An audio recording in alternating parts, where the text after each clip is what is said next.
In the world of Blue Star, ferocious beasts roam freely, and everyone has the potential to awaken extraordinary abilities, with the opportunity to become formidable beings who command respect in their domains.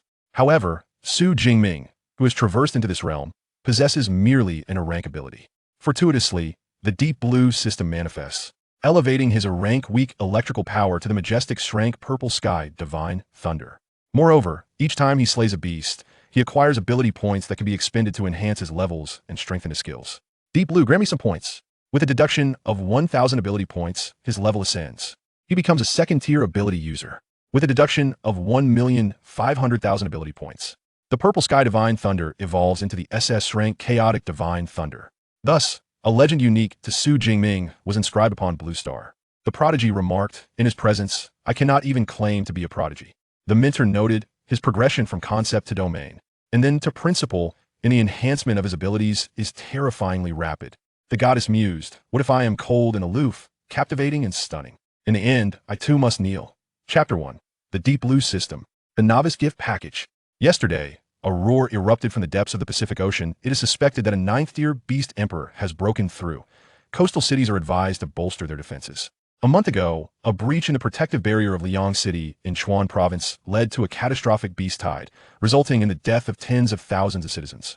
Under the investigation of the 8th-tier strongman, Swift Sword Li Chong, results have emerged, and a press conference will commence promptly at 9 tonight. Yesterday, Liu Yang, an outstanding graduate of the Magic City Ability User University, broke through to the 5th tier and officially decided to join the Ashes Guild.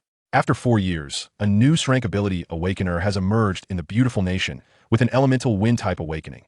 This individual has been preemptively recruited by the Houston Ability User University.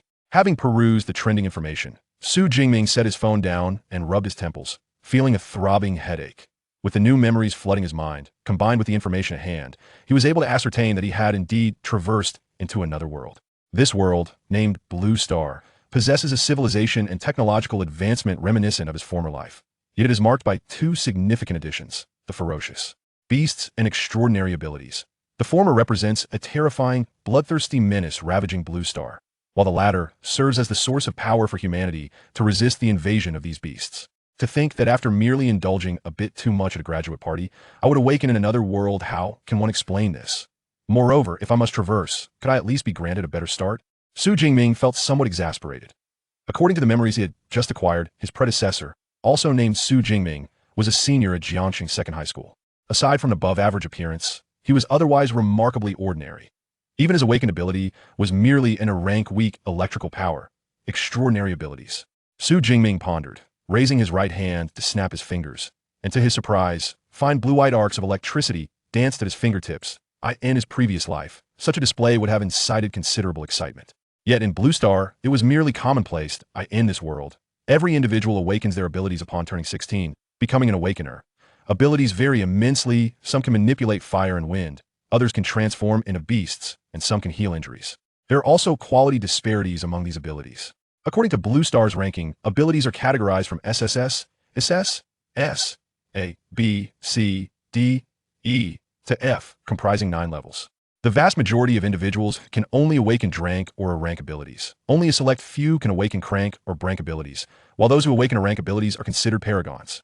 As for the rarer S, SS, and SS rank abilities, they are exceedingly scarce, with years or even decades passing before another emerges. During the ability awakening 2 years ago, it was no surprise that his predecessor only awakened a rank ability: weak electricity. Abilities are further classified into elemental, enhancement, spiritual, restorative, natural, and special types. His weak electricity belongs to the natural category under the thunder and lightning abilities. Though thunder and lightning abilities are among the more commendable types, the rank rating ensures that the damage potential of weak electricity is rather limited. For instance, the arcs of electricity now flickering at his fingertips possess a damage output comparable to that of stun baton, if not less. My purpose in this new world merely to be a human stun baton? I long to assert my strength and become a formidable being. Extinguishing the electric arcs at his fingertips, Jingming propped his chin in contemplation, sighing as he gazed ahead. He found himself in a brightly lit classroom, where classmates were engaged in lively conversation during their break, and a blackboard loomed before him.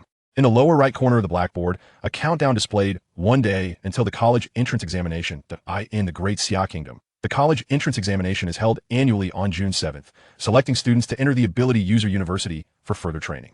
Today is June 6th, and the examination is set to take place tomorrow. It is important to note that due to the presence of ferocious beasts, ability users belong to a special class, revered by the public while enjoying various privileges.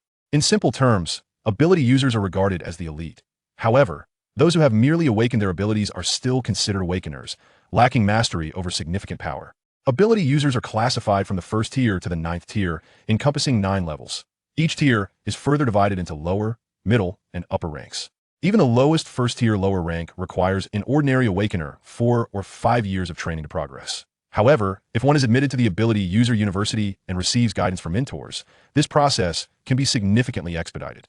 This is why the college entrance examination holds such paramount importance. Yet for him, with only an A-rank ability, the probability of gaining admission to the Ability User University is infinitesimally close to zero. Is it not said that traversers enjoy certain benefits? Where's my system? Come to my aid.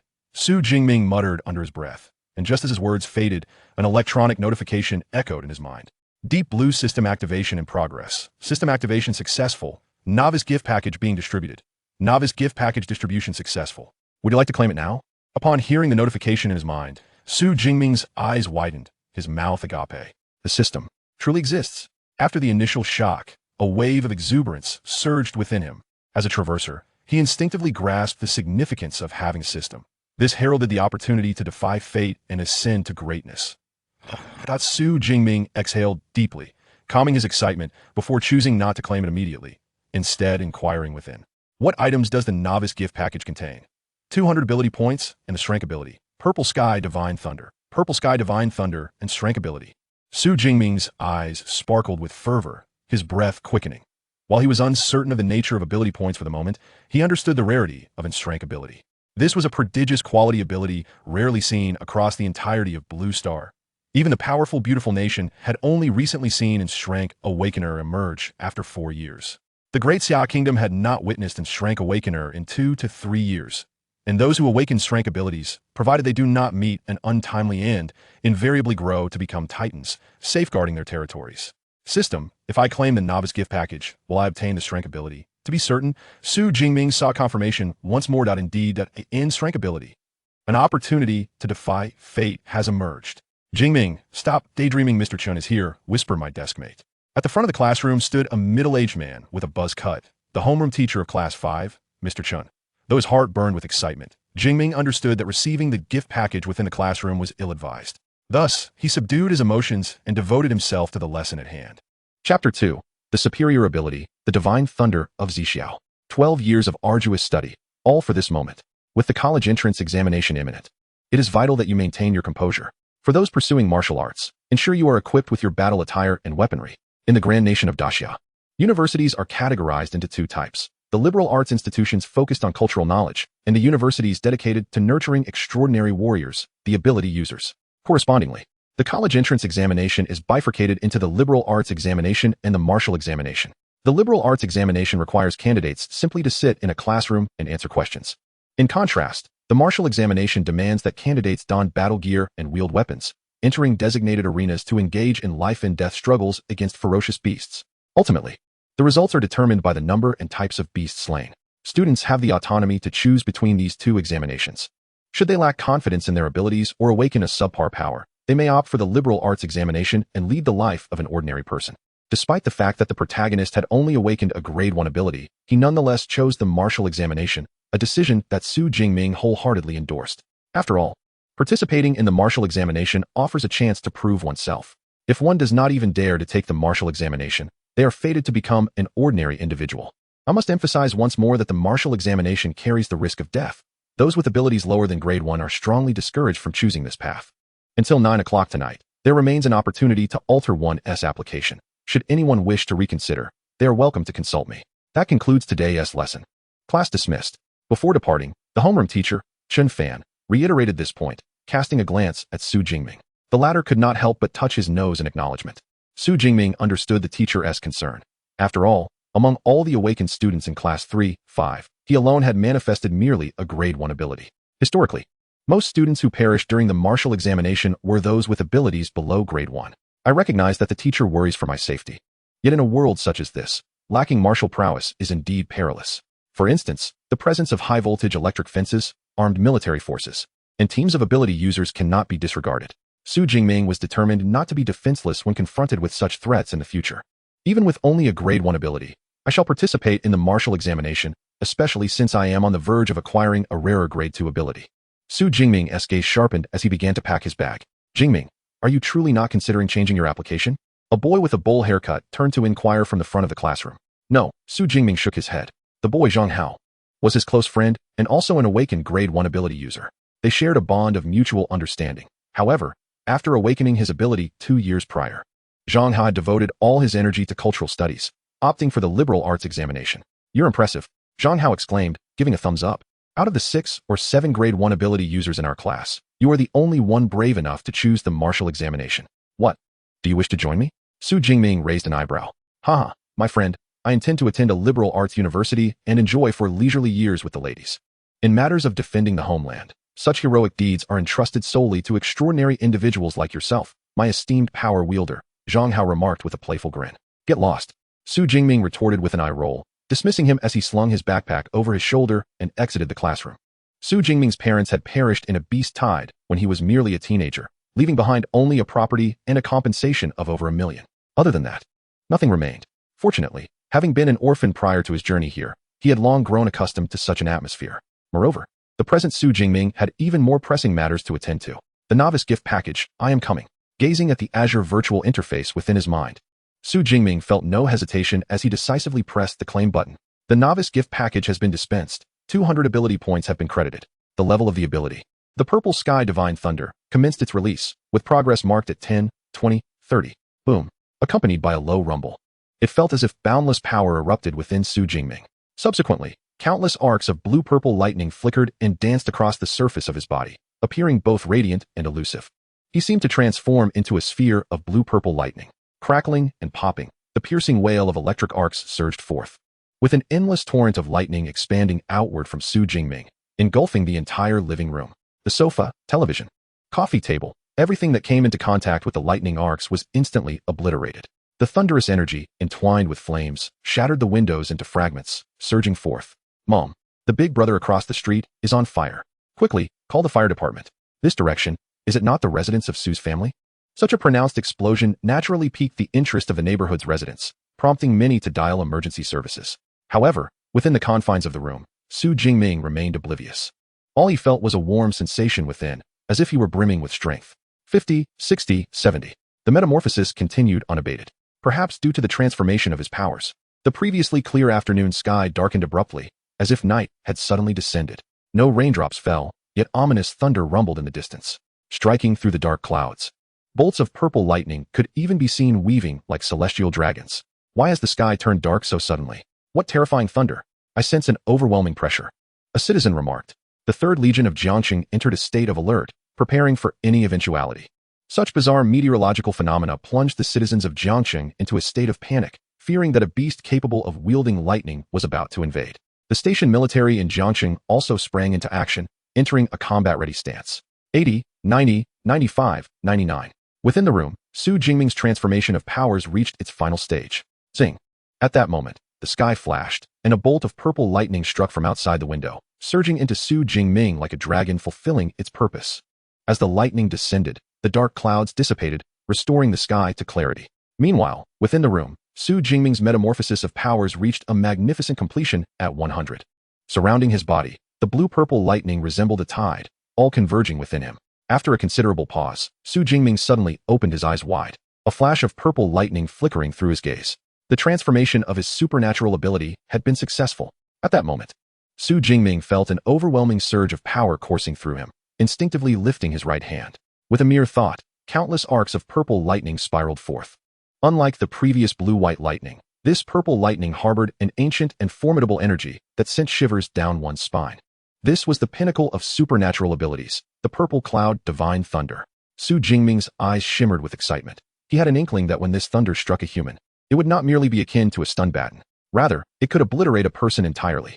However, the commotion from harnessing the Purple Cloud Divine Thunder was rather excessive. As Su Jingming surveyed the chaotic living room, he scratched his head in bewilderment. The entire space appeared as though it had been ravaged by a missile strike. with shattered remnants scattered everywhere. Some fragments still flickered with residual flames. The walls and floor bore numerous craters from the electric arcs. Thankfully, during the transformation, he had sensed something amiss and managed to rein in his power. Otherwise, the consequences would have extended beyond just this living room. Su Jingming felt a twinge of fear. The purple cloud divine thunder, rooted in Eastern mythology, is one of the 10 primordial thunders of ancient lore, possessing the might to annihilate immortals and gods. Although he could not fully manifest its power as merely an awakener, if he were to unleash his strength recklessly, he could easily obliterate an entire floor, causing the building to collapse. Yet, with the purple cloud divine thunder at his disposal, even if the building were to fall, he would remain unscathed. Unfortunately, the other residents of the building would suffer the consequences. Fortunately, he had tightly constrained the thunder's might, ultimately averting such a catastrophe. It seems I have underestimated the power of the purple cloud divine thunder. Had I known it would create such a ruckus, I should have ventured to the outskirts to receive my novice package. Despite this, Su Jingming felt a profound satisfaction. After all, the stronger the supernatural ability, the more advantageous it would be for his future development. Ah yes, the novice package also granted him 200 supernatural points. What purpose do they serve? Just as Su Jingming pondered the additional reward from the novice package, a system notification resonated in his mind. Supernatural points can be acquired by slaying fierce beasts. Consuming these points allows one to enhance levels and skills. You can view your supernatural point total and upgrade options on the system panel. With this explanation, Su Jingming comprehended the nature of supernatural points. They were akin to experience points in an online game. The formula of battling monsters to level up, though simple, proved practical. A smile graced his lips as he promptly accessed his system panel. Name, Su Jingming. Level, awakens supernatural ability. Purple cloud divine thunder, physique. 121 vitality mentality, 140 spirit skills, marksmanship, novice. Lightning gale strike, novice. The information displayed on the system panel is remarkably succinct, with the accompanying plus signs indicating which attributes can be upgraded and which cannot. As for physique and spirit, they represent the two fundamental attributes of an awakened individual, and his attribute values are commendable. After all, most awakened individuals possess physique and spirit values hovering around a mere 100 points. However, after 5 or 6 years of practicing marksmanship, his proficiency still languishes at the rudimentary level, which seems somewhat excessive, Su Jingming inwardly lamented. Unlike the majority who opt for blades or swords as their weapons, he has chosen the spear. This weapon has been his focus since his early teenage years, yet he has only attained a basic proficiency rating even now. It is essential to note that skill proficiency is categorized into 6 levels: beginner, intermediate, advanced, master, grandmaster, and perfection.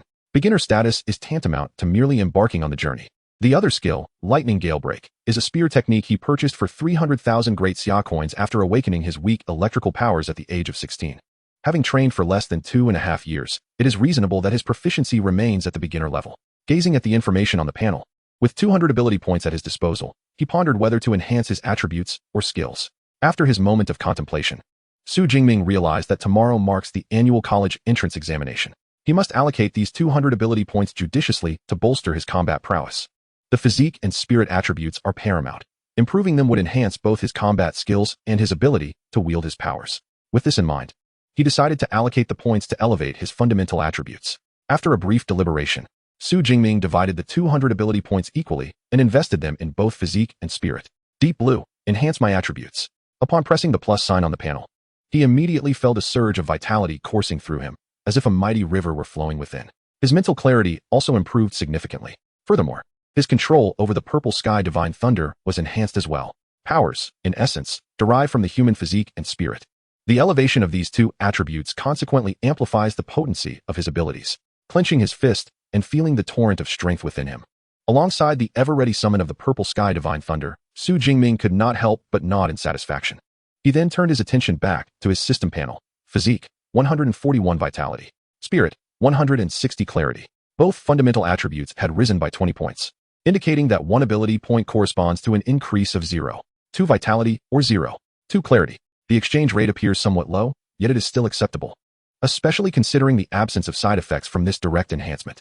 Regrettably, the novice gift pack contained only 200 ability points. Otherwise, he could have further amplified his attributes. Nonetheless, with his current strength, gaining admission to an academy for ability users is more than assured.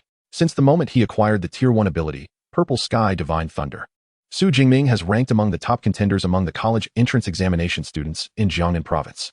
Now, with the enhancement of 2 fundamental attributes, he can genuinely claim to be among the elite candidates of Jiangnan province. The reason for using the term among rather than the strongest is due to the vast population of Jiangnan, which exceeds 80 million, and the staggering number of over 700,000 candidates participating in the martial arts college entrance examination. Among these candidates, the presence of prodigies is abundant. These prodigies, although lacking extraordinary abilities, possess formidable combat experience and skills that should not be underestimated. After all, some students hail from families that can afford to hire renowned instructors to teach them rare and powerful combat techniques. They may even arrange for bodyguards to escort them directly into the wilderness to engage in fierce battles with savage beasts, thereby accumulating invaluable combat experience. In this regard, Su Jingming, an orphan, finds himself at a disadvantage. Nonetheless, the extraordinary ability he possesses is not something other candidates can easily rival. Suddenly, a rapid series of knocks echoed through the room, and before Su Jingming could react, the door was forcefully kicked open. A group of firefighters clad in orange uniforms, wielding water guns, entered his line of sight. Upon discovering that the room was devoid of the anticipated inferno and that a living person stood before them, they were momentarily taken aback. Hello? Su Jingming blinked and tentatively greeted them. Chapter 4, Thunder Martial Arts Institute, Cousin Tang Chi. In response to the firefighters' inquiries, Su Jingming explained that he possessed lightning abilities and had already contained the fire. The enthusiastic group conducted a thorough inspection of the premises, confirming that no safety hazards remained, and then prepared to leave. Before departing, they not only repaired the door, but the team leader also handed Su Jingming a business card, indicating that his lightning abilities were particularly suited for managing fire and explosion control in electronic equipment environments. Upon graduating from university, he could directly approach the fire department in Jiangsheng for job placement. It is worth noting that the fire department is a government institution, and with awakeners possessing water and fire abilities present, there would be no concerns regarding life-threatening risks during firefighting operations. In the eyes of the average person, this is indeed a commendable job. However, for Su Jingming at this moment, it held no allure whatsoever. Casually tucking the business card into the bedside drawer, he picked up the long spear resting against the wall and exited the room. Xiaoming, was there any trouble with the fire? No problem, Uncle Yang. It's already under control. That's good to hear.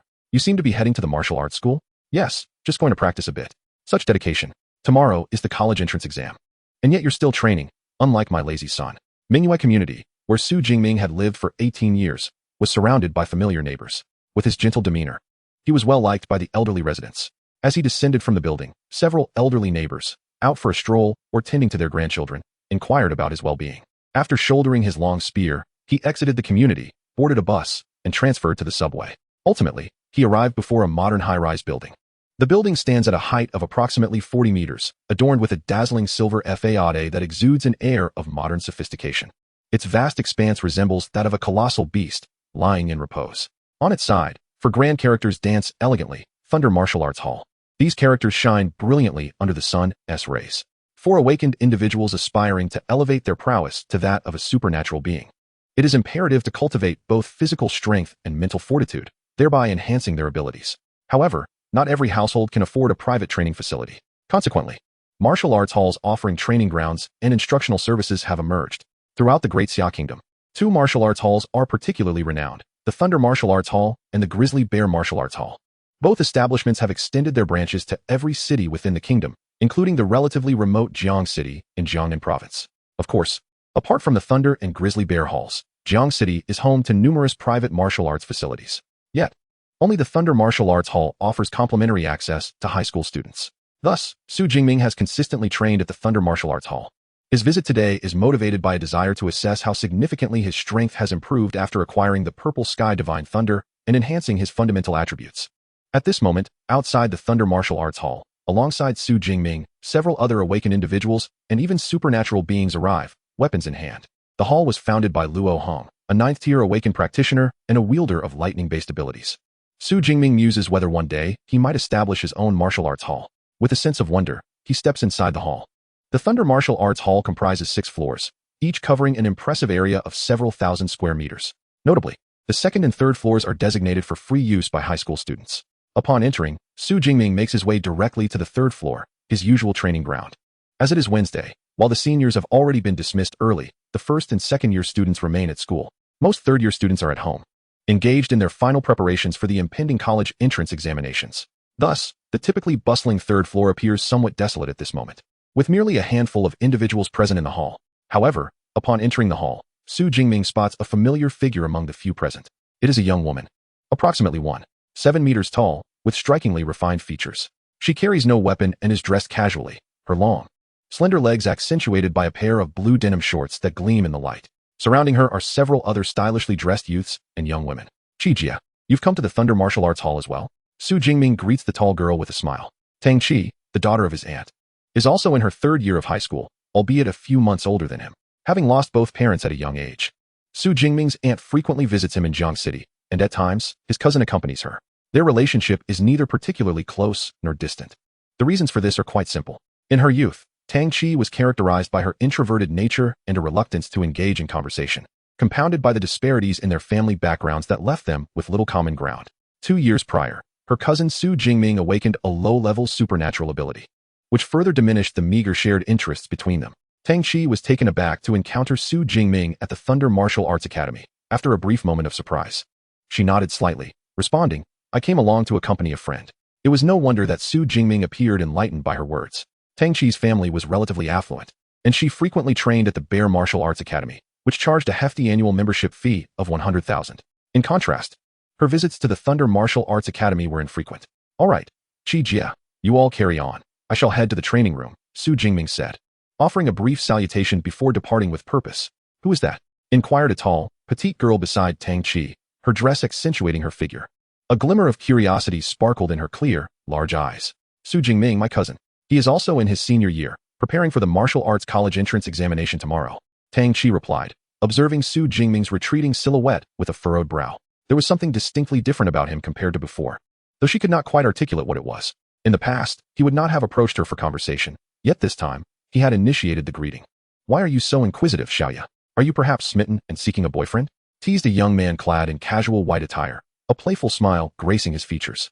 However, Xiaoya, unfazed by the jest, candidly affirmed, what is wrong with that?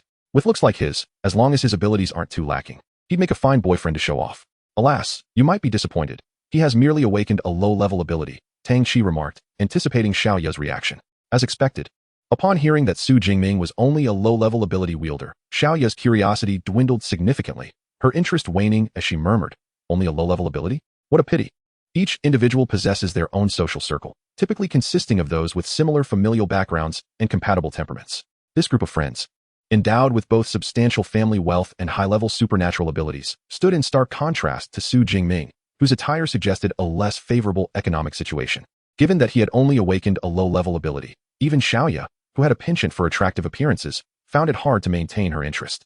At least he possesses the courage to participate in the martial arts college entrance examination, a young man with ear studs remarked humorously. But what does courage matter? The risks are far too great. I would prefer he abstain from the examination altogether, Tang Chi sighed. In the martial arts entrance examinations, the majority of casualties were low-level ability wielders. Had Su Jingming possessed a mid-level ability, she would have had no objections. However, a low-level ability was far too weak, rendering participation in the examination akin to courting death. Low-level abilities should be content to pursue the liberal arts instead. After graduation, becoming a white-collar worker in a company, free from the perils of battling ferocious beasts, does indeed seem quite agreeable, does it not? It alleviates the daily worries of her mother. Enough of this discussion. We are here to visit the Thunder Martial Arts Hall. After all, it is true that during my 3 years in high school, I spent nearly all my time at the Violent Bear Martial Arts Hall. This marks my first visit to the Thunder Martial Arts Hall. Before the college entrance examination, a little relaxation is beneficial for both mind and body. Noticing that Tang Chi appeared somewhat disheartened, the group quickly shifted the topic and began to meander aimlessly. Chapter 5. Combat Techniques. Lightning Gale Strike. Meanwhile, Su Jingming remained oblivious to the discussions that had arisen in his absence. At that moment, he found himself within a room of approximately 20 square meters. This was a solitary training chamber provided by the Thunder Martial Arts Hall. Typically, such chambers required advance reservations for use. However, with fewer people present, Su Jingming was able to utilize it directly. First, let me test my peak strength without the enhancement of my abilities. Su Jingming removed the long spear from his back and grasped it firmly. Due to the thick and tough hide of the ferocious beasts, ordinary weapons are utterly ineffective. Thus, the implements wielded by those with abilities are crafted by specialized weapon manufacturing companies. The spear in his hand belonged to the He Yao series produced by Hongyuan Group. The spear measured approximately 1.9 meters in length, with a sharp tip extending over 20 centimeters, culminating in an overall length of 2.1 meters. The entire black spear was forged from high-grade alloys, exuding a subtle elegance in its dark hue. As he held the long spear, Su Jingming gave it a slight shake, producing a resonant metallic sound. Upon this movement, he immediately sensed something amiss. The spear felt lighter. No, that was incorrect. It was due to the enhancement of his physical prowess. Su Jingming quickly realized this, but at this point, there was no opportunity to change his weapon. Alloys, much like abilities, are classified into 9 distinct grades. The rarer the alloy, the more resilient and sharp it becomes, thereby increasing its lethality against ferocious beasts. Naturally, this also elevates the cost. The Heiyao series weapons purchased from Hunyuan Group allowed for the selection of alloy materials and weights. Since only grade weapons and battle gear could be carried into the martial arts entrance examination, it was only natural that he opted for top-grade alloys. Regarding weight, he selected a weight class of 50. Ultimately, this entire Heiyao spear cost him nearly 200,000. As the saying goes, the affluent excel in martial prowess. Over the years, Su Jingming had expended considerable resources to enhance his physique, abilities, and to acquire battle gear, weapons, and combat techniques. Some of this funding came from the generous support of his aunt's family, which was difficult to decline, while other funds originated from savings and compensation left by his parents. Having spent so much, he now had less than 50,000 remaining, rendering any further acquisitions of heavier weaponry impossible. However, it was fortunate that this would only have a minor impact on his abilities. With a focused gaze, Su Jingming commenced his warm-up. The long spear was the weapon he had begun practicing with at the tender age of 12, and now, nearly 6 years later, he had mastered its various techniques, thrusts, jabs, slashes, and strikes, all ingrained in his muscle memory. In the training room, the long spear was wielded with such finesse that it transformed into a shadowy specter, exuding an aura of formidable might. In a mere moment, Su Jingming felt his muscles stretch and his vital energy surge. Grasping the spear, he lunged fiercely at a circular target embedded in the front wall of the training room. The sound of a piercing impact echoed as the target, crafted from memory metal, indented dramatically under the force of his thrust, only to gradually regain its shape after the spear was withdrawn. Simultaneously, a numerical figure flashed on the adjacent smart screen, 321 cards, an astonishing enhancement of nearly double his previous raw physical strength. Su Jingming's eyes sparkled with excitement. The unit of measurement, known as cards, quantified attack intensity, with one card equating to the energy released by a black spider firecracker explosion. Most awakened beings could muster a maximum attack strength of around 100 cards relying solely on their physical prowess. Until now, Su Jingming could manage approximately 140 cards without any enhancements. However, the present circumstances were markedly different. With a sudden impulse, he summoned the Zhixiao Divine Thunder. Crackling with energy, he transformed into a thunder deity, surrounded by swirling violet lightning and the sharp sounds of electric arcs. He pointed a finger, unleashing a bolt of purple lightning that struck the target with ferocity. This time, the memory metal target remained indented for a staggering 7 to 8 seconds before it began to recover. The smart screen then displayed an astonishing figure, 3,012 cards. The power had surged to an incredible 3,000 cards, nearly 10 times his physical strength. Su Jingming gasped in disbelief. To put this into perspective, the typical attack strength of a first-tier awakened being only reached around 1,000 cards. An attack strength of 3,000 cards was generally achievable only by mid-tier first-tier awakened beings. Truly, the prowess of a high-tier ability was extraordinarily formidable. Su Jingming couldn't help but marvel. According to his recollections, abilities beyond the awakened were classified into 9 tiers. From 1st to 9th, each further divided into lower, middle, and upper levels. Remarkably, he was merely an awakened, and yet could unleash an attack strength comparable to that of a mid-tier first-tier awakened being, thanks to the Zhixiao Divine Thunder. It was no wonder that nations pursued high-tier awakened individuals, as the disparities in quality were immense. Nonetheless, 3,000 cards were not my limit. Su Jingming inhaled deeply, channeling the electric essence of the Zhixiao Divine Thunder into the black radiant spear. With a swift motion, he unleashed a thunderous onslaught. In a flash of lightning, the spear surged forth, resembling a purple-black dragon as it hurtled toward the wall. The resounding crash reverberated throughout the training room, shaking the very foundation. When the lightning dissipated, the memory metal target bore the mark of devastation, as if struck by lightning itself, with its center melted into a gaping metallic pit, irreparable and forever altered. The terrifying fissures, centered around the memory metal, spread across the entire wall like an intricate spider's web, revealing cables that flickered with electric sparks amidst the cracks. These cables were connected to the memory metal, designed to measure the intensity of attacks. The current state of disrepair was unmistakable. Su Jingming turned his gaze towards the intelligent screen on his right, and indeed, it displayed no data whatsoever. I had entered a beginner's training room, equipped with memory metal capable of withstanding attacks from first-tier superior ability users. Now that the memory metal was damaged, it was evident that it had reached its limit of endurance against attacks. This indicated that my strike was already comparable to that of a first-tier superior ability user. Truly remarkable, a testament to the prowess of combat techniques. The lightning gale break was the sole combat technique currently at Su Jingming's disposal. Naturally, this technique was meticulously chosen. allowing him to seamlessly blend his electrical abilities with his marksmanship. In fact, most combat techniques practiced by ability users are intricately tied to the abilities they possess. With an attack strength rivaling that of a first-tier superior ability user, it seems tomorrow's college entrance examination will be quite engaging. A smile of anticipation crept upon Su Jingming's lips as he sheathed his black obsidian spear behind him and exited the training room. The training facilities at the Thunder Martial Arts Academy were maintained by dedicated personnel, ensuring timely repairs even when equipment was damaged. Of course, no compensation was required. After all, those capable of damaging equipment were precisely the type of individuals most welcomed by the Thunder Martial Arts Academy. After taking a brief tour, he felt that the Violent Bear Martial Arts Academy was somewhat superior. The training rooms at Thunder were not only smaller, but also utilized outdated strength testing equipment. One might wonder, did you think our annual membership fee of 100,000 Daxia coins was for naught? Speaking of which, after wandering for a while, the boredom was palpable. Bored? How about we head to the practical combat room for a few rounds? Tang Chi and her trio strolled along the corridor of the Thunder Martial Arts Academy. They had originally intended to unwind before the final college entrance examination, which was why they had come to Thunder. However, after a brief exploration, they quickly found themselves feeling rather bored. Thus, when someone suggested heading to the practical combat room, their eyes sparkled with excitement, eager to engage. Suddenly, a sharp and piercing collision sound erupted, causing the very ground beneath them to tremble slightly. Such powerful energy fluctuations. It had reached the level of ability users. A boy adorned with earrings exclaimed in astonishment. His awakened ability was of the psychic type, making him particularly sensitive to energy fluctuations. I recall this floor is specifically designated for high school students. How could those few freaks from Jiangsheng who have reached the level of ability users be training here at Thunder? The cute girl in a dress, Xiaoya, furrowed her brows in confusion. Although Jiangsheng is situated in a relatively impoverished region of Jiangnan province and lacks profound educational resources, there are still one or two exceptional individuals among high school students who have broken through to become ability users. Is one of these exceptional individuals training here? Or has a new high school ability user emerged? Let us go see. The sudden commotion instantly piqued the interest of Tang Chi and her companions, prompting them to turn and head towards the training room. Chapter 6. A transformed Su Jingming before the college entrance examination. Tang Chi and her group walked briskly along the corridor, rounding a corner when they unexpectedly encountered Su Jingming, who was approaching with a black long gun slung over his shoulder. Taken aback by the unexpected encounter, Tang Chi quickly regained her composure and inquired, "All right then, best of luck in tomorrow's martial arts examination, but do remember to prioritize your safety." Although she felt that it was rather audacious for Su Jingming, who possessed only a level 1 ability, to participate in the martial arts exam, she still offered him encouragement as he was her cousin. "Sure thing, Chi Jia you too."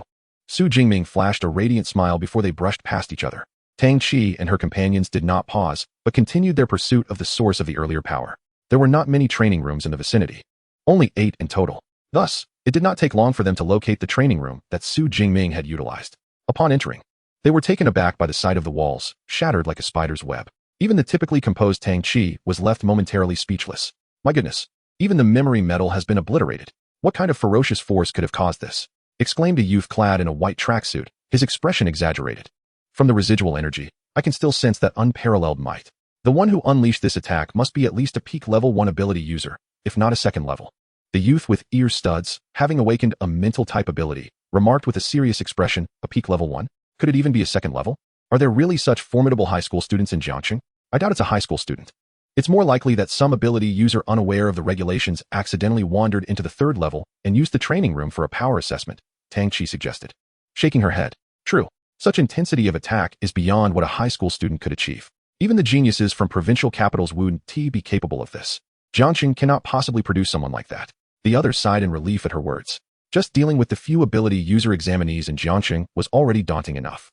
If a candidate reached the 2nd level, it would be as if they had wasted countless resources, being mere candidates who weren't even ability users themselves. They might as well buy a block of tofu and end it all. Hey, Su Jingming was the only one who passed by here just now. Do you think he could be the one responsible for this attack? Xiaoya suggested, her eyes sparkling with a whimsical notion. What if Su Jingming is actually a super genius who has been concealing his strength, waiting for a spectacular revelation in tomorrow's exam? You've been reading too many web novels, haven't you? How could something so absurd even cross your mind? The youth with ear studs replied, somewhat exasperated. To conceal one's strength requires certain conditions. A level 1 awakened ability user would be fortunate to achieve an attack strength of 300 calories. This area has corridors leading outside on both sides, so that powerful ability user must have departed from the other side, which is why we didn't encounter them. The evaluation of extraordinary abilities is not a matter of mere conjecture. Rather, it is assessed based on developmental potential. The classification of abilities fundamentally establishes the limits for Su Jingming. This notion resonated with Xiaoya, who nodded in agreement after some contemplation.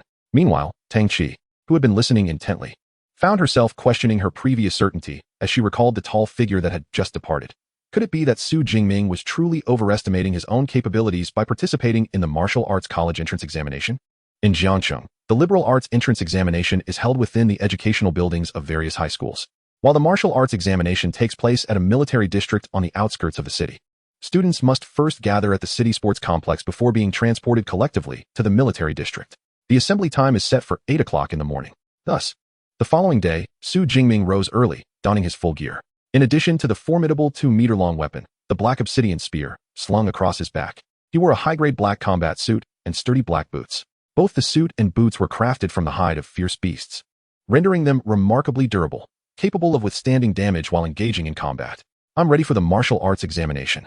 With a determined gaze, Su Jingming stepped out of his room with a steady stride.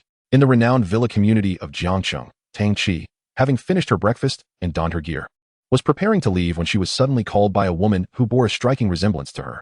Xiao Qi, you and Xiao Ming are in the same examination venue, correct? Mother, I told you last time that there is only one martial arts examination venue in Jiangcheng, so naturally, we will be at the same location. As she responded, Tang Qi conducted a final check of her equipment. She had awakened a special type high-grade ability, the Shadow Cat. Once activated, her physique, flexibility, and reaction speed would be significantly enhanced. Consequently, she opted for a more agile weapon, a dagger. Her combat suit was also tailored for a close fit, ensuring lightness and mobility. Should you encounter Xiao Ming during the examination, do lend him a hand if possible. After all, your cousin possesses only a high-grade ability, which is perilous in the martial arts examination, the woman cautioned. And do take care of your own safety. Even if your results are not stellar, do not recklessly engage with high-level beasts. Though Tang Qi wished to express that the examination grounds were vast, rendering the likelihood of encountering Su Jingming nearly nil, she merely nodded in acknowledgement, sensing her mother's concern. Understood. After confirming that her gear was in order, she entered the vehicle waiting at the door, setting off toward the city sports complex. Jiangcheng boasts 3 high schools, with approximately 3,000 seniors in total. Excluding those participating in the liberal arts examination, about 1,400 students were set to take the martial arts examination. To accommodate these candidates, the city arranged for nearly 40 buses. These buses, organized by different schools and classes, were lined up neatly outside the city sports complex. Upon arrival, students simply needed to board their designated bus. Son, for this military examination, I do not seek exceptional grades from you. The utmost priority is your safety. Father, I understand. Daughter, take care of yourself during the examination. As candidates arrived at the municipal gymnasium, some were alone while others were accompanied by their parents. Those with parental guidance were often reminded, in their final words before parting, to prioritize their safety.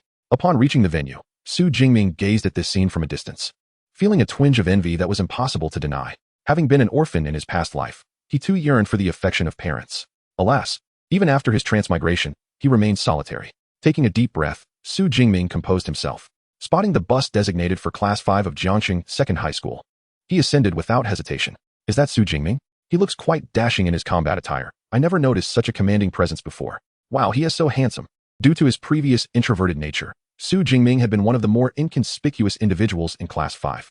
Had he missed a day of school, aside from his close friend Zhang Hao and their homeroom teacher, few would have remarked upon his absence. Of course, Su Jingming possessed commendable attributes, standing at 6 feet tall with an appealing appearance. However, his former habit of slumping and avoiding eye contact rendered him rather unremarkable.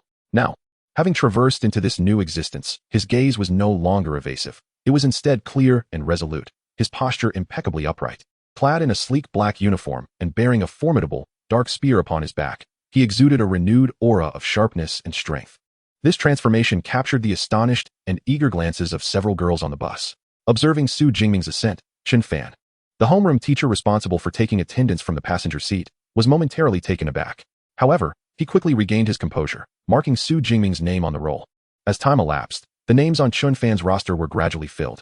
Upon the arrival of the last student from Class 5 participating in the military examination, he announced, "All members of Class 5 are present. Let us depart." Chapter 7. The Ruined Town and Examination Regulations. The military examination is a significant event in the Great Xia Kingdom. To ensure students enjoy ample rest, noise regulations are enforced a month prior to the examination across various provinces and cities. Some upscale neighborhoods even employ specialized sound wave manipulators. At 9 in the evening, these individuals utilize their abilities to isolate all external sounds from the community. On the day of the examination, The protective measures for candidates reach an exceptionally stringent level. Consequently, the over 40 buses transporting students to the military examination traversed the city with ease, swiftly reaching the military district situated in the outskirts. Upon arrival at an open area, the students disembarked in succession. Surrounding the clearing, soldiers stood every 3 meters, rifles in hand, their postures erect. The stern expressions on their faces left no doubt that any attempt to breach the formation would be met with a hail of gunfire. At the forefront of the clearing stood a makeshift podium. Behind the podium lies an expanse enclosed by barbed wire, within which lies the desolate ruins of a small town. This area is vast, stretching endlessly before the eye. Amidst the debris, shadowy figures of ferocious beasts flit by, accompanied by their chilling roars and howls. There it is, our examination site. Goodness, did I just catch sight of a unicorn rhinoceros? A unicorn rhinoceros? Surely, the exam this year cannot be that daunting. The ruined town, originally known as Weiyuan, was a small village beneath Jiangxing, overrun by a beast tide decades ago, leaving it in ruins. However, every year on June 7th, it serves as a venue for the military science entrance examination. Naturally, the types of ferocious beasts contained within are not as arbitrary as during regular military training. They are determined by the examiners of Jiangnan province. All examination sites across the prefecture-level cities of Jiangnan employ the same assortment of beasts to ensure absolute fairness in the military science entrance exam. The species and strength of these beasts dictate the examination's difficulty. Generally speaking, formidable beasts do not appear on the outskirts of the ruined town. Only common creatures like shadow cats and iron-haired pigs are found.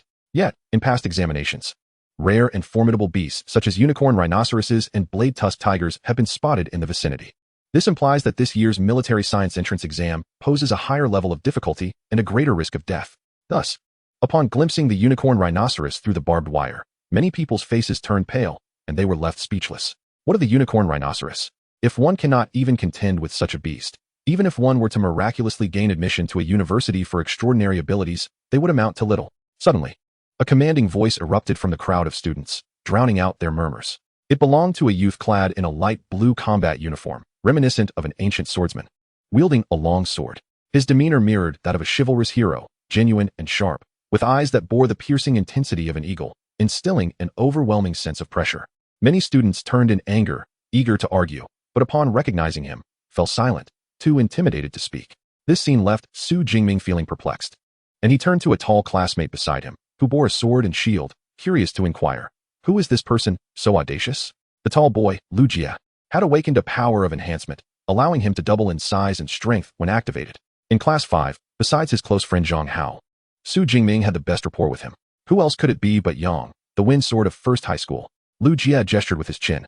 Su Jingming instantly understood. Jiangxing's First High School boasts the most profound educational heritage in the entire city. It not only offers authentic courses taught by extraordinary ability wielders, but also schedules practical training sessions with ferocious beasts. The students produced there are increasingly formidable, with nearly all of the top 10 candidates in the Jiangxing military science entrance exam hailing from First High School. Zhou Mingyang is indeed one of the most exceptional students at the First High School, endowed with an elemental wind-type ability known as Light Swift Wind. Upon unleashing this power, he not only conjures razor-sharp wind blades, but also significantly reduces air resistance, greatly enhancing both his speed and attack agility. Among all the awakened abilities in Jiangxing, Light Swift Wind ranks among the elite. Furthermore, Zhou Mingyang is one of the rare candidates in Jiangxing who has successfully transitioned from an awakener to a full-fledged ability user. Prior to the college entrance examination, he was a leading contender for the title of Jiangxing's martial science top scholar, earning the moniker Light Wind Sword. Such a formidable wielder of abilities naturally intimidates ordinary candidates. Indeed, the essence of swordsmanship lies in possessing an indomitable spirit. As the principal of the First High School observed this scene, a satisfied nod escaped him. Soon, all students from over 40 buses assembled in the open space, arranged neatly according to their schools and classes, each accompanied by their respective homeroom teachers. At this moment, a middle-aged man donned in military attire ascended the podium before the gathering. This man was tall and imposing, with a prominent scar running down the right side of his face. With a mere sweep of his gaze, the previously murmuring students fell silent. If Zhou Mingyang's gaze instilled a sense of pressure, this officer's eyes were akin to those of a ferocious beast, evoking a palpable sense of dread. Undoubtedly, he was an ability user of at least the second tier, thought Su Jingming to himself. I am Wang Haiyang, the chief commander for this Jiangxing Martial Science College entrance examination. Before we commence, I shall reiterate the key points of the examination. The martial science examination will commence promptly at 9 o'clock in the morning and conclude at 9 o'clock in the evening, spanning a total duration of 12 hours. The examination site is the ruined town behind me, which, like previous years, is divided into peripheral, central, and core zones. The peripheral area is inhabited by non-tiered beasts, while the central area contains peak non-tiered beasts and first-tier beasts. The core zone is exclusively occupied by first-tier and higher beasts, with the most central region teeming with high-tier first beasts and second-tier beasts. The delineation of peripheral, central, core, and most core zones is analogous to a mathematics examination, with each area corresponding to varying levels of difficulty. The most central area, populated by high-tier first and second beasts, is akin to the final problem on a math test, reserved for the most gifted students to conquer. A smile graced Su Jingming's lips. Previously, he would have only dared to engage beasts in the peripheral area. Yet now, he felt confident enough to venture into the core zone. Even the most central area was within his reach. Slaying different types and tiers of beasts will yield varying scores. The higher the tier and the greater the strength of the beast, the more points one can acquire upon its defeat. However, it is imperative for everyone to assess their capabilities and select a suitable area for hunting beasts. Now, we shall begin the distribution of resources. With a wave of his right hand, Wang Haiyang signaled, and several squads of soldiers emerged from the sides, while a large truck approached from the distance. As the truck's cargo door opened, it revealed an array of black tactical backpacks. Under the supervision of the soldiers, each examinee received a tactical backpack containing 3 essential items. The first was a smart watch designed to tally the number and types of beasts slain, thereby accumulating points. Additionally, there was a map of a dilapidated town to assist in confirming the examinee's location. The second item was a set of 3 compressed energy bars, which, when consumed, could swiftly replenish physical stamina. The final object was a safety sphere, a silvery metallic orb that, once activated, could generate an impenetrable high-voltage electric net against ordinary beasts. However, utilizing the safety sphere meant that the examination would conclude prematurely. Su Jingming affixed the smartwatch to his wrist, stowed the 3 energy bars in the tactical backpack slung over his shoulder, and secured the safety sphere at his waist for rapid access in times of peril. Most other students opted for similar configurations. Nevertheless, possessing a safety sphere did not guarantee absolute security. In the midst of battling ferocious beasts, life and death hung by a thread, leaving little time to activate the safety sphere. Chapter 8. The official commencement of the first slaughter. Each backpack contained a smartwatch, 3 energy bars, and a safety sphere. Examinees were advised to verify their supplies. Any deficiencies should be promptly addressed at the podium. After Wang Haiyang delivered this announcement, he descended from the stage. It was now 8:40, leaving over 20 minutes until the commencement of the martial arts entrance examination. As Wang Haiyang stepped down, the students in the open area began to relax. Is there a team in need of a meat shield? I possess a reinforced ability that allows me to withstand damage and deal it out as well. Alas, this examination poses great challenges. It seems impossible to proceed without forming teams. Is there a squad seeking assistance? I have a mental ability that can momentarily disrupt beast cognition. Our team is in need of a high-output damage dealer. Anyone with an ability exceeding level 1 is welcome to join us. In the martial arts entrance examination, students were permitted to form teams. However, the points earned from slaying beasts as a group were divided among all members, making it less efficient than solo combat. Thus, most candidates preferred to enter the examination site alone. Yet, the recently encountered unicorn rhinoceros had already demonstrated that this year's examination would be exceptionally challenging. Consequently, those initially unwilling to team up began to seek allies. Su Jingming, I presume you haven't joined a team yet? Why not come with us? We are still in need of a support damage dealer, and your lightning ability would be a perfect fit. From Class 5, a girl clad in a form-fitting silver outfit that accentuated her graceful figure approached Su Jingming. With an alluring visage and a gentle smile, she exuded an inviting charm. For an average student, such an invitation from a beautiful girl would be highly coveted. However, Su Jingming felt a slight unease. The girl, named Lin Qingyuan, was the class representative of Class 5, known for her amiable disposition and esteemed reputation, further enhanced by her beauty and figure. The gentle class monitor, upon learning of Su Jingming's orphan status, discreetly offered assistance during class activities and daily life. Lin Qingyuan believed her actions were subtle, yet Su Jingming, with his introverted and sensitive nature, quickly sensed the deviation in her demeanor. He even harbored a private notion that Lin Qingyuan might harbor feelings for him. However, having traversed into this realm, Su Jingming was well aware that Lin Qingyuan's kind gestures stemmed solely from her benevolent heart. Her invitation to form a team was motivated by the same altruistic intent. Yet, dear lady, one must learn to discern the appropriateness of the occasion. The martial arts entrance examination is a matter of life and death. No one desires an encumbrance within their team. Lin Qingyuan's invitation would surely discomfort the other members. Su Jingming glanced back, and indeed, upon receiving Lin Qingyuan's proposal, the expressions of her teammates shifted to a hue reminiscent of liver. Class monitor. I intend to enter the examination hall solo. You all may form your team, Su Jingming replied, shaking his head, internally lamenting Lin Qingyuan's naive kindness. From this perspective, it was evident that her family had sheltered her well, otherwise, such a disposition would not have flourished. Very well, Do take care during the examination. Lin Qingyuan was poised to continue persuading him, yet upon witnessing the earnestness in Su Jingming's eyes, she realized further entreaties would be futile. With a sigh of disappointment, she turned to leave. At least this young man possessed some sense. Lin Qingyuan's teammates collectively exhaled in relief. As the team captain, they could not contest her decision. Yet allowing someone with merely basic abilities like Su Jingming to join would significantly lower their overall score. Refusing the invitation from the stunning Lin? You've certainly got guts. Ming. Many would be eager to team up with her, Lu Jie remarked with a mischievous grin once Lin Qingyuan departed. Come on. You know our class monitor has that nature, always inclined to assist the vulnerable, Su Jingming retorted, rolling his eyes. So you do realize? I thought you mistook her kindness for infatuation, he added, revealing a hint of sarcasm. The upcoming martial arts examination is quite challenging, with only basic abilities. Going solo might be quite daunting.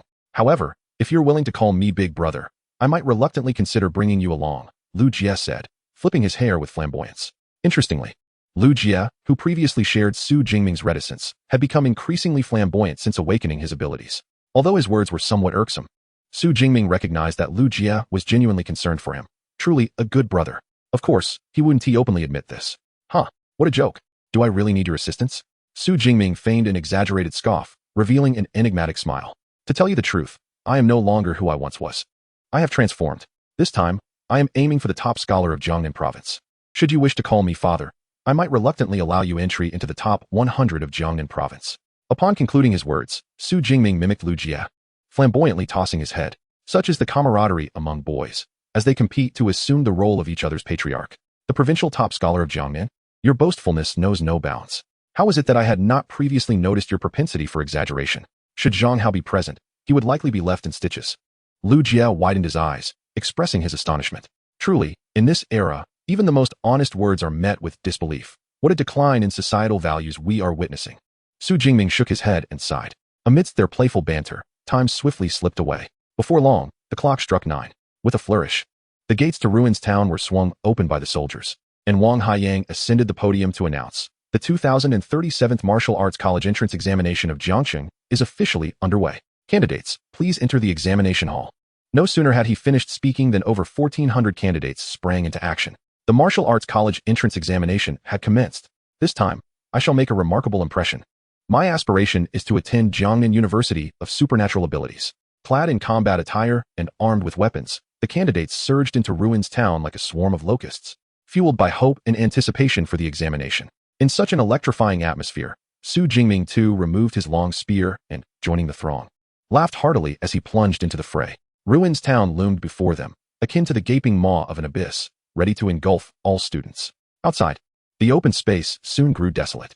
The surveillance cameras and drones were activated, preparing to broadcast the examination live. In the Great Xia Kingdom, martial virtue is abundant. And each year, the proceedings of the Martial Arts College Entrance Examination are streamed for public viewing. The unfolding events are not only observed by the Education Bureau, but also by principals and class advisors from various schools, who arrange for their first and second-year students to watch. Thus, as the candidates entered the examination hall, thousands of concealed cameras hidden throughout Ruins Town were simultaneously activated. Concurrently, over 50 military drones took to the skies, tracking and filming those star candidates who had already garnered some fame prior to the examination.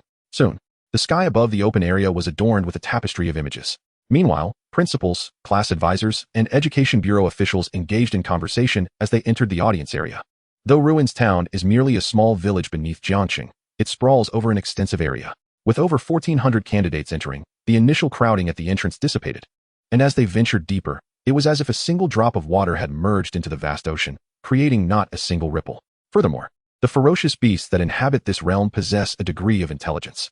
Thus, upon the influx of so many candidates, these creatures did not rush to attack. Instead, they retreated into hiding. Consequently, various teams and solitary adventurers commenced their respective quests deeper within Ruins Town. Yang, the swift sword of First High School, immediately employed his supernatural abilities upon entering the examination hall, manipulating the winds to reduce air resistance, and then darting forward like a cheetah. Su Jingming, having chosen a specific direction, descended with his long spear in hand, simultaneously activating the intelligent watch on his wrist. Instantly, a blue virtual screen projected from the watch, appearing before Su Jingming's eyes, adorned with a row of black text. Candidates are required to authenticate their identity on the smartwatch. The technological advancement of Blue Star technology surpasses that of the previous era. Virtual projection has now matured into a highly developed technology. Su Jingming was not surprised. He extended his left thumb and pressed it against the screen of the smartwatch. Fingerprint verification in progress. Verification successful.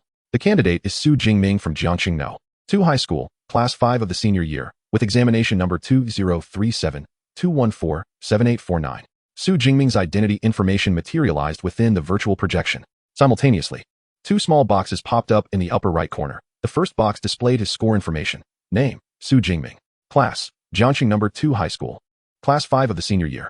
Score, 0. The second box revealed the score rankings for the Jiangxing Military Science College entrance examination. First, Zhou Mingyang, 7 points, Jiangxing No. 1 High School. Second, Li Yuan, 5 points, Jiangxing number 1 High School. Third, Zhao Hu, 4 points, Jiangxing number 1 High School. 874th, Su Jingming, 0 points, Jiangxing No. 2 High School. Truly, the first high school has swiftly eliminated the ferocious beasts.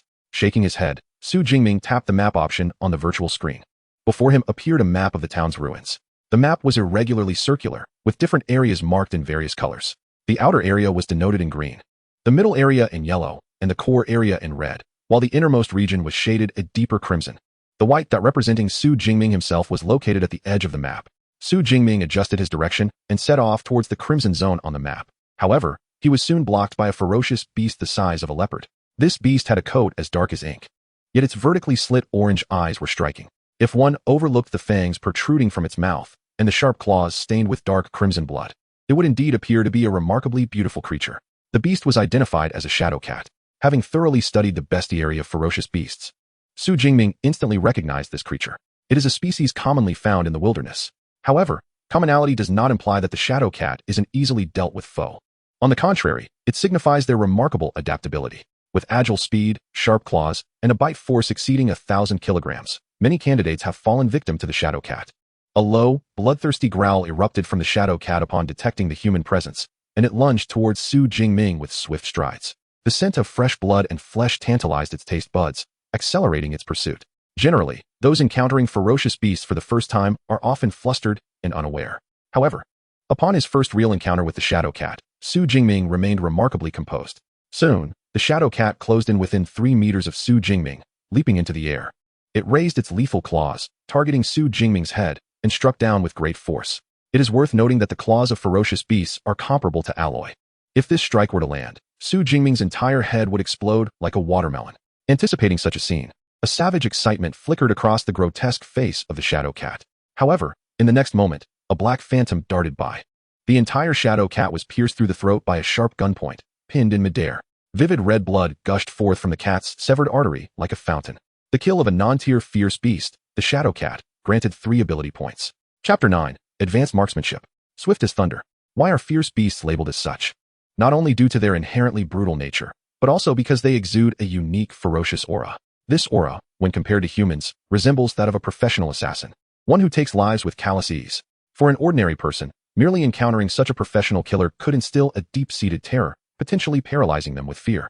Fierce beasts possess this distinctive aura. Thus, most awakeners facing fierce beasts for the first time find their full potential stifled, often unable to exert even a third of their abilities.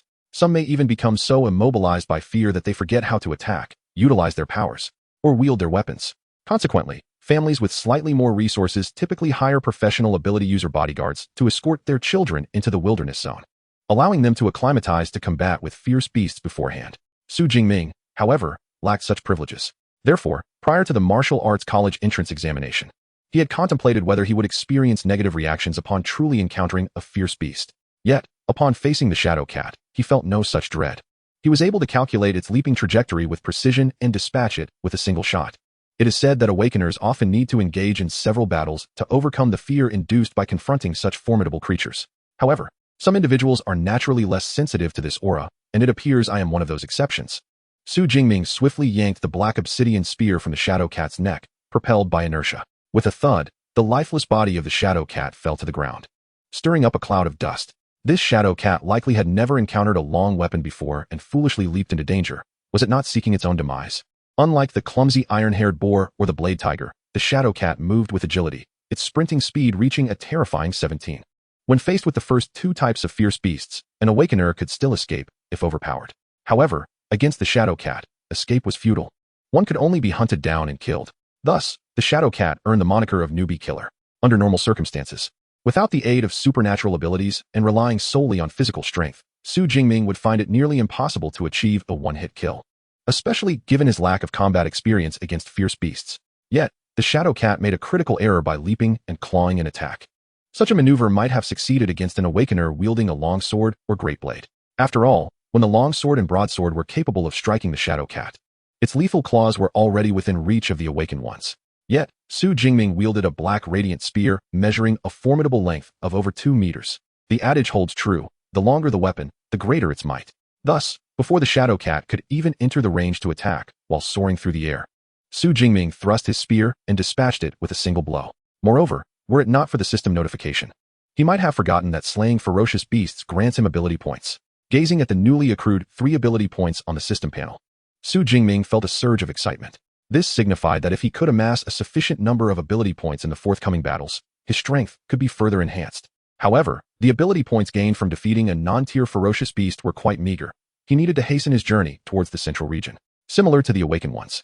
Ferocious beasts are classified into 9 tiers, ranging from 1st to 9th. Those below the 1st tier are referred to as non-tier ferocious beasts, corresponding to human awakened ones. Lacking any combat experience against ferocious beasts, Su Jingming initially intended to acclimatize himself in the outer regions. However, since he did not exhibit a significant reaction to the presence of ferocious beasts, lingering in the outer area seemed of little purpose. Thus, Su Jingming raised his black radiant spear and charged with determination toward the central area of the ruined town. In comparison to Zhou Mingyang, who possessed elemental wind abilities, Su Jingming's speed was not particularly remarkable. Yet, during his sprint, he continuously vanquished ferocious beasts. He defeated a non-tier ferocious beast, the iron-haired pig, earning 5 ability points. He eliminated another non-tier ferocious beast, the Shadow Cat, gaining 3 points, and he dispatched a non-tier ferocious beast, the horned rhinoceros, acquiring 6 points. Throughout these battles, Su Jingming refrained from utilizing his abilities. On one hand, he sought to hone his marksmanship and accumulate combat experience. After all, employing the tiered ability of the Purple Sky Thunder against these non-tier beasts would yield a swift kill, failing to provide any real training benefit. On the other hand, the rarer the ability, the greater the consumption upon its use. Su Jingming's original tiered ability, Weak Electricity, could be sustained for over 3 hours when exerted to its fullest. However, upon switching to the tiered ability, Purple Sky Thunder, he could barely maintain it for an hour under full force. It is essential to note that the Martial Science College entrance examination lasts an entire 12 hours. Therefore, he opted to conserve his abilities for when he entered the core area. Furthermore, after each battle, Su Jingming could sense his growth. These cumulative encounters were exponentially enhancing his combat awareness and marksmanship. Particularly, his shooting skills became increasingly fluid, reaching a level of effortless mastery he had never experienced before. Could it be that my marksmanship has unwittingly transcended its previous limits? On the dilapidated path of the old days, a ferocious beast's corpse lay at Su Jingming's feet. This beast was as large as a small car, adorned with razor-sharp horns atop its head, sturdy limbs, and skin of a dark brown hue. Even in death, it exuded a formidable aura of ferocity. This was precisely the ferocious beast, the horned rhinoceros, that candidates dreaded the most. The unicorn rhinoceros bore numerous wounds the size of a bowl, yet the fatal blow was delivered to its head. The obsidian spearhead, dark as night, violently pierced through the eye socket and into the brain, devastating the most vital neural pathways. The unicorn rhinoceros was undoubtedly beyond salvation. With a soft squelch, the spear was withdrawn, dragging forth a mingling of crimson and ivory from its skull. A common individual, confronted with such a gruesome sight, might very well succumb to nausea. Yet, Su Jingming remained unperturbed. Even taking the moment to access his system panel. Name, Su Jingming level, Awaken 1 ability, Purple Sky Divine Thunder, Physique, 141 Vitality Mentality, 160 Hz Skills, Marksmanship, Intermediate. Lightning Gale Strike, Beginner, Ability Points, 213 Indeed, his marksmanship had advanced to the intermediate level. Su Jingming's eyes sparkled with delight. And he couldn't help but reflect on the fact that, evidently, practical experience yields the greatest enhancement to one's abilities. Despite practicing marksmanship for over 6 years in his previous life and achieving only a beginner level, he had elevated his skills to intermediate through merely a series of battles against ferocious beasts. While the accumulation of experience played a role, it undeniably underscored the significance of real combat. Intermediate marksmanship now afforded him a sense of fluidity. One could only wonder how much further he might advance. Over 3 hours had elapsed since the commencement of the Martial Arts College entrance examination. Throughout his journey, although Su Jingming had not actively sought encounters, he had faced more than 40 ferocious beasts, ranging from the relatively low-level shadow cats to the more formidable blade-tusk tigers and unicorn rhinoceroses. Each beast slain granted him a measure of ability points, yet he had not meticulously tracked the total accrued. Upon inspection, he was astonished to discover he had already amassed 213 ability points, sufficient for upgrading his skills. This accumulation of 213 points was merely the beginning. Once he ventured into the central region and unleashed the purple sky divine thunder upon ferocious beasts, the rate of accumulation would accelerate further. After some deliberation, Su Jingming found himself unable to resist the allure, promptly pressing the plus sign next to marksmanship. Instantly, a torrent of techniques related to marksmanship flooded his mind. This influx of memories was not akin to the fleeting impressions of a film, easily forgotten after a brief viewing. Rather, it felt as though Su Jingming had genuinely honed his skills over decades of practice. Upon completing the infusion of marksmanship knowledge, Su Jingming swiftly drew his spear. In the next heartbeat, within a mere second, the obsidian spear darted through the air, striking in rapid succession. It moved with the swiftness and peril of black lightning. Chapter 10. Su Jingming. Within the top 50, I cannot be mistaken. On the aged streets, the obsidian spear, forged from high-grade alloy, danced in Su Jingming's grasp like a sleek black dragon, agile and swift. With a decisive halt in his movements, the spearhead, transitioning from extreme motion to utter stillness, heated up due to the intense friction with the air, releasing a plume of steam. With such marksmanship, he could undoubtedly vanquish a first-tier ferocious beast. Su Jingming initially believed that marksmanship was not as crucial as physical strength and mental fortitude. However, upon receiving the advanced marksmanship skills with the assistance of the Deep Blue system, he realized how profoundly mistaken he had been. With his marksmanship elevated to an advanced level, his shooting speed had more than doubled. Moreover, he had mastered various techniques for wielding the long gun, enabling him to devise strategies against any adversary he encountered. It could be said that even a first-tier ferocious beast, whose physical prowess surpassed his by several folds, would merely be toyed with and ultimately defeated under such marksmanship. Su Jingming then glanced at the system panel. Upgrading his marksmanship to an advanced level cost him 200 ability points, leaving him with a mere 13 points. Regrettably, he lacked sufficient ability points. Otherwise, he would have been eager to witness the terrifying prowess of master-level marksmanship. Shaking his head, Su Jingming opened the map. The white dot representing him was positioned at the edge of the green peripheral area, not far from the central yellow zone. In approximately half an hour, he would enter the central area, which was inhabited by peak ferocious beasts and first-tier beasts. There, he would harvest ability points at an accelerated rate. Although the ruins of the town, originally known as Weiyuan Town, were constructed several decades ago, it bore a striking resemblance to a modern city. The buildings were predominantly made of concrete and were similarly divided into urban and suburban districts. Su Jingming found himself in a residential complex within the suburban area of the ruined town. After enduring the invasion of ferocious beasts and the ravages of time, the entire complex appeared exceedingly dilapidated. The 6-story residential buildings were mostly in a state of collapse, and those that remained standing were severely weathered. The cobblestone path beneath his feet was overgrown with weeds, presenting a scene of desolation. As Su Jingming sheathed his black obsidian gun and prepared to turn away, he spotted several other candidates at the end of the opposite road. This group comprised 3 women and 2 men. Leading them was a tall girl clad in a silvery combat suit. This girl was none other than Lin Qingyuan, the class leader of Class 5, who had invited Su Jingming to join her team before entering the examination hall. Su Jingming, Lin Qingyuan exclaimed, recognizing him and approaching with long strides, her surprise evident. Most female combat suits tend to be form-fitting, and Lin Qingyuan's was no exception. The snug silver fabric accentuated her alluring curves. As she walked, her legs appeared remarkably long and toned. Class leader, Su Jingming replied, a smile involuntarily gracing his face. He had encountered other candidates on his journey, but they were either from different schools or other classes. This marked his first encounter with a classmate, eliciting a sense of warmth. Wow, I didn't expect to run into you here. Did you come alone? Lin Qingyuan inquired, glancing around and noticing the absence of others. The 4 teammates trailing behind her also expressed surprise at Su Jingming being alone. Generally speaking, awakened ability users of their level would be eliminated within the first 1 or 2 hours of the martial arts college entrance examination. It is now just past noon, and over 3 hours have elapsed since the commencement of the WUCA entrance examination. How is it that Su Jingming, rather than being in a predicament, has ventured so deeply into this place? Being alone is indeed more convenient. In response to Lin Qingyuan's inquiry, Su Jingming did not conceal the truth and nodded in affirmation. Impressive. Lin Qingyuan's eyes sparkled as she gave a thumbs up. We have all benefited from Xiao Qiao's assistance to reach this far. A petite girl behind her shyly nodded. This girl, known as Xiao Qiao, possesses a supportive ability termed swift movement, which can enhance the mobility of herself and her teammates to a certain extent. It is indeed thanks to Xiao Qiao that Lin Qingyuan's team has managed to cover such distance. I have been quite fortunate. The beasts I encountered along the way were not particularly formidable. Su Jingming, encouraged by Lin Qingyuan's radiant smile, found himself speaking more than usual. After all, in this ominous place teeming with grotesque creatures, nothing could be more uplifting than the sight of a beautiful woman.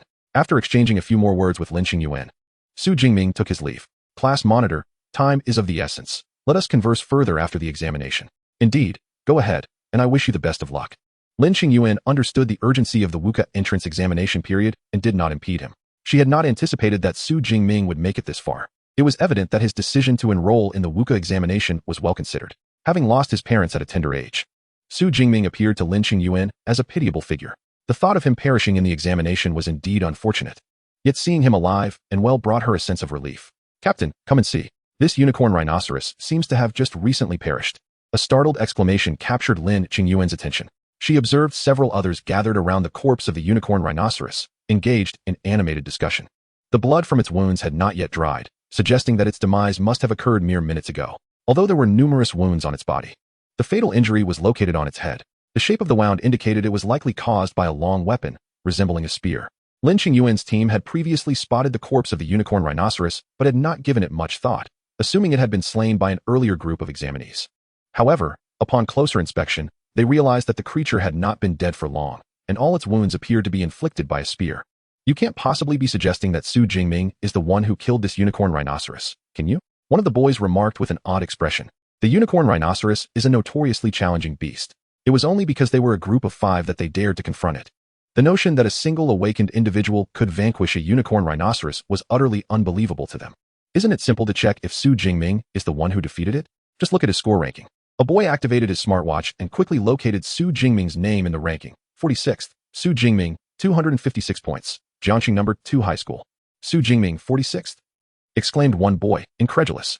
Has he truly broken into the top 50? Am I seeing this correctly? Upon witnessing the ranking, he was momentarily taken aback, then vigorously rubbed his eyes in disbelief. Upon confirming that he had not misread the information, he appeared as if he had seen a ghost, exclaiming in astonishment. What do you mean by 46? Have you found Su Jingming's ranking? The remaining team members gathered around, and upon witnessing Su Jingming's rank on the virtual screen, their expressions mirrored the same profound shock. Even Lin Qingyuan, the captain, could not help but widen her eyes, her expression adorably bewildered. Simultaneously, a perplexing thought arose in the minds of the others. Could it be that, in this day and age, even level 1 awakened beings possess such formidable prowess? Chapter 11. Has Su Jingming concealed his strength? The curious class teacher. The top-ranked Zhou Mingyang scored 412, indicating that he had already commenced a rampage in the central region. His agile movements, akin to a swift gale, indeed served him well for travel. His pace not inferior even in the context of the provincial capital's martial arts college entrance examinations. It must be noted, however, that Principal Liu is quite impressive. Nearly all of the top 10 are from your school. In the open space outside the ruins town, 10 enormous projection screens displayed the top 10 candidates, tracked and filmed by military drones. Beneath these colossal projections, thousands of smaller screens showcased images captured by fixed cameras situated throughout the ruins town, which would only enlarge on the main projection when necessary. Adjacent to the projection screens was a ranking list detailing each candidate's scores and rankings. In the makeshift audience area constructed beneath the projection screens, principals and teachers from the Education Bureau and various schools offered commentary on the students' rankings. Among them, a middle-aged man in a suit with short hair emerged as the focal point of discussion, Principal Liu Hang of Jiangxing number 1 high school. Within the top 10 of the martial arts rankings, apart from one student from the 3rd high school, the rest hailed from the 1st high school. Zhou Mingyang is our pride in Jiangxing. This time, he is poised to break into the top 100 of Jiangnan province. In the front row of the audience, a stout middle-aged man observed Zhou Mingyang's prowess on the first projection screen, nodding slightly in approval.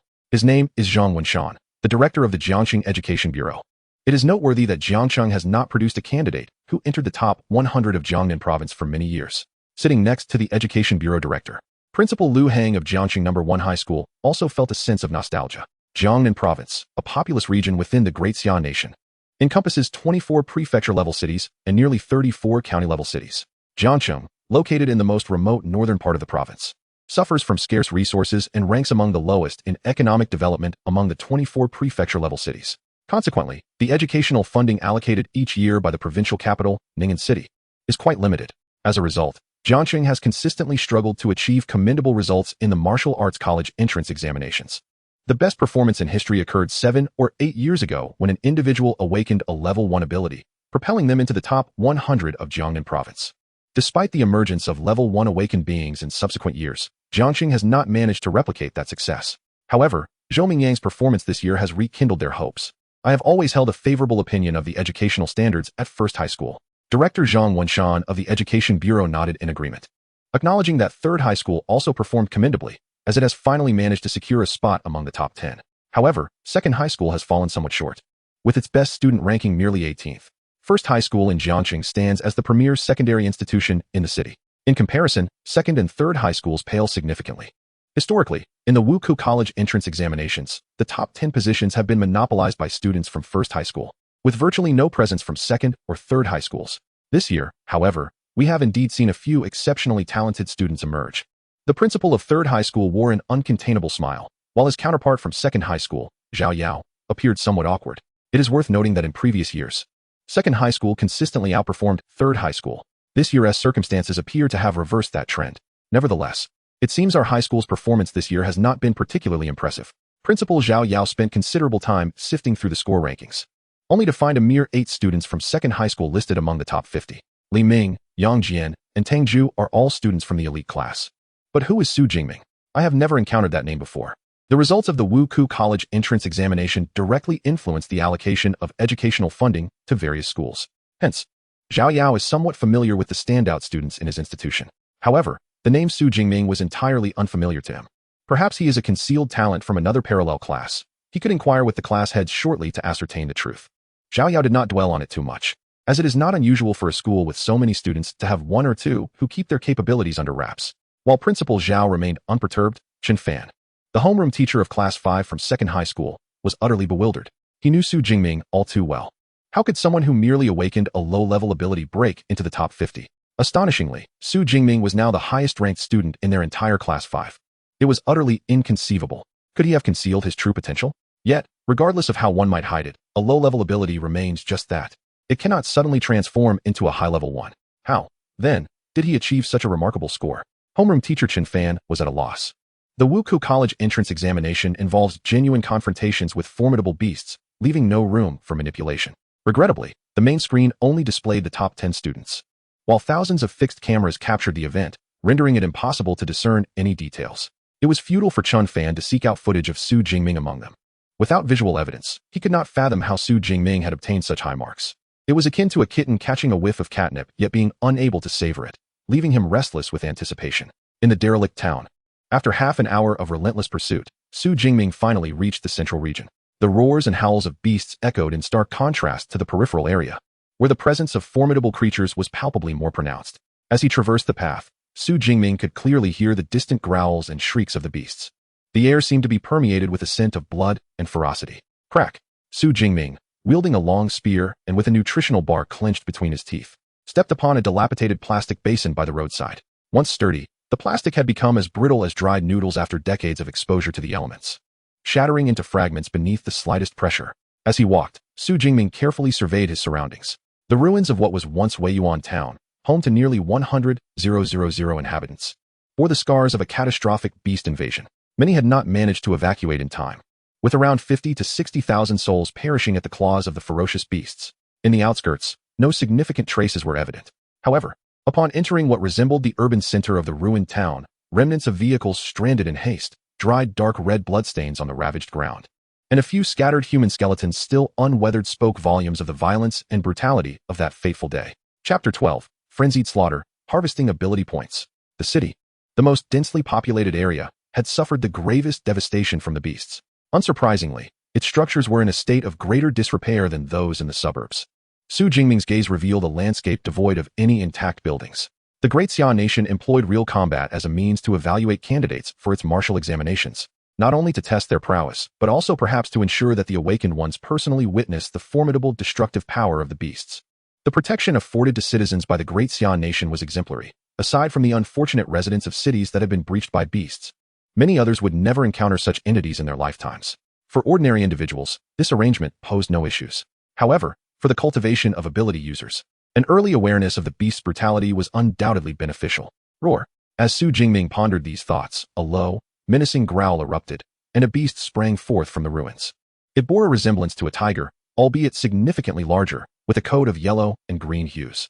Most striking was the bone blade that protruded from its forearms, gleaming with a metallic luster. Behind it trailed a whip-like tail, dragging on the ground. This was a first-tier beast, the arm-blade tiger. Su Jingming narrowed his eyes. Like the shadow cat, the arm-blade tiger was a relatively common creature. Determining its rank was straightforward. One merely needed to observe the length of the bone blade on its forearm. If it measured less than 20 centimeters, it was a non-tier beast. If longer, it qualified as a tiered beast. The one before him boasted a bone blade measuring around 22 to 23 centimeters, categorizing it as a lower-tier first-tier beast. Compared to the non-tier arm blade tiger Su Jingming had previously encountered, this creature exuded a far more formidable presence. Its amber eyes glinted with a fierce, bloodthirsty intent. It seemed fortune smiled upon me. I encountered a first-tier beast upon entering the central region, downing the remnants of liquid from the nutritional bar. Su Jingming felt his hunger dissipate. A slight smirk graced his lips. Perfect. I shall use you to test my marksmanship.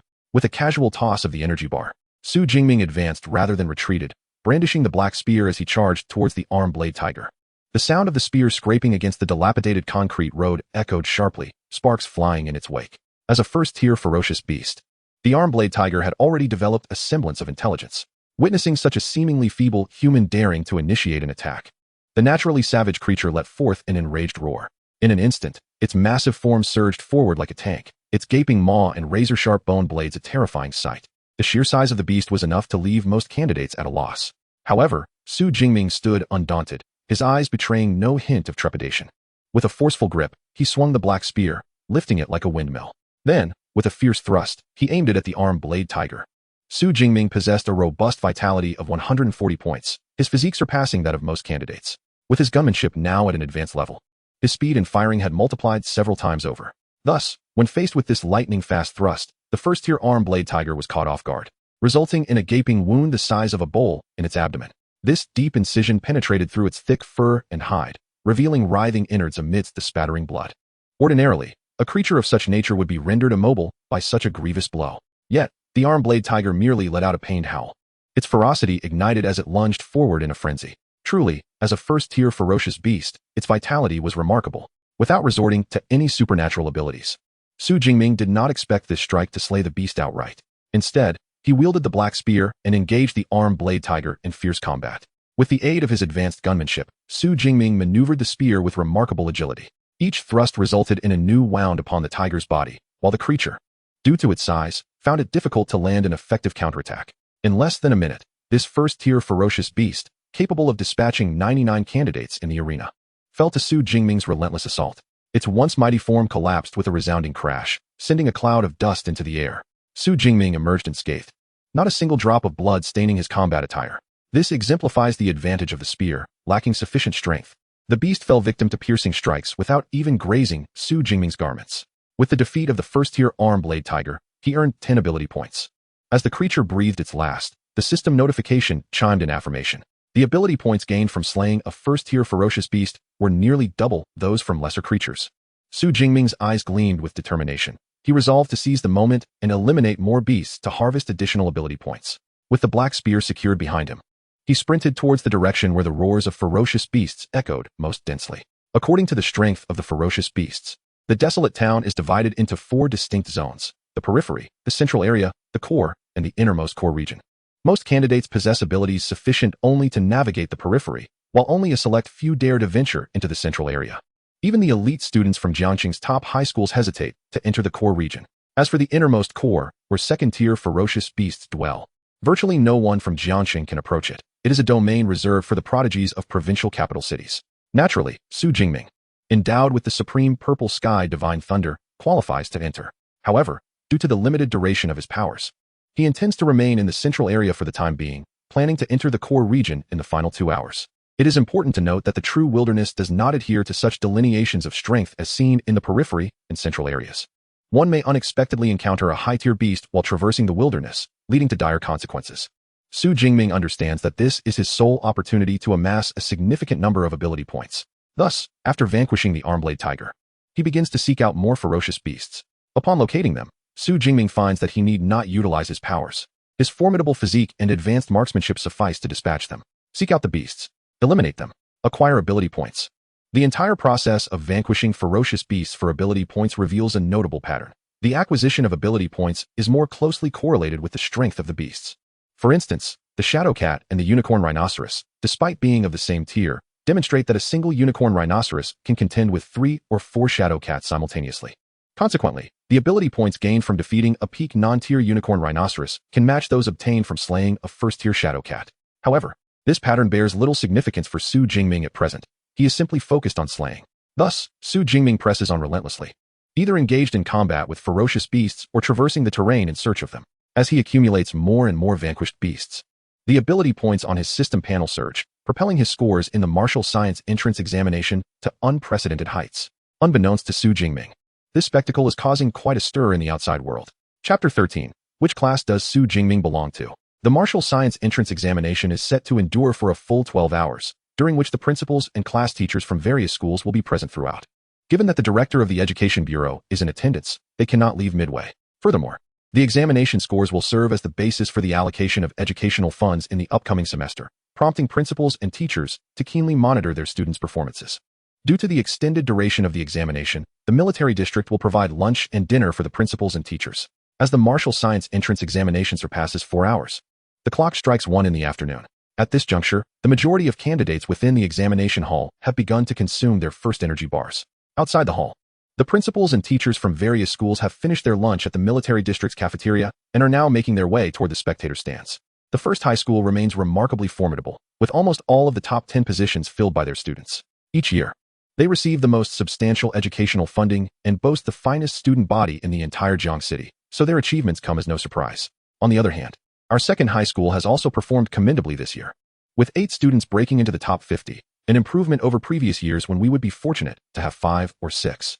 Unfortunately, this year, the third high school has outdone us, securing a spot in the top 10, which puts us in an awkward position.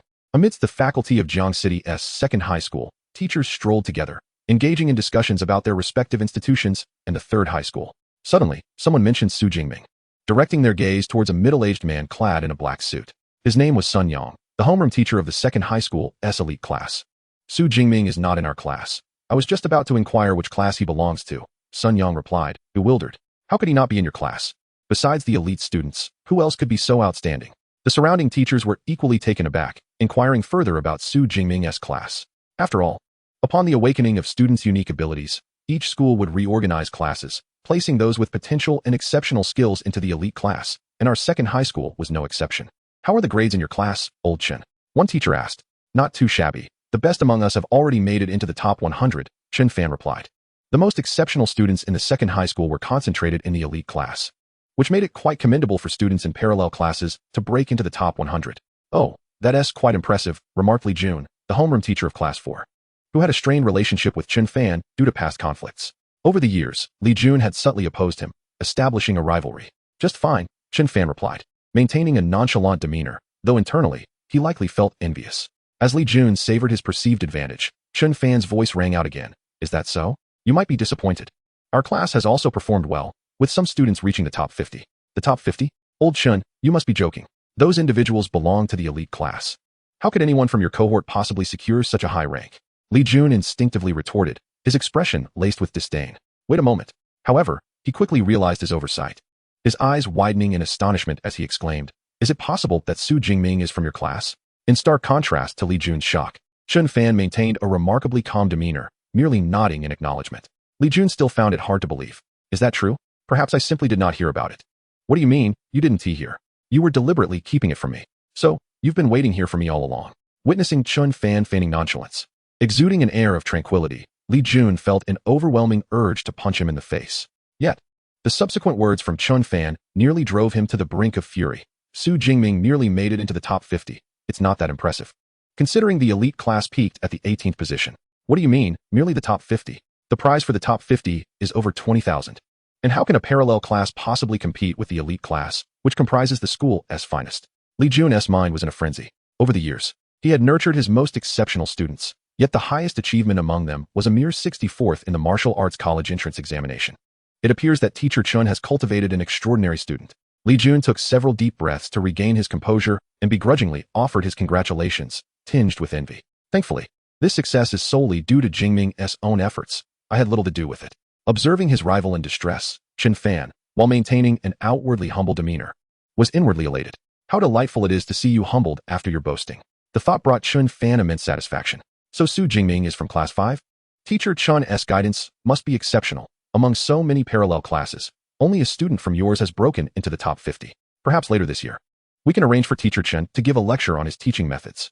Upon learning that Su Jingming was a student from Class 5, the surrounding teachers began to extend their congratulations. Even Sun Yang, the homeroom teacher of the elite class, offered a friendly smile to Chen Fan. With the best students already siphoned off to the elite class, producing such a remarkable student in a parallel class speaks volumes about Chen Fan's teaching prowess. Once the homeroom teacher of Class 5, Chen Fan, took his seat, he immediately directed his gaze toward the virtual screen suspended in midair, searching for Su Jingming's ranking. Soon, he found Su Jingming's name among the ranks. 32nd place, Su Jingming, 328 points, Jiangxing Second High School. 32nd place? Upon seeing this ranking, Chen Fan was momentarily taken aback. Just as he was pondering this, Su Jingming's name suddenly leaped, and upon reappearing, it was at a different position, 25th place, Su Jingming, 372 points, Jiangxing Second High School. This Chapter 14, the Top 10. The gun emerges like a dragon. A total of over 1,400 candidates participated in the Jiangxing Martial Arts College entrance examination, and fluctuations in rankings were quite common. However, a sudden rise or fall of more than 10 positions typically occurred only within the lower tiers. The abilities of these individuals are roughly comparable. Even a slight fluctuation in scores can result in a dramatic shift of 10 or more ranks. However, those who manage to enter the top 50 possess formidable skills, and the score disparities among them are considerable. Even with any ranking changes, it is typically only by 1 or 2 positions. A sudden leap of more than 10 ranks is exceedingly rare. Consequently, not only did Chen Fan take note of this occurrence, but other teachers from the second high school also recognized the situation, engaging in spirited discussions. Hey, Su Jingming's rank has surged, now reaching the 25th position. What? The 25th? Is that for real? Is he really from the parallel class? That's astonishing. At that moment, the ranking list for the Jiangxing Martial Science College entrance examination displayed that 9 students from the second high school had entered the top 50. Apart from those ranked 18th and 22nd, the highest ranking from the second high school was Su Jingming at 25th place. His rank soared from 32nd to 25th, with his score jumping from 328 to 372. In the front of the audience, Principal Zhao Yao of the second high school squinted his eyes. As a first-tier mental abilities user, he could memorize all the ranking information effortlessly. He particularly focused on the details pertaining to the students from his school. Naturally, Su Jingming's score and ranking fluctuations were glaringly obvious to him, yet he still found it hard to believe. According to the scoring methodology for the Martial Science College entrance examination, slaying a peak-level non-tier beast yields 6 to 8 points, while defeating a first-tier low-level beast grants 14 to 16 points. The Intelligent Watch records the kill count approximately every 4 seconds.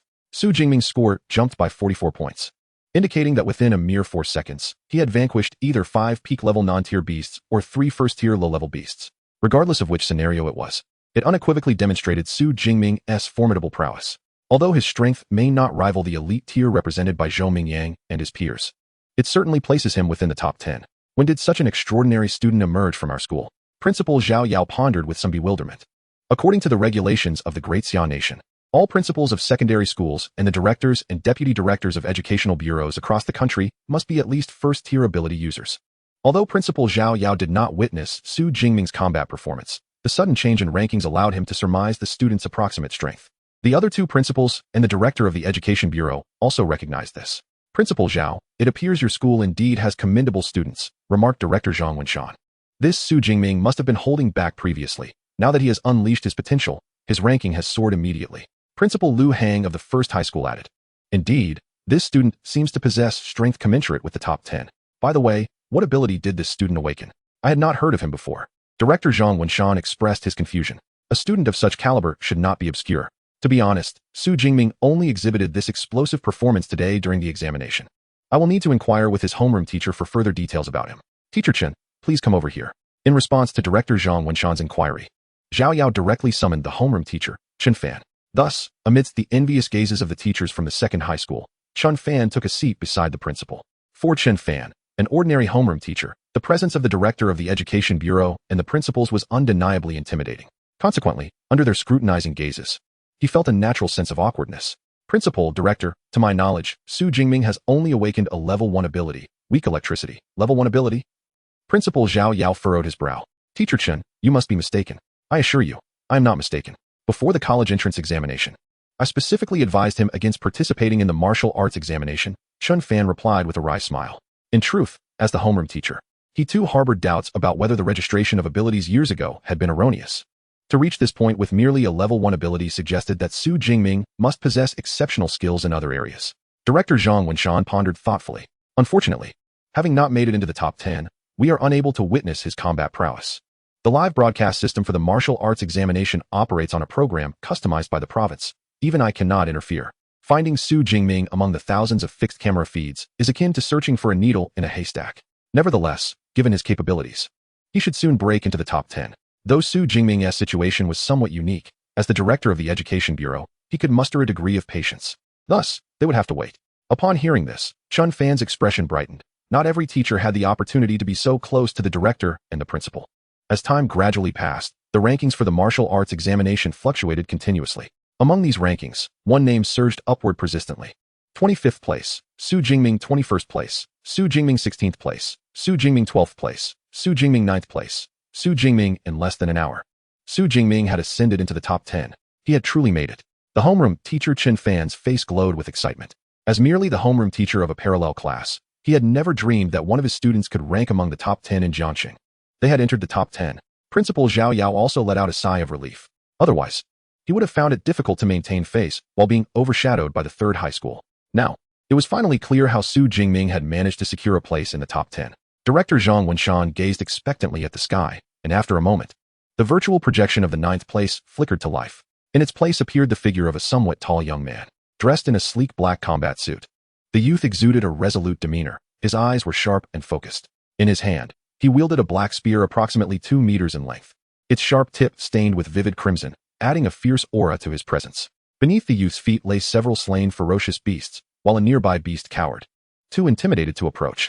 In the midst of a scene adorned with elements of darkness, long spears, and ferocious beasts, a formidable and intense aura enveloped the atmosphere. In the blink of an eye, the young man sprang into action. His spear surged forth like a dragon, striking with such swiftness that the beast scarcely had time to react before being impaled through the heart. Chapter 15. Regret and the Surge of Power. Hiss. That strike was astonishingly fast. It was as swift as a bolt of lightning. The speed of his assault rivaled that of awakened wind elementals. Yet he was not an awakened lightning elemental, was he? Observing the projection of that black-clad figure, which obliterated the shadow cat beast with a single lethal strike, the audience of instructors was left in utter amazement. Swift, precise, ruthless. These were the immediate impressions of Su Jingming. Chen Fan, the homeroom teacher of Class 5, widened his eyes in disbelief. Given that the school arranged for practical combat courses, he was familiar with the combat prowess of most students in his class. However, during the practical classes, Su Jingming's performance had merely been adequate, far from the astonishing level displayed now. Goodness, how could he have concealed such talent for so long? With such marksmanship, why not reveal it sooner? Why wait for the college entrance examination to make a stunning revelation? Nevertheless, with this level of marksmanship, even with only a first-level ability, he could still achieve commendable results in the exam. Chen Fan nodded slightly. In retrospect, his earlier advice against participating in the martial arts entrance examination seemed unnecessary. A robust physique coupled with exceptional marksmanship, Zhao Yao, the principal of the second high school, exhaled deeply and then shook his head in lament. What a pity. Indeed, it is a great pity. Zhang Wenshan, the director of the Education Bureau, also felt a tinge of disappointment. A formidable physique and proficiency with weapons undoubtedly provided significant advantages during the awakening phase. Yet, as levels increased, the benefits derived from physical prowess and skills would gradually diminish. After all, it was the awakened abilities that ultimately defined combat effectiveness. Had he possessed a higher-level ability, paired with such physique and marksmanship, the title of the top in Jiangxing would surely have been his. Alas, he was merely a holder of a first-level ability. Zhang Wenshan couldn't help but express his regret once more. In contrast to the principal and the director's lamentations, Chun Fan maintained a more optimistic perspective. As long as Su Jingming could sustain his position among the top 10 in Jiangxing until the conclusion of the college entrance exam, he would undoubtedly gain admission to a reputable university for awakened individuals. Of course, even if Su Jingming ceased his beast-slaying exploits from this point onward, concluding the exam with such results would still secure his entry into an awakened university, albeit with slightly lesser prospects. When compared to the anticipated outcome of failing or even facing dire consequences, this result was infinitely better. Having slain a first-level shadow cat, Su Jingming's ability points surged to 9. In the heart of Ruins Town, freshly victorious over a shadow cat, he reveled in the joyous chime echoing in his mind. The ferocious beasts in the central region of Ruins Town exceeded his expectations. Within just over an hour of his arrival, he had vanquished more than 20 first-level low-tier beasts, alongside over 10 peak non-tier beasts. His accumulated ability points on the system panel had now reached an impressive 312. Indeed, it is evident that the efficiency of slaying ferocious beasts in the central region is significantly higher. Su Jingming nodded in satisfaction, only to be greeted by the resonant hum of rapidly spinning propellers. A drone approached from the distance, hovering several dozen meters above his head. A tracking camera drone? Have I truly entered the top 10? Su Jingming activated his smartwatch to check his ranking. 9th place. Su Jingming, 607 points, second high school of Jiangqing. As expected, he had indeed made it into the top 10. A smile graced Su Jingming's face. The presence of the camera drone indicated that the subsequent battles would be observed by the outside world. Even the use of his extraordinary ability, the Divine Thunder of Zixiao, would be revealed. After all, the level of the Divine Thunder he summoned was too remarkable to disguise as a lower-tier electrical ability. Of course, Su Jingming had no intention of hiding it. The martial arts college entrance examination was fundamentally a test of the candidate's strength and potential. The better the results, the greater the options available. Only a fool would forego the opportunity to earn more points to conceal their abilities. Su Jingming's gaze sharpened as he opened his system information panel. Name, Su Jingming. Level, Awakened. Ability, Divine Thunder of Zixiao. Physique, 141 Vitality. Mentality, 160 Essence. Skills, Marksmanship, Advanced. Lightning Gale Break, Beginner. Ability points, 312. He had amassed over 300 ability points, yet his level had not increased. Su Jingming frowned upon noticing the absence of a plus sign next to his level. Such a situation could stem from two possibilities. The first possibility was that the number of ability points required to evolve from an awakened to an ability user was exceedingly high. 300 points might not suffice. The second possibility was that certain conditions must be met before one could transition from an awakened to an ability user, and until those conditions were fulfilled, even the system could not facilitate a level increase. To evolve from an awakened to an ability user, one must first learn the cultivation method for abilities. It seems that my inability to upgrade stems from not having studied the cultivation method, Su Jingming speculated inwardly. The cultivation method for abilities is a fundamental prerequisite for advancing from an awakened to an ability user. However, even the most basic cultivation methods are priced above $1 million. Given Su Jingming's financial situation, he could not afford even one. He had initially thought that having the system would allow him to bypass this foundational requirement, but it appeared he had been mistaken. Nevertheless, with his current combat prowess, he was not significantly inferior to true ability users. Therefore, he resolved to wait until after the college entrance examination to gain admission to an ability user university, study the cultivation method, and then become an ability user. Su Jingming did not dwell on this for long. The pressing matter at hand was how to allocate his more than 300 ability points. Currently, the only aspects he could enhance were his fundamental attributes and combat skills. The latter could not be utilized for the time being, so he would directly improve his basic attributes. After a moment of contemplation, Su Jingming allocated all his ability points to the two primary attributes. He distributed 200 points to his physique and 112 points to his mentality. Physique, 141 200 Vitality. Mentality, 160 112 Essence. As Su Jingming felt the enhancement of his fundamental attributes, a surge of strength coursed through his entire being, and his consciousness became extraordinarily clear. The fatigue accumulated from his journey and continuous battles was instantly swept away. Exhilarated, Su Jingming let out a hearty laugh, effortlessly twirling his black obsidian spear to create a stunning display of floral patterns. The speed and force of his strikes had significantly improved compared to before. With such a robust physique, coupled with my advanced spear techniques, I could effortlessly vanquish even the mid-tier ferocious beasts of the core region without resorting to my extraordinary abilities. In this moment, Su Jingming brimmed with confidence in his prowess. The ferocious beasts in the core area were indeed stronger and more abundant. Now that my strength has been further elevated, there is no need to linger in the central region. I shall head directly to the core area. With a vigorous shake of his spear, the crimson blood that had stained it was shaken off completely. Subsequently, he slung the spear across his back and glanced at the map before dashing towards the core region. With his enhanced physique, he was now even faster than Zhou Mingyang, who had been augmented by wind-based abilities.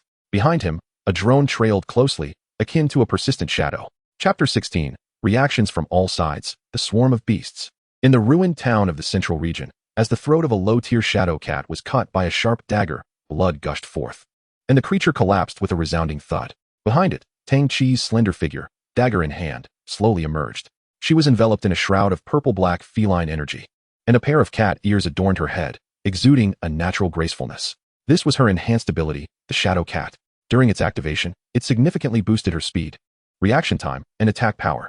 It was precisely due to this ability that, despite being merely an awakened individual, she was able to slay a low-tier beast.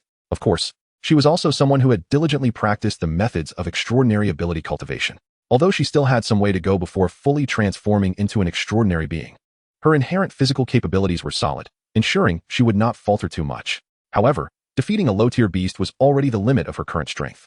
Thus, she only dared to roam within the central region, wary of the mid-tier beasts that prowled in the core area. As the feline energy shroud around her dissipated, her cat-like vertical pupils reverted to their original state. Rank 12, Tang Chi, 567 points, Jiangxing First High School. Upon checking her ranking on her smartwatch, Tang Chi furrowed her brow. Her rank had dropped by 1. Instinctively, she looked up to see who had displaced her. To her surprise, she found a familiar name occupying the 9th position. Su Jingming from 2nd High School, 607 points, 9th place. Indeed, it was you, cousin Jingming, who delivered that powerful strike yesterday. She couldn't help but ponder whether the name on the ranking was merely a coincidence with her cousin S. However, given that they both attended 2nd High School and shared the same name, such coincidences were exceedingly rare. Additionally, her lingering suspicions from the events at the Thunder Martial Arts School only added to her intrigue. This further solidified her belief that Su Jingming on the rankings was indeed her cousin. Yet, how could someone with merely a level 1 ability achieve all of this? Tang Chi's delicate face flashed with curiosity. It seemed her cousin was not as straightforward as he appeared.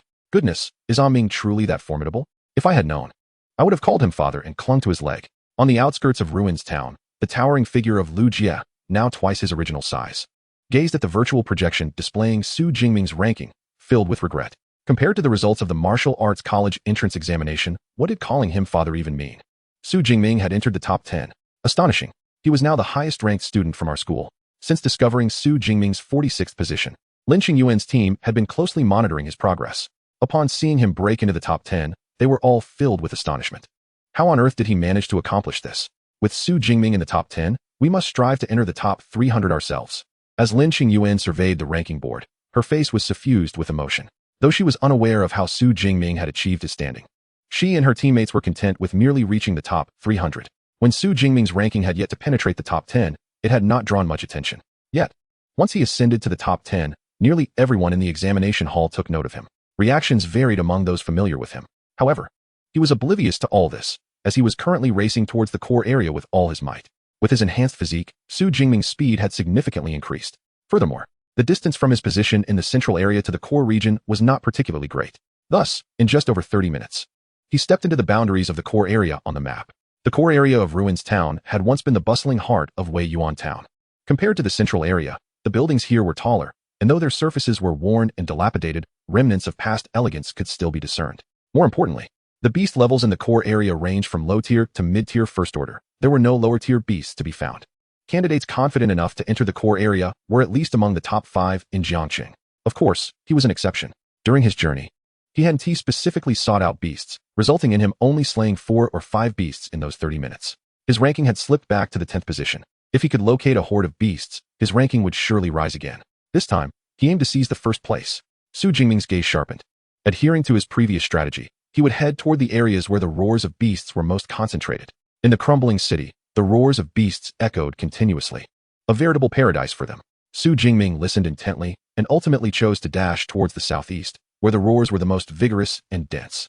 Most candidates advanced cautiously within the examination grounds, fearful of drawing the beast's attention and inciting an ambush. However, Su Jingming surged through the city like a nimble cheetah, undeterred by the 50-kilogram black spear strapped to his back. He raced along the dilapidated roads, the wind roaring in his ears as the scenery blurred by, with glimpses of ferocious beasts flitting through the ruins. He felt no inclination to engage with these solitary creatures. Soon, the cacophony of roars grew ever closer, revealing a rusty, battered bus blocking the end of the road. Yet, Su Jingming's speed did not wane. Only as he neared the bus did he exert force in his legs. Leaping 5 to 6 meters into the air, thud, his combat boots landed on the roof of the bus, and he gazed down, surveying the scene below. It was a fitness plaza, strewn with dilapidated exercise equipment and inhabited by several ferocious beasts. The air was thick with the scent of blood mingled with an animalistic odor, causing Su Jingming to furrow his brow. 1, 2, 3. There were a total of 10 ferocious beasts, all of them arm-blade tigers. It appeared he had encountered a pack of these creatures. Beasts are categorized into social and solitary types, and the arm-blade tiger belongs to the former. Ordinary candidates would typically avoid such a group. However, the icy determination in Su Jingming's striking black and white eyes was ignited with fervent battle intent. This was precisely what he sought. To achieve a cohesive pack of arm-blade tigers, a dominant king capable of subduing all was necessary. Su Jingming's gaze shifted to the center of the plaza, where lay the partially devoured, blood-soaked corpse of a unicorn rhinoceros. Beside it rested an arm-blade tiger king, significantly larger than its peers. Its limbs were robust, with formidable, razor-sharp bone blades adorning its forelegs. A mid-tier first-grade arm-blade tiger, it was evidently the ruler of this feral group. A slight smirk graced Su Jingming's lips. Should he vanquish these beasts, he would amass a considerable number of ability points. Chapter 17. The Aesthetics of Violence, Dominant Marksmanship. Standing at 186 meters tall and perched atop the bus, Su Jingming immediately attracted the attention of the arm-blade tigers in the plaza. Except for the lethargic arm-blade tiger king in the center, the other 9 resting tigers rose simultaneously. Their eyes glinted with ferocity as they advanced toward the bus. While their pace was unhurried, the imposing presence of 9 tigers, each as large as a car, exuded an intimidating pressure. It was precisely this reason that made confronting a pack of beasts exceedingly challenging. Even a high-tier first-grade beast would think twice before provoking these 9 arm-blade tigers. However, Su Jingming felt no fear in the face of the approaching pack. He leapt down from the bus with a thud, and with a low growl, the 9 arm-blade tigers, rather human-like, scattered in response. Then, they charged towards Su Jingming from different directions. Truly, the ferocious beasts, led by a formidable leader, had even learned to adopt simple formations. With a firm grip, the black spear was already in Su Jingming's hands. The bus was merely less than 30 meters away from the square, an insignificant distance for these first-tier, lower-level arm-blade tigers. In the blink of an eye, the 9 arm-blade tigers advanced to within 5 meters of Su Jingming. However, they did not rush him all at once. Instead, 5 of the arm-blade tigers surged forward, pouncing with ferocity. The 5 massive arm-blade tigers crowded together, blocking all avenues of escape for Su Jingming. Behind him loomed the abandoned bus, leaving him with no retreat. At this moment, Su Jingming found himself cornered. Yet, in the face of such a dire situation, his gaze remained resolute, and he wielded the 2-meter-long black spear with the grace of a windmill. The swirling black spear transformed into a shadowy apparition, resembling a rapidly spinning propeller. At this instant, the arm-blade tigers sensed something was amiss, but it was too late. The 5 arm-blade tigers, caught completely off guard, collided with the rapidly rotating black spear. With a sickening thud, the sharp tip of the spear, akin to a meat grinder, mercilessly shattered their skulls, leaving them bloodied. Subsequently, propelled by the tremendous force, one of the tigers toppled to the ground. Although their heads were severely injured, the 5 arm-blade tigers were not yet dead, lying on the ground, still exhibiting signs of life. Their brute physical strength fell short. Su Jingming could not help but shake his head. This windmill maneuver was purely reliant on his physical prowess, not a combat technique. Had this move been a fusion of physical strength and supernatural ability, those 5 ferocious beasts would have been instantly obliterated in that fleeting moment. Nonetheless, it was fortunate that a finishing blow was all that was required. Su Jingming charged once more, as the remaining 4 arm-blade tigers attempted to impede his advance. However, he deftly evaded their grasp with his agile footwork. Then, like the scythe of death, the black spear claimed the lives of the 5 gravely injured arm-blade tigers one after another. Roar! At that moment, the 1-tier, mid-level arm-blade tiger king, which had been lying in the center, finally sensed the unfolding chaos and rose to confront the remaining 4 arm-blade tigers. Perfect, they shall be dealt with together. With a swift motion, the black spear was extracted from the corpse of the arm-blade tiger. Su Jingming, spear in hand, stood alone against the 5 arm-blade tigers. In his clear eyes, there was no trace of fear, only an endless chill and an aura of lethal intent. Roar! Whether it was due to the heavy losses of its comrades or the fury ignited by Su Jingming's indomitable gaze, the arm-blade tiger king let out a furious roar and charged forth with the remaining 4 arm-blade tigers. Su Jingming, spear raised, met them head-on, engaging in battle with the 5 arm-blade tigers. Though the arm-blade tigers were fierce beasts, they possessed a measure of intelligence. Particularly, this group of arm-blade tigers had undergone numerous coordinated attacks, having no doubt slain countless powerful beasts together. In a city, a formidable 5-headed arm-blade tiger could easily annihilate 100 elite soldiers. However, Su Jingming transformed into a shadow of black, deftly maneuvering through the gaps among the tigers. The arm-blade tigers posed no real threat to him. With each strike of his spear, he aimed directly at their vital points. Within a mere 2 minutes, all the arm-blade tigers lay defeated beneath his lance. Such first-tier mid-level ferocious beasts were hardly a match for him, unable even to compel him to unleash his abilities. Gazing down at the lifeless body of the arm-blade tiger king, Su Jingming shook his head. Although his physique had been enhanced with the system's assistance, he remained uncertain of his true combat prowess. His audacity to confront the ferocious beast stemmed from the support of the purple lightning.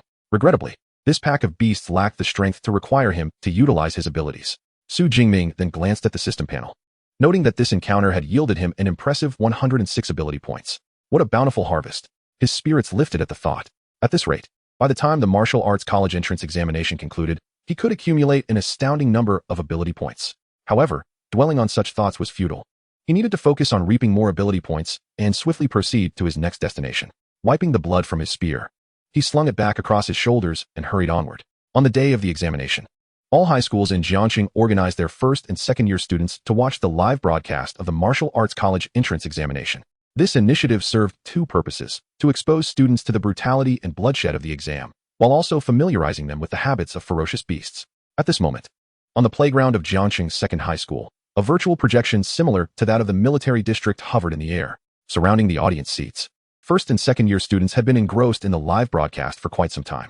In previous years, the top 10 contenders had all hailed from First High School, which led to much discussion among the students regarding competitors from other institutions. However, this year was different. Their school had a contender breaking into the top 10, Su Jingming. When Su Jingming surged onto the big screen in 9th place, the staff and students of Second High School erupted into a fervor. The moment he pierced through the shadow cat was particularly exhilarating, igniting a wave of excitement among the students. Wow, that shot was so cool. Although I hadn't heard of Su Sr. before, from this moment on, he is my idol. The admiration for him was palpable. He was tall and robust, undeniably striking. In contrast to the size of the directors and principals from the military district regarding Su Jingming, the students who witnessed his rise into the top 10 felt genuine joy and excitement. Many even looked up to him as a benchmark and a role model. However, as Su Jingming continued his journey for over half an hour with minimal engagement, disappointment began to wash over the students, especially as his rank dropped to 10th place. Anxiety spread among them. Alas, it seems Second High School still falls short. We finally have a senior reaching the top 10, yet it appears there is no follow-up. Though it is difficult to admit, Senior Su is indeed fatigued. Perhaps I shall turn my attention to the foremost contender, the light wind sword Zhoming Yang. The greater the expectation, the deeper the disappointment. After all, our high school has finally produced a student who has broken into the top 10, and naturally, there is hope for an even better rank. However, Su Jingming's performance has led to murmurs of discontent among the audience. A significant number of students have begun to revisit the live broadcasts of other star candidates. Look, Senior Su has encountered a ferocious beast. In the footage, Su Jingming stands atop a bus. Below him looms a massive armed blade tiger. This is dire. He has stumbled into a pack of beasts. The armed blade tiger hordes spells trouble. Why hasn't he fled yet? If he doesn't leave soon, he will truly be in peril. Oh no. The armed blade tigers are closing in. He cannot escape. Why hasn't he activated the safety orb? This situation is exceedingly dangerous. Despite the earlier disappointment in Su Jingming's performance, he remains a senior from our own school, and thus, the students cannot help but worry for him. When 5 armed blade tigers lunged at Su Jingming, who had not activated his safety orb, some girls gasped and covered their eyes in fright. Yet, contrary to the imagined scenario of him being devoured, Su Jingming wielded his black radiant spear with an invincible grace, sending the 5 armed blade tigers tumbling away. What incredible strength! At that moment, everyone in the audience felt their hearts race. A spear can be wielded in such a manner? The sheer power is astonishing. If an ordinary person attempted to wield a spear like that, they would not only fail to injure the armed blade tiger, but would likely be crushed by its massive form. It appears that Senior Su possesses a physical enhancement ability. Otherwise, such feats would be unattainable. In the blink of an eye, any dissatisfaction the students harbored towards Su Jingming vanished. Next, he transformed into a shadowy figure, brandishing his black radiant spear. With the swiftness of the wind, he maneuvered through the 5 armed blade tigers, relentlessly advancing and slaying them. His spear, now drenched in the blood of the beasts, gleamed a vivid red. No one found this spectacle unsettling. Rather, it evoked exhilaration. What a visceral feeling. I prefer this to the delicate strokes of the light wind sword. Each strike is powerful and dominating. The beasts are the enemies of humanity, and this is a universally acknowledged truth. Therefore, as the armed blade tigers were systematically slaughtered, no one felt pity. Instead, it was a source of tremendous satisfaction. Especially striking was the tall, slender figure weaving through the chaos. With each thrust of his spear, there was an aesthetic brutality that captivated the hearts of these 16 and 17-year-olds, their faces flushed with excitement. Chapter 18. The Excited Teachers, First Place. Ah, what a thrill. Magnificent. Truly exhilarating. No wonder Senior Su is so formidable. He is extraordinary. Goodness, this has stirred my blood to a boil. I am tempted to wield a spear myself. As the armed blade tiger king fell, the students in the audience erupted with satisfaction, akin to gourmet diners relishing a sumptuous feast, each offering their own evaluations. At that moment, Su Jingming's ranking surged abruptly to the 6th position. 6th place, Su Jingming, 796 points, Second High School of Jiangxing. What on earth is happening? How did my senior leap to 6th place? Just moments ago, his score was merely 634. How did it suddenly increase by nearly 160 points? Even with 4 or 5 first-tier ferocious beasts, it seems improbable to achieve such a high score all at once. Confusion swept through the crowd, as the points accrued seemed excessively inflated. Suddenly, It dawned on them that Su Jingming was no longer in the mid-region, but had entered the core area. A gasp erupted from the crowd, prompting everyone to instinctively glance at the virtual map displayed on the screen. Indeed, Su Jingming was now situated within the red core zone. I suspected something was amiss with the size of those arm-blade tigers. They were not peak non-tier beasts, but rather first-tier ferocious creatures. So, he had been defeating only first-tier beasts. Incredible. Slaying first-tier beasts was as effortless as slicing through vegetables. Initially, the students believed Su Jingming remained in the mid-region, contending with merely peak non-tier and first-tier beasts. However, they were taken aback to discover that he had already ventured into the perilous core area. He had just been battling lower and mid-tier first-tier ferocious beasts. It was no wonder they failed to notice sooner. The battle had been exceedingly intense. At the same time, they finally understood why Su Jingming had refrained from engaging earlier. He was hastening towards the core area. Who else could be as formidable as my senior? Dispatching all ferocious beasts with such prowess? The crowd instinctively compared Su Jingming to the top-ranked Zhou Mingyang. Yet, they realized that even the illustrious Zhou Mingyang seemed unable to exhibit the same overwhelming dominance that Su Jingming had just displayed. One person against 10 arm-blade tigers, including one mid-tier first-tier beast. His combat prowess likely surpassed even Zhou Mingyang's. Which teacher at second high school nurtured Su Jingming to such an extraordinary level? In the audience outside the military district, when Su Jingming faced the horde of ferocious beasts alone, he captured the attention of all the teachers. However, they initially thought little of it, assuming he would flee. After all, no candidate had dared to confront the ferocious beasts in the core area since the competition began. Yet, the opponent's nearly overwhelming display of strength left the teachers and the principal utterly astounded. Especially Chen Fan, the homeroom teacher of Class 5, whose face flushed a deep red, clearly overwhelmed with excitement. The student's remarkable performance brought him a sense of pride. Su Jingming was astonishingly powerful. Even the usually stoic principal of second high school widened his eyes in disbelief. His shooting was as swift as a dragon and as fast as lightning. This was undoubtedly advanced marksmanship. The director of the Education Bureau, Zhang Wenshan, was equally exhilarated. However, his focus was primarily on Su Jingming's marksmanship.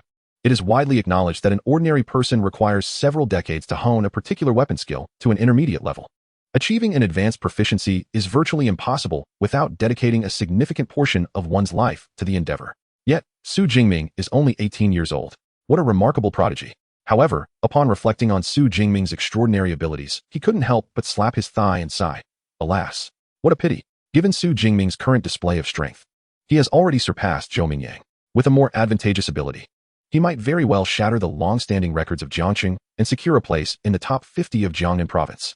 Yet, Su Jingming's level of ability inevitably limits his future potential. Advanced marksmanship. No wonder he is so formidable. At merely 18 years of age, Su Jingming has already mastered advanced shooting techniques. What astonishing insight. Even the most gifted individuals from provincial capital cities would struggle to acquire such advanced weapon skills. Hearing Director Zhang Wenshan's lament, the teachers finally grasped the situation, and a wave of astonishment swept through them. Principal Zhao, congratulations. It seems this year's top student in Jiangxing will belong to your second high school. After witnessing the recent competition, it was evident to astute observers that Su Jingming's prowess eclipsed that of Zhou Mingyang, making his ascent to the top merely a matter of time.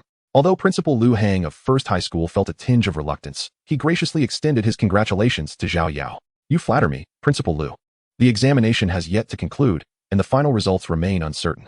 First High School, the finest institution in Jiangxing, not only boasts abundant educational resources, but also attracts the most outstanding students from across the city. Each year, following the awakening of abilities, numerous exceptional students from second high school transfer to first high school, lured by its generous offerings. Therefore, it is impossible for Principal Zhao Yao to harbor any animosity towards first high school. However, first high school is undeniably formidable, leaving little room for second high school to shine. Now, as the moment for second high school to eclipse the glory of first high school approaches, Principal Zhao Yao has become notably composed, adopting a tone of humility.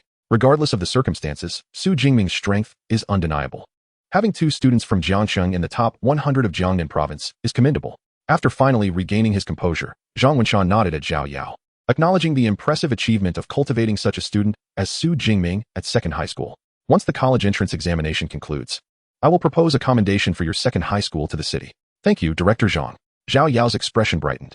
As a principal with the ability, he had long since relinquished hopes of enhancing his own strength, focusing instead on his career trajectory.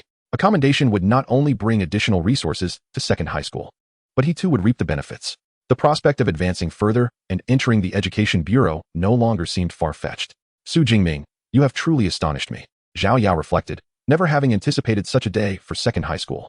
just as Zhang Wenshan had predicted. In the ensuing time, Su Jingming's score soared as if propelled by a rocket, surpassing Zhou Mingyang in less than an hour to claim the top position.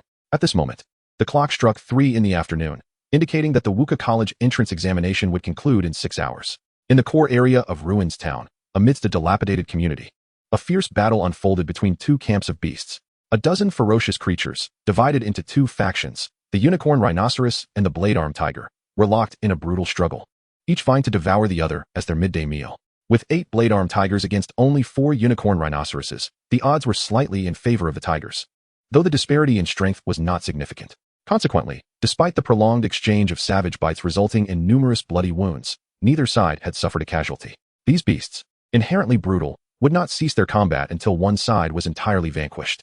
Suddenly, one of the blade-arm tigers caught a scent, halting its charge and crouching low while emitting a menacing growl towards the entrance of the community. This growl acted like a catalyst, causing all blade-arm tigers and unicorn rhinoceroses present to instinctively cease their fighting, redirecting their focus towards the gate with fierce expressions, poised for an imminent charge. Amidst the beast's tense gaze, a tall human youth emerged, striding forward with an air of confidence.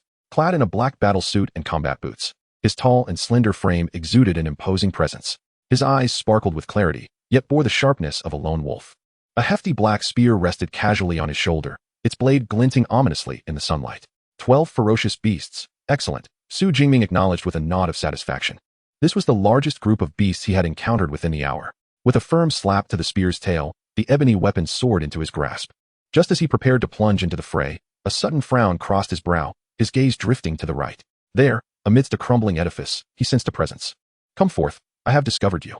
Emerging from the shadow of the dilapidated building was a striking young man with a long sword slung across his back, Zhou Mingyang. Su Jingming raised an eyebrow. This was indeed the renowned wind sword, Zhou Mingyang, known for his formidable wind-based abilities. In stark contrast to his graceful demeanor outside the examination venue, Zhou Mingyang now appeared somewhat disheveled. With tousled hair and his battle attire stained with dark red blood, whether his own or that of the beasts remained uncertain. Of course, most candidates in the examination hall bore a similar appearance. Su Jingming himself was no exception, though the blood splattered on him was considerably less due to his weapon of choice. However, the question lingered in his mind. How did you know it was me? He was perplexed, not believing that this illustrious student would recognize him from second high. There are only a few brave enough to venture into the core area. We are all old acquaintances now. Suddenly, an unfamiliar figure emerged, and it could only be the first-ranked individual, as Zhou Mingyang explained with a smile. Understanding dawned on Su Jingming as he nodded. In the context of the martial arts examination, candidates were forbidden from attacking one another. Any breach would result in a permanent disqualification. Moreover, with tracking drones hovering above them, there was no need to worry about Zhou Mingyang launching a surprise attack. Thus, Su Jingming, armed with his firearm, prepared to advance towards the nearby cluster of fierce beasts. Wait, are you intending to confront that pack of beasts alone? Zhou Mingyang exclaimed, swiftly reaching out to stop him. What? Do you wish to compete with me for the kill? Su Jingming's gaze turned dangerously intense. For him, these beasts represented not merely points, but also the coveted abilities. He could not afford to cede them to anyone else. Zhou Mingyang, meeting Su Jingming's fierce stare, felt as if he were being scrutinized by a formidable beast king, goosebumps rising on his skin. Such a ferocious aura. Realizing the gravity of the situation, Zhou Mingyang quickly responded, there are 2 mid-tier first-level beasts in that group. You cannot handle them alone. If we join forces, we might stand a chance. The beasts belonged to 2 separate groups, each harboring a mid-tier first-level king, lying in wait to strike once they had exhausted one another. Presently, although both groups were injured, they had not sustained significant losses and remained in a state of wild ferocity. Choosing this moment to attack would essentially be courting death. No need. I can manage on my own. Observing that Zhou Mingyang was not attempting to claim the kills, but rather seeking cooperation, Su Jingming's demeanor softened considerably. He patted Zhou Mingyang on the shoulder and charged forth with his weapon drawn. Hey! Zhou Mingyang intended to offer further counsel, but seeing Su Jingming rush ahead, he reluctantly fell silent. Taking a stance with his sword at the side, Zhou Mingyang focused intently on Su Jingming, ready to intervene should anything go awry. However, what unfolded next left Zhou Mingyang wide-eyed in astonishment. Su Jingming plunged into the throng of beasts as if he were an unstoppable force. The sleek black spear in his hand seemed to move like a phantom, claiming the lives of the beasts with each strike. In less than 3 minutes, the 12 ferocious beasts were reduced to a mere 4. This left Zhou Mingyang utterly astounded. Just 2 hours prior, he had been oblivious to the existence of such a person.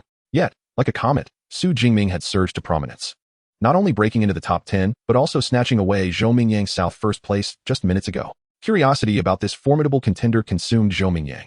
leading him to ponder the nature of Su Jingming's extraordinary abilities. Could it be some form of immensely powerful enhancement? However, Su Jingming wielded only that singular black spear, executing a crushing victory that Zhou Mingyang had not dared to imagine. Gulping, Zhou Mingyang felt his throat dry. Could it be that he possessed a type of enhancement ability that I simply failed to recognize? As he stood there lost in contemplation, Su Jingming swiftly completed his task, the last of the Armblade Tiger King collapsing to the ground. Kill confirmed on a lower-tier first-level Unicorn Rhinoceros. Ability points, 12. Slaying a low-tier Arm Blade Tiger of the first rank grants me 10 ability points. Taking down a mid-tier Arm Blade Tiger of the first rank rewards me with 15. As a series of notifications echoed in my mind, Su Jingming wore an expression of sheer delight. The sensation was utterly exhilarating. However, once the Martial Science College entrance examination concluded, such opportunities would be scarce. Thus, it was imperative to seize the moment. By the time Zhou Mingyang regained his wits, Su Jingming had already darted 7 or 8 meters ahead. He quickly called out, "Su Jingming, do you possess a strengthening ability?" "No, it's of the lightning type." Su Jingming's voice floated back, yet his figure had entirely vanished from sight. Lightning type? Zhou Mingyang was taken aback. How could there have been any indication of a lightning ability just moments ago? Was it truly necessary to be so dismissive about revealing his ability type? What a character he was. Zhou Mingyang's expression was one of deep resentment. Moreover, that gaze earlier, was it concerned that I might steal his kill? Among such ferocious beasts, who besides him could possibly contend with them? Besides, with so many ferocious creatures in the core area, there was no need for concern about a lack of targets. Speaking of which, I had been waiting here for over 10 minutes. If anyone was stealing kills, it was him stealing mine. Given Su Jingming's unpleasant demeanor, Zhou Mingyang left, still grumbling under his breath. Chapter 20. Had Su Jingming cleared out all the beasts? After witnessing Su Jingming's formidable prowess, although Zhou Mingyang continued to grumble, he was acutely aware that Su Jingming was indeed stronger than him. He wondered about the origin of such a monster. It hardly seemed like an ability user based on its aura. Yet, slaying first-rank ferocious beasts appeared to be as effortless as slicing through vegetables. Silently grumbling, Zhou Mingyang resumed his quest to hunt ferocious beasts. Though he could not match Su Jingming's strength, he was determined to secure the second position. Thus, he maneuvered through the core area, seeking beasts he could confront. The initial 2 hours went relatively smoothly, as he occasionally encountered solitary mid-tier beasts or small groups of 3 or 4. However, by the 3rd hour, Zhou Mingyang noticeably sensed a significant reduction in the number of beasts in his path. By the 4th hour, after wandering the core area for what felt like an eternity, he had yet to lay eyes on a single beast. What was going on? Where had all the beasts gone? Zhou Mingyang felt a surge of frustration and, as a means of venting, kicked a fist-sized rock by the roadside. As an ability user, his strength was considerable. The stone hurtled away, crashing into a rusted metal billboard with a resounding thud. In the past, he would never have engaged in such a noisy act that might attract the attention of ferocious beasts. Yet now, he found himself hoping to lure a beast over. However, instead of attracting any beasts, he caught the attention of several humans. A trio consisting of 2 men and 1 woman approached, waving from a distance. "Hey, Mingyang, how did you all end up together?" Zhou Mingyang regarded the 3 students who had come into view. Like him, they were all students from the first high school's elite class and were first-rank low-tier ability users. They are all familiar with each other, seasoned acquaintances. Aside from him, the other 3 occupy the remaining top 5 ranks in the martial arts examination. You should inquire with Su Jingming about that. The boy on the far right, sporting a shaved head, shrugged helplessly. Su Jingming has eliminated all the ferocious beasts in the core area. We found none and were thus compelled to gather here. The petite girl in the middle chimed in with a soft and adorable voice. Despite her diminutive stature, she carried a large blade, creating a striking contrast. We have been wandering around here for over half an hour. Upon hearing a commotion, we thought it was a ferocious beast. We rushed over, only to discover it was you. The boy on the left, with long hair, sighed and shook his head. Su Jingming has wiped out the ferocious beasts? How could that be? Zhou Mingyang frowned, instinctively choosing disbelief. After all, to prepare for the martial arts college entrance examination, there were at least 300 to 400 ferocious beasts deployed in the core area. With so many beasts, it was utterly impossible to eliminate them all within such a short span of hours. It's evident you haven't checked the rankings in a while. Look for yourself at Su Jingming's score, the bald boy said, activating his smartwatch, and with a hum, the ranking interface was projected into the air. First place, Su Jingming, 3,435 points, Jiangxing Second High School. Second place, Zhou Mingyang, 1,103 points, Jiangxing First High School. Third place, Wu Hao, 945 points, Jiangxing First High School. Over 3,400 points. Gazing at the astonishing score of the leading Su Jingming, the typically graceful Zhou Mingyang almost had his eyes pop out. Now you understand why we say Su Jingming has exterminated the ferocious beasts, don't you? The bald boy chuckled wryly as he closed the virtual projection. The score for slaying a first-tier lower-level beast ranges from 14 to 16 points. while a first-tier, mid-level beast grants approximately 20 to 22 points. Even subtracting the more than 700 points he earned in the middle area, Su Jingming still has over 2,500 points. This implies that he single-handedly eliminated nearly 200 ferocious beasts in the core area. Moreover, we collectively dispatched a considerable number as well, when combined. Doesn't that mean we eradicated all the beasts in the core area? This revelation left Zhou Mingyang in a state of shock. Once in the examination hall, his sole focus had been to kill as many ferocious beasts as possible to secure a higher score. Yet, he had never contemplated the possibility of completely annihilating them. Goodness. No wonder Su Jingming was so apprehensive about being robbed of kills earlier. He had anticipated this all along. Reflecting on their initial conversation, Zhou Mingyang felt as if a stampede of 100,000 wild horses surged through his mind. 3,435 points. This score is simply extraordinary. Su Jingming is undoubtedly among the top 10 in Jiangnan province. The top 10. When has Jiangxing ever achieved such remarkable results? It's a record-breaking feat. Su Jingming has shattered Jiangxing's records. While Zhou Mingyang was astounded by Su Jingming's score in the examination hall, the principal and teachers outside were already overjoyed. 34-35 points ensure that Su Jingming will ascend into the top 10 of Jiangnan province.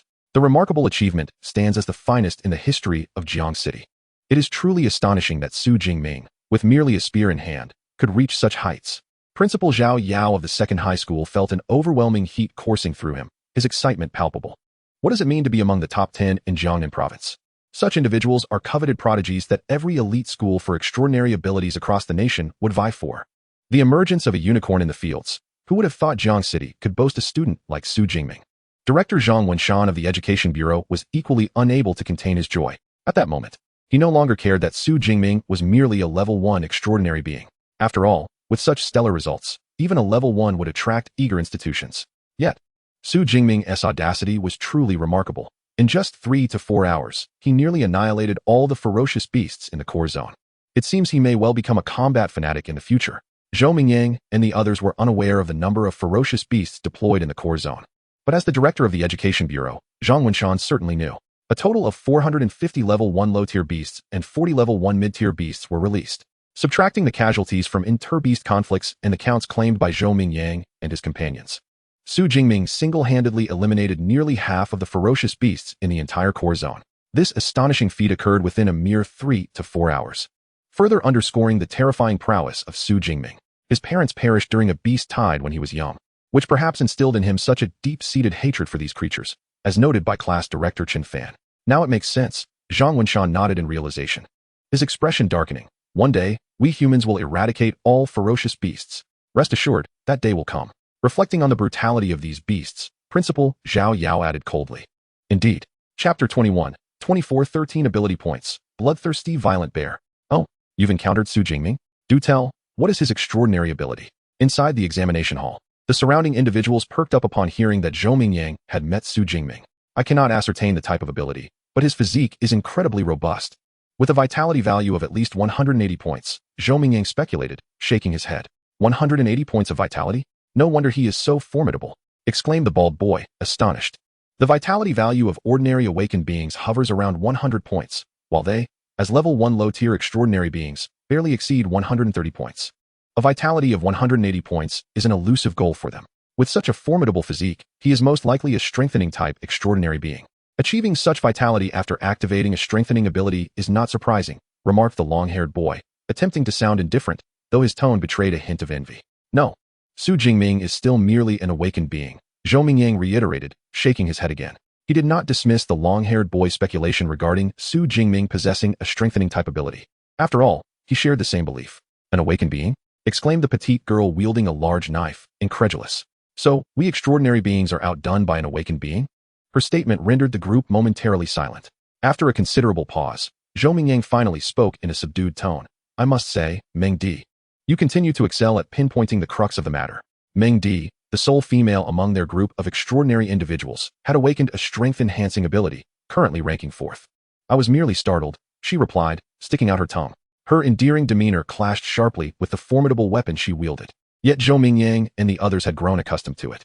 The bald young man, his expression a tapestry of emotions, hesitated before speaking again. What shall we do next? There is still roughly an hour and a half until the end of the martial arts entrance examination. In this high-stakes test, every participant was eager to slay as many ferocious beasts as possible to amass points. With only an hour and a half remaining, they could hardly afford to linger. It takes at least half an hour to reach the central region. We cannot afford to squander any more time on the journey. Moreover, the central area is predominantly inhabited by peak-tier beasts, and the points earned from defeating them are not substantial. The most central zone? At this, a palpable tension gripped the group. The beasts within the innermost region were all at least first-tier elite, with some being second-tier beast kings. Such a formidable array of foes posed a significant risk to their lives, even for them as first-tier lower-level abilities users. Venturing alone into the innermost zone would be tantamount to a death sentence. However, if the four of them joined forces, they might stand a chance. After a moment's contemplation, the bald young man ultimately nodded in agreement. The martial arts entrance examination determined their futures, although the consequences of failing were not dire for them as extraordinary individuals. The prospect of securing admission into a better university was too enticing to dismiss. I have no objections, chimed the petite Meng Di with a playful smile. It appears we have no alternative. The long-haired boy nodded in agreement as well. All right, let us set off swiftly. Zhou Mingyang, a man of decisive action, promptly led the trio away. In a desolate corner of the ruins, Su Jingming traversed the cracked concrete streets, his long spear slung across his back. Once a bustling urban thoroughfare, it now lay in disarray, with fissures in the cement and wild grasses reclaiming the land, presenting a desolate visage. The buildings and shops flanking the street were in a state of utter decay. Yet, Su Jingming paid little heed to his surroundings. His focus remained steadfast on his system panel. Level, awakened. Ability, purple sky divine thunder. Physique, 181 health points. Mentality, 182 mental points. Skills, marksmanship, advanced, lightning gale strike, beginner. Ability points, 2413. 2,413 ability points. Su Jingming's eyes sparkled with excitement. This was the entirety of his harvest since entering the core region. Such an accumulation of ability points was indeed remarkable. However, despite this bounty, there was still no indication of a level up. This solidified his understanding that he had yet to cultivate the requisite techniques to evolve into an extraordinary being. Nevertheless, he had already vanquished a significant number of the beasts within the core area. To continue acquiring ability points, one must venture into the core area. However, it is there that second-tier ferocious beasts reside, necessitating an enhancement of strength beforehand. Su Jingming pressed the plus sign behind the combat skill, Lightning Whirlwind Strike. With 100 ability points, he upgraded it to intermediate level. With another 200 ability points, he advanced it to advanced level. In a single breath, Su Jingming expended 300 ability points, elevating the combat skill to a level of remarkable proficiency, as if he had practiced it countless times. Now, he felt a surge of confidence in confronting the second-tier ferocious beast. Despite possessing a considerable amount of ability points, Su Jingming refrained from extravagantly enhancing his fundamental attributes. Initially, he increased his vitality to 180 points and subsequently focused on upgrading his combat skills. On one hand, ability points are precious, and after the martial arts college entrance examination, opportunities to gather them would be scarce. On the other hand, once he entered the university for ability users, these points would serve a greater purpose. Most importantly, with his current strength, he was already sufficiently equipped to deal with the second-tier ferocious beasts in the core area without further enhancement. After finalizing his upgrades, he consumed the remaining 2 energy bars in his backpack to replenish his stamina. Su Jingming glanced at the map and strode confidently towards the core area. Compared to the entirety of the martial arts examination map, the core region appeared pitifully small, almost merely a dot. Yet in reality, it encompassed an entire residential complex known as Jint's Garden. In the open space of the complex, dozens of ferocious beasts resided. Unlike ordinary beast packs, these creatures were of various species, including shadow cats, iron-haired boars, and even unicorn rhinos. It is crucial to note that ferocious beasts are inherently brutal, and different species often regard one another as prey. The coexistence of such a diverse multitude of beasts in harmony signifies the presence of a dominant beast king that suppresses them all. This beast king was none other than a massive gray bear, sprawled in the deepest part of the open area. Unlike ordinary gray bears, this one was colossal, resembling a tank. Its eyes glowed a blood red, as if harboring the essence of countless corpses and rivers of blood. Even in repose, this ferocious beast emanated a chilling aura. At that moment, Zhou Mingyang and his companions had arrived nearby. Standing atop a building, they gazed downward.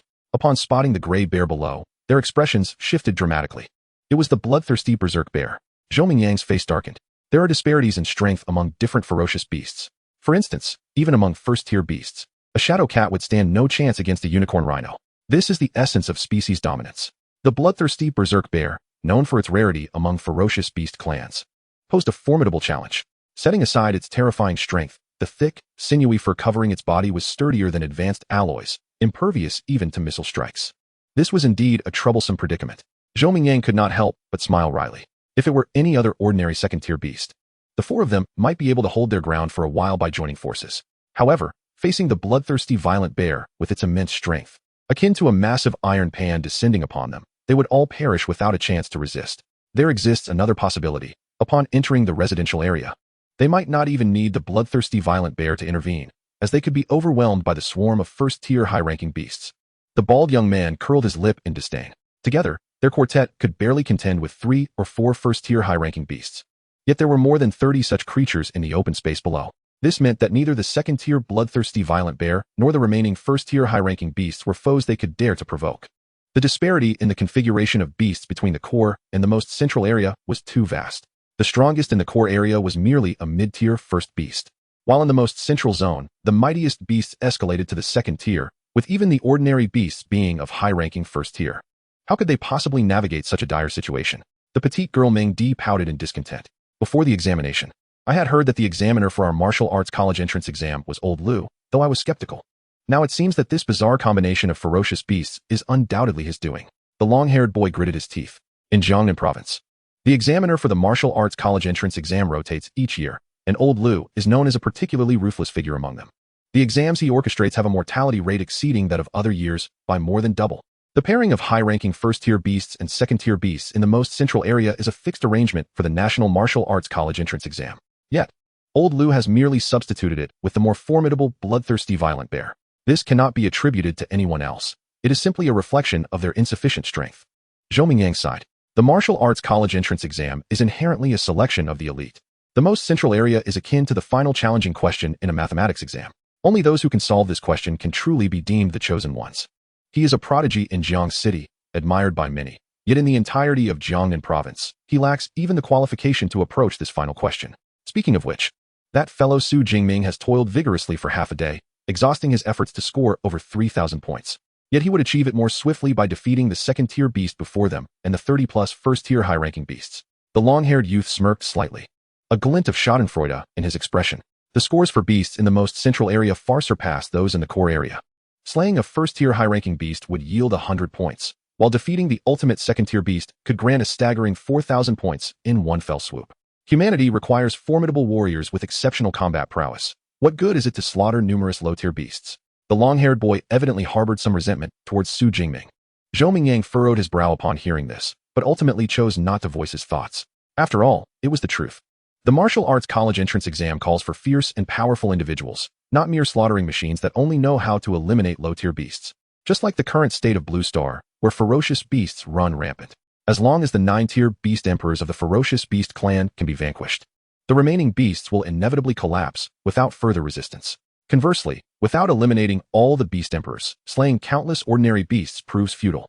This is precisely why the core region's ferocious beasts have been assigned such high scores in the martial arts college entrance examination. Thus, eliminating just a second-tier ferocious beast is sufficient to secure points that can dominate the field.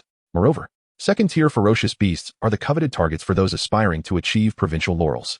Nevertheless, despite this reasoning, Zhou Mingyang silently added to himself, "What good is Su Jingming? Does that mean our scores, lower than his, are utterly useless?" Although he harbored these thoughts, he refrained from voicing them, knowing they would soon fight side by side. Enough of the chatter. Let's head down and see if we can lure out a few first-tier high-ranking ferocious beasts. We certainly cannot charge directly into the territory ruled by the second-tier bloodthirsty violent bears. Therefore, Zhou Mingyang's strategy was to lure them out one by one, and whatever they could slay would be a victory. Of course, it was also possible that not a single beast would be lured out.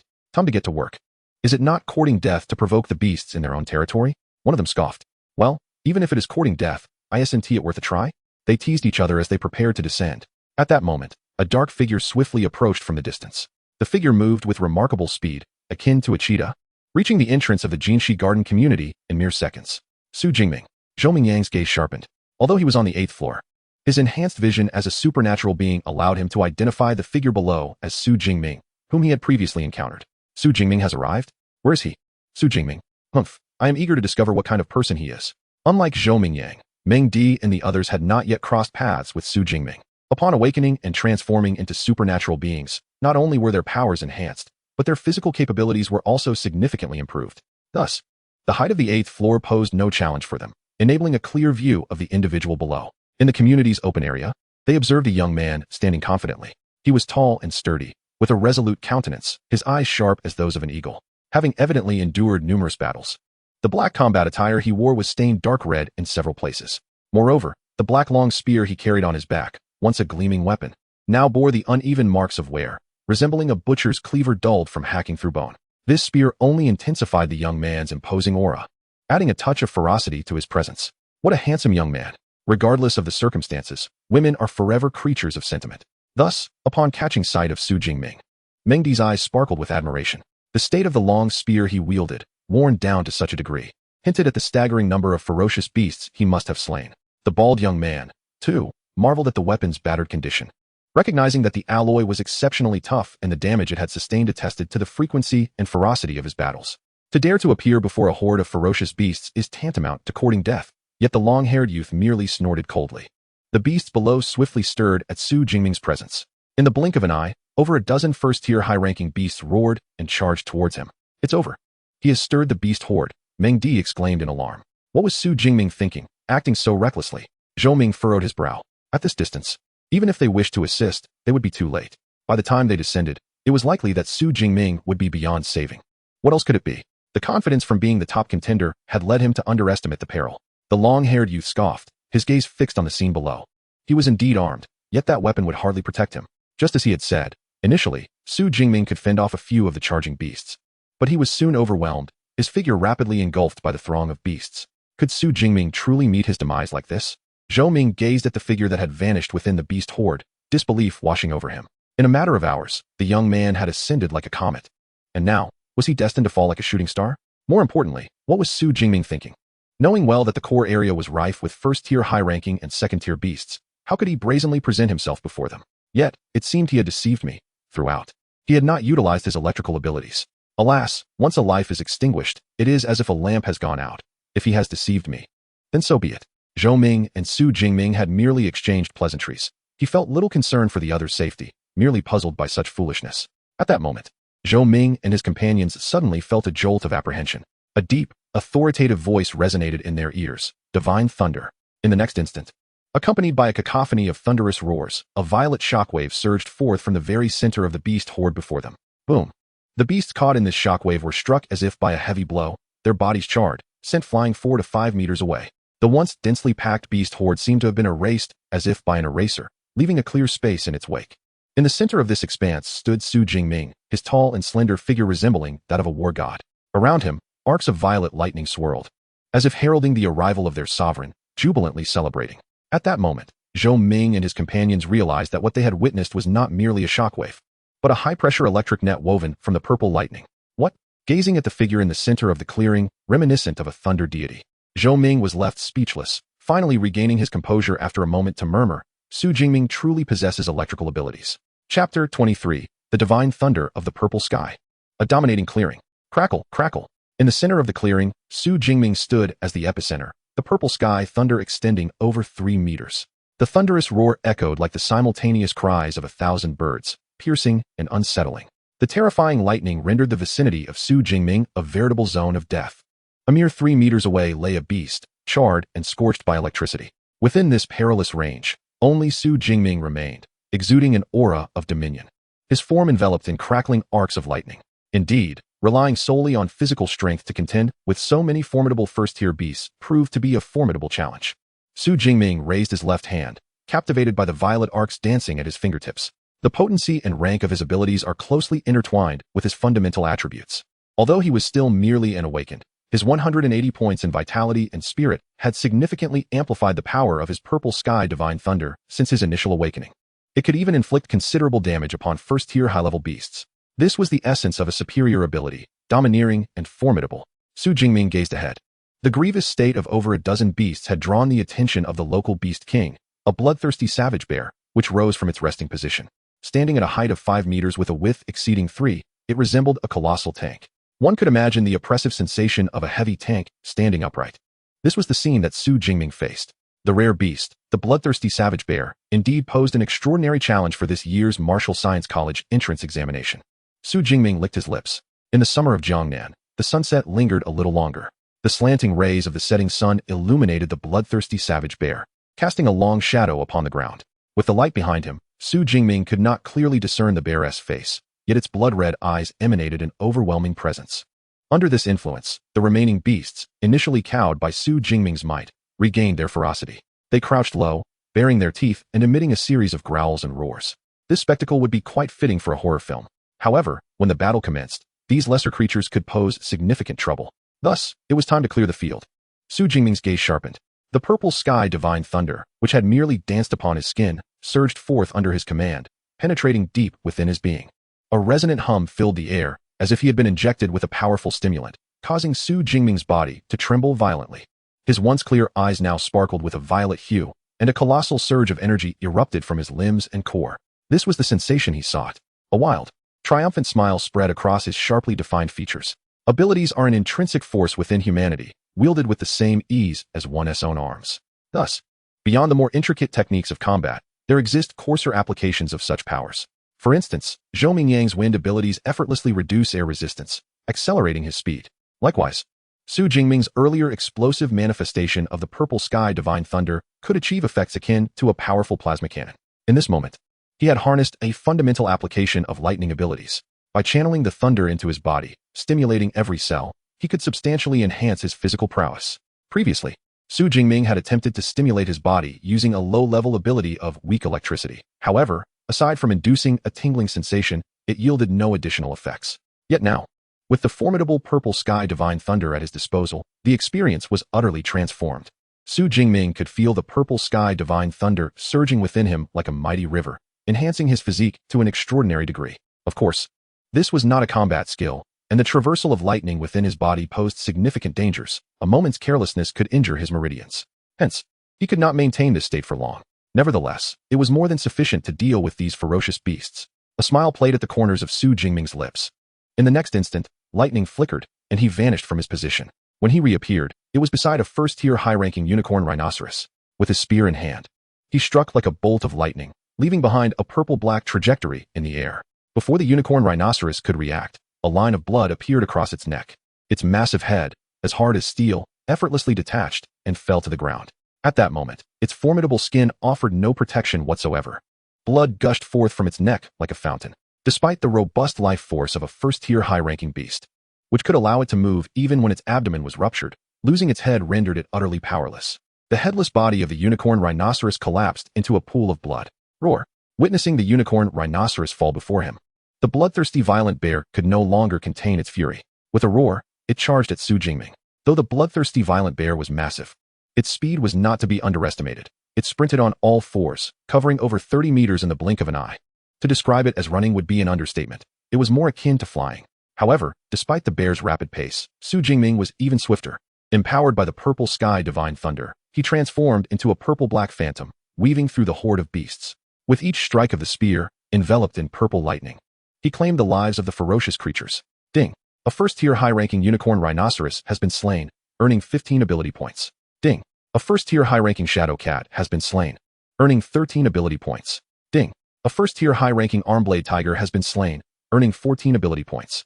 The system notifications echoed in Su Jingming's mind, accompanied by the furious roars of the bloodthirsty violent bear, which was unable to catch him. What kind of lightning-based ability is this? It's astonishing. On the rooftop, Zhou Mingyang and his companions were utterly captivated. The sheer force of the ability had nearly incapacitated the first-tier high-ranking beasts, and Su Jingming was merely an awakener. Surely, even a high-level ability could not reach such intensity, could it? The petite Mengdi swallowed hard. Thanks to the advancements of the internet, she had witnessed high-level lightning-based ability users before. Yet, even the pressure from those advanced users paled in comparison to the overwhelming aura Su Jingming exuded at that moment. Stronger than a high-level ability? Could it be? Zhou Mingyang and the bald youth exchanged a glance, and they simultaneously exclaimed, "Level?" As soon as the words left his mouth, Zhou Mingyang quickly shook his head in denial. No, that's not right. If he truly possessed level abilities, the entire Great Xia nation would have been stirred since the day his powers awakened. Moreover, in the present day, it is nearly impossible to conceal one's ability level. The awakening of powers is a state-organized event, and every awakened individual's abilities are recorded in the national database. If there were indeed level abilities, the state would have intervened to provide elite training. How could he still be in this resource-scarce Jiangxing No. 2 high school? Could it be a mutation of powers? The bald youth tentatively inquired. A mutation of powers?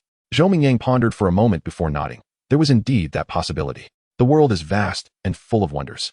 Although mutations of powers are rare, they have occurred before. There have been instances where level abilities, under certain circumstances, mutated into higher-level powers.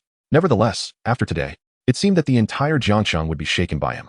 Gazing at the figure clad in black, wielding a long spear and dominating the beast horde below, Zhou Mingyang's expression was exceedingly complex. Chapter 24. Is this what you call level abilities? Outside the examination hall, when Su Jingming appeared alone before the bloodthirsty violent bear horde, gasps erupted throughout the military district's open area. What was Su Jingming doing? How could he have directly stepped into the beast's line of sight? Zhou Mingyang and his companions understood the need to remain hidden in higher ground to observe. How could Su Jingming be so reckless? Run. Quickly run. The education director and several principals, all second-tier ability users with keen insight, recognized Su Jingming's strength. While he might handle 2 or 3 first-tier high-level beasts, facing dozens of them simultaneously was akin to dreaming the impossible dream, let alone the even more terrifying second-tier beast, the bloodthirsty violent bear, which was beyond his capability to confront. Seeing Su Jingming boldly appear in the most critical zone without any concealment sent the directors and principals into a state of panic. Many teachers from No. 2 high school shouted for evacuation, but unfortunately, Su Jingming could not hear their cries. Instead, he inadvertently stirred the horde of beasts and was engulfed within them. Su Jingming was excessively confident, daring to swagger into the core zone like this. The director shook his head, his expression grave. Even if Su Jingming were to miraculously survive, once the martial arts college entrance examination concluded, such reckless behavior would surely be viewed unfavorably by the admissions offices of various ability academies. This is disastrous. Must the one prodigy our school has nurtured come to such an end? Principal Zhao Yao of No. 2 high school wore a face ashen as death. Doesn't Su Jingming have a safety sphere? Class teacher Chen Fan quickly interjected, setting aside whether he could activate the safety sphere in this situation. Even if he did, the high-voltage electric net it released would not withstand the onslaught of this horde of first-tier high-level beasts. Principal Zhao Yao shook his head and turned to the commander overseeing the martial arts entrance examination. Commander Wang, please arrange for the nearest ability user team to prepare for rescue. In a bid to safeguard the lives of the examinees, aside from the protective sphere, another critical measure involves the deployment of elite rescue teams of supernatural beings scattered throughout the examination venue. Unlike the inexperienced candidates, these rescue squads are composed of battle-hardened elites. Their formation is exceptionally well coordinated. Although they are all of the first tier, collectively they stand their ground even against second-tier ferocious beasts. Naturally, such elite rescue teams are few and far between within the entire military district, typically reserved for the rescue of candidates with immense potential in the martial sciences entrance examination. Given his rank as the foremost candidate, Su Jingming undoubtedly qualifies for the assistance of an elite rescue team. Commander Wang nodded in agreement, activating the communication device to contact the rescue team. Let us hope Su Jingming can endure until they arrive, sighed Principal Zhao Yao. It was at this moment that the projection of Su Jingming suddenly erupted with a brilliant light. Countless purple bolts of lightning surged forth from him. All the surrounding ferocious beasts were charred and sent flying by the violent thunder. Then, Su Jingming appeared to transform into a deity of thunder, his eyes crackling with electricity. While arcs of purple lightning danced across his skin, armed with a spear, he engaged in a fierce battle amidst the throng of beasts. The second-tier bloodthirsty bear pursued him. Yet it could never land a hit. It could only watch helplessly as Su Jingming harvested his foes. The entire battle unfolded in the blink of an eye, resulting in a breathtaking turnaround. The director and principal, along with others, were left utterly dumbfounded by this sudden reversal. Is this Su Jingming's lightning-based supernatural ability? Principal Zhao Yao gasped, while Director Zhang Wenshan of the Education Bureau was equally astonished. Principal Zhao, is this what you refer to as a tiered supernatural ability? Surely, you jest. In the heart of the ruins town, under the augmentation of the purple cloud divine thunder, Su Jingming toyed with the bloodthirsty bear as one would with a pet. The bear, realizing it could not match Su Jingming's speed and was merely being led on a chase, ceased its pursuit. It settled in the center of the clearing, its crimson eyes fixated on Su Jingming's figure. Each time Su Jingming fell the beast, the bear's bloodthirst intensified. A total of 34 first-tier high-level beasts were present. 13 of them, having initially attacked Su Jingming, were left scorched and gravely wounded by the eruption of the purple cloud divine thunder. The remaining 21 beasts were systematically dispatched by Su Jingming, who had activated his cellular enhancement within a mere minute. With a crackle, lightning flashed as Su Jingming, spear in hand and enveloped in a tempest of thunder, appeared about 8 meters in front of the bloodthirsty bear. Quite clever of you to anticipate my arrival and wait here, Su Jingming remarked, his eyes shimmering with purple lightning, truly exuding a mesmerizing aura. Meanwhile, the bloodthirsty bear was clearly enraged, its nostrils flaring as its muscular chest heaved with each furious breath. Its scarlet gaze was icy and unyielding. In such a scene, an ability user with a fragile psychological disposition would likely be paralyzed by fear. However, Su Jingming remained unperturbed, his left hand grasping at the air. Like a deity of thunder commanding all, the surrounding purple divine lightning swiftly converged, forming a bolt of violet electricity. With a crackle, Su Jingming hurled the purple lightning with great force, striking the bloodthirsty violent bear with a resounding crash. This terrifying thunder, potent enough to obliterate a high-tier beast, merely danced upon the bear's fur, rendering it even more menacing without inflicting significant harm. Truly, this rare second-tier beast possessed formidable defenses. Su Jingming's gaze sharpened. Unlike ordinary domesticated pets, the bloodthirsty violent bear never tended to its fur, resulting in a matted coat that resembled armor. This fur armor boasted a strength comparable to that of superior alloys, and, more importantly, it was non-conductive. Although the purple divine lightning was formidable, Su Jingming was still merely an awakener. Attempting to inflict damage on a second-tier bloodthirsty violent bear while transcending two major tiers was indeed a daunting challenge. It seemed he needed a strategy to breach its defenses. As Su Jingming contemplated this, the bloodthirsty violent bear was not idle.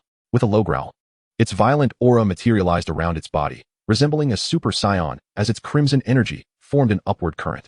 Suddenly, its massive form swelled, veins bulging grotesquely on its bear-like visage.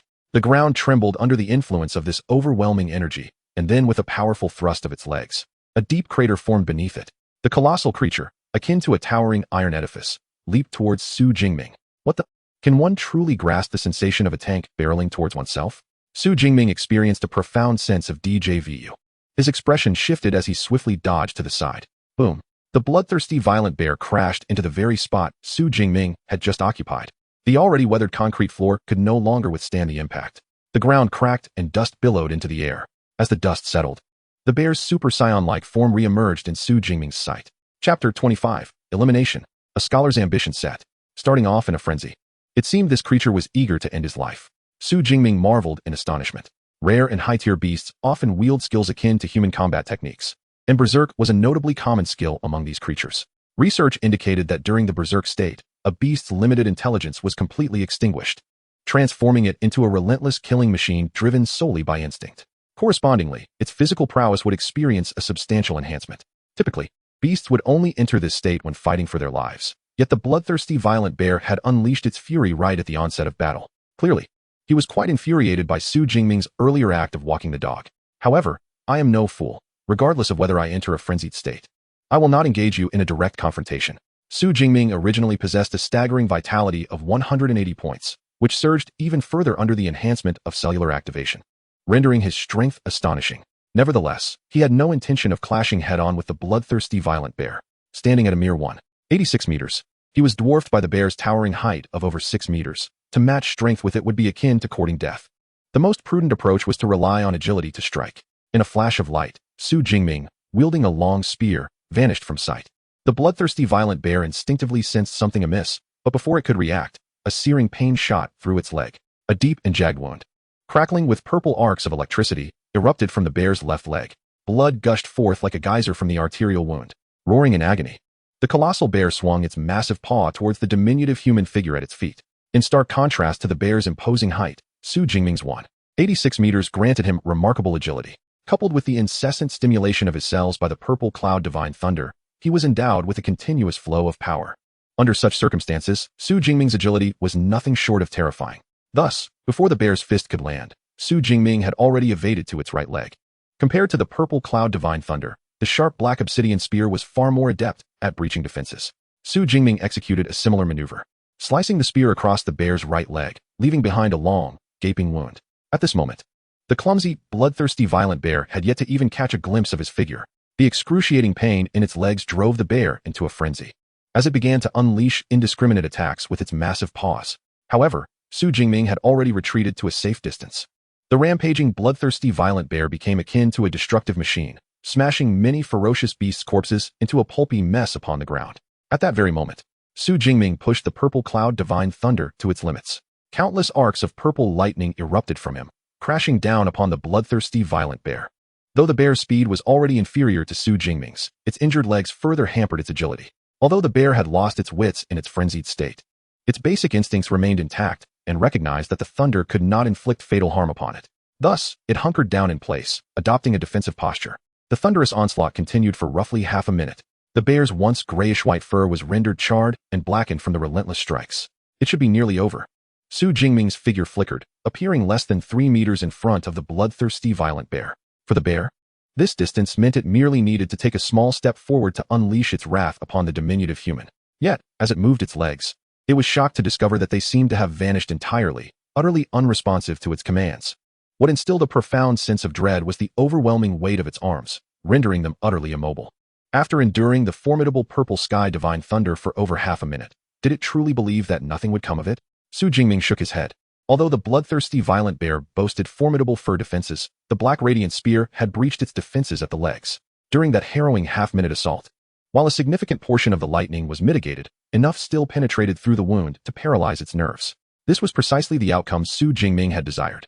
Rendered immobile, it was now nothing more than a living target. Gripping his spear, Jingming initiated his counterattack.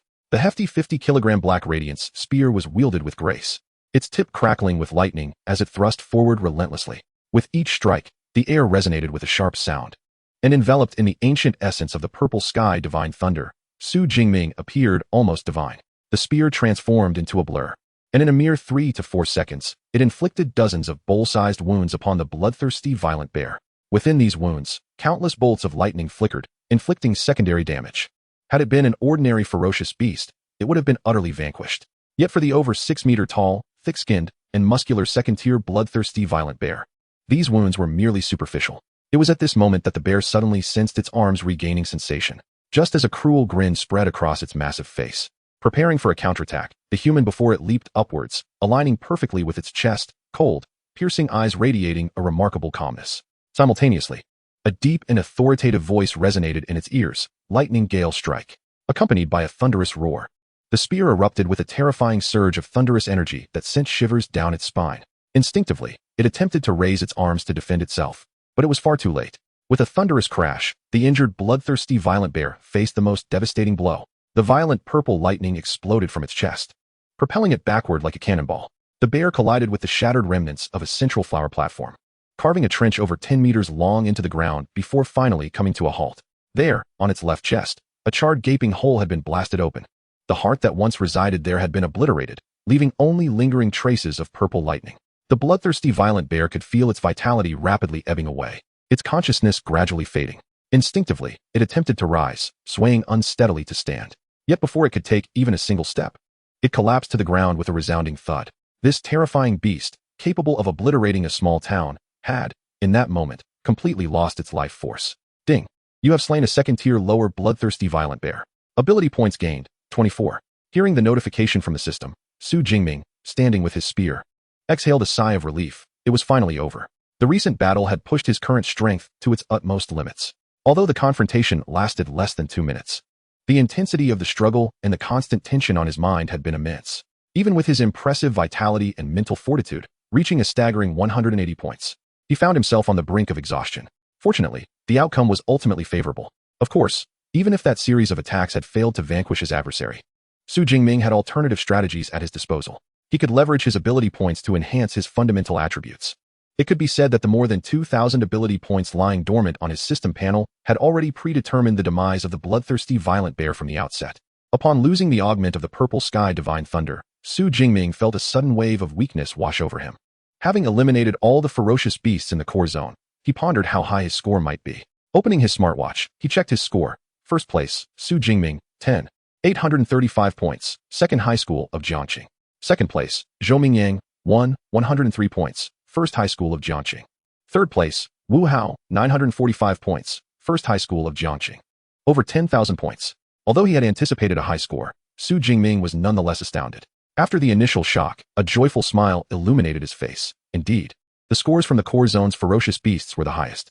I recall that last year, the highest score in Jiangnan province was only around 8,000 points. Does this mean I have already secured the title of provincial champion? Chapter 26. Conclusion. A brand new future.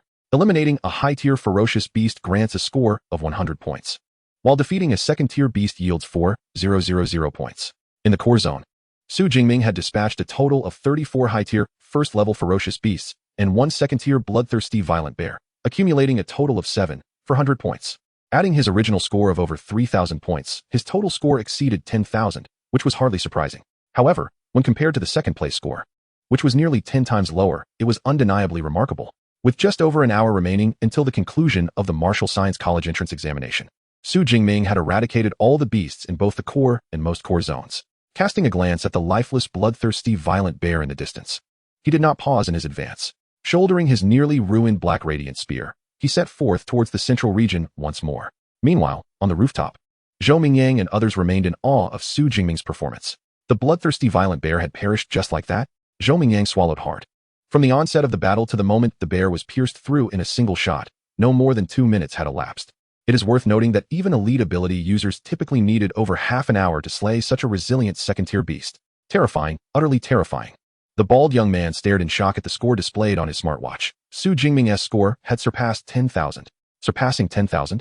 Zhou Mingyang's eyes widened, instinctively exclaiming, "I remember the provincial champion of Jiangnan province last year only scored a little over 8,000 points, right? Could it be that Su Jingming will become our Jiangnan province's champion? Provincial champion? Goodness, is he truly that formidable?"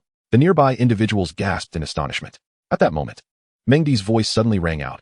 "Look, Su Jingming is leaving. It seems he has headed towards the central region." The central region? No wonder he is the provincial top scholar. Having slain a second-tier ferocious beast, he remains undeterred and is now racing toward the central area. However, I realized that if we did not hasten to the central region, we would likely end up with nothing in the last hour. Indeed, good heavens. At Su Jingming's pace, he might eliminate all the ferocious beasts in the central region. Quick, let us move. Huh. In that case, I, Zhou Mingyang, shall take the lead. The others immediately reacted, not having time to ponder further, and rushed downstairs with weapons in hand. No longer needing teammates, Zhou Mingyang, harnessing his wind-based abilities, was the fastest among them. Outside the examination venue, on the open ground, numerous principals and teachers were in awe of Su Jingming's formidable powers while anxiously observing his maneuvers. The second-tier bloodthirsty violent bear, even at the pinnacle of their own strengths, was a creature they would usually avoid confronting. Yet now, this terrifying beast was toyed with as if it were a mere plaything in Su Jingming's hands. Effortlessly dodging the bear's leaps, he incapacitated its legs with 2 well-aimed shots. The relentless barrage of lightning abilities rendered the beast immobile, leaving it paralyzed. With a flurry of thrusts, he severely wounded the bloodthirsty violent bear. The final strike, a thunderous shot piercing its heart, secured its demise. This series of actions flowed seamlessly, almost poetically. When the bloodthirsty violent bear collapsed with a resounding thud, the entire arena fell into a profound silence. No one had anticipated that even a creature feared by the elite of the provincial capital would meet its end so swiftly. As the leaderboard refreshed, revealing Su Jingming's score had soared to 10,000 points, the director and numerous principals and teachers were still in disbelief. 10,000 points. A record-breaking achievement. At that moment, a teacher from the second high school shouted excitedly. Prompted by this voice, the audience, comprising many principals and teachers, finally reacted, erupting into a cacophony of astonishment. 10,000 points. Not only had he shattered the record of Jiang City, but he had also broken the provincial record for Jiangnan. A genius. An absolute genius. Providence favors Jiang City. This year's provincial top scholar will be ours. At this point, the principals and teachers from the 3 high schools were unabashedly celebrating. If previously there had been any reluctance due to Su Jingming being a student of the second high school, it was now entirely forgotten. The potential provincial top scholar represented not just the second high school, but the entire city of Jiang City. Outstanding. Principal Zhao Yao couldn't help but rise, excitedly pumping his fist. The usually composed individual had lost count of how many times he had let his emotions show. Yet, in the face of such overwhelming joy, decorum was of little consequence. This score could very well signify the pre-selection for the provincial top scholar. At the very least, he would rank among the top 3 in Jiangnan province. It is worth noting that the second high school of Jiang City, established over a century ago, had only ever achieved a ranking of 64 in the province at its best. At present, what previous principals had failed to accomplish has been achieved by him. How can he not feel a surge of excitement and honor? Alas, such an exceptional student, why was he not placed in our elite class from the beginning? In the audience of the second high school, the homeroom teacher of the elite class, while elated, was also filled with immense regret. If only they had recruited Su Jingming into their class back then, how glorious he would be now. Bravo, Su Jingming, well done. A student from his own class is on the verge of challenging for the provincial top scholar. Just the thought of this left class 5's homeroom teacher, Chen Fan, in a surreal state, as if he were dreaming. Yet the pain from pinching himself confirmed the reality of the situation, sending him into a state of exhilaration. Incredible. Class 5 boasts such a remarkable talent. Who would have thought? I certainly did not. 10,000 points. I barely scored 102, a staggering 100-fold difference. At this moment, gazing at Su Jingming's astonishing score, they were engulfed in sheer astonishment. 10,000 points. The senior has achieved it. How formidable. With such a score, wouldn't he easily gain admission to any top-tier university? Indeed, it's not just that. Now those prestigious institutions are vying for his enrollment. I declare, from this day forward, senior Su Jingming shall be my idol. On the playground of the second high school, students from the first and second years, along with their teachers, erupted in excitement. Most of the students regarded Su Jingming as their idol and role model, their faces flushed with exhilaration. An hour flew by rapidly, and soon it was precisely 9 o'clock. At that moment, the students still situated in the examination hall of Ruins Town found a red warning interface automatically popping up on their smartwatches. Simultaneously, a smart voice announced, the military college entrance examination has concluded. Su Jingming withdrew his long spear from the corpse of a fearsome beast, feeling a tinge of regret. Alas, there would be no more opportunities for such gratifying harvesting of ability points. With the military college entrance examination now complete, a brand new future awaited him. Chapter 27, An Unparalleled Welcome. The 3 top universities. First place, Su Jingming, 11, 124 points, Second High School of Jiangxing. Second place, Zhou Mingyang, 1, 233 points, First High School of Jiangxing. Third place, Wu Hao, 1, 045 points, First High School of Jiangxing. As the clock struck 9, the ranking scores of the military college entrance examination were thus solidified. Su Jingming secured the first position with a score nearly 10 times that of the second place. The originally favored champion, Zhou Mingyang, merely attained the second position. As the military college entrance examination concluded, candidates began to emerge from Ruins Town one after another. In addition to recounting their experiences in the examination hall, their discussions predominantly revolved around Su Jingming. Over 10,000 points. This is astonishing. I'm in the same class as Su Jingming. Would you believe me if I said he only possessed level abilities? Level abilities? Are you out of your mind? Can level abilities suppress Zhou Mingyang's score by tenfold? It is worth noting that when students from Su Jingming's class informed others that he only possessed level abilities, only a few students who had ventured deep into the ruins of the small town remained inside. Among them was, of course, Su Jingming. However, the students who had exited the examination hall did not immediately board the bus to leave. Instead, they lingered, eager to catch a glimpse of the remarkable individual who had scored over 10,000 points. During their wait, they inevitably speculated about Su Jingming's final ranking. Last year, the highest score in Jiangnan province barely exceeded 8,000. A score surpassing 10,000 would surely secure the title of provincial champion. Yet, one could not dismiss the possibility of another prodigy emerging from a different city, akin to Su Jingming. Regardless, it was certain that he would rank among the top 3 in Jiangnan province. This achievement would bring great honor to our entire Jiangxing. Indeed, our city has finally produced a true genius. Jiangcheng, often regarded as one of the least developed cities in Jiangnan province, had long remained in the shadows during the national examination events. Each year, the provincial rankings would reveal only a solitary candidate from Jiangcheng, typically far beyond the top 100. However, this year was strikingly different. Su Jingming, with his astonishing score exceeding 10,000, had qualified to challenge for the provincial championship. Even if he did not succeed, he would undoubtedly rank among the top 3. The entire Jiangxing would gain recognition through Su Jingming's achievements. Thus, the excited director of the Education Bureau, Zhang Wenshan, along with various principals and teachers, had already vacated the audience seats and stood at the exit of the examination hall, eagerly awaiting Su Jingming's arrival. In the open space, numerous candidates were filled with pride and excitement. Some students from Class 5 of the second high school boasted about their past connections with Su Jingming. Among them, Lu Jia, who had a good relationship with Su Jingming, seemed nearly to be soaring with delight. Chi, is Su Jingming really your cousin? In the crowd of first high school students, Xiaoya, who had previously lost interest in Su Jingming at the Thunder Martial Arts Academy, now inquired of Tang Chi with shining eyes. My goodness, you've asked 3 times already. Tang Chi rolled her eyes. While she wasn't entirely certain, the likelihood was quite high. All right, I believe you. Xiaoya nodded, then clung to Tang Chi's arm, playfully shaking it. My dear sister, could you share your cousin's contact information with me? Why do you want his contact now? Didn't you show disinterest yesterday? Tang Chi teased, observing Xiaoya's pleading expression. Times have changed. Yesterday he was merely an awakened extraordinary being, but today he is the best in Jiangxing. Xiaoya retorted, her tone as if it were a matter of course. Tang Chi, taken aback by this rapid change, found herself at a loss for words. Just as she was about to respond, a loud cry rang out. Su Jingming is out of the examination hall. At the sound of this exclamation, the entire area fell into a hushed silence. Including Tang Chi and Xiaoya, everyone instinctively turned to gaze at the exit of the ruins. A tall figure emerged from the dim light of the ruins, and it was none other than Su Jingming. He stood clad in a blood-stained black battle attire, his expression calm and composed, with a black spear over 2 meters long slung across his back. This spear, battered to near ruin, seemed to narrate the harrowing battles endured along his journey. Among the onlookers, Zhang Wenshan, the director of the Education Bureau, was the first to lead the applause, his enthusiasm infectious. Soon, principals and teachers from various schools joined in, yet the fervor of the students' cheers eclipsed that of their leaders. Su Jingming, congratulations.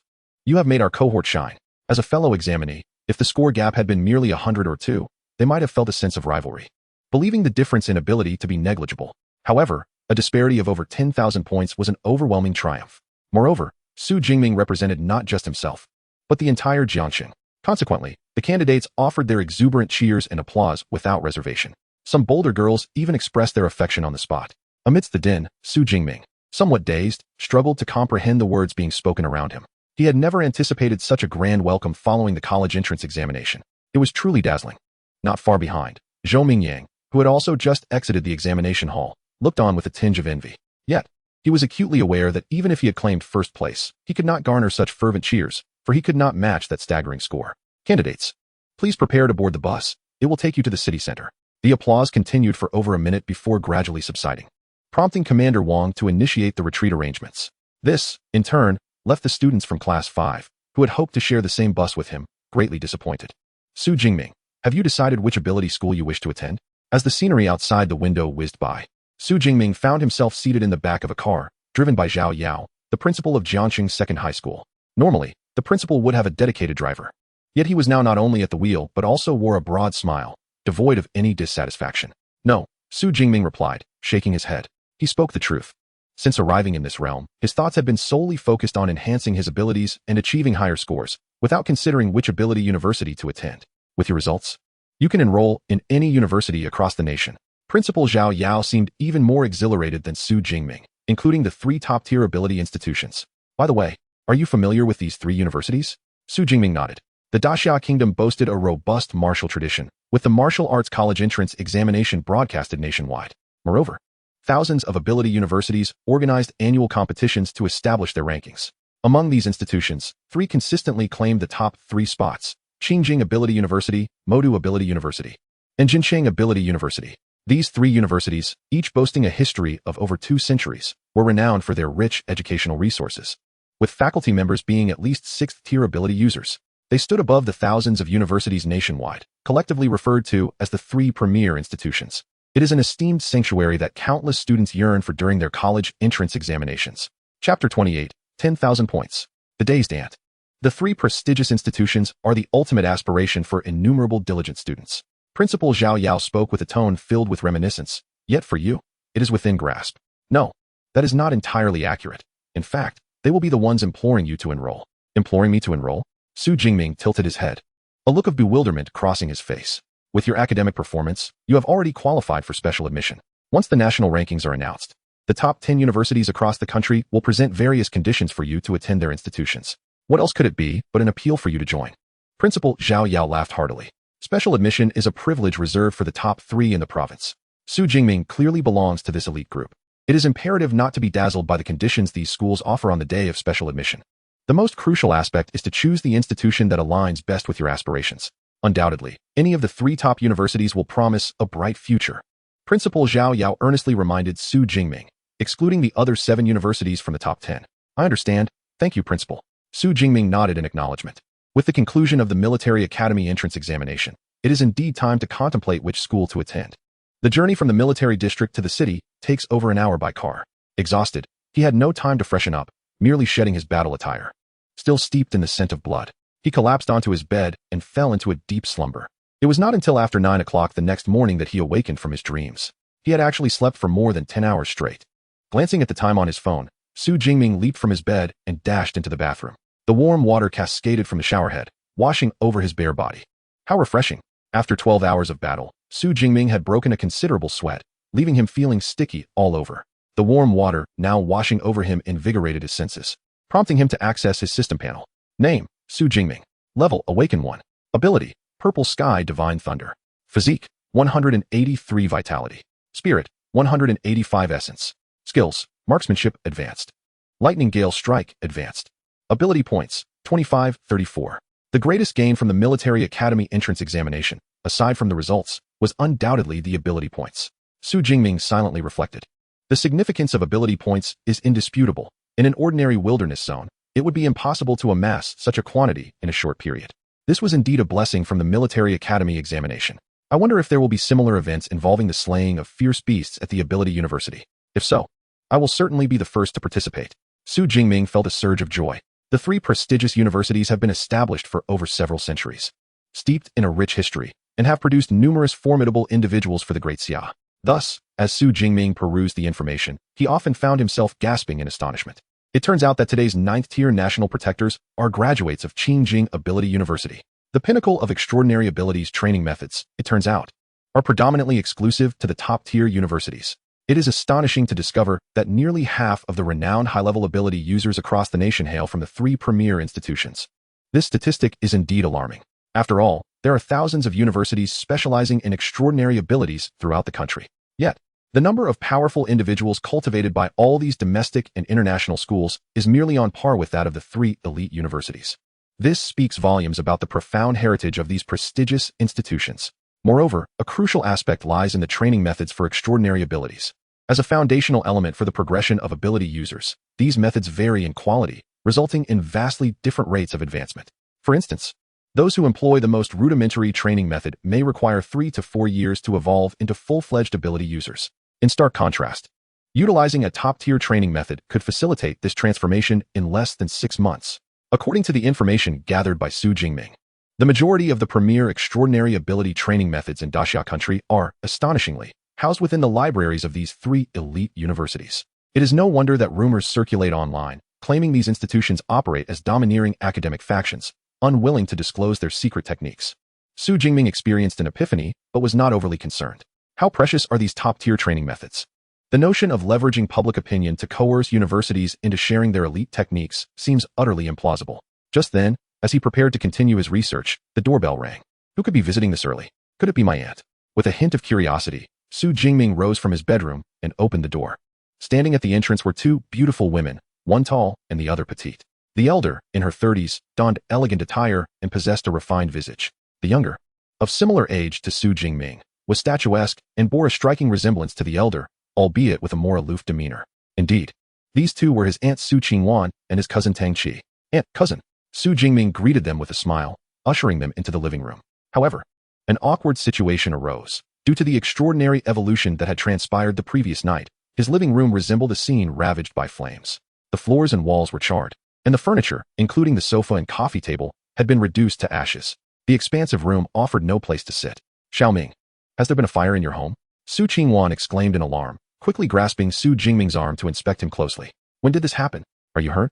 It's just a minor incident. Nothing serious, Su Jingming reassured her with a gentle expression. After the passing of his parents, it was only his aunt who provided him with the warmth of family. Thank goodness, Su Qingwan sighed in relief. She then continued. I came primarily to inquire about your results from the martial arts college entrance examination yesterday. Did Qi Jin not tell you? Su Jingming asked, somewhat surprised. I thought it would be better if you personally conveyed the news to my mother, so I refrained from mentioning it. Tang Qi replied with a mischievous smile. I see. Su Jingming nodded. Then let us find a place downstairs to sit and discuss. Su Jingming descended the stairs with two companions and made his way to a quaint CF nearby, known as Morning Light CF, a favorite haunt of his. It was around 10 in the morning, and the CAF was not particularly crowded. Su Jingming chose a table by the window and ordered 3 steaming cups of coffee. The establishment was not renowned for artisanal brews. Thus, it was not long before the server brought the 3 cups, each exuding warmth. Please enjoy, the server said with a warm smile before departing. Now, can we finally unveil the mystery? Su Qingwan, his aunt, inquired with a beaming smile as she grasped her coffee cup. Is your sister being so secretive merely because she fears I might give you a thrashing like in our childhood? Rest assured, consider this, since you entered high school. When have I ever laid a finger on you? I even supported your desire to take the martial arts entrance exam. No matter how poorly you perform this time, I will not raise a hand against you. Listening to his aunt's words, Su Jingming felt a wave of embarrassment and instinctively touched his nose. His aunt epitomized the gentle and graceful demeanor typical of women from Jiangnan, though this disposition was limited to times free of final examinations. Should his grades falter during finals, he could expect a painful serving of stir-fried bamboo shoots with pork, and he had no means to resist. After all, he was merely 11 when he lost his parents, and his aunt had been designated as his legal guardian. Mom, don't worry, I won't let you down this time. Tang Qi hastily clarified upon sensing her mother's misunderstanding. Oh, is that so? So, Su Ming, does this mean your exam results were good? How many points did you score? Did you achieve 100? Su Qingwan's eyes brightened, eagerly pressing for answers. 100 points is the universally recognized minimum score for admission, Su Jingming replied with a smile, but I scored much higher, 10,000 points. 10,000. The astounding score left Su Qingwan momentarily speechless, her eyes widening in disbelief. Chapter 29. the shocked teachers at the Demon University admissions office. Thanks to Tang Chi, Su Qingwan knew a fair bit about the college entrance examination. She was aware that the highest score in Jiang City over the years rarely exceeded 1,000 points, and the provincial champion of Jiangnan typically scored only 8 or 9,000. Thus, when Su Jingming declared his score to be 10,000, his aunt was momentarily taken aback. However, she quickly regained her composure and instinctively chose disbelief, furrowing her brow. Su Ming, stop joking. Tell me your real score. Mom, Jingming is not joking. He truly scored 10,000 points.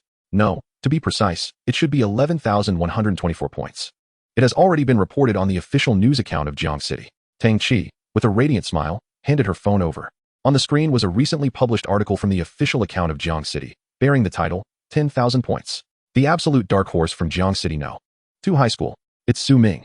Su Qingwan, with her gentle nature, typically remained unflappable, but this revelation stirred a whirlwind of emotions within her. A blush of excitement gradually emerged on her exquisite face. 10,000 points. First in Jiangqing. How wonderful. How splendid. Su Qingwan felt as though she had just won a multi-million-dollar jackpot. She murmured to herself about how Xiao Ming had finally made something of himself, and how the Su family now had a promising successor.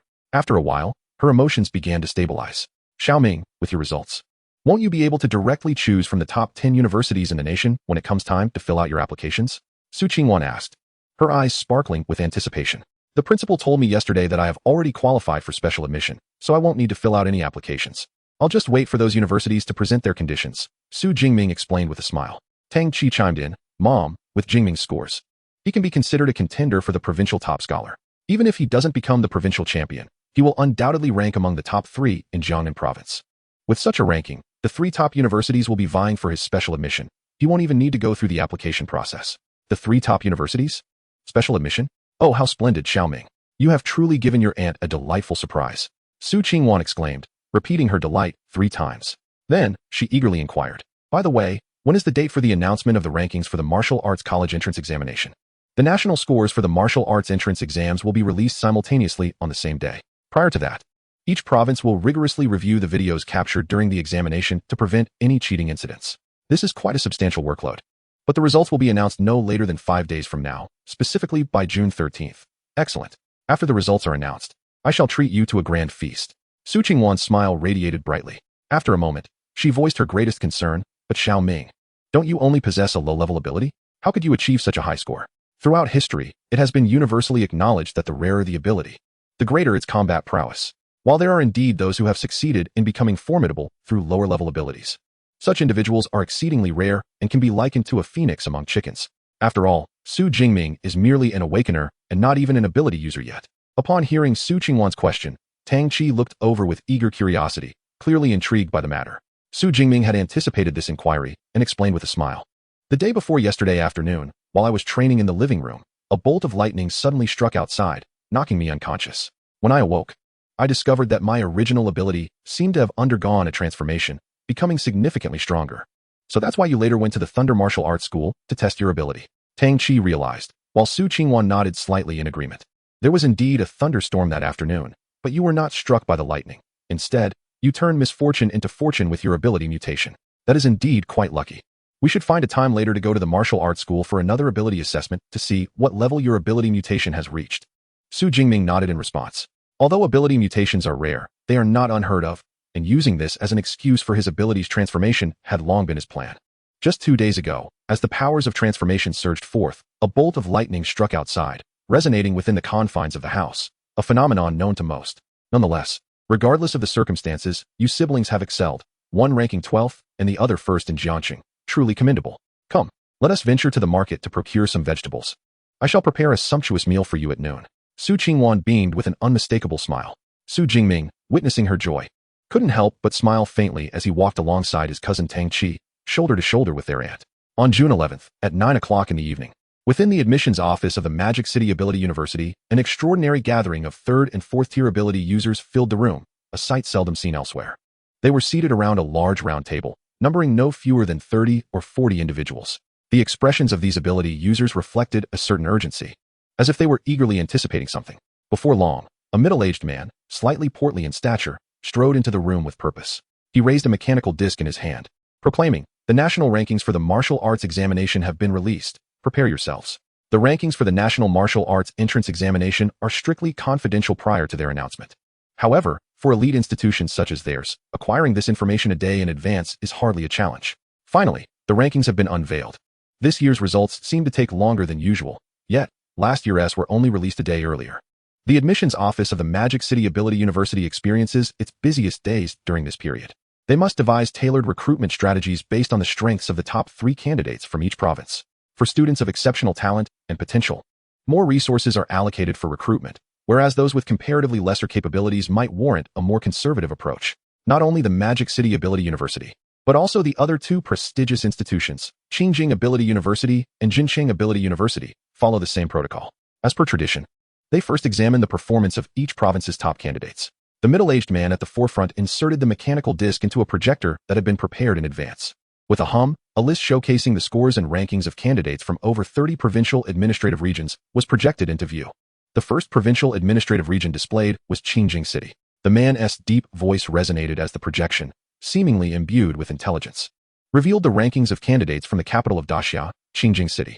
All eyes were drawn to the top position on the leaderboard. First place, Zhou Yi, Qingjing High School, with a score of 9,343. Eva, please display Zhou Yi's pertinent information, the middle-aged man instructed. As soon as he finished speaking, an ethereal electronic voice responded, "Understood, Director." Subsequently, a holographic projection materialized at the center of the round table, showcasing Zhou Yi's combat footage from the martial arts examination.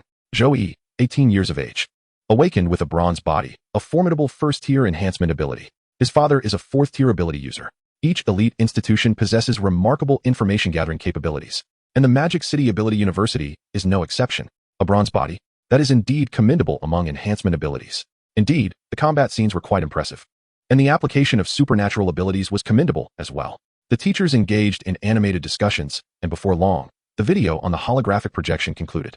The middle-aged man at the front spoke in a deep voice. "Zhou Yi, you are confirmed for the special recruitment slot. Wang Jian, I would appreciate it if you could take a trip." "Understood," a teacher replied, rising with a nod. Once the meeting concluded, he would promptly depart for Qingjing City, the second provincial administrative region, Hunan Province. Time swiftly passed as the top scholars from various provinces were assessed by the admissions office director and the faculty to determine their special recruitment levels. Some candidates were quite impressive, while others were merely average, and a few were rather disappointing. However, being the top scholar of a province, even the weakest among them could not be entirely lacking in strength. Before long, it was Jiangnan Province's turn. The 13th Provincial Administrative Region, Jiangnan Province.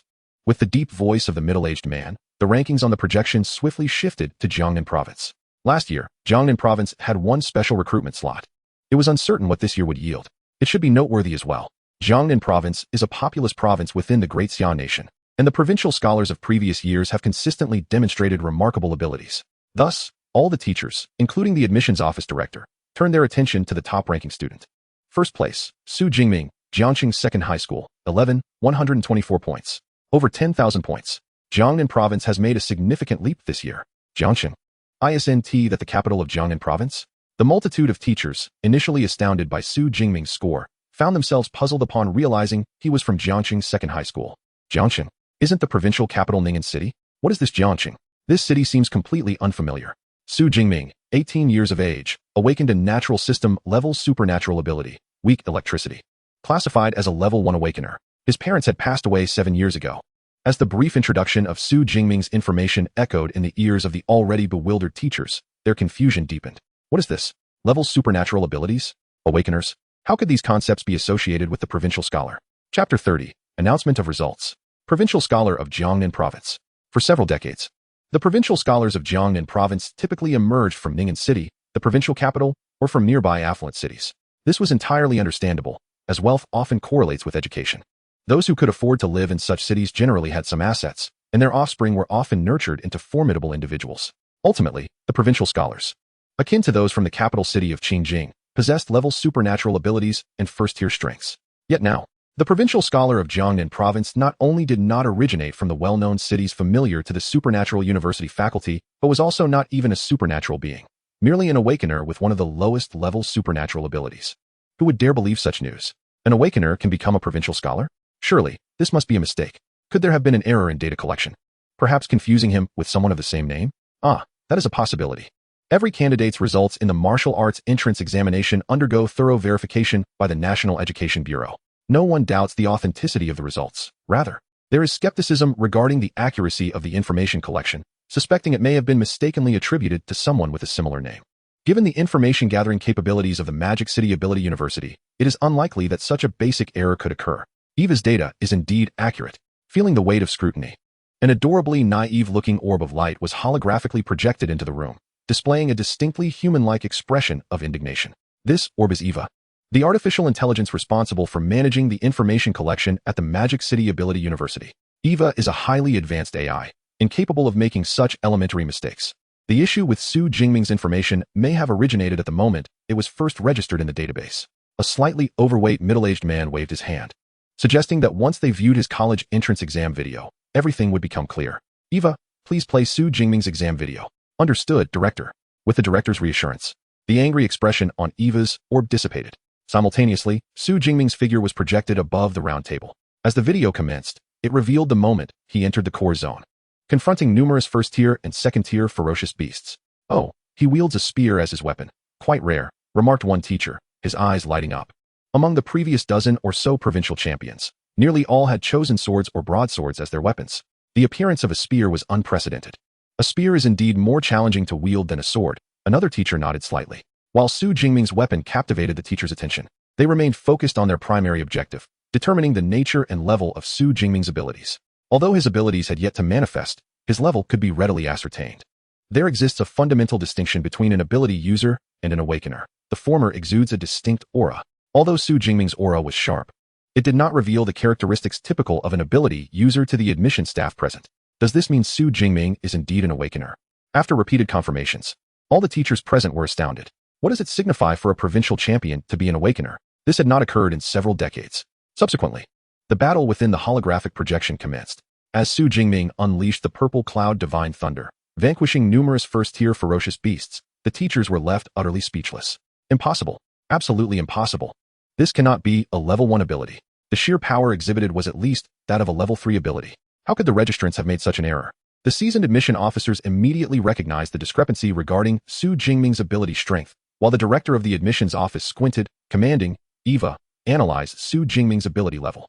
The level of an ability necessitates professional testing for accurate classification. However, with advanced artificial intelligence on hand, a close approximation can be achieved. Su Jingming's ability falls under the natural category, specifically the lightning subtype, and due to the inability to collect elemental information from the air, the analysis based solely on the video suggests a probability of level 4 for Su Jingming's ability. The probability of level 10 is classified as grade. The probability of level 83 is grade. The probability of level 1 is grade, and the probability of level 0 is grade. The artificial intelligence, Eva, rapidly deduced an analytical result, causing the admissions director to narrow his pupils in astonishment. The probability of grade is 83. As a highly advanced artificial intelligence, Eva's judgments are nearly infallible. A probability of 83 nearly confirms that Su Jingming's extraordinary ability is indeed at grade level. Grade? The breaths of all the teachers present quickened instantaneously. What does grade signify? Once matured, it represents an unparalleled combat capability. In the current Xia nation, there has not been a level grade ability awakened for over 3 to 4 years. At that moment, Su Jingming, displayed in the holographic projection, executed a brutal finish to a second-tier bloodthirsty violent bear with a single shot. The suspected level grade ability, coupled with this formidable combat prowess, undoubtedly makes Su Jingming the rightful top student of the province. The admissions director in the front exhaled deeply, contemplating for a moment before stating gravely, Su Jingming must be designated for a level grade special admission quota. We shall spare no effort to recruit him. A level grade special admission quota. It has been years since such a special admission criterion was employed, hasn't it?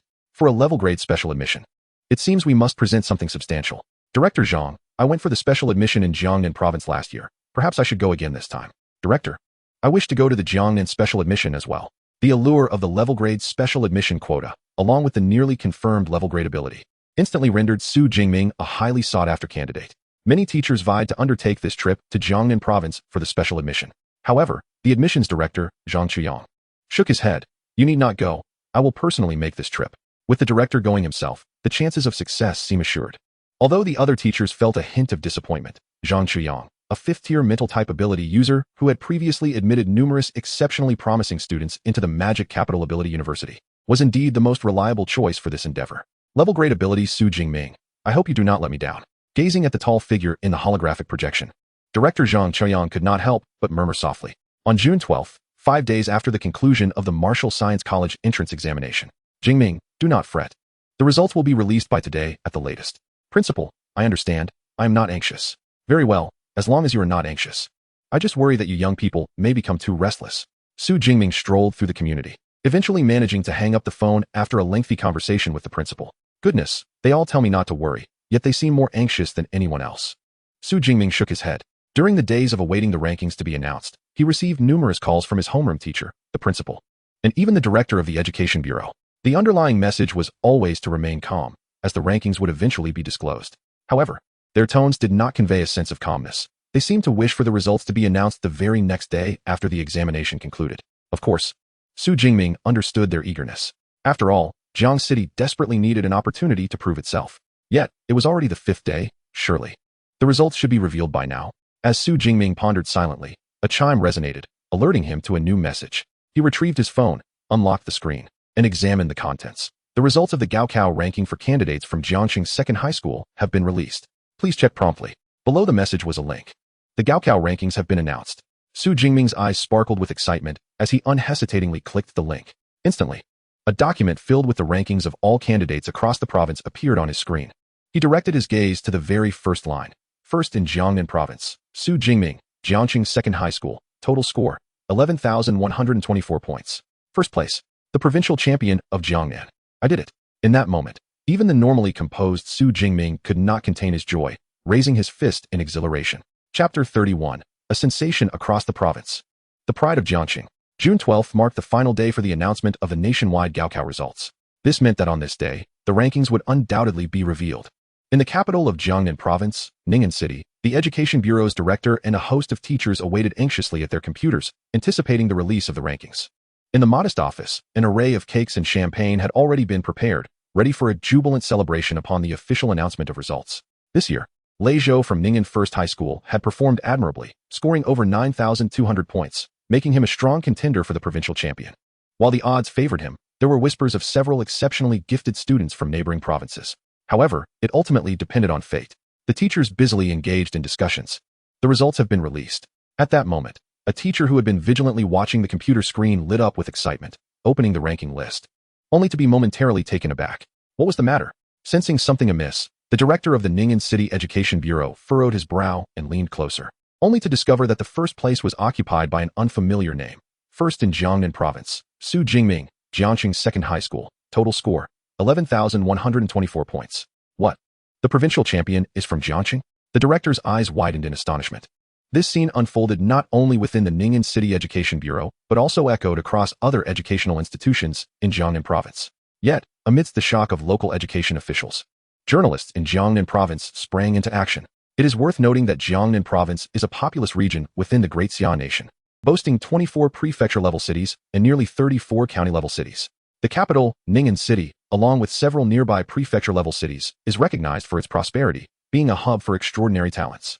In stark contrast, Jiangcheng, situated in the remote northern reaches of Jiangnan Province, is acknowledged for its scarcity of resources and exceptional individuals. In previous years, the provincial champion had always emerged from Ning'an City or its neighboring cities. However, this year marked a significant deviation. The provincial champion hailed from the unremarkable Jiangxing, a place most of Jiangnan Province was unaware of. What could this signify? This heralds an influx of attention and sensationalism. Consequently, these journalists commenced an ardent quest to gather information pertaining to Su Jingming. Little did they know, their inquiries would lead to astonishing revelations. The terms level abilities and unawakened individuals stirred their senses, igniting both wonder and excitement within them, for this was a veritable phenomenon. An unassuming dark horse hailing from Jiangxing. The provincial champion. What a shock. The provincial champion is merely an awakened individual who claimed that level abilities could not ascend to provincial champion status. The moment this news surfaced online, it captivated numerous netizens, drawing their clicks and views. Isn't it customary for provincial champions to be first-tier high-level ability users? Can an awakened individual truly attain the title of provincial champion? If this is indeed the case, I shall eat my words on the spot. To the person above, just wait. I am about to seek out his video from the Martial Science entrance examination. In response to these revelations, the predominant sentiment in the comments was skepticism. After all, previous provincial champions from Jiangnan were all first-tier, high-level ability users. Their ability ranks were at least level 1 or 2. Now, A level ability awakened provincial champion emerges, and naturally, disbelief ensued. Some individuals, with particularly extreme dispositions, vocally proclaimed in the comments that there was foul play involved in this martial science entrance examination, suggesting that Su Jingming was merely the inept son of a hidden benefactor, unjustly elevated to the status of provincial champion. Cheating in the martial science entrance examination is an exceedingly grave matter. Following such comments, public sentiment began to swell. Many directly commented on Jiangqing's official account, demanding the revelation of the truth. As public sentiment escalated, Jiangqing's official account calmly released Su Jingming's entrance examination video. In response, those who had eagerly prepared to unleash scathing critiques were left utterly dumbfounded. Jiangnan's provincial champion, Su Jingming, is indeed an awakened individual. Goodness gracious. He pierced the skull of a first-tier unicorn rhinoceros with a single shot. Such strength surpasses that of a first-tier ability user, doesn't it? It appears to resemble a strength-enhancing ability. However, being merely an awakened individual, how could the enhancement be so potent? Unbelievable. It turns out not to be a strengthening ability, but rather an electrical one. You dare tell me this is merely a level ability? Unscrupulous media? Fabricating rumors without scruples for the sake of traffic. Su Jingming's martial science entrance examination video spans an impressive 12 hours, meticulously capturing every moment he spent in the examination hall. Consequently, upon its release, the voices questioning Su Jingming swiftly faded away, replaced by awe for his remarkable marksmanship and formidable electrical abilities. The discourse surrounding Su Jingming surged online, igniting a fervor within Jiangqing as well. The martial science entrance examination is a topic of universal interest. Previously, the highest achievers from Jiangqing merely ranked within the top 100 of Jiangnan province, a fact that was somewhat embarrassing to admit. Thus, in times past, the citizens of Jiangqing paid little heed to this matter. However, times have changed. Jiangqing has produced a provincial champion. Many individuals enthusiastically engaged in discussions online, and those who were already acquainted with Su Jingming proudly identified themselves as his friends. As for the local media in Jiangqing, they became increasingly busy, flocking to Jiangqing's second high school in hopes of interviewing the principal. Long before Su Jingming achieved a score exceeding 10,000, the principal had anticipated such an event. Thus, dressed impeccably in a suit, he faced the multitude of microphones with composure, engaging in eloquent discourse. Furthermore, Su Jingming's homeroom teacher, along with several subject instructors, were also interviewed. This time, the typically stern homeroom teacher wore a constant smile, generously bestowing praise upon Su Jingming. Beyond Jiangqing's second high school, senior officials from the Municipal Education Bureau and city government also partook in interviews. Su Jingming stands as a source of pride for the people of Jiangqing. His remarkable achievements are a testament to his own diligence, as well as the robust support from his school and the Education Bureau. Subsequently, they announced a reward for Su Jingming, consisting of a substantial cash prize of 1 million yuan and a unique training method for enhancing his abilities. Following the accolades from the Education Bureau, the city government swiftly followed suit, announcing a cash award of 1 million yuan and a luxurious villa in the city as a gift for the provincial top scholar. It has long been a tradition across provinces to honor their top achievers. Although Jiangqing may be considerably less affluent than provincial capitals like Ning'an City, it can still manage to bestow a few $100,000. Moreover, the attention Su Jingming has brought to Jiangqing far outweighs the government's expenditure. Chapter 32. The Arrival of Prestigious Universities. Unbeknownst to Su Jingming, the online buzz surrounding him was fervent. After receiving congratulatory calls from his aunt and the principal, he headed straight to the Thunder Martial Arts Academy. Despite having acquired a system, he understood the importance of maintaining his foundational training. Inside the training room, he wielded the nearly worn-out black spear, transforming it into a dark blur. The speed of his movements was so extraordinary that the air was filled with piercing whistles. The spear, weighing 50 kilograms, seemed to exert no influence on him whatsoever. Each motion was executed with precision. Suddenly, the ringing of his phone interrupted his training.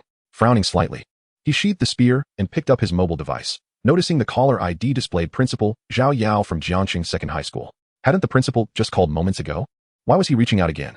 As the provincial top scholar, Su Jingming was destined for widespread recognition, yet he was not fond of being disturbed, particularly during training.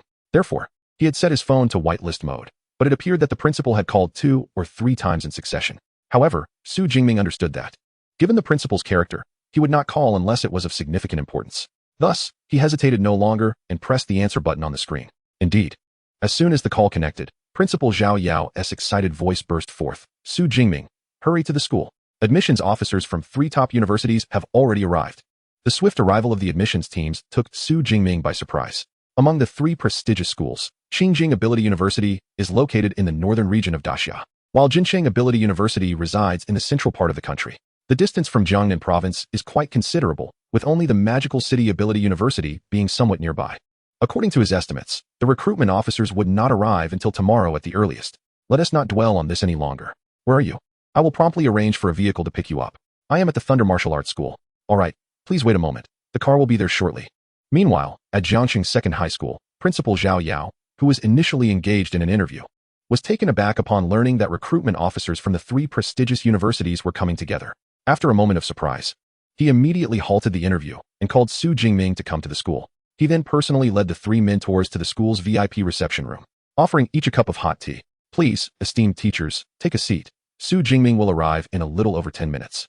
As a second-tier ability user and the principal of a secondary school, Zhao Yao is considered a prominent figure in Jiangxing. Yet, his demeanor is notably humble, and his attitude is exceedingly respectful. He understands that these 3 distinguished individuals are not to be trifled with.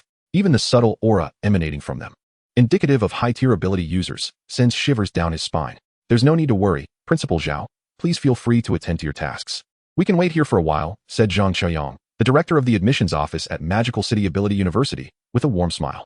After Zhao Yao excused himself, Zhang turned to the other 2 and remarked, "It seems we haven't gathered like this in quite some time, have we?" In the room, apart from him, were a man and a woman. The woman, Su Yun from Qingjing Ability University, had a voluptuous figure and an attractive face, while the man, Wu Yuan from Jincheng Ability University, was a middle-aged gentleman clad in a gray robe with long hair. Like Zhang Xiaoyang, they were both directors of their respective university admissions offices. Years ago, before they became directors, they had met at various special recruitment events across the provinces. However, since assuming their roles, they seldom ventured out and had not crossed paths again.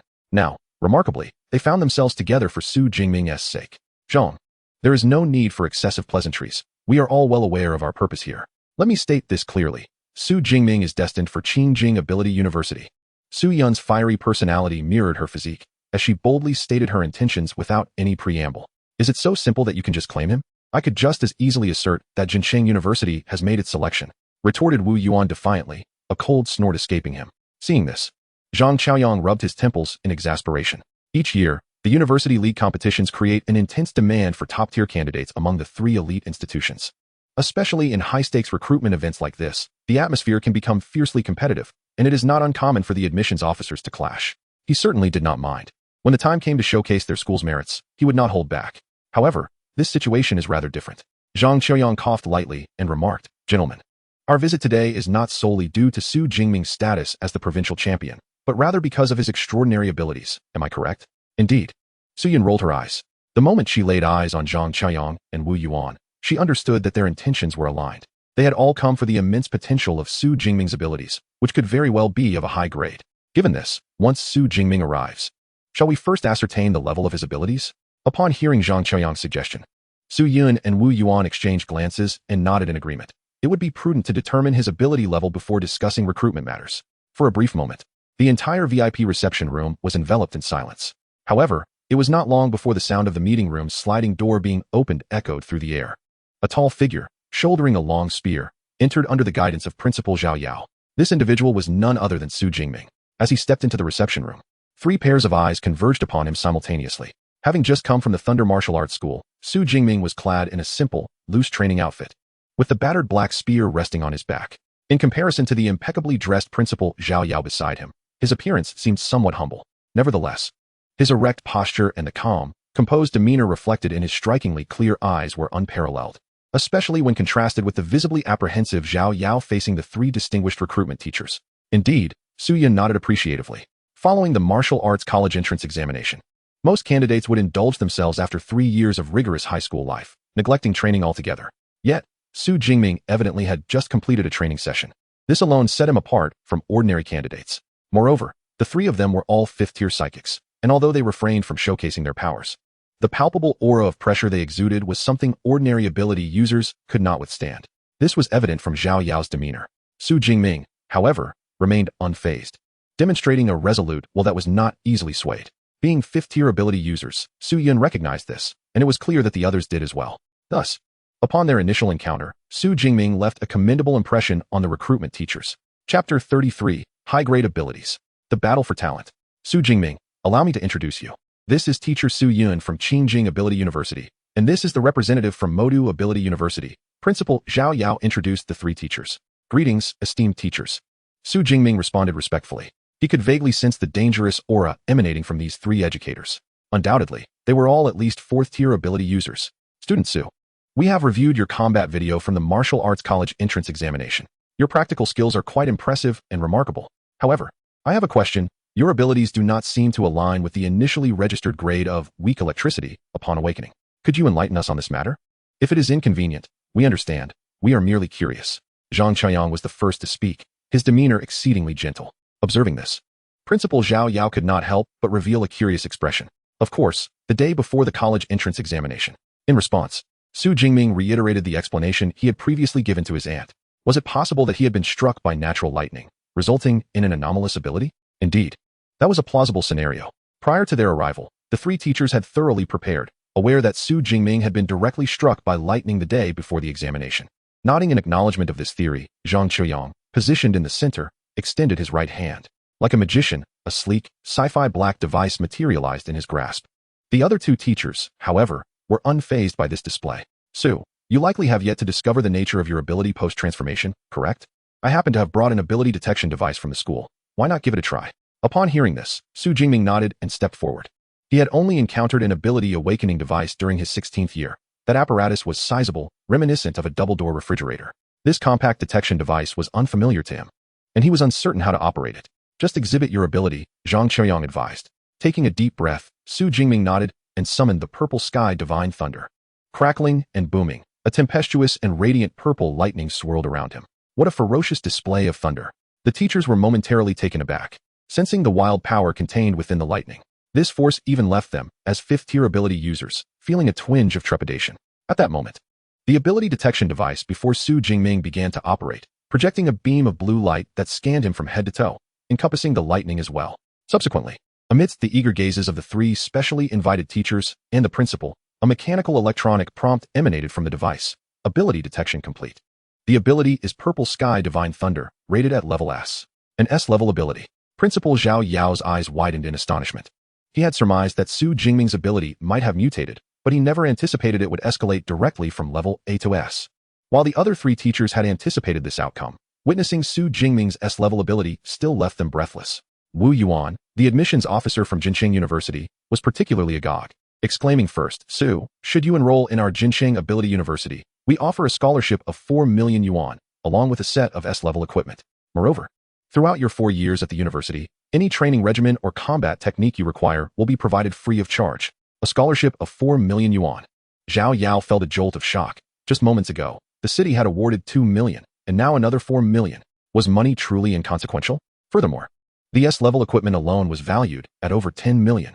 For ability users, the training regimens and combat techniques were priceless treasures that could not be purchased. Indeed, geniuses are invaluable, Zhao Yao reflected, filled with awe. During his time at the University of Supernatural Abilities, he had to risk his life and hunt countless ferocious beasts merely to afford a combat technique. Yet now, it is being offered to him free of charge. How laughable that such trivial offerings are presented with pride. Su Yun from Qingjing University raised an eyebrow, fixating her gaze on Su Jingming. If you join our Qingjing University of Supernatural Abilities, not only will you receive training methods and various combat techniques, but we will also provide you with a scholarship of 6 million, along with all the necessary equipment for your 4 years of study. Clearly, Qingjing University, located in the capital of the Great Xia Kingdom, is far more affluent, making lavish offers from the outset. After a moment of contemplation, Zhang Qiang articulated his school's terms. As for training methods and combat techniques, we possess all that our school offers. However, we do not provide scholarships or equipment. Instead, we supply a resource for cultivation each academic year. What is a cultivation resource? Su Jingming inquired, his expression revealing confusion. Beside him, Su Yun and Wu Yuan exchanged glances, each recognizing the astonishment reflected in the other's eyes. How could Su Jingming not be aware of this? The so-called cultivation resources are invaluable treasures. Even for those of them at the 5th level of ability, these resources are immensely beneficial. And now, the University of the Magical Capital boldly promises one such resource per year. What audacity! Are you familiar with the Dragon Clan ferocious beasts? Zhang Qiang asked, to which Su Jingming nodded. The ferocious beast tribes are categorized by strength. Some are weak while others are formidable.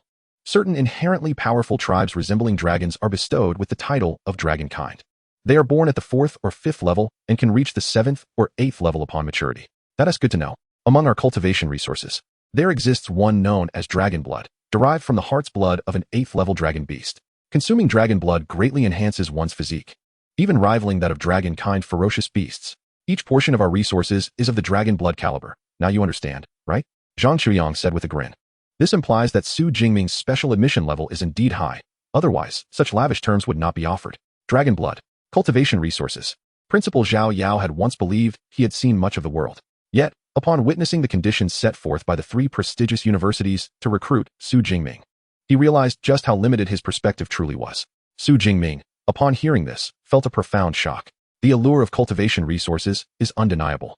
Now, it is time for you to make a decision. Which of our three top universities will you choose? The gazes of the three instructors converged on Su Jingming, eagerly anticipating his choice. Chapter 34, The Final Decision. University of the Magical Capital. Faced with the intense scrutiny of the three instructors, Su Jingming pondered for a moment before stating, I choose the University of the Magical Capital. His focus was drawn to the practical training capabilities of the elite universities, as supernatural points must be earned through the defeat of ferocious beasts. Nearly half of the champions are claimed by the Magic City Academy of Supernatural Abilities. This serves as a testament to the institution's unparalleled cultivation of practical skills among its students compared to the other two universities. Coupled with the substantial resources invested by the academy, it is undoubtedly the finest choice available. Indeed, the Magic City Academy of Supernatural Abilities. Both Su Yun and Wu Yuan couldn't help but sigh. In the face of such extraordinary training resources, the conditions proposed by their two schools appeared rather insipid. Yet, it is not entirely their fault. The school has a limited allocation of resources for special recruits. Resources of such significance, beneficial even to high-level supernatural practitioners, could never be wasted on new student admissions. The institution's regulations preclude them from offering more enticing recruitment terms. Congratulations, Teacher Zhang. Your Magic City Academy of Supernatural Abilities has secured an exceptional talent this time. They congratulated Zhang Qiaoyang amidst the tense atmosphere surrounding the competition for students. With the outcome now determined, Su Yun and Wu Yuan took their leave, lamenting their lost chance at the provincial top scholar. However, they still needed to vie for the second and third places. Safe travels. Zhang Chuyang bid farewell to the two teachers with a broad smile, before turning his attention to Su Jingming. Welcome to the Magic City Academy of Supernatural Abilities. Our institution will undoubtedly meet your expectations. With that, he produced the prepared admission letter and handed it over. This is your admission letter, which you will need for your enrollment at the school. Additionally, here is a special recruitment contract. Please sign it. He presented another document. The contract was succinctly worded, outlining that Su Jingming would have access to all supernatural training methods and combat techniques available in the Academy's library, along with an annual provision of extraordinary training resources. Once Su Jingming confirmed the terms, he affixed his signature, retaining one copy for himself and giving the other to Zhang Chuyang. Excellent, Jingming. You are now a member of the Magic City Academy of Supernatural Abilities. We eagerly await your arrival. Zhang Chuyang, relieved to have secured a high-level supernatural awakener, felt that this endeavor had fulfilled the school's aspirations. With a casual flick, the contract vanished without a trace. This spectacle captivated Su Jingming, who had been curious all along. Teacher Zhang, where did your contract go? Are you referring to this? Zhang Qiaoyang cheerfully raised his right hand, showcasing a delicate ring on his index finger. With a flash of light from the ring, the contract materialized in his hand once more. This is a spatial ring, created by a supernatural practitioner of spatial abilities. It can store small items, Zhang Qiaoyang explained with a smile. A spatial ring? Su Jingming exclaimed in astonishment. It seemed akin to the fantastical elements from novels of his past life, now realized in this world. However, upon reflection, he found it reasonable, with spatial abilities existing. The creation of such a ring was entirely plausible. Su Jingming made a decision in his heart. There is no denying that items such as spatial rings are undeniably alluring. The price of a spatial ring is not modest. Acquiring one necessitates considerable effort. Seemingly perceiving Su Jingming's thoughts, Zhang Qiaoyang offered a word of encouragement. After a brief pause, he continued, additionally, the registration date for new students at our school is September 1st. You may also choose to register early. It is entirely feasible, and we will provide accommodation for you. Naturally, for exceptional students like yourself, we always encourage early registration. Is it truly possible to register early? That means I could access the library's resources on abilities and combat techniques right after enrollment? Su Jingming's eyes sparkled with excitement as he inquired eagerly. Certainly. Zhang Qiaoyang affirmed with a nod. That's fantastic. Su Jingming had initially thought he would have to wait until the semester commenced to benefit from the vast cultivation resources at Magic Capital Ability University. But now, the prospect of early enrollment filled him with exhilaration. Teacher Zhang, I will expedite my arrival at the school. Good. Here is my contact information. Once you arrive at the school, simply give me a call, Zhang Qiaoyang said before taking his leave. Thus, in the spacious VIP reception room, only Su Jingming and Principal Zhao Yao remained. Phew, they're finally gone. These high-level ability users exert an extraordinary sense of pressure, Zhao Yao sighed, wiping the sweat from his brow. He then gazed at the exquisite admission letter in Su Jingming's hand with a look of reverence. The admission letter to Magic Capital Ability University. This is an incredible honor. Come, let us summon your homeroom teacher for a grand group photo. Under Principal Zhao Yao's guidance, Su Jingming, clutching the admission letter, posed for a photograph at the entrance of Second High School alongside Principal Zhao Yao and the various teachers of Class 5. In the photograph, each teacher wore a particularly radiant smile. This image would later be prominently displayed in the honor room of Jiangqing Second High School, serving as an exemplar for countless future students. During the group photo session, Su Jingming also received calls from the Municipal Education Bureau and city government. Upon learning of the generous rewards offered, he readily agreed to make an appearance on the day the rewards were presented. After all, given such bountiful rewards, it was only fitting to represent his hometown and promote it further. After departing from the school, Su Jingming ventured into the city center to purchase numerous gifts. He then took a taxi to the Jinghu community, where his aunt resided. Unlike Su Jingming's modest neighborhood, Jinghu community is an upscale villa area, with stringent security at the entrance. Without the homeowner's consent, others would find it nearly impossible to enter. Fortunately, Su Jingming had previously registered for visitor access, allowing him to enter the community without hindrance. Ding dong. Su Jingming stood at the villa's entrance and rang the doorbell. Moments later, the door swung open, revealing his aunt Su Qingwan. Her eyes sparkled upon seeing Su Jingming. Xiaoming, what a pleasant surprise. Come in, come in. The provincial rankings have been released, and I had assumed that you, the top scholar of the province, would be quite occupied. To my surprise, you chose this moment to visit. Old Tang, Xiaoming has arrived. Quickly prepare some tea, said Su Qingwan, warmly ushering Su Jingming into the villa's living room. Chapter 35, Departure, A New Beginning. Xiaoming is here.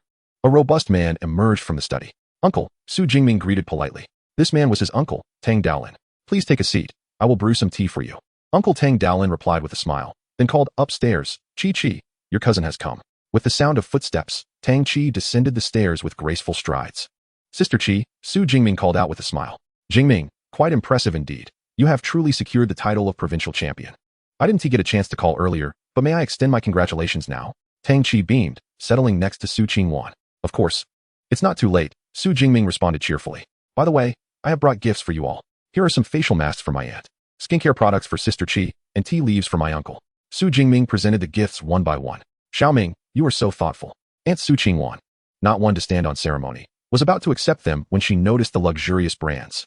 The total value was no less than 10 to 20,000, causing her eyes to widen. Why purchase such expensive gifts? You'll need funds for university as well.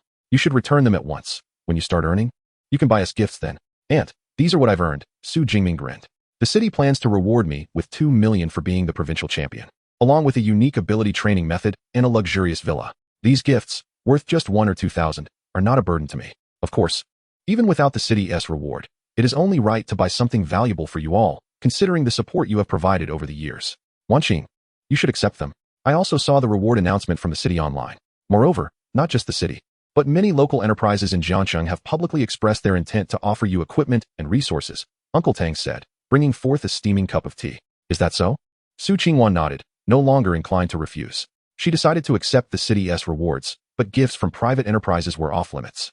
Su Jingming nodded in understanding. The city government had an official background, making it perfectly acceptable to receive state-issued rewards. However, accepting gifts from private enterprises could potentially lead to complications in the future. By the way, your uncle mentioned that the city is also gifting you a villa. Where is this villa located? Aunt Su Qingwan inquired curiously. Then you should select our Jinghu community. It will be convenient for visits, Su Qingwan suggested eagerly. All right, Su Jingming acquiesced. For someone who had lost both parents and lived alone, a house was merely a place to sleep. Any location would suffice.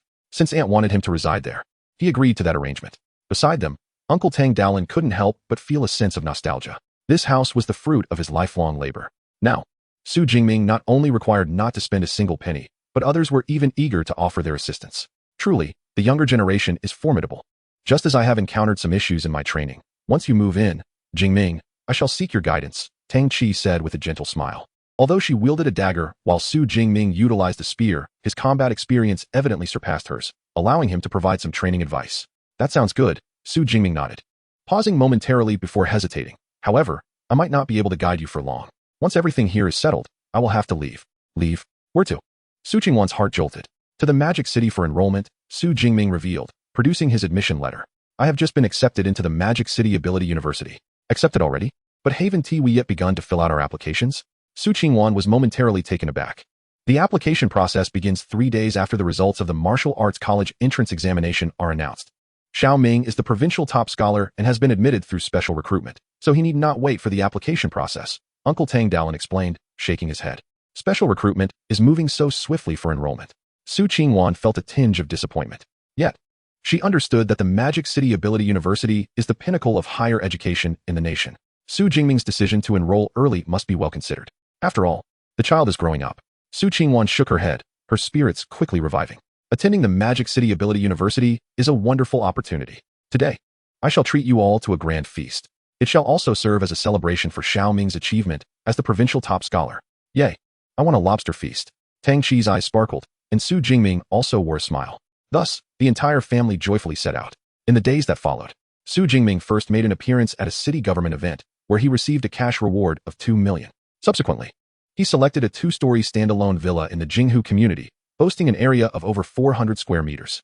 The villa was furnished with entirely new furniture, while the original furnishings of the community remained untouched. Furthermore, he invited his high school buddies, Zhang Hao and Lu Jie, for a meal. At the dining table, both friends expressed their envy towards Su Jingming's rise.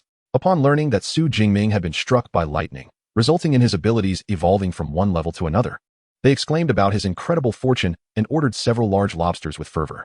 Of course, both of them had performed admirably as well. Lu Jie scored 245 points in the martial arts college entrance examination, securing his place in an ability university. Zhang Hao, who took the cultural examination, also reached the threshold for first-tier universities. However, in comparison to the Magic City Ability University that admitted Su Jingming, their accomplishments paled. Ultimately, both Zhang Hao and Lu Jie drank to excess.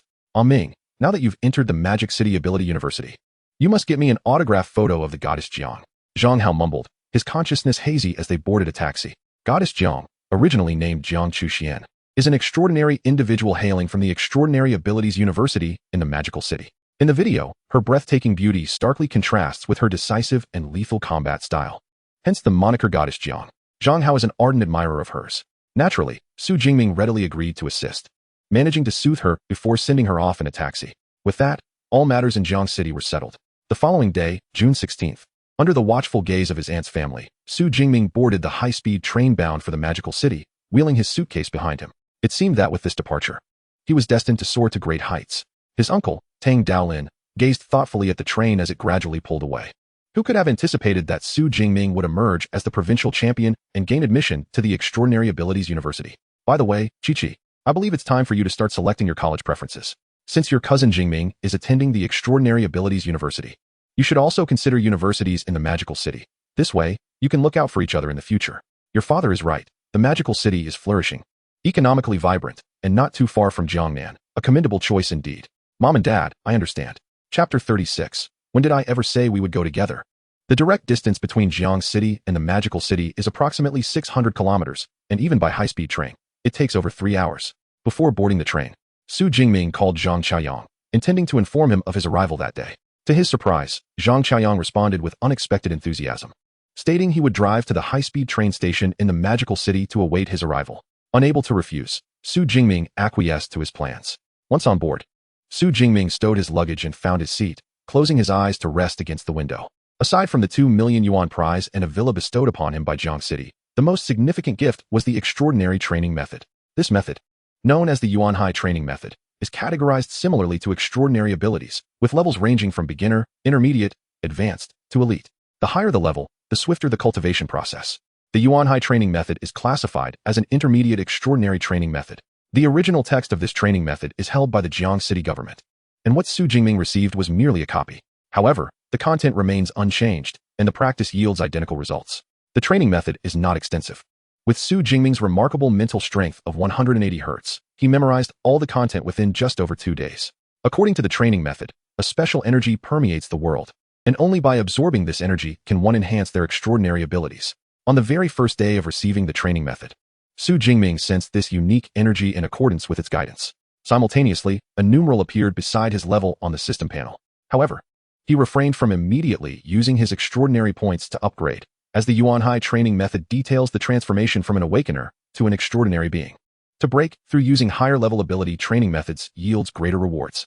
Upon entering the prestigious Ability University in the Magic City, one would have the opportunity to peruse the finest training techniques available. Naturally, one would not opt for intermediate training methods for such a breakthrough. The first order of business after enrolling was to visit the library to study these advanced techniques. Su Jingming thought to himself. The journey was rather dull, and training was not an option.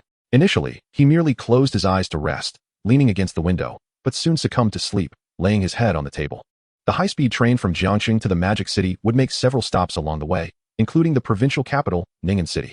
The seats around Su Jingming were mostly vacant until they filled up at Ning'an. Several young passengers boarded, and one young man, upon sitting down, began to chatter incessantly. In no time, Su Jingming's drowsiness vanished, compelling him to abandon his nap and open his eyes. He was seated at a four-person table, and the previously empty seats across from him now housed a young man and woman. Beside him sat a girl with glasses. The loquacious young man across from him continued to prattle on. Huangpu Ability University is considered a respectable institution in the Magic City, with last year's minimum admission score set at 406. My score this time is 421, which isn't significantly high, but it should suffice for admission. Moreover, my brother is also a student there, so when we arrive in the Magic City, I can show you around. Generally, Huangpu Ability University is not open to the public, but with my brother's connections, you are indeed fortunate this time.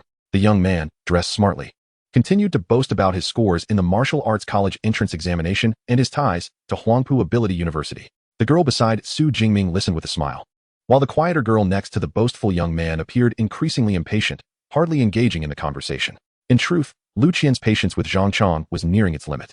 After the martial arts college entrance exam, she and her friend decided to apply to universities in the Magic City. Thus, they purchased high-speed train tickets for today, intending to explore the campuses. However, upon boarding, they encountered Zhang Chang, who, upon learning of their purpose, began to brag incessantly. Initially, she was patient and even smiled in agreement. Yet, as time passed and he repeated his tales, her irritation grew. Out of politeness, she hesitated to directly ask him to cease his chatter. It was so disruptive that even the person across from them, who had been quietly sleeping, was awakened. Just as Lu Qian prepared to apologize, she caught a glimpse of the young man's features, and her eyes brightened. What a handsome fellow. The young man across from her had a resolute visage, a prominent nose, and his eyes sparkled with clarity and vitality. His looks could easily rival those of the male celebrities on television. Though she was not one to swoon easily, seeing such a handsome young man inevitably stirred her affections. This was particularly true in contrast to the incessant buzzing of a fly nearby. I apologize for the noise, Lu Qian said apologetically. Su Jingming waved his hand dismissively, indicating that it was of no concern. Hello, I am Sun Rue. Are you also heading to the Magic City? Compared to Lu Qian's tranquil demeanor, the bespectacled girl beside Su Jingming was decidedly more forthright. Noticing that Su Jingming was of a similar age, she took the initiative to greet him. Su Jingming. I too am bound for the Magic City, he replied politely to Sun Rue's inquiry. We must be quite fated to be going to the same place. Lu Qian smiled charmingly, adding amicably, I am Lu Qian, preparing to explore the extraordinary university there. I am visiting for tourism, and I plan to stop by Huangpu Extraordinary University to see my brother, she elaborated. The young man beside Lu Qian interjected, I am Zhang Chang. Are you also visiting the Magic City for school? Just as Su Jingming was about to mention that he was there to enroll, Zhang Chang continued unabated. Given that you seem to be around our age, it must be the case. How about this? I'll take you all to Huangpu Extraordinary University later. Zhang Chang chuckled, his tone laced with a hint of superiority. Not to boast, but among the numerous universities in the Magic City, Huangpu Extraordinary University certainly ranks high. Once the application process is over, I will also be heading there. Su Jingming felt somewhat speechless upon hearing this. The Magic City, as an international metropolis, indeed boasted top-tier universities, including the prestigious Magic City Extraordinary University. However, among these institutions, Huangpu Extraordinary University, with its admission scores barely surpassing 400, could hardly be regarded as exceptional. Of course, for an average student, it still counted as a reputable school. Su Jingming felt little inclination to engage in conversation with those he did not know well. Lu Qian, being rather reserved, contrasted with the more vivacious Sun Rue, who seemed to prefer listening over speaking. Consequently, during the ensuing conversation, Zhang Chang naturally assumed the dominant role, eagerly boasting about his college entrance examination results and his connections at Huangpu Extraordinary University, striving to capture Lu Qian's attention. Unfortunately, his clumsy rhetoric prompted Su Jingming to shake his head in silent disapproval. As for Lu Qian, her disdain was almost palpable, as if she were on the verge of inscribing the word disgust upon her forehead. Nevertheless, compared to her demeanor upon boarding the train, Lu Qian exhibited remarkable patience. After all, there was a charming young man present, was there not? Thus, as time swiftly passed, Lu Qian's gaze frequently wandered towards Su Jingming. By noon, the train finally arrived at the Magic City high-speed railway station. Following the crowd, Su Jingming and his companions made their way outside. Along the way, Zhang Chang attempted to solicit Lu Qian's contact information but was met with a cold reception. Soon, They exited the station, where a line of taxis and private cars awaited. Upon spotting a particular sedan, Zhang Chang's eyes lit up, and he eagerly approached Lu Qian, showering her with attention. My brother's car has arrived. Why not join me as we head to Huangpu Ability University for a visit? Saying this, he feigned an apologetic glance towards Su Jingming. However, my brother's car lacks adequate seating. If you wish to accompany us, you'll need to take a taxi. But fret not, we shall wait for you at the school gate. Typically, a sedan accommodates 5, and with his cousin at the wheel, there would only be 4 passengers, sufficient for their needs. He intentionally phrased it this way to subtly push Su Jingming away. After all, he wasn't blind. During their brief time in the car, the lovely Lu Qian's attention was nearly entirely fixated on Su Jingming. Even a fool could discern her fondness for him. Yet, if he could manage to exclude Su Jingming, perhaps he might still have a chance. However, his manipulative tactic yielded an unexpected result. Met with Su Jingming's incredulous gaze. When did I ever express a desire to join you? Chapter 37. The distinguished guest of Modi University? A bewildered Zhang Chang. Lu Qian also caught on, her brows knitting in irritation. Zhang Chang, does your car only have 4 seats? Are you deliberately targeting me? I assure you, that was not my intention. I merely thought it might be a bit cramped with so many people, he stammered. Since you mention it, let us all go together. My brother's car can accommodate us. Observing Lu Qian's anger, Zhang Chang momentarily faltered, quickly retracting his previous statement. Who would be particularly eager to visit Huangpu Ability University? Lu Qian shot him a glare before turning to Su Jingming. Jingming, if you don't mind, you could share a taxi with us. We had planned to visit several universities together, and Huangpu Ability University is indeed a commendable institution. Typically, it wouldn't be open to outsiders for visits, and under ordinary circumstances, she would have relished the opportunity. Yet, she could no longer tolerate Zhang Chang's incessant boasting and his intentional disregard for others. Beside them, Sun Rui also perceived Zhang Chang's blatant attempts to undermine Su Jingming. Although she was eager to visit Huangpu Ability University, she firmly stood by Lu Qian's side during this moment. With a warm smile, she extended an invitation to Su Jingming. Join us. Having another person would certainly make it more lively. You all. Zhang Chang's countenance, once handsome, turned an alarming shade of crimson. Yet, Su Jingming didn't spare him a glance. Addressing Lu Qian and Sun Rui instead, I am heading to Modi University City. A car is already arranged to pick me up. I shall inquire if I can bring you along. If so, we can travel together. Modi University City. Lu Qian was momentarily taken aback.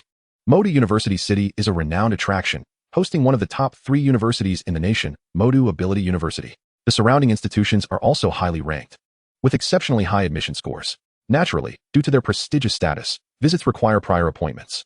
Due to its overwhelming popularity, the appointments for visits have been booked for several months ahead, leaving them unable to secure a spot. Even if they went, they would merely make a futile trip, unable to enter the school. Nevertheless, visiting such a renowned landmark as the Magic Capital University town, even from outside, would still be quite worthwhile. After some contemplation, Lu Qian nodded and said, "All right, let us go and inquire. If that fails, we shall take a taxi ourselves." As Su Jingming emerged from the subway station, he immediately spotted Zhang Chaoyang's vehicle and proceeded with Lu Qian and Sun Rui towards it. Humph, a person who couldn't even secure a reservation at Huangpu Ability University. I doubt you can gain entry to the schools in Magic Capital University town. Zhang Chang observed the trio departing, unable to suppress a sarcastic remark. However, upon noticing the direction Su Jingming was heading, his eyes widened in surprise. What is that? In the direction Su Jingming was walking, a Mercedes-Benz G-Class was parked. The G-Class, a military-grade off-road vehicle, accelerates to a speed of 100 km per hour in just 1.8 seconds, suitable for any complex terrain. It is the favored model among adventurers in the wilderness, with an official price exceeding 10 million. Yet, in the economically thriving Magic Capital, a car worth over 10 million is hardly extraordinary. It appeared both imposing and splendid. That emblem belongs to Magic Capital Ability University. Though Zhang Chang was not a local, as a college entrance examination candidate, he certainly recognized the emblem of Magic Capital Ability University. In fact, he had noticed this vehicle immediately upon exiting the high-speed rail station. He had assumed it was there to pick up some esteemed guest from the university and had paid it little mind. Little did he expect that this vehicle was actually waiting for Su Jingming. Impossible. Absolutely impossible. He must be heading toward another vehicle. Zhang Chang fixated his gaze on Su Jingming, hoping he was mistaken. However, as Su Jingming smoothly entered the vehicle with Lu Qian and Sun Rui, it became clear that this car was indeed waiting specifically for him. Dumbfounded, Zhang Chang watched from a distance. The exclusive vehicle of Magic Capital Ability University is not easily summoned. It is typically reserved for important guests. This implies that the simply dressed Su Jingming is, in fact, a VIP of Magic Capital Ability University. Goodness, such a distinguished guest maintaining such a low profile? Amidst his astonishment, Zhang Chang felt a tinge of relief for not having been overly arrogant earlier. Meanwhile, after receiving the approval from the admissions office director, Zhang Chuyang, Su Jingming invited the two ladies into the car. Lu Qian and Sun Rui naturally recognized the emblem of Magic Capital Ability University. Yet they were taken aback to discover that it was such a vehicle awaiting Su Jingming. Are these your friends? Zhang Qiayong inquired cheerfully from the driver's seat. We met on the high-speed train. They are interested in applying to universities in this area, and we came for an on-site visit. Su Jingming succinctly explained from the passenger seat. I thought there are quite a few schools at the university town, so I would take them along on the way. Oh, there are indeed several excellent schools in the university town, but visiting them requires prior appointments. Have you arranged those? Upon hearing Zhang Chuyang mention himself, Lu Qian and Sun Rui, who had been rendered as quiet as quails by the overwhelming aura of the high-level ability user, promptly shook their heads after getting into the car. We need to make an appointment to tour the school? Su Jingming furrowed his brow, taken aback by this unexpected information. I should have considered this better. Once we arrive, I'll take a taxi to your originally planned destination, Su Jingming apologized. However, Lu Qian and Sun Rui hastily waved their hands in protest. It's fine, it's fine. We only intended to stroll outside the school. Just wandering around won't suffice. Here, I have 2 tickets for a comprehensive tour of all the schools in the Magic City University town. You can take these. During a brief pause at a red light, Zhang Qiayong passed 2 tickets from the front seat. Tour tickets. Lu Qian and Sun Rui's eyes lit up simultaneously. They were well aware that the Magic City University town offered tour tickets, but they were impossible to obtain from the official website. Scalpers had tickets, yet each was priced at 20 to 30,000, an expense far beyond their means as students. This is too valuable. We cannot accept it. Though tempted, Lu Qian and Sun Rui resisted and shook their heads in refusal. But they are merely 2 tickets. What is so valuable about that? I have plenty more. Zhang Qiayong chuckled heartily, opening the compartment that held miscellaneous items in the car. Inside, neatly arranged, was a stack of such tickets, at least 100. These were given to me by others, and I have no use for them. Since you are friends of Su, it's no trouble to offer you 2. As the director of the admissions office, Zhang Qiayong received numerous such tickets each year. The students of the Magic City Ability University could freely access all schools within the university town, rendering these tickets nearly useless to him, akin to scrap paper. In fact, this was only a small portion. His desk drawer contained hundreds more. Chapter 38. The Magnificent Magic City Ability University. Luxurious dormitories. Since the offer had been made, Lu Qian and Sun Rui understood that refusing the tickets any further would come across as overly pretentious. After expressing their sincere gratitude, they accepted the 2 tickets. As the director of admissions, Zhang Qiayong possessed considerable experience regarding application advice.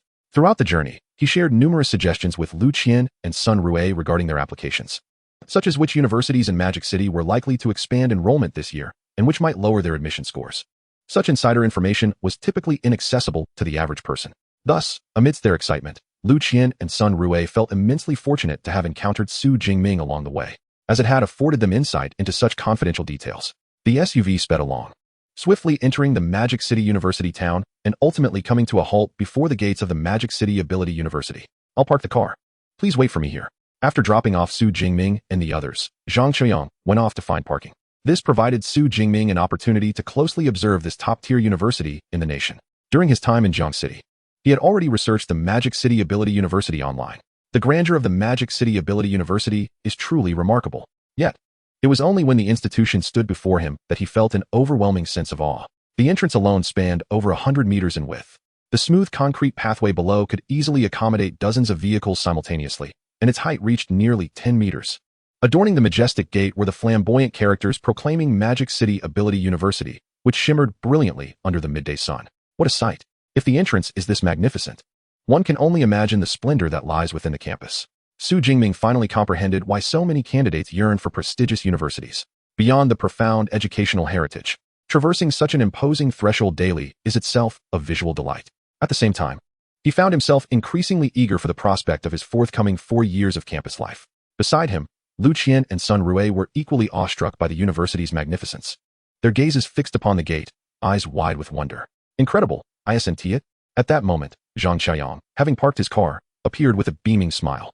He relished witnessing the astonishment of new students, which was one of the reasons he had chosen to personally welcome Su Jingming. Our Magic City Ability University spans an impressive 40,000 acres, approximately 26 square kilometers, perfectly complemented by such an entrance, Zhang Qiayong remarked. This revelation left Lu Qian's mouth agape, her eyes round with disbelief. 26 square kilometers. I recall that your university only admits 1,000 new students each year. Combined, the total student population barely exceeds 4,000. Such a vast expanse for so few individuals. Lu Qian was aware of the university's size, but she never imagined it to be 26 square kilometers. almost half the size of a county. The prospect of such a massive area housing nearly 4,000 residents was astounding, particularly in the land-scarce Magic City. The sheer enormity of the campus was nothing short of magical. That number doesn't account for the faculty and staff, which total nearly 10,000, resulting in an average area of over 600 square meters per person, Zhang Qiayang added, eliciting a tinge of envy in Lu Qian and Sun Rue.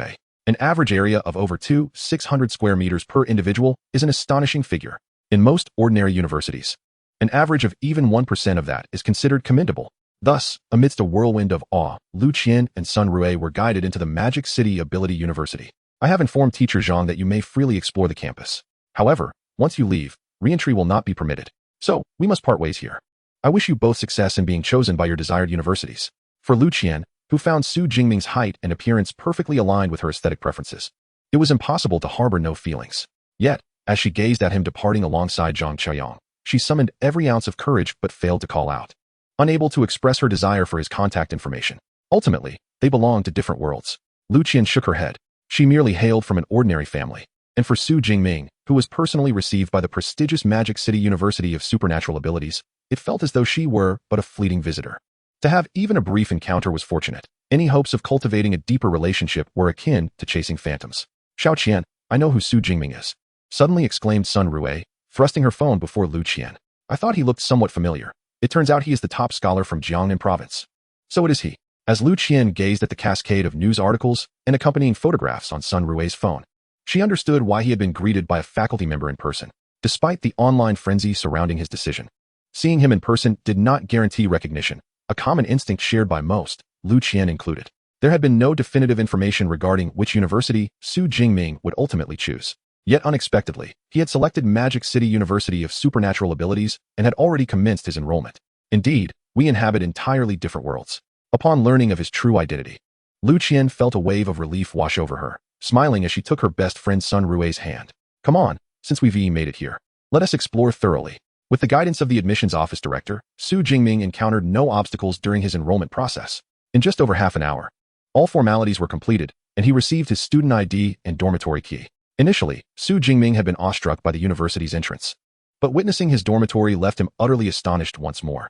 He had seen numerous accommodations throughout his academic journey, even residing in multiple universities and various types of dormitories, shared rooms, single occupancy, and even a 3-bedroom apartment designated for doctoral candidates. Yet, he had never encountered a university that housed its students in villas, as was the case with Magic City University. The villa before him appeared far more opulent than the one he had in Jiangxing.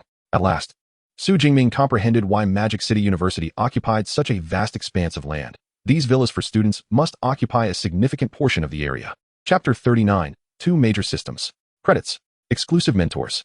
Every student at our institution resides in a villa. Naturally, the opulence of the villa varies according to one's scores. As a top provincial scholar, you will inhabit the most luxurious model, boasting an area exceeding 800 square meters. However, you need not worry about solitude, as the villas are allocated for 2 occupants, spanning 2 levels. You and your roommate will each have a floor to yourselves. Listening to Zhang Qiayang's explanation, Su Jingming finally breathed a sigh of relief.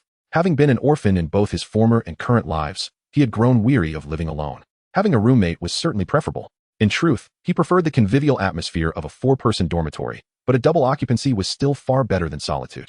Su Jingming retrieved his key, unlocked the villa door, and entered with his suitcase. The interior was even more lavish than the exterior suggested. The floor is adorned with large slabs of polished marble, reflecting the light brilliantly. The furnishings and decorations throughout the room are exquisitely crafted. The dormitory is maintained weekly by cleaning staff, alleviating any concerns regarding cleanliness. Zhang Qiayang, who entered alongside, added that it would be impossible to clean the entire 800 square meters of the dormitory in less than a day. The purpose of admitting students is to provide them with the most professional training, ensuring they are not burdened with trivial matters. All enrollment procedures have been completed, and now I shall share several aspects that require particular attention at our institution. Su Jingming's eyes brightened as he sat across from Zhang Qiayang on the sofa. At the Magic City Academy of Supernatural Abilities, there are 2 critical points to consider: the credit system and the dedicated mentor system. Zhang Qiayang explained that, firstly, the credit system is paramount. At the Magic City Academy, credits are everything. Whether for dining, purchasing equipment, or acquiring rare resources, credits are essential. Each credit is valued at approximately 10,000 daxia coins, though its actual worth may exceed this figure significantly, as many items within our school's marketplace hold no market value outside. There are numerous ways to earn credits, one of which is through fixed allocations based on ratings. Each new student receives a corresponding rating upon admission. For instance, your rating upon enrollment is level 1, granting you an annual allocation of 100 credits. Additionally, ratings are not static. Through Zhang Qiaoyang's explanation, Su Jingming began to grasp the significance of credits. They represent the hard currency within the Magic City Academy, enabling one to acquire nearly anything desired. Credits can also be amassed through completing school tasks or climbing the rankings on the power leaderboard. Personal credit balances can be checked on the school's official website. Zhang Qiaoyang clapped his hands and called out, "Eva, come forth." Su Jingming was momentarily puzzled as to whom he was addressing. Not far in front of him, a charmingly round and seemingly adorable sphere appeared in midair. This is Eva, the artificial intelligence provided in each dormitory. Eva is an advanced AI developed by the school, with the dormitory versions being subunits. Even as a subunit, it meets the standards of a level 4 AI, sufficiently assisting in daily life. Is a subunit capable of reaching level 4 AI? Su Jingming exclaimed in astonishment. Upon his arrival in this world, he initially believed that apart from the presence of formidable beasts and supernatural abilities, Blue Star did not differ greatly from his previous life. However, he soon realized that Blue Star's technological advancements surpassed those of his former world significantly. Not only has it achieved the coveted holographic simulation technology favored by gamers, but it has also made remarkable strides in artificial intelligence. A level 4 AI can converse with humans seamlessly, while the most advanced AIs are rumored to possess genuine emotions, indistinguishable from real human beings. Certainly, whether it be holographic simulation technology or advanced artificial intelligence, these are realms accessible only to the elite. Su Jingming, hailing from a modest background, has never encountered such advancements from birth until now. Consequently, upon his initial arrival in this new world, he formed an impression of Blue Star technology that closely mirrored the development trajectory of his former existence. With the assistance of Zhang Qiaoyang, Su Jingming learned to utilize an artificial intelligence named Eva. He also discovered through the school's official website that he possessed a total of 100 credits. This revelation evoked a sense of awe regarding the institution's generosity. 100 credits equate to a staggering 1 million dashing coins. Although such credits are typically reserved for higher-level students, new students from other grades are guaranteed a minimum of 20 credits upon enrollment. Each year, approximately 1,000 new students are admitted to the Magic City Ability University. Thus, the basic credits bestowed upon freshmen alone would amount to a staggering 200 million dashing coins annually. It is no wonder that this esteemed institution is renowned for its wealth and prestige. Su Jingming marveled at this, while Zhang Qiaoyang moved on to the next significant point. The second aspect to note is our university's exclusive mentor system. Each student may select a mentor of their preference to guide them, provided that the mentor consents. Exclusive mentorship? Su Jingming pondered. Isn't it true that mentors attend the classes arranged by the school? Why is it necessary to seek personal mentorship? Surely, the collective efficiency of a classroom cannot compare to the tailored guidance of one-on-one instruction. Zhang Qiaoyang chuckled as he elucidated. Additionally, our university's mentors are all high-level ability users. Nearly every one of them possesses their own unique combat techniques and ability training methods. Some of the less significant techniques may be shared with our library, becoming part of its collection. However, the renowned techniques, which are immensely powerful, are unlikely to be selflessly shared. Only through establishing a more intimate mentor-mentee relationship can one hope to learn them. With this explanation, Su Jingming finally grasped the concept. Indeed, many formidable combat techniques encapsulate the lifetime dedication of their creators. Expecting them to impart such knowledge in a conventional classroom setting is simply unrealistic. It is only after forging a closer bond that one may acquire such wisdom. Is it cumbersome to seek mentorship from a professor? What preparations are necessary? Su Jingming inquired earnestly. Although he possessed a system to assist him, having an additional mentor would undoubtedly smooth his path of cultivation. For others, it may pose a challenge. But for you, with your high-level abilities, the difficulty is nearly negligible, Zhang Qiaoyang replied with a smile. You merely need to identify a mentor specializing in lightning abilities. Visit them and demonstrate your high-level powers along with your current capabilities. I am confident that no mentor would turn you away.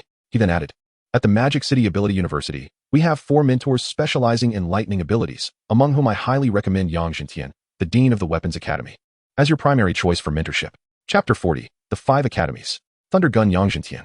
10 minutes later, Su Jingming bid farewell to Zhang Qiaoyang and reclined on the sofa in the living room, feeling a sense of relief. It was fortunate to have such an admissions officer to guide him.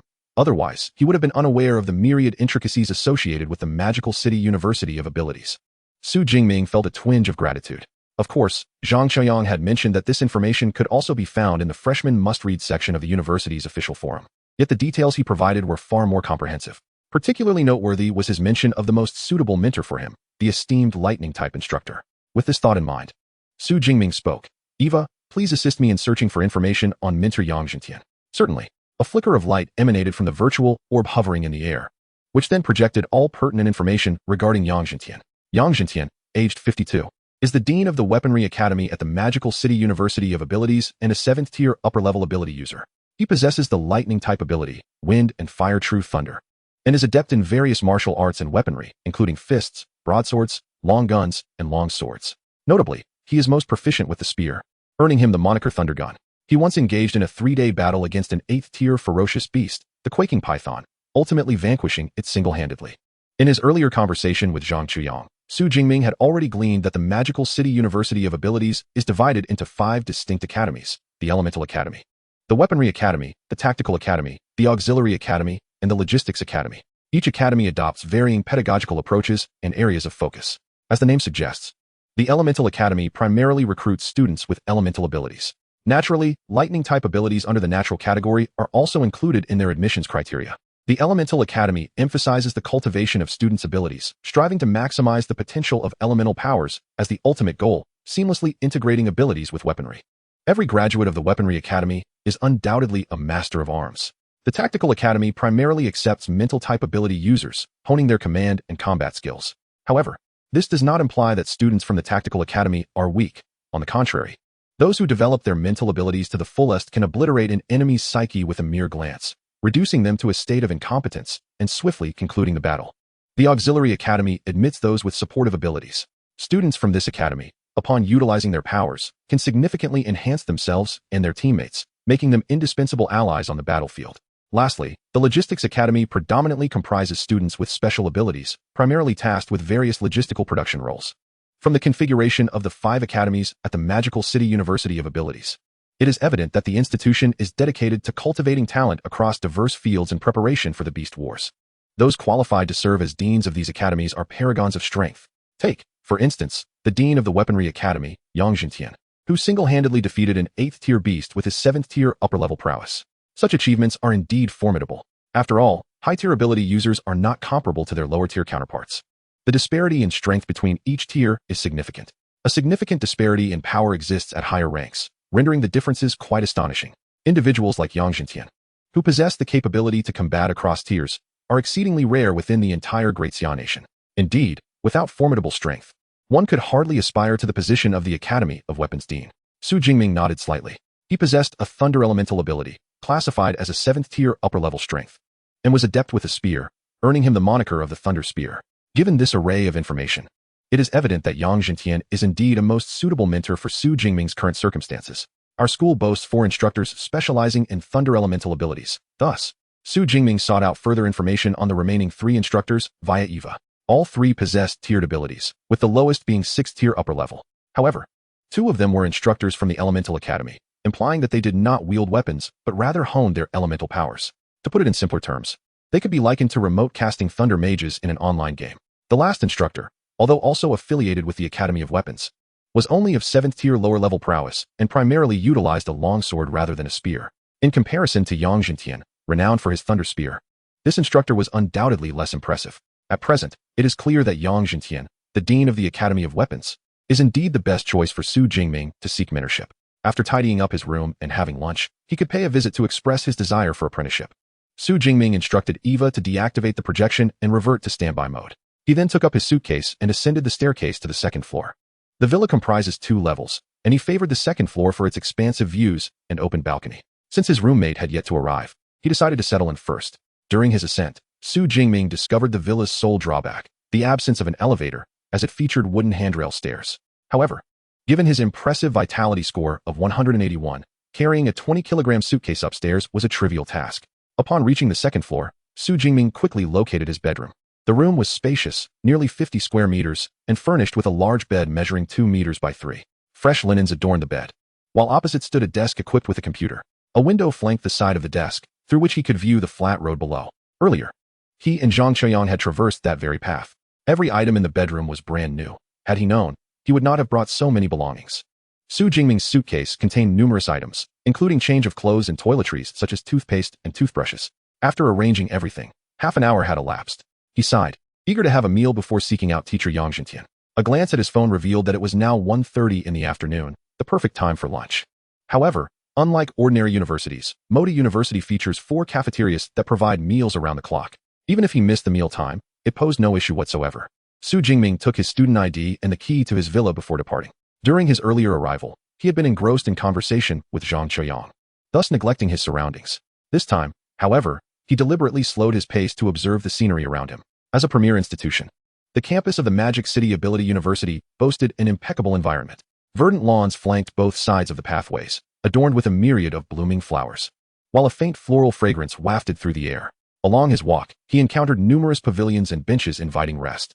Nevertheless, the campus was still bustling with students, some walking in pairs, while others strolled alone. The presence of these students was formidable, with most being at least first or second-tier ability users. Occasionally, he even spotted individuals whose aura was only slightly weaker than Zhang Qiaoyang's. Truly, it was a top-tier university, teeming with hidden talents. Su Jingming pondered this, having learned during their conversation that Zhang Qiaoyang was a lower-tier 5th-level ability user.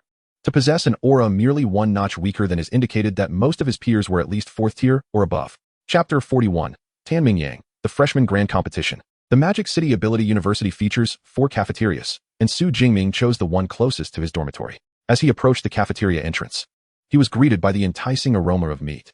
Upon entering, he discovered that, in addition to regular fare, the cafeteria also offered dishes made from the meat of ferocious beasts. Though these beasts were notoriously tough and violent, they were indeed treasures in their own right.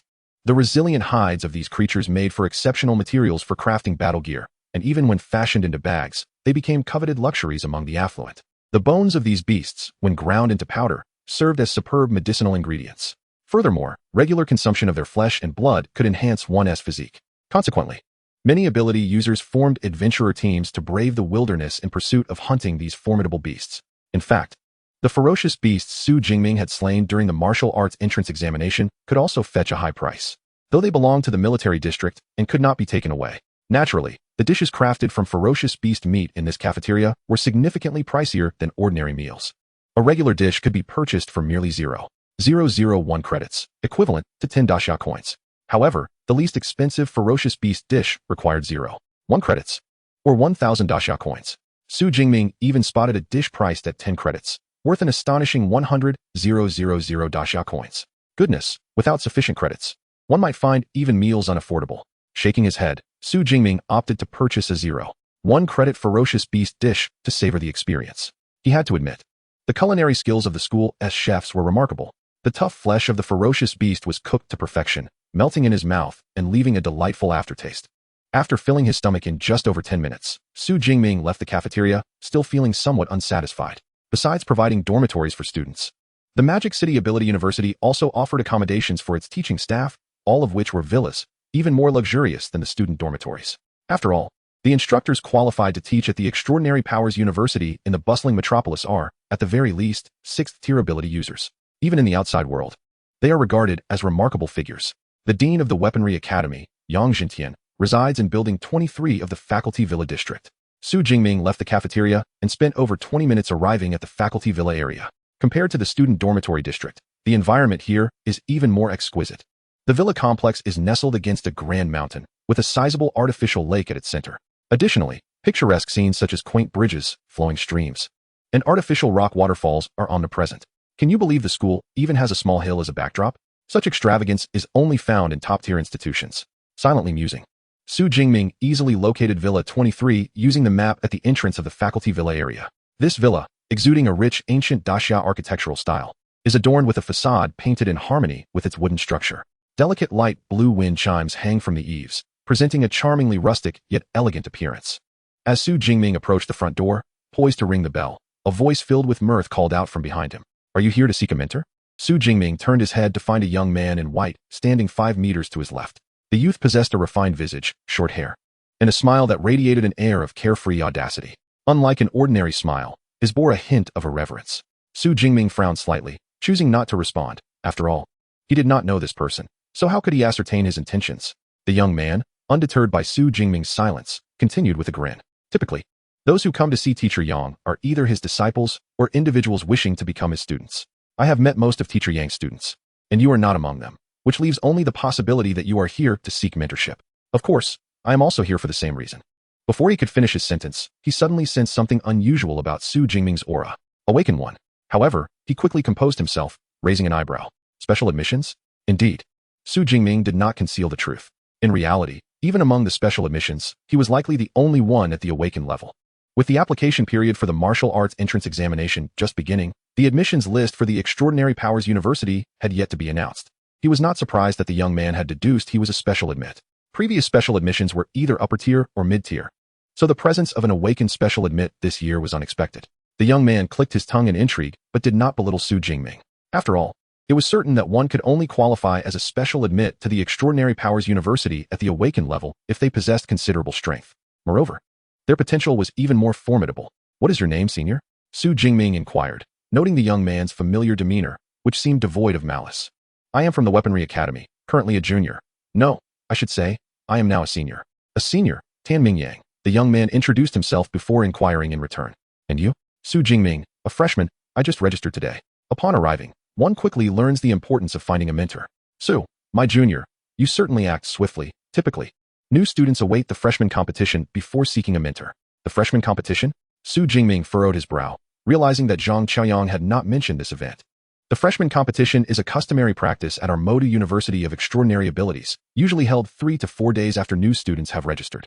During this time, most of the faculty will attend to observe. Those who perform exceptionally well in the competition will be sought after by various colleges, with mentors personally stepping forward to take them as disciples. Noticing Su Jingming's ignorance of this, Tanming Yang offered a brief explanation. "Of course, exceptional students like you need not wait for the freshman competition to seek mentorship." Tanming Yang did not dispute Su Jingming's approach. However, what he did not mention was that even for exceptional students, the probability of being able to find a mentor of the dean's caliber upon entering the school is as low as winning a lottery. The likelihood is that it would be a fruitless endeavor. Yet, exceptional students often hail from prestigious backgrounds and possess a certain pride. Even if he were to express this fact, it is likely to go unheeded, which is why he refrained from voicing it. "Thank you for the clarification, senior." Su Jingming expressed his gratitude, then curiously inquired, "Are you also here to seek mentorship from Teacher Yang?" "Indeed," Tanming Yang nodded, his tone reflective. "Over the past 6 months, I have made several attempts, yet I have yet to meet the criteria for mentorship. I am on the verge of giving up, yet I cannot shake the feeling of discontent." "Never mind, let us proceed inside," he sighed, pressing the doorbell at the entrance of the villa. Before long, the door swung open, revealing a middle-aged man who exuded a butler-like demeanor. "Welcome, gentlemen. Teacher Yang is expecting you inside. Please follow me," the butler greeted. His smile as warm as a spring breeze. As it was Su Jingming's first visit, he sensed nothing out of the ordinary. However, Tanming Yang appeared somewhat taken aback. This was not his first visit, and while the butler had always been courteous, he had never been this effusive. Moreover, the implication that Teacher Yang was specifically waiting for them inside was astonishing. How could that be? A 7th-tier extraordinary being is not typically idle. On the contrary, they are often quite busy. Previously, even when Tanming Yang visited, he would often have to wait half an hour to an hour before meeting the individual. Yet now, the busy dean of the Weaponry Academy was waiting for them in advance. What could this mean? With a sense of intrigue, Tanming Yang and Su Jingming entered the villa together. Chapter 42. Seeking Mentorship. Premier Cultivation Techniques. Body Refinement Combat Skills. Under the butler's guidance, Su Jingming and Tanming Yang entered the villa's parlor. Upon entering, Su Jingming noticed 2 individuals seated on the sofa. To the right sat a young man, appearing to be of a similar age to Tanming Yang. His features were rather ordinary, the kind that would easily blend into a crowd without drawing attention. However, the presence he emanated was intensely formidable. Merely sitting there, he exuded an inexplicable sense of pressure. Beside the youth sat a middle-aged man, clad in a gray combat outfit, his robust physique exuding strength, and his eyes sparkled with a fierce brilliance akin to thunder. When he met the man's gaze, Su Jingming felt as though he were being scrutinized by the most formidable of dragon-like beasts, every hair on his body standing on end. In comparison, the aura emanating from the young man beside him seemed almost insubstantial. Having previously consulted Eva about the mentor's information at the villa, Su Jingming was well aware that this middle-aged man was none other than Yang Jintian, the esteemed head of the Weapon Academy, a 7th-tier superior ability user renowned by the moniker Thunder Gun. "Director Yang, I have brought them all here," the butler said respectfully. "Very well, you may leave," Yang Jintian instructed, dismissing the butler with a wave of his hand, before fixing his gaze on Su Jingming, a smile illuminating his face. "You must be Su Jingming. Zhang Qiaoyang has already informed me about you. Come, let us proceed to the training room." With that, he rose and ascended to the 2nd floor, prompting Su Jingming to follow swiftly behind. Tanming Yang, who had witnessed the entire exchange, remained rooted in place, somewhat bewildered. The head of the Weapon Academy, Yang Jintian, was notoriously stringent. The rules governing the academy he presided over were the most numerous among the 5 major academies of the Magic City, leading students to affectionately nickname him King Yen. His typically stern demeanor was quite fitting of this title. Yet, Just moments ago, he had seen King Yin smile. Furthermore, it appeared that the man was already acquainted with Su Jingming, personally escorting him to the training room, clearly intending to evaluate him directly. What was Su Jingming's true background? Was he perhaps the son of the principal? Tian Mingyang quickly dismissed his own conjecture. Even the principal's son would likely not receive such favor in the presence of King Yin. It would be more plausible if the principal himself were present. Mingyang, shall we stick to our usual routine? Came the cheerful voice of the remaining youth on the sofa. With that, the two made their way to the combat room on the first floor. Aside from those undergoing the apprenticeship, other students aspiring to become disciples of Yang Zhentian must demonstrate corresponding prowess. This senior, Liu, was one among many of Yang Zhentian's students. As long as Su Jingming could best lose prowess at a mere tenth of his true strength, he would be deemed qualified. However, over the past 6 months, he had yet to succeed even once. Meanwhile, under Yang Zhentian's guidance, Su Jingming arrived at the training room, a space spanning over 100 square meters, adorned with an array of weaponry on nearby racks, including the long gun with which Su Jingming was familiar. I have watched your video from the weapon science entrance examination. Your combat skills are indeed impressive, and your marksmanship has reached an advanced level. However, before we proceed, I would like to witness your tier ability. The Purple Sky Divine Thunder, Yang Zhentian stated, his anticipation evident as he regarded Su Jingming. This tier lightning ability, the Purple Sky Divine Thunder, had piqued his interest ever since Zhang Chaiyang informed him days prior of a student with awakened tier lightning abilities choosing to enroll at the Magic City Ability University. He had been eagerly awaiting Su Jingming's arrival, only to be surprised that the young man had not reported until today. In response to Yang Zhentian's request, Su Jingming did not hesitate for a moment and directly invoked his extraordinary abilities. Crackling sounds echoed through the air, accompanied by a deep rumble of thunder and the crackling of electric arcs, as the Purple Sky Divine Thunder was summoned, swirling around Su Jingming. The blue-violet lightning, imbued with an ancient and profound aura, emanated both power and antiquity. The moment the Purple Sky Divine Thunder manifested, the entire training room was suffused with an inexplicable grandeur. This was the pinnacle of extraordinary abilities, the Purple Sky Divine Thunder. Yang Zhentian gazed in rapture at the blue-violet lightning enveloping Su Jingming. Although he too possessed lightning-based powers, and as a 7th-tier superior ability wielder, even a mere flicker of his lightning carried unimaginable might. The essence of his extraordinary ability, the wind-fired true thunder, could never rival the aura that Su Jingming commanded. This disparity stemmed from the very source of their abilities, a gap that could not be bridged by mere rank. After several deep breaths, Yang Zhentian's excitement gradually subsided. His gaze fixed upon Su Jingming, his expression turning serious. Su Jingming, I understand your purpose here. With your extraordinary abilities and potential, becoming my disciple is undoubtedly feasible. However, I must clarify one point. During my travels, while I made many friends, I also garnered numerous enemies. Should you choose to become my disciple, your future graduation will inevitably be influenced by this aspect. You may even face adversaries targeting you. Are you still willing? With unwavering resolve, Su Jingming replied, I am willing. He bowed respectfully in a gesture of apprenticeship. It was no jest. Which high-tier extraordinary wielder's rise was not accompanied by bloodshed. A figure like Yang Zhentian, renowned for his prowess in slaughter, had undoubtedly vanquished countless ferocious beasts and foes. If one were unwilling to shoulder such risks, it would be nearly impossible to find a suitable mentor within the entire Magic Capital Extraordinary University. Very well. From this day forth, you shall be my 32nd disciple. Yang Zhentian exclaimed thrice with enthusiasm, his emotions visibly stirred. Extraordinary ability awakeners of this caliber appeared only once every few years in the entirety of the Great Xia Kingdom. Moreover, with the vast diversity of extraordinary abilities, even if such an awakening occurred, it was likely of a different type. Over the past 2 decades, he had accepted more than 30 disciples, including those with tiered lightning abilities. Yet, Su Jingming was the first to possess the pinnacle of lightning-based extraordinary powers. Most of your senior brothers and sisters have graduated. Only 3 remain in the school. The one you met downstairs, Lu Ming, is among your senior brothers. The other 2 will be introduced to you when I have the time. Having concluded, Yang Zhentian's ring flickered with a faint light. 2 tomes then materialized in his hand and were presented to Su Jingming. These are top-tier extraordinary training methods, along with combat techniques I have created. Su Jingming accepted the 2 tomes. The first was titled Extreme Extraordinary Ability Training Method, while the other combat technique was named Indomitable Thunder Body. The combat techniques varied in categories, encompassing agility techniques and blade techniques. For instance, Su Jingming's Lightning Gale Break is a marksmanship-based combat technique. Unlike ordinary combat techniques, body tempering techniques serve to enhance physical strength and are considerably rarer. Chapter 43, Promotion. First-level ability user. The ability tempering method is, without a doubt, one of the 3 premier ability training methods offered by the Academy. As for the other body tempering technique, Thunder Immortal Body, it embodies the culmination of my master's lifelong dedication. It has been certified by both the Thunder Martial Arts Hall and the Savage Bear Martial Arts Hall, receiving a prestigious rating. Yang Jintian spoke slowly, and upon hearing this, Su Jingming felt a jolt in his heart. A rated combat technique. 7th level ability users are bestowed with the title of Master. At this level, an ability user possesses an extraordinarily profound understanding of abilities and martial arts. They are qualified to create their own unique ability training methods or combat techniques. Combat techniques also possess a grading system, mirroring that of abilities, divided into 9 distinct levels. The higher the level, the greater the combat technique's potency. Naturally, this corresponds to an increased difficulty in training. Most 7th level masters can create combat techniques rated at level. Achieving level or above is the domain of 8th level grandmasters or 9th level martial saints. Remarkably, even as a mere 7th level practitioner, Yang Jintian has created a combat technique rated at level, specifically from the complex category of body tempering techniques that delve into the mysteries of the human body. One cannot deny that Yang Jintian's martial arts talent is indeed astonishing. Thunder Immortal Body is exclusively suited for practitioners of lightning-based abilities, comprising 13 stages. With each advancement, the physique undergoes a corresponding transformation. However, even I have only reached the 10th stage thus far. The final 3 stages remain untested.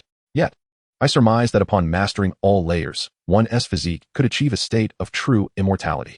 Yang Jintian's eyes sparkled with fervor. Thunder Immortal Body encapsulates his entire comprehension of martial arts and lightning-based abilities. Should he fail to reach the pinnacle of martial saints in the future, Su Jingming would be his greatest hope to validate this technique. After your promotion, I shall assist you in establishing the foundational groundwork for Thunder Immortal Body. Yang Jintian pondered for a moment before continuing. Moreover, you must also practice boxing techniques. Practicing boxing techniques? This was unexpected for Su Jingming. Of course, once you have cultivated Thunder Immortal Body, your physique will be significantly enhanced. Coupled with close-quarters combat skills and lightning-based abilities, your combat prowess will see a tremendous boost. If, one day, your weapon is destroyed while battling a ferocious beast, will you simply turn and flee? Yang Jintian spoke with assurance, providing a real-life example. In the past, I fought against the 8th level beast, the earth-shaking demon python, until the 2nd day. My spear, forged from level alloy, was shattered under the relentless strain of combat. Even my lightning-based abilities were nearly depleted. In the end, I relied solely on my body and boxing techniques to deliver the final blow. Yang Jintian's tone was calm. Yet Su Jingming could vividly envision the brutality of that battle, nodding thoughtfully in response. Certainly, I shall impart my marksmanship skills to you as well. Once you have attained a commendable proficiency in both your fist and gun techniques, I will further instruct you in the use of the battle blade and longsword. Yang Jintian continued. Teacher, may I inquire as to the level of proficiency you have achieved in these skills? Su Jingming asked, curiosity evident in his tone. My proficiency in fist and gun techniques is at the master level. As for other sword and blade techniques, they are slightly less, merely at the grandmaster level. Yang Jintian replied in a remarkably calm manner. Yet, upon hearing this, Su Jingming could not help but feel a jolt of astonishment. The levels of skill proficiency are categorized as beginner, intermediate, advanced, master, grandmaster, and perfection. For an ordinary ability user, merely elevating the proficiency of any specific weapon to the advanced level requires decades of dedication. Achieving mastery may take an entire lifetime. While the higher realms of grandmaster and perfection are enigmatic and elusive, not only has Yang Jintian attained grandmaster proficiency in both fist and gun techniques, but he has also achieved mastery in other weapon skills. I turned my focus to other weapons only because I could no longer advance in fist and gun techniques. As for you, you have ample time ahead, he added. The study of combat techniques primarily revolves around these 2 areas. Remember, it is unwise to be overly ambitious. Teacher, I understand, Su Jingming nodded. Although the system allows for the enhancement of weapon skills through the expenditure of ability points, it is not the quantity of weapons that matters, but their refinement. Given the limited nature of ability points, it is evidently wiser to specialize in a single weapon. I shall heed my teacher's advice and first delve into fist and gun techniques, Su Jingming silently resolved.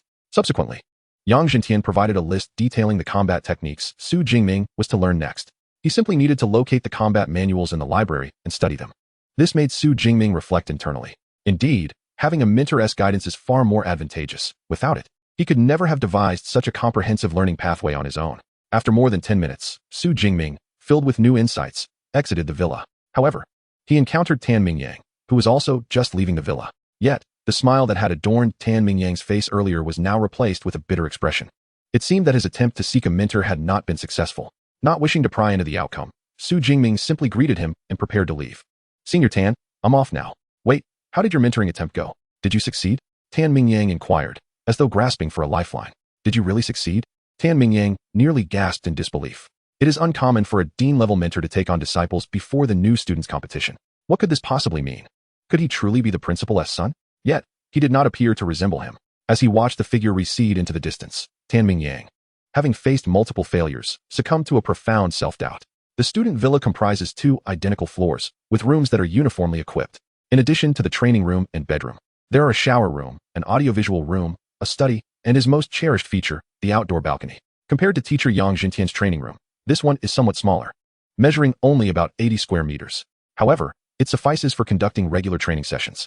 Su Jingming sat cross-legged on the floor, opening the extreme psychic training method for perusal. In contrast to the intermediate deep-sea psychic training method, this premier extreme psychic training method is evidently far more profound. Su Jingming dedicated over 4 hours to thoroughly grasp the entirety of the text.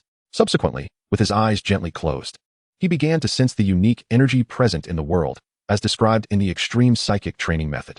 Before long, numerous white specks of light appeared within his sensing range, densely packed and resembling a vast ocean. This special energy, known as yuan energy, must be absorbed into one's body for the transformation of psychic abilities to occur. Indeed, the top-tier psychic training method allows for the perception of far greater amounts of yuan energy than the intermediate method. Su Jingming's expression brightened. He opened his eyes, realizing that the ability to sense yuan energy with this elite training method confirmed the correctness of his cultivation practice. There was no need for a step-by-step approach. He could directly allocate points for advancement. Deep blue. A quiet exclamation echoed in his mind as a faint blue system panel materialized in his consciousness. Name, Su Jingming level, awakener, lower tier, psychic ability, purple sky divine thunder, physique, 186 vitality mentality, 187 essence skills, marksmanship, advanced. Lightning Gale Strike, advanced. Ability points, 25-34. Allocate points. Without hesitation, Su Jingming pressed the plus sign next to his level. In the next moment, the yuan energy in the surrounding air surged into his body at a terrifying speed, automatically circulating according to the cultivation method recorded in the extreme psychic training method, continuously enhancing his psychic ability, physique, and mentality. It only ceased once a particular threshold was surpassed. Level, Awakener first tier lower tier psychic. Phew, I've broken through. Su Jingming gently clenched his fist, feeling the power within him multiply several times over. More importantly, his psychic ability had also been enhanced. Purple Sky Divine Thunder. With a low utterance, accompanied by the sharp crackle of arcs of electricity, blue-purple lightning manifested around Su Jingming. Compared to before his advancement, the Purple Sky Divine Thunder appeared noticeably thicker, with a deeper hue. Should I encounter that second-tier bloodthirsty savage bear again, I would hardly need to draw my gun. My thunder alone could likely vanquish it. Gazing at the blue-purple lightning dancing at his fingertips, Su Jingming nodded in satisfaction. With his successful advancement, he had finally taken the first step toward the pinnacle of psychics. Chapter 44. Preparing for Resource Exchange. Su Jingming tested his strength in the training room.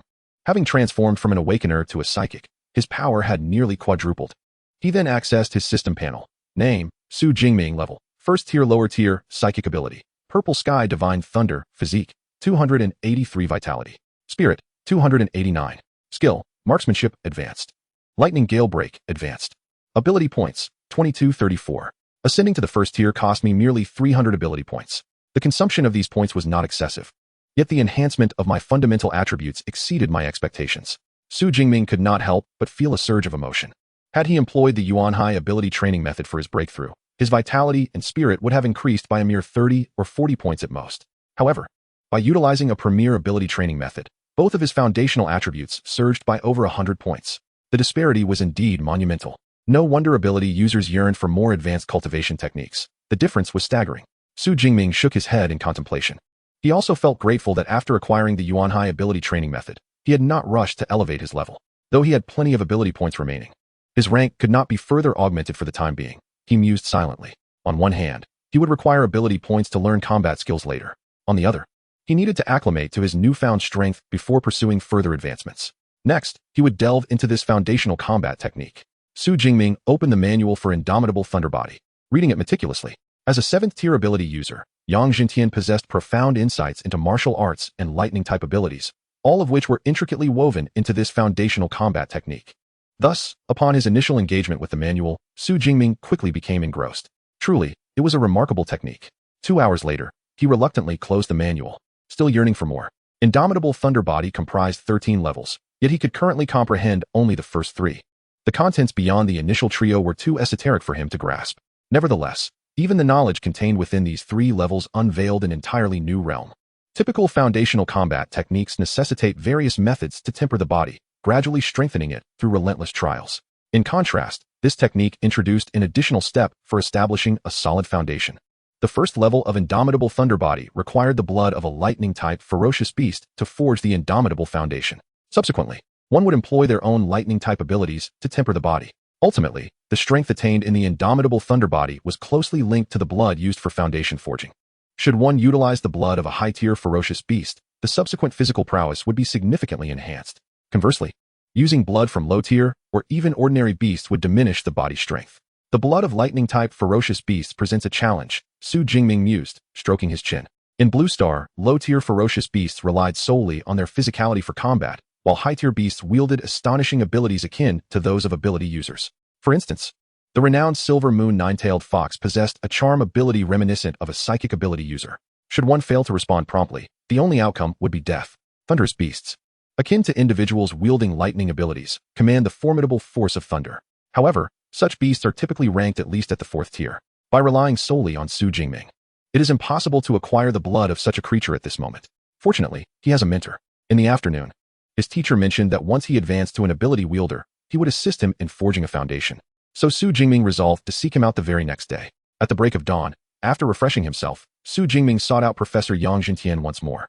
Upon learning of Jingming's advancement, Yang Jintian appeared slightly astonished. So soon? In his over 2 decades of teaching at the Magic City Ability University, he had encountered countless prodigies. Yet, even these exceptional individuals took considerable time to transition from awakeners to ability wielders. Remarkably, Jingming had succeeded in less than 24 hours since acquiring the secret manual. It may be attributed to his extensive preparation. Jingming modestly smiled. Very well.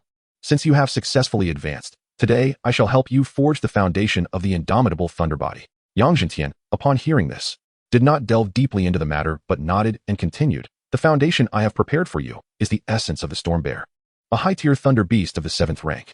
With a flicker of light from his ring, a transparent glass vial appeared in Yang Jintian's hand. The vial, with a capacity of approximately 800 milliliters, contained a vibrant red liquid that swayed gently, with hints of silvery lightning flickering within. High-tier thunder beasts are exceedingly rare. Over the years, the most formidable one he had slain was indeed this Storm Bear. The school's resource repository possesses blood from even higher-tier 8th rank thunder beasts. But regrettably, those are classified resources that even I, your teacher, cannot easily exchange. Yang Jintian expressed some exasperation. Although he serves as the dean of the Weaponry Institute, he cannot freely utilize the school's resources. However, each year, the school allocates a substantial sum of points, akin to credits, for resource exchanges. As a 7th-tier upper-level ability wielder, his own cultivation expenses are considerable, and his points had long been depleted, leaving his account insufficient for high-tier resource exchanges. Nevertheless, the essence of the Storm Bear, a 7th-tier beast, is already a rare and exquisite resource, more than adequate for forging a foundation. Yet, sensing Jingming's status as an upper-tier awakened ability wielder, he instinctively wished to provide a more superior essence. By the way, I previously heard Zhang Chuyang mention that you receive a high-tier resource each year? Yang Jintian's eyes suddenly lit up as he inquired. Yes, Jingming replied, albeit somewhat perplexed. Excellent. Your high-tier resource, coupled with the essence of the Storm Bear I possess, may well allow us to exchange for that superior resource. Despite his enthusiasm, Yang Jintian chose to first seek Jingming's opinion. Jingming, does your high-tier resource have other uses? Feel free to handle it as you see fit, Jingming replied, shaking his head. It would be absurd to consider other uses when someone is offering an exquisite resource. Moreover, the ultimate acquisition of such high-grade resources is to be utilized for oneself. To refuse this opportunity would indeed be foolish. Very well. You shall wait here for my return. I shall not be long. In a flash of lightning, before Jingming could even react, Yang Jintian's figure vanished from sight. The swiftness of his movement was akin to teleportation, which left Jingming in awe. Yet, he understood that this was merely an illusion created by the astonishing speed at which his counterpart moved. Not long after Yang Jintian's departure, the butler who had opened the door yesterday approached, carrying a tray of fruit. Thank you, Uncle Fu, Jingming expressed his gratitude politely. This Uncle Fu was not only the butler of the villa, but had also fought alongside Yang Jintian in times of peril. As Jingming had learned from his teacher during yesterday's training session, the butler possessed formidable strength, being a mid-tier 6th-level ability user. Thus, Jingming approached him with a degree of caution. Chapter 45. The Blood of the Thunderstorm Tyrannosaurus. The foundation has been successfully forged. In an instant, Yang Jintian reappeared in the villa's living room. Teacher, Jingming promptly stood. The high-grade resources have been exchanged. Let us proceed to the training room. Yang Jintian appeared somewhat exhilarated, eagerly leading Su Jingming to the training room on the second floor. The exchange of high-grade resources had proven somewhat laborious. Initially, the resource department was reluctant to permit me to exchange 2 portions of high-grade resources. Fortunately, after a call to the principal, they consented to the exchange. With a flourish of his right hand, another glass vial containing essence blood materialized in Yang Jintian's grasp. However, unlike the previous vial, this blood was a striking silver white, accompanied by flickering arcs of electricity and an overwhelming aura of ferocity. This was the high-grade resource, the essence blood of the 8th-tier lower thunderstorm Tyrannosaurus. Gazing at the vial of essence blood, Yang Jintian felt a twinge of nostalgia. Dragon-type ferocious beasts are among the most formidable of all beast clans. He could defeat an 8th-tier lower tremor python, yet he could not vanquish any 8th-tier lower dragon-type ferocious beast. Thus, this vial of essence blood held significant value, even for him.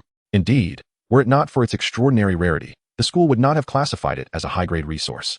Su Jingming observed this scene, silently etching the gratitude he felt for both his teacher and the principal into his heart. A drop of kindness should be repaid with a fountain of gratitude, even more so for such a precious high-grade resource. When he attains great strength, he shall surely repay these favors manifold.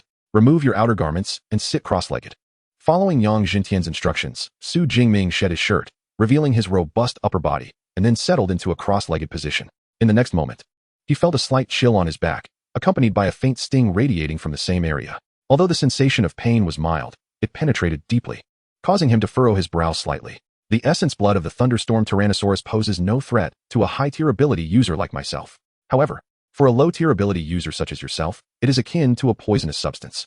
Even mere skin contact will elicit a stinging sensation. Behind him, Yang Jintian meticulously explained while applying the blood from a glass vial onto Su Jingming's back. At that moment, his eyes glowed with a fierce blue-white lightning. The intricate network of blood vessels on Su Jingming's back became visible, allowing for a more precise application. After a span of over 10 minutes, the blood in the vial was entirely expended, leaving Su Jingming's back enveloped in a silvery sheen. Next, I shall forge an indestructible foundation for you using my wind fire true thunder. The essence of this foundation lies in infusing the blood of thunderous beasts into your own veins. Thus, you shall acquire a physique that rivals, or even surpasses, that of these formidable creatures. However, the extent of blood essence absorbed ultimately depends on you. Yang Jintian took a deep breath and then let out a low roar. Wind fire true thunder. Crackling sounds erupted as a crimson lightning, far mightier than Su Jingming's own purple cloud divine thunder, surged forth from Yang Jintian. The thunderous roar resonated, causing the entire training room to heat up dramatically in response to the emergence of this extraordinary lightning. This shaping process will last approximately 4 to 5 days. It may be somewhat painful, so bear with it. The most crucial point is to maintain consciousness. Otherwise, the efficiency of blood absorption will diminish significantly.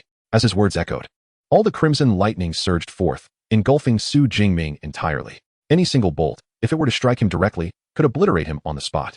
However, with a 7th-tier upper-level ability user at the helm, such a calamity was, of course, highly improbable. The power of the wind fire true thunder was expertly controlled by Yang Jintian, remaining within the bounds Su Jingming could withstand, flowing into his back. Threads of lightning, infused with the essence of the thunder Tyrannosaurus, coursed through Su Jingming's body, continuously transforming his blood vessels, meridians, and even his bones. Yet, this entire ordeal felt to Su Jingming like a relentless swarm of ants gnawing at him, penetrating to the marrow of his bones. Fortunately, he did not faint on the spot. Instead, he gritted his teeth, silently enduring the torment. 5 days later, within villain number 23. Uncle Fu, it has been 5 days now, hasn't it? Is the teacher still not finished? Asked Lu Ming, another disciple of Yang Jintian, as he sat on the living room sofa, addressing the butler beside him. This was his 3rd visit in recent days. It is still ongoing. The principal is using the blood of an 8th-tier beast to forge a foundation for Su classmate. This requires even more energy and will take longer. Although Yang Jintian was currently occupied, he could still communicate on a fundamental level, allowing him to stay informed about the situation and the fact that Su Jingming was receiving the essence of an 8th-tier beast's blood, the blood of the Thunder Tyrannosaurus. Lu Ming had learned of this news during his previous visit. To say he felt no envy would be disingenuous. After all, they were both disciples of Yang Jintian. When he himself had his indestructible foundation forged years ago, it was merely with the blood of a 7th-tier lower-level thunder beast. However, upon discovering that Su Jingming possessed a higher-level ability, he found solace. An awakened wielder of a higher-tier ability was indeed worthy of the teacher's painstaking cultivation. The essence of an 8th-tier dragon beast, when combined with advanced lightning abilities, has sparked my anticipation for Su Shidi's indomitable body of thunder.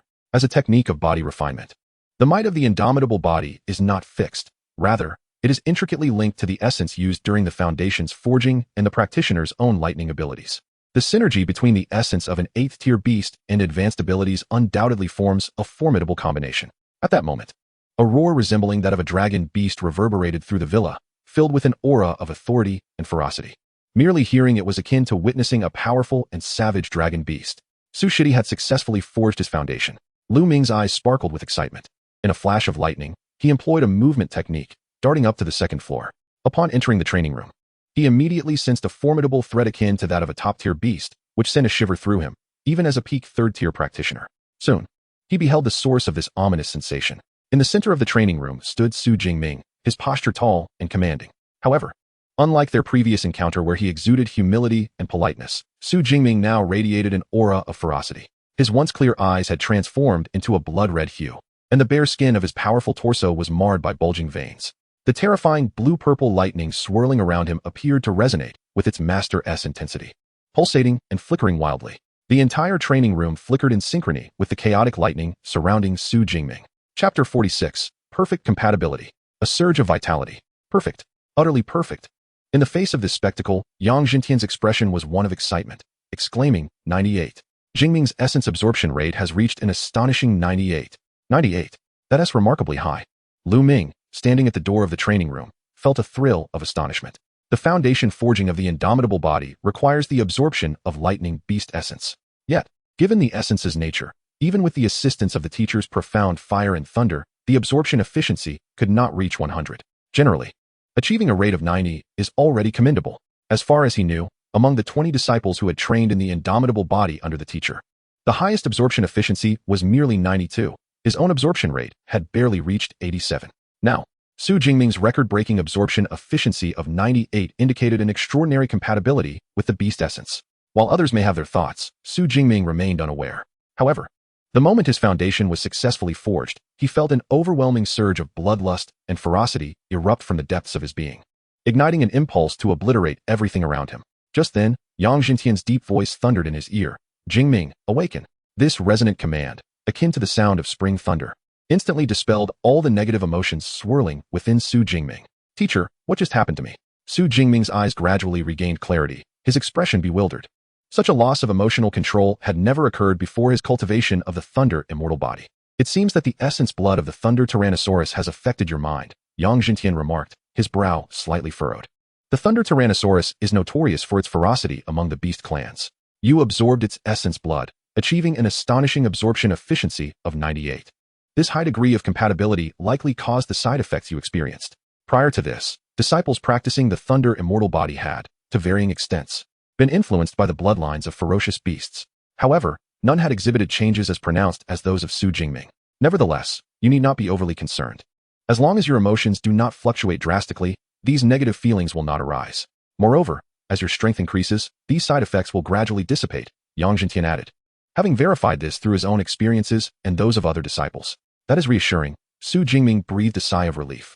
He had no desire to be someone perpetually governed by their emotions. Furthermore, he could sense an unprecedented transformation in his physique, even with some minor side effects. It was of little consequence.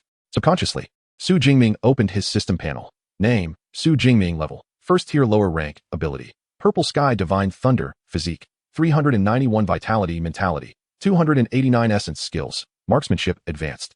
Lightning Gale Break, advanced. Body refinement. Thunder immortal body, 1st layer. Ability points, 2234. His vitality had surged by over 100 points. Su Jingming's eyes sparkled with excitement. For an ability user, aside from the increase in vitality upon leveling up, regular physical training typically only enhances vitality by 2 or 3 points. Yet, after his recent advancement, he had experienced another surge of over 100 vitality points. Of course, vitality is merely one manifestation of physical strength. Other aspects, such as physical defense and wound recovery speed, cannot be discerned from vitality alone. However, he had an inkling that, in his current state, he could likely engage in direct combat with a 2nd-tier ferocious beast without relying on any combat techniques or abilities. Additionally, he noticed a new section for body refinement had appeared on the system panel.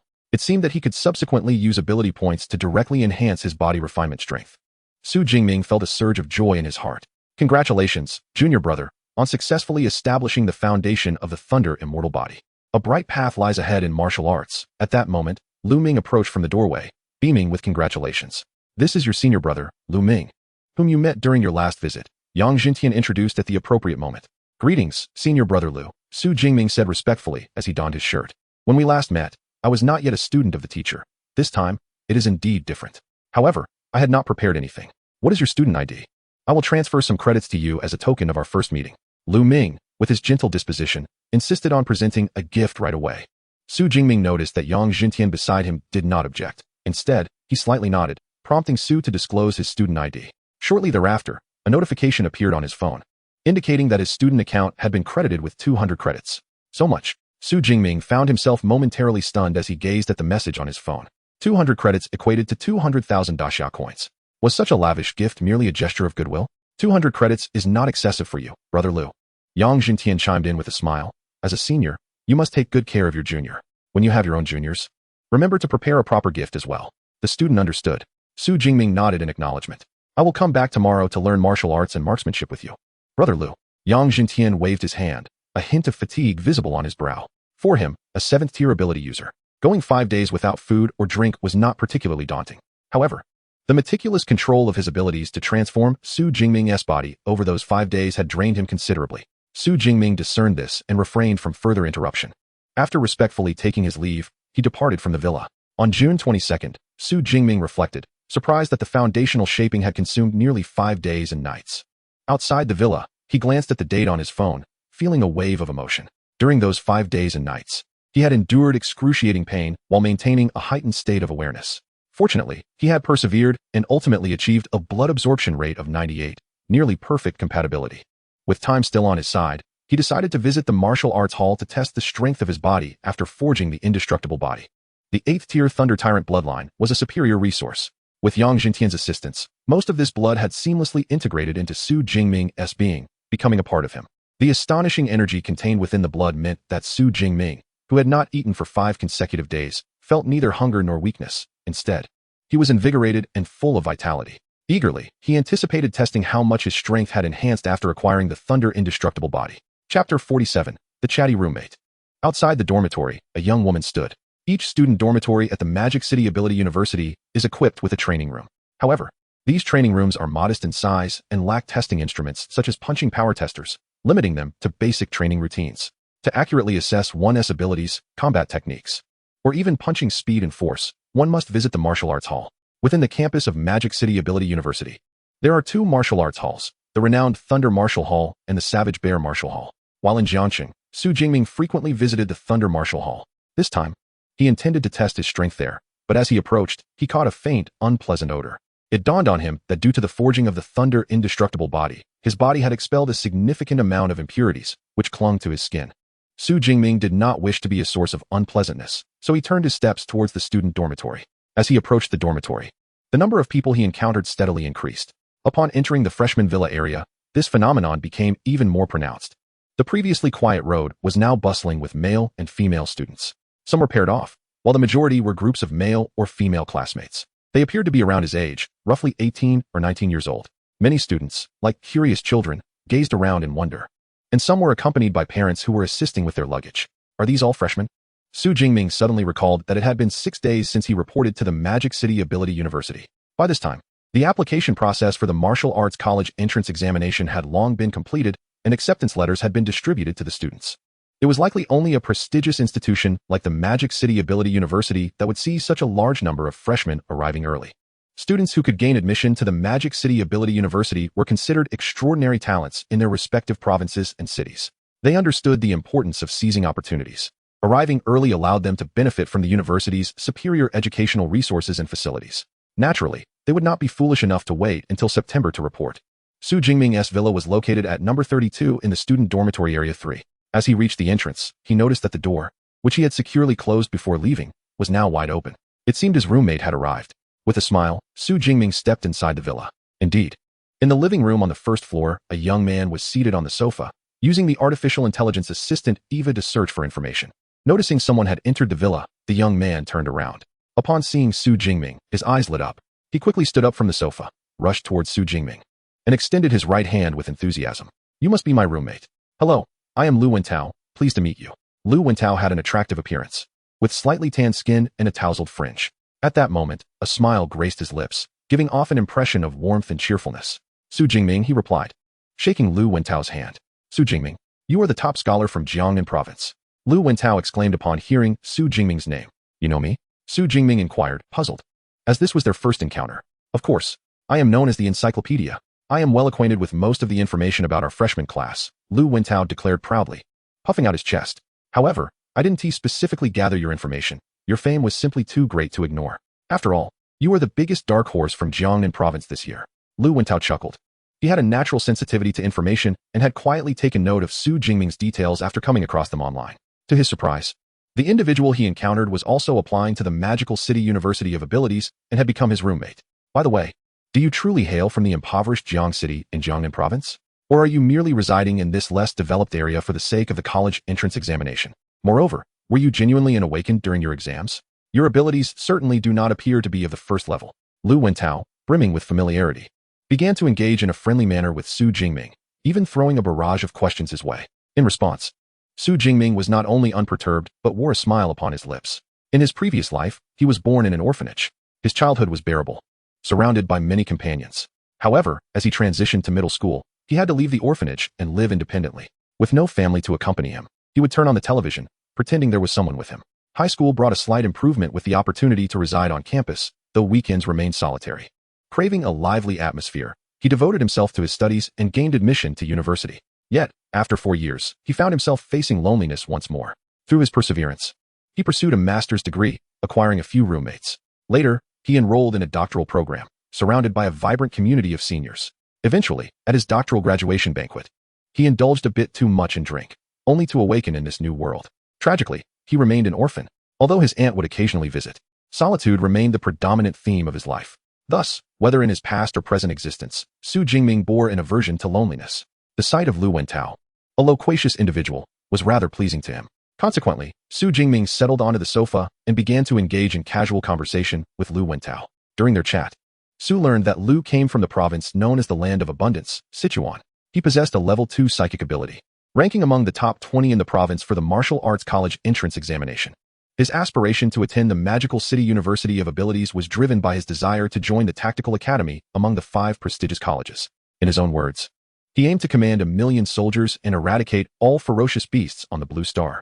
When Lu Wentao discovered that Su Jingming had merely been an awakened during his exams, he couldn't help but express his astonishment. Well, I must be off to the martial arts school soon, Su Jingming said, rising from the sofa as he noticed the time. Martial arts school? I want to go too, Lu Wentao exclaimed enthusiastically. I've yet to visit the martial arts facility at Magical City University of Abilities. All right, let us go after we freshen up.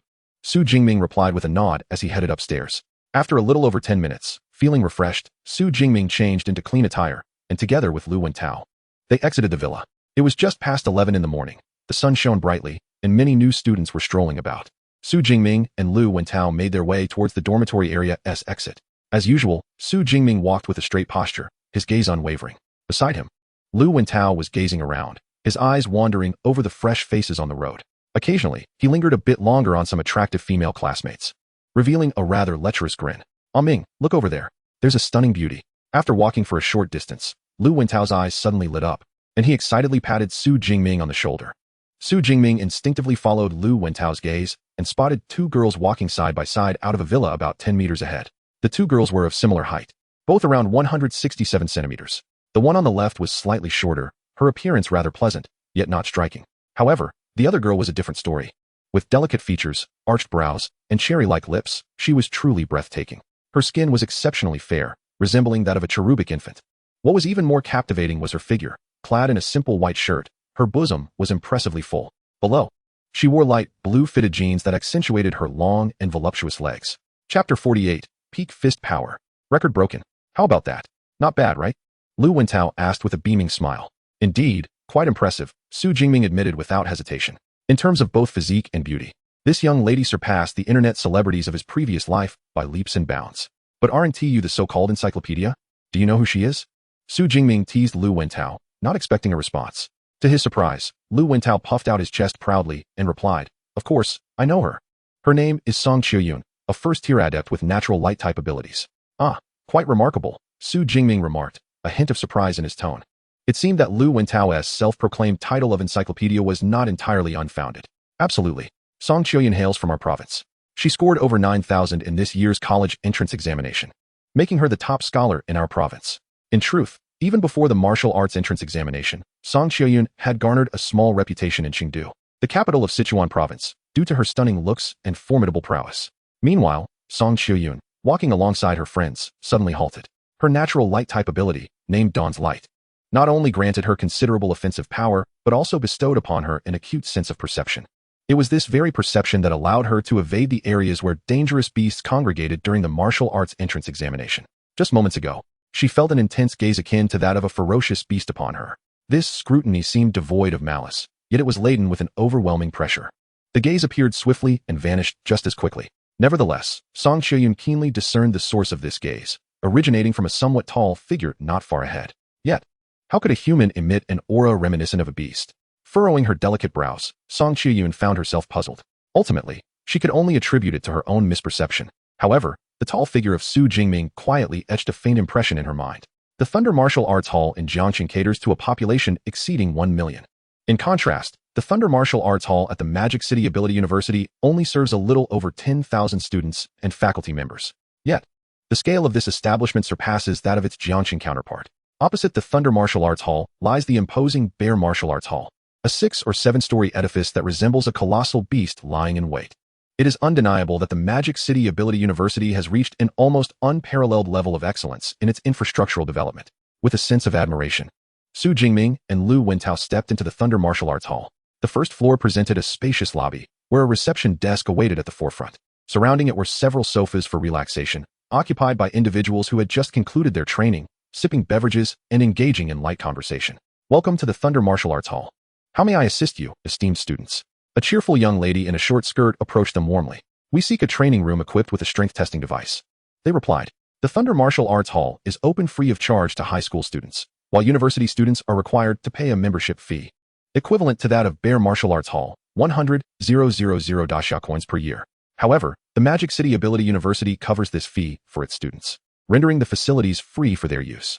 The training rooms are located on the 3rd floor. Please follow me, the staff member said with a sweet smile, leading the way while Su Jingming and Lu Wentao followed closely behind. The Thunder Martial Arts Hall extends such warm hospitality to every guest. One may choose to accept or decline this assistance, as it was their first visit to the university's martial arts facilities and unfamiliar with the layout. Su Jingming opted to let her guide them. Ding dong, we have arrived at the 3rd floor. The elevator doors opened with a pleasant chime, revealing a vast hall teeming with activity. The room was filled with individuals, most of whom appeared rather peculiar. Some were engulfed in flames.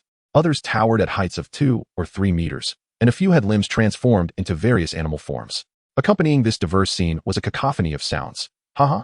My advanced combat skill, Solar Flame, has finally been perfected. What does it matter? It still can't penetrate my metallic skin. You are all worthless. My triple enlargement can easily smash you all against the wall. These individuals seemed engaged in rigorous training, occasionally exchanging banter with one another. This is our public training area, which can accommodate up to 300 participants simultaneously. The hall is constructed from a composite of advanced alloys mixed with memory metal, ensuring that no damage will occur from abilities or combat techniques. Of course, if you find it too noisy, you may opt for a private training room, the staff member explained. Su Jingming was not particularly surprised by this. Public training halls are also available at the Thunder Martial Arts Hall in Jiangxing. The atmosphere in a public training hall tends to be more invigorating, as the presence of numerous individuals training together fosters a sense of motivation and discourages laziness. Many individuals lacking self-discipline often prefer to train in a public setting. Furthermore, when a particular combat technique is successfully practiced, the cheers from those around evoke a profound sense of achievement. However, the downside is that one's own martial prowess and training results become known to others. Very well. Let us proceed. Su Jingming initially intended to train in a private room, but considering the presence of a roommate nearby, he opted for the public training area instead. All right, please follow me. The staff member guided the two into the main hall. Those who gain admission to the Magic City Ability University are predominantly endowed with extraordinary powers. Thus, as they traverse the hall, they could frequently sense the immense energy fluctuations produced by other ability users testing their combat techniques. Goodness, are these individuals competing to demonstrate their strength? The commotion escalates with each display. Lu Wentao couldn't help but comment, feeling the very floor beneath him tremble. As a psychic ability user, he certainly could not create such a ruckus. Meanwhile, Su Jingming's attention was captivated by the 5 pillars standing prominently in the center of the hall. These pillars were densely inscribed with numerous names, each accompanied by a series of numbers. The three names at the forefront of each pillar appeared particularly grand, radiating a golden glow that rendered them strikingly conspicuous. This is our Power Challenge leaderboard, consisting of 5 lists, each corresponding to the first to 5th tiers of ability users. Would you two like to give it a try? If you enter the top 3,000, you will receive a credit reward of 50 points, the staff member explained with a beaming smile. Entering the top 3,000 for a reward? Is it truly that simple? Lu Wentao's interest was piqued. After all, there were only a little over 4,000 students in the entire Magic City Ability University. All one needs to do is swipe their student ID on the pillar to begin the challenge. However, in the Power Challenge, the use of abilities and combat techniques is prohibited, otherwise, it would be considered a violation. Alright, Ming, wait for me here. I shall give it a try. Lu Wentao nodded and boldly stepped into the center of the hall. He then swiped his student ID at the sensing area of the first pillar. Welcome, Lu Wentao. Student ID 203701256 has initiated the Power Challenge. Let us all cheer for him, as if a switch had been flipped. The exuberant voice of the host resonated throughout the hall. Subsequently, beams of spotlight illuminated Lu Wentao. Everyone in the hall was drawn to the spectacle, instinctively turning their gaze in that direction. Oh, someone has commenced the Power Challenge. Haha, judging by his aura, he seems to be a mid-tier first rank, likely a freshman. Heh, this should be entertaining. Many upperclassmen in the hall looked on with a sense of schadenfreude at the figure in the center. Lu Wentao, standing at the focal point, felt overwhelmed. He hadn't anticipated that initiating the challenge would create such a stir. Yet, at this juncture, retreat was no longer an option. Taking a deep breath, he summoned all his strength and, with utmost effort, delivered a powerful punch to the target before him. Bang! The target emitted a dull thud, followed by a violent oscillation. Exhaling slowly, Lu Wentao released a breath of stale air, feeling quite satisfied with his strike. Entering the top 3,000 should pose no challenge. A remarkable display of punch power, measuring at 476 kilograms. The announcement rang out, initially soaring in tone to declare the strength of this strike. Before taking on a slightly subdued note, unfortunately, your punch power ranks beyond the 100,000 mark. Beyond 1 million? Lu Wentao was utterly taken aback. After all, there were only a little over 4,000 students at the Shanghai Ability University. However, he quickly realized that this punch power ranking encompassed not only current students, but also included alumni, given that the university has been established for over a century. Admitting more than 1,000 students each year, the cumulative total indeed exceeded 100,000. How frustrating. No wonder everyone was looking at me. They were waiting for a spectacle. Lu Wentao finally grasped the situation, feeling a flush of embarrassment creeping onto his cheeks, and hurriedly retreated in shame. Over 100,000? How laughable. Even as a freshman, my score had never been this low. Observing the young lad, whose face resembled a flushed monkey's rear, it was clear he was a newcomer. The training hall buzzed with a cacophony of laughter and chatter regarding Lu Wentao's performance. Ming, are you going to give it a try? You would surely surpass me, Lu Wentao urged his companion, Su Jingming, unable to bear the whispers any longer. After all, it was less humiliating to share the embarrassment than to endure it alone. Alright, I shall give it a shot too. Su Jingming, without hesitation, accepted the challenge. His purpose for coming was to test his physical strength, with punch power being a vital component of that.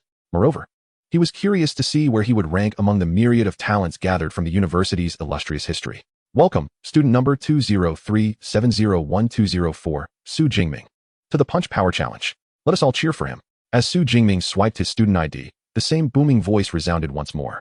Oh, another challenger has stepped up. Seems to be a companion of the previous participant. TSK, this one appears to possess even lesser strength, likely at the lower first tier. Lower first tier? It was uncertain whether he could even muster 400 kilograms of punch power. Unsurprisingly, the audience held little faith in Su Jingming, who was perceived to be of lower first-tier prowess. Yet, in the center of the hall, Su Jingming remained undeterred, taking a deep breath. With that, he summoned every ounce of vitality within him. His body aligned perfectly as he engaged his core, allowing his waist to drive the movement of his arms. With this surge of energy, his fist transformed into a black blur, akin to an arrow released from a bow, forcefully striking the target before him. Bang! The thunderous sound of his punch resonated throughout the hall, followed by an eruption of jubilant cheers. Punch power at 4,589 kilograms. Peak punch power. Congratulations. You have shattered the record. Chapter 49. A staggering shock. Sweeping across the campus. Punch power at 4,589 kilograms. Peak punch power.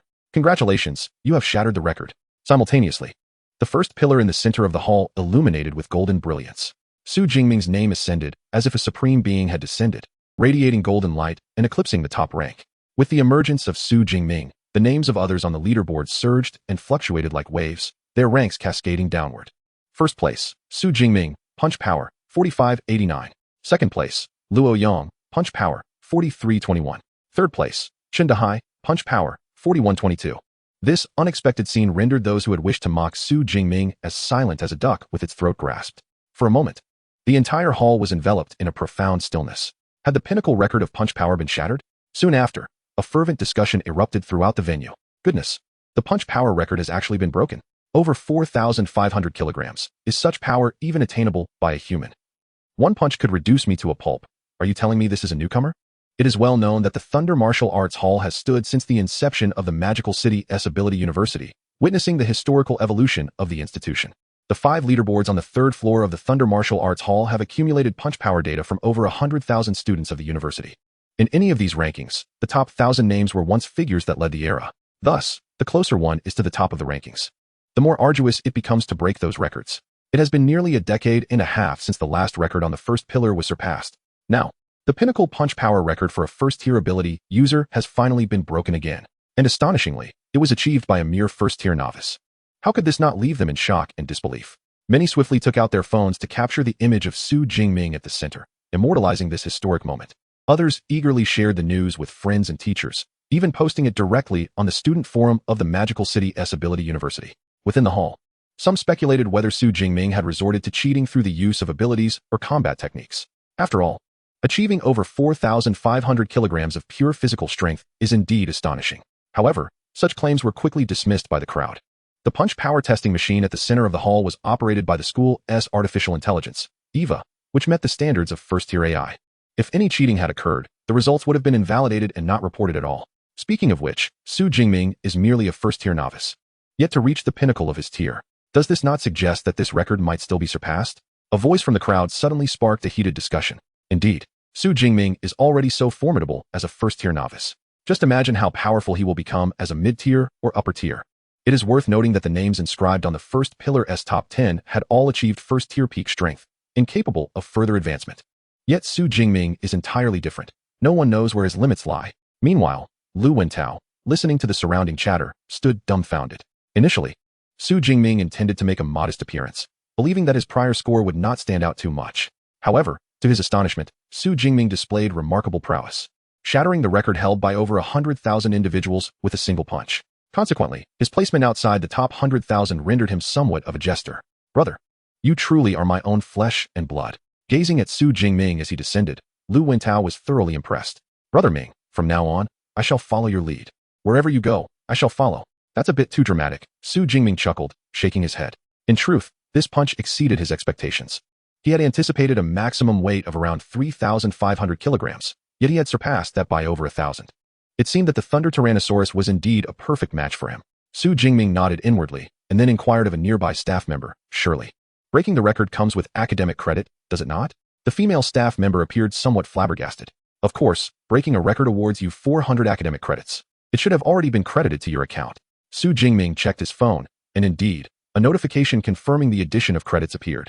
Alongside the 200 credits he received as a welcome gift from Senior Lu Ming at Professor Yang's villa, and the 100 fundamental credits issued by the school. His student account now boasted over 700 credits. Excellent. If I break the record again, will I still receive credits? Su Jingming inquired eagerly. Breaking a record only grants credits once, was the somewhat disappointing reply. However, there were still 4 additional pillars, each corresponding to abilities ranging from the 2nd to the 5th tier. Breaking the records on these pillars would yield similar rewards. Su Jingming smiled slightly, already devising a strategy to accumulate more credits. At that moment, the atmosphere in the hall lightened as seniors approached him with smiles. Junior Su, this is your first visit to our martial arts hall, isn't it? Come, let me show you how to use the equipment. Little brother Su, pleased to meet you. I'm Wang Jia, a 3rd year. You can call me Brother Jia. Junior, our club is currently seeking members. Why not consider joining us? We have many lovely ladies. Though the punch power leaderboard merely reflects physical strength and does not account for the potency of abilities or combat techniques, such impressive punching power suggests that Su Jingming excels in other areas as well. Moreover, those who rank within the top 10 of the punching power leaderboard are extraordinary talents that emerge only once every few years. Furthermore, Su Jingming had directly broken the record, becoming the first. Those who gain admission to the Magic City Ability University are far from foolish. It would be a missed opportunity not to befriend such a promising junior while the chance still exists. However, upon witnessing this scene, Su Jingming felt a surge of anxiety.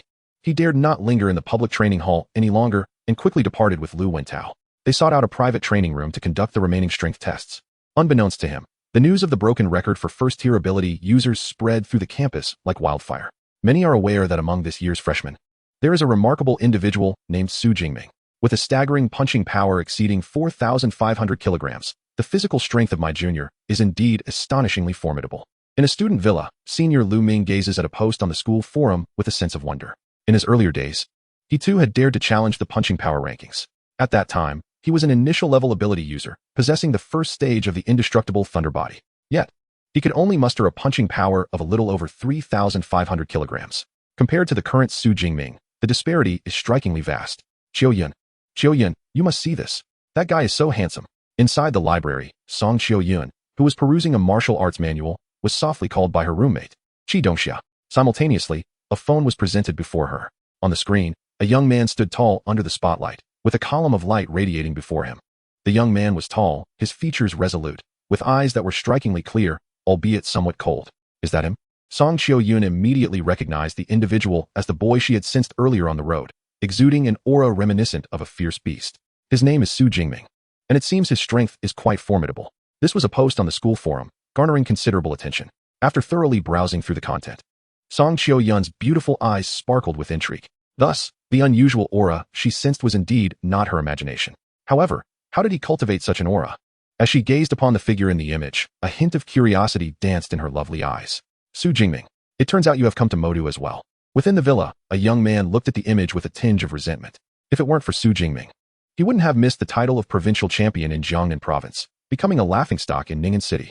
Chapter 50, Martial Arts Library, Advanced Martial Arts. Upon entering the private training room, Su Jingming conducted a series of tests focused on physical strength. The results revealed that after acquiring the indestructible thunder body, his physical strength had undergone a terrifying enhancement.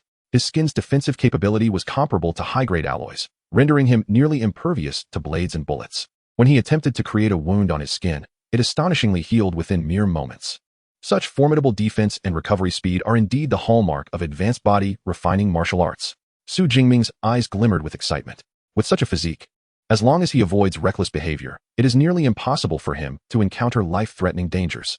Furthermore, he discovered that his height had increased from 1.86 meters to 1.89 meters. His weight had also surged dramatically, skyrocketing from 80 kilograms to 120 kilograms. Yet, his appearance remained largely unchanged, with only increased bone density and more toned muscles. In a previous life, such physical prowess would undoubtedly classify him as a minor superhero. Su Jingming was thoroughly pleased with his current state. Moreover, he felt grateful for having such an excellent teacher. Otherwise, achieving such significant progress in just a few days would have been impossible. After completing the strength tests, he planned to visit the library. Thanks to the privileged access granted by the esteemed Magic City Academy of Abilities, all books within the library are freely available to him. Su Jingming has long coveted the extensive collection of this top-tier institution. After leaving his room, he sought out Lu Wentao in the adjacent training room, and together they departed from the Thunder Martial Arts Hall. Brother Ming, did you know that there are numerous posts about you on the school forum? Lu Wentao exclaimed eagerly on their way. Many are clamoring to challenge you. During their brief respite in the training room, he had perused his phone and naturally came across the forum discussions. Challenging me? Su Jingming raised an eyebrow, noting the vigorous martial spirit at the Magic City Academy of Abilities. However, there was also the possibility that these individuals sought to elevate their own notoriety by besting him. Nevertheless, Su Jingming held little interest in such dual invitations. Wentao, are you heading to the Combat Techniques Library? Su Jingming inquired as they reached a fork in the path. I just went there yesterday, so I want to be going today, Lu Wentao replied. Su Jingming nodded, and after parting ways with him, he proceeded directly towards the library. The Magic City Academy of Abilities boasts two libraries. One is a general library housing historical and cultural texts, while the other is the Combat Techniques Library, which contains a plethora of combat skills and ability training methods. Su Jingming was bound for the latter. As one of the most significant locations within the academy, the Combat Techniques Library stands majestically, resembling a small mountain and exuding an overwhelming sense of authority. The entire structure appears somewhat ethereal, akin to a mirage. It is rumored that this library is under the control of a vice principal with spatial abilities, and this seems to hold true. Su Jingming had stumbled upon this information while researching the library through EVA. If anything amiss were to occur, the entire library could exist independently of this space. Upon scanning his student ID at the entrance, the imposing doors swung open, allowing Su Jingming to step inside. The first floor of the library features a vast hall with only a single front desk. As Su Jingming approached the desk, preparing to inquire about accessing the combat manuals, the female teacher behind the counter rose with a warm smile. Level student Su Jingming, welcome to the Combat Techniques Library. How may I assist you? she greeted. Her pleasant demeanor complemented by black-framed glasses, reminiscent of a literature teacher from a secondary school. Yet, the subtle aura she radiated indicated that she was at least a fourth-tier ability user. You know me? Su Jingming replied, slightly taken aback, though he had recently broken records. He did not expect to be this well-known, even among the library staff. Students with level privileges can freely explore all combat techniques within the library, a special right bestowed upon them. Thus, when you swipe your student ID at the entrance, I have already received a notification. The female teacher wears a charming smile, her demeanor exceedingly friendly, even bordering on respectful. It may seem quite fantastical for a fourth-tier ability user to exhibit such courtesy towards a first-tier user.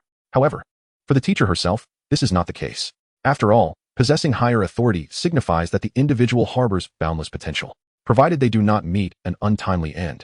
Their future undoubtedly holds the promise of becoming a master-level ability user. Conversely, she, having merely reached the fourth tier, has nearly exhausted all her potential. Such a respectful attitude can be seen, in a sense, as a gesture of goodwill. The same was true for the previous director of admissions, Zhang Qiuyang. And this female teacher embodies the same courtesy. Now it becomes clear. Su Jingming nodded in realization and promptly inquired, where should I go to consult the combat techniques of the lightning ability? Combat techniques below Tier 3 can be found in the public reading rooms on the second and third floors. As for techniques above Tier 3, they are deemed too precious for public access and are kept confidential. You will first need to select them online in the reading room on the fourth floor before you can access the manuals, the teacher explained patiently. I will head directly to the reading room, Su Jingming replied, nodding. Given the opportunity to consult higher-tier combat techniques, he had no intention of studying inferior ones. Very well. Access has been granted to reading room 403 on the fourth floor. Simply swipe your student ID on the sensor at the entrance to enter, the teacher stated after performing a few operations on the computer. Subsequently, Su Jingming was escorted by a staff member to the elevator, which took them to the fourth floor. Similar to the student dormitories of his previous life, the reading rooms on this floor consist of individual rooms. However, the decor is more exquisite, exuding a unique classical charm. Upon reaching the fourth floor and walking for a short distance, room 403 came into view. Beep. He swiped his student ID at the entrance sensor, and the door opened in response. Inside the room, there is an artificial intelligence entity named Eva. You may present any requests to her.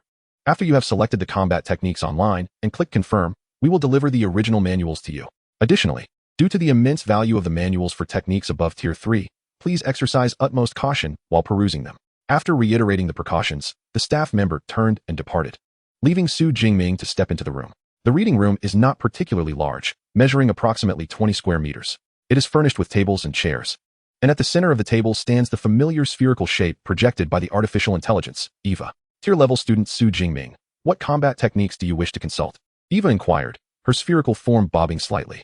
All combat techniques of the lightning ability above Tier 3, Su Jingming stated directly, without hesitation. Understood. The small sphere responded with a nod. Subsequently, a multitude of combat technique names appeared on the adjacent holographic display, along with their respective summaries. 10,000 Prison Heavenly Thunder Summon. Tier 3, centered on lightning abilities, it creates a thunderstorm domain with a maximum diameter of 80 kilometers. Note, this combat technique is exclusively available to those with lightning abilities of level 5 or higher. Wrath of the Thunder God, level calls down divine thunder as a form of punishment, possessing immense power. Note, this combat technique is exclusively available to those with lightning abilities of level 4 or higher. Thunder Abyss, level opens a chasm of thunder, sealing a specific location with lightning. Note, this combat technique is exclusively available to those with lightning abilities of level 4 or higher. Indeed, the array of combat techniques in this prestigious academy is remarkably extensive. Su Jingming gazed at the list with eyes aglow. However, it is regrettable that the power of level techniques and advanced techniques is formidable, requiring a terrifying consumption of energy upon release.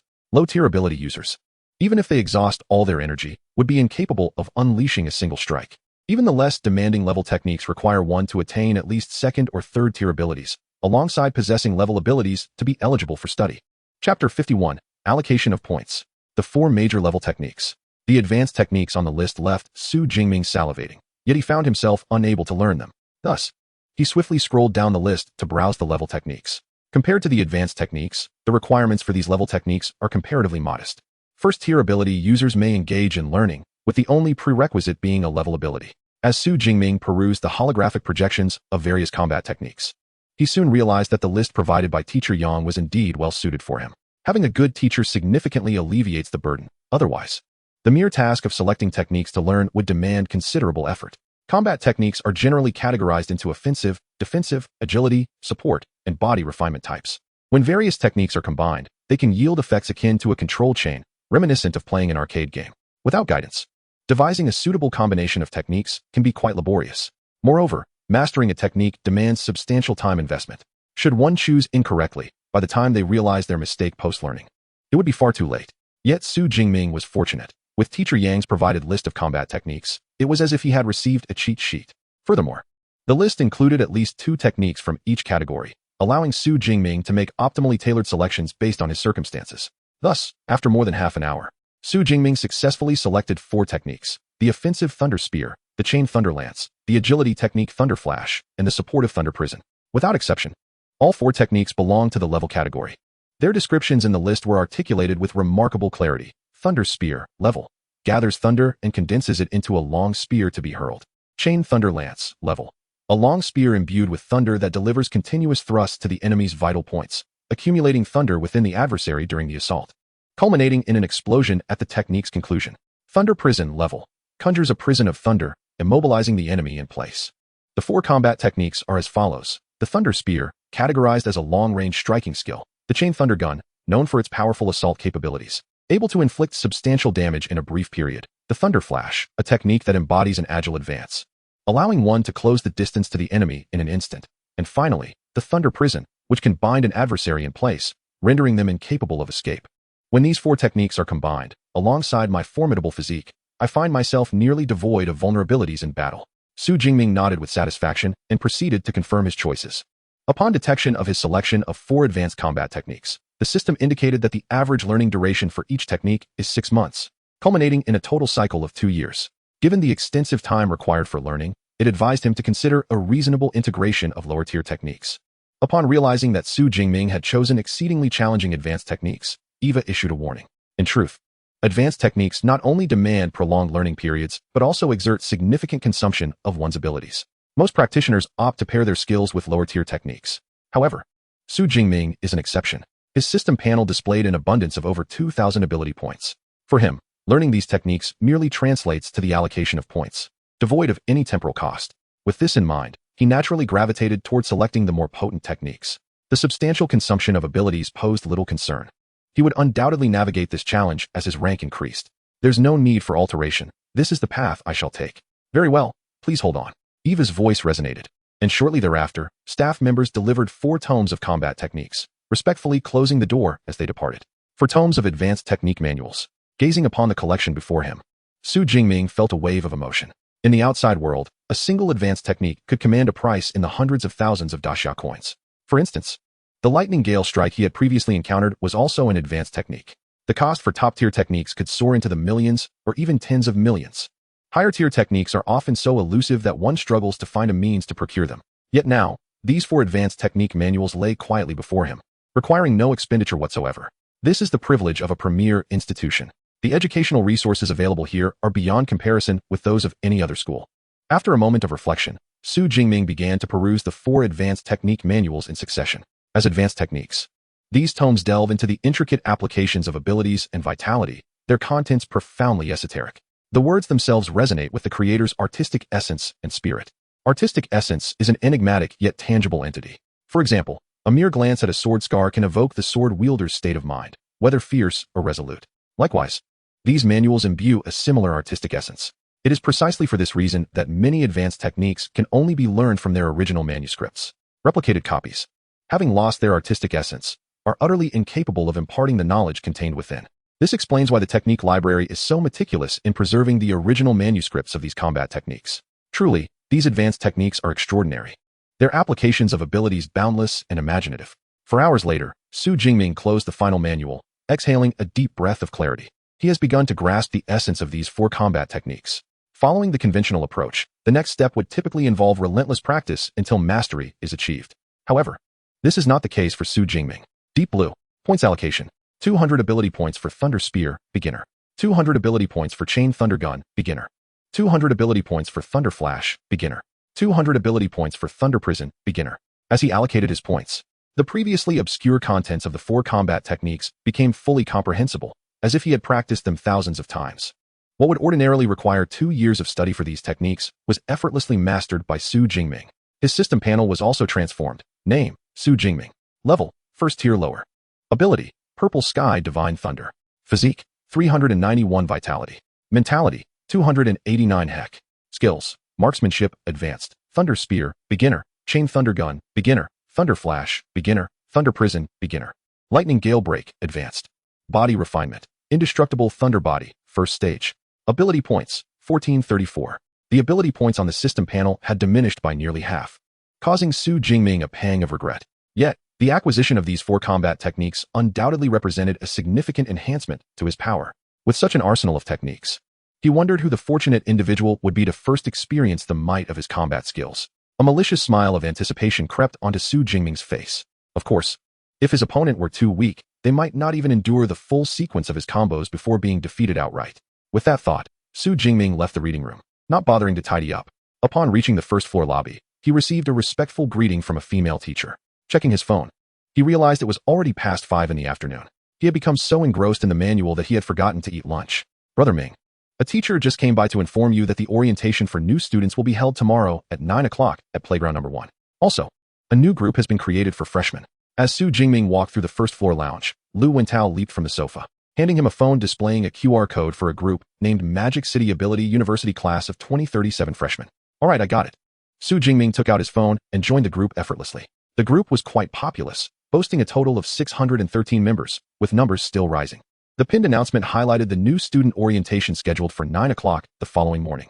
The chat interface was overflowing with messages from many new students. I visited the Combat Techniques library today, and guess what? I have level privileges, allowing me to access all combat technique manuals of my level and below for free.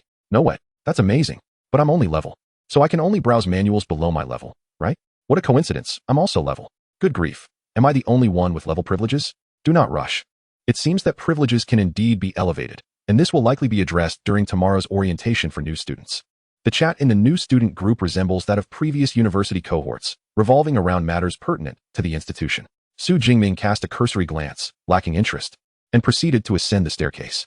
Lu Wentao, however, appeared quite intrigued, incessantly chatting on his phone while seated on the sofa. Simultaneously, he exclaimed, "By the way, Ming Gu, didn't you visit the combat technique library this afternoon? What levels of combat techniques did you ultimately select?" 4-level combat techniques, Su Jingming replied. 4-level combat techniques? Or is it 4? Lu Wentao's astonishment was palpable. If you have to learn them all, won't that take until your 2nd or 3rd year? Truly remarkable, Ming Gu. You tread a path less traveled. Lu Wentao instinctively gave a thumbs up, then inquired with curiosity, if you can access 4-level combat techniques, does that mean you possess 4-level privileges? It is not 4, it is 5, Su Jingming declared before fully ascending to the 2nd floor, his figure vanishing from sight, leaving Lu Wentao on the sofa in a state of confusion. 5. Our school has privileges that exceed 5? Chapter 52, The New Student Orientation. The focus of attention, Su Jingming. Upon joining the new student group, he engaged in conversation, gathering a wealth of information. Firstly, every student reporting to the campus is assigned a level of privilege, the extent of which determines the number of foundational credits they can accumulate. For instance, with his 5-level privilege, he can earn 60 credits. Through his silent observations in the new student group, he discerned that most peers possessed either 4 or 5-level privileges, with only a select few attaining 5-level status, leading him to subconsciously conclude that 4 was the apex of student privileges. Little did he anticipate that Su Jingming would astonishingly possess 5-level privileges. Why is this the case? The provincial champions I know only have 4-level privileges. Lu Wentao found himself utterly perplexed. Meanwhile, Su Jingming had entered the training room upstairs, grasping a 2-meter-long grayish-white spear. His original 4-level obsidian spear had nearly been rendered unusable following the martial arts college entrance examination, and thus he had not brought it to Modu. This gray spear, a practice weapon stored in the training room, lacked even the strength of a 4-level weapon and weighed a mere 20 kilograms. However, he had no other alternatives and had to make do. Fortunately, this was merely an experimental exercise rather than a genuine battle. After the training session, he could visit the school shop to see if any suitable spears were available for purchase. Since arriving at Modu Ability University, Su Jingming had been in a perpetual state of busyness. On the first day of enrollment, he sought out Yang Zhentian to become his mentor, acquiring the ability training method and body tempering combat techniques. The following day, he returned to Mr. Yang to solidify his foundation, a process that consumed 5 days, culminating in his awakening today. Consequently, he had yet to purchase his battle attire and weaponry. His first trial would be the chain lightning spear. Su Jingming stood tall in the center of the training room, the bluish-purple divine thunder enveloping the gray-white spear in his right hand. In the next moment, the spear transformed into a myriad of phantoms, lightning flickering as it thrust forward in rapid succession. accompanied by the crackling of thunder. The spear's shadow persisted for nearly 2 seconds, concluding with an upward sweep. The sharp spearhead, entwined with electricity, continued to sway violently in a subtle manner even after the spear shaft came to a halt. The consumption of his extraordinary abilities was manageable, amounting to roughly 1/8. Su Jingming silently assessed the situation. As for its potency, without testing instruments, it remained uncertain. However, judging solely by the aura of the released combat technique, it was more than sufficient to annihilate a peak-level second-order bloodthirsty bear. Next came the Thunder Prison. Thus, Su Jingming tested all 4 newly mastered advanced combat techniques. The attack-type series of Thunder Spears required a slightly higher consumption of extraordinary energy. Each release consumed about 1/8 of the Divine Thunder.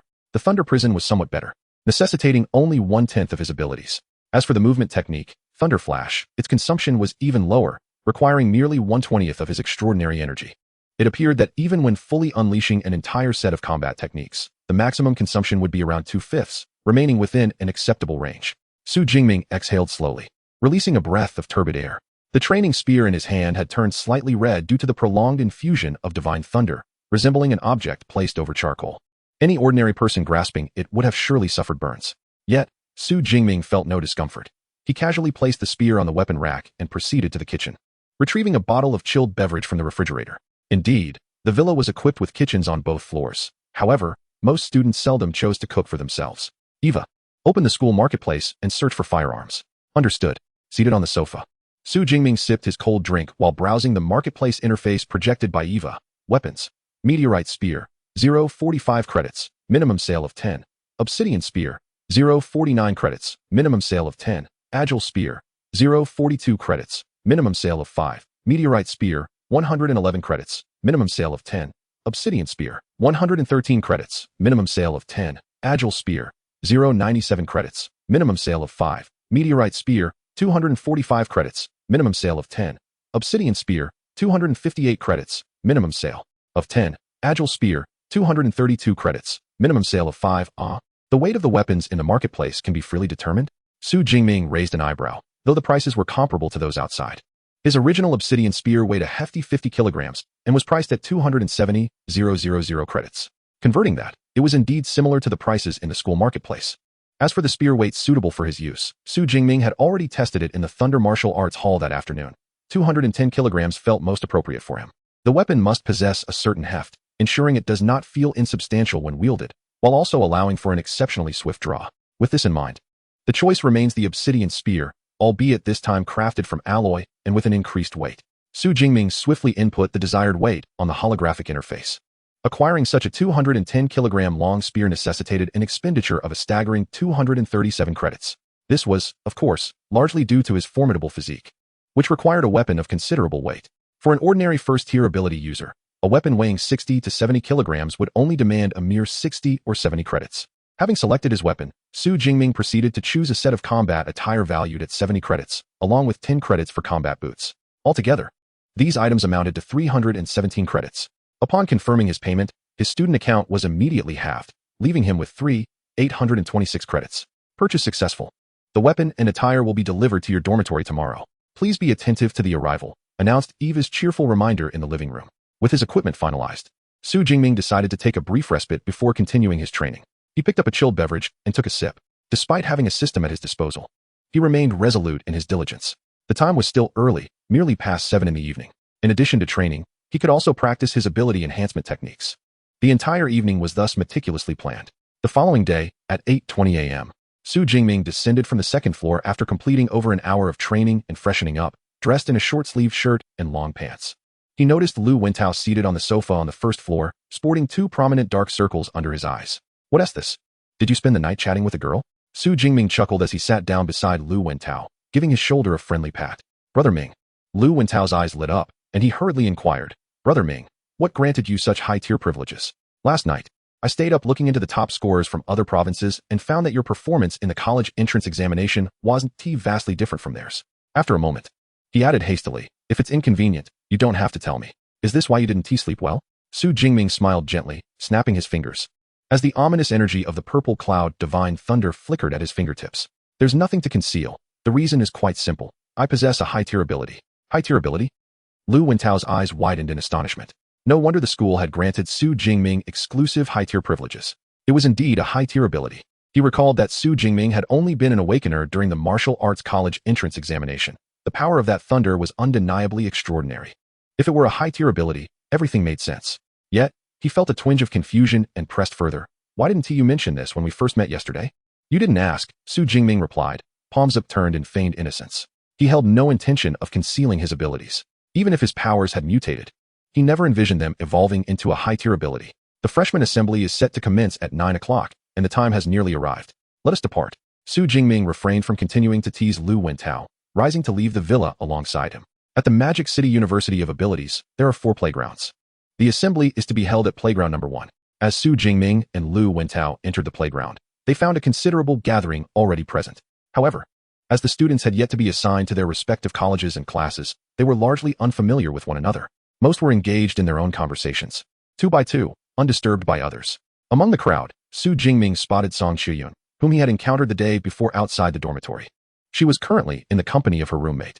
Song Shiyun's beauty was undoubtedly exceptional, and coupled with her striking figure, she could easily be described as a goddess. Many male students were drawn to her allure. Meanwhile, several female students cast envious glances towards her, secretly comparing themselves and revealing expressions of admiration. At that moment, Song Shiyun unexpectedly turned her head, locking eyes with Su Jingming. What keen perception! Su Jingming noticed the exchange, and Song Shiyun blinked in surprise.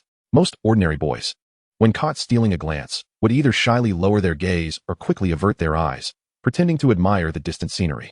Yet, Su Jingming exhibited no such reaction. Instead, he maintained his gaze a moment longer and even nodded in her direction. What an intriguing young man, Song Shiyun mused. Beside her, her roommate, Qi Dongxia, also took note of Su Jingming's arrival, her eyes lighting up. It's Su Jingming. He looks even more handsome than in the photos. Su Jingming's appearance was already impressive, standing at an imposing height of nearly 6 feet 2 inches. Amidst the crowd, he stood out like a crane among chickens. Furthermore, the aura of thunder, bestowed upon him by his extraordinary ability, the purple sky divine thunder, lent him an air of mystique.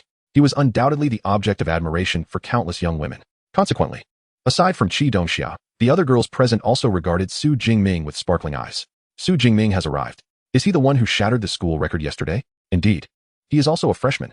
Su Jingming seems to be the top scholar from Jiangnan province, possessing remarkable strength. The news of his record-breaking performance at the Magic City University of Abilities had circulated wildly on forums, leading the majority of freshmen present to recognize him. Thus, as Su Jingming made his entrance, numerous pairs of eyes turned towards him, each reflecting a myriad of emotions.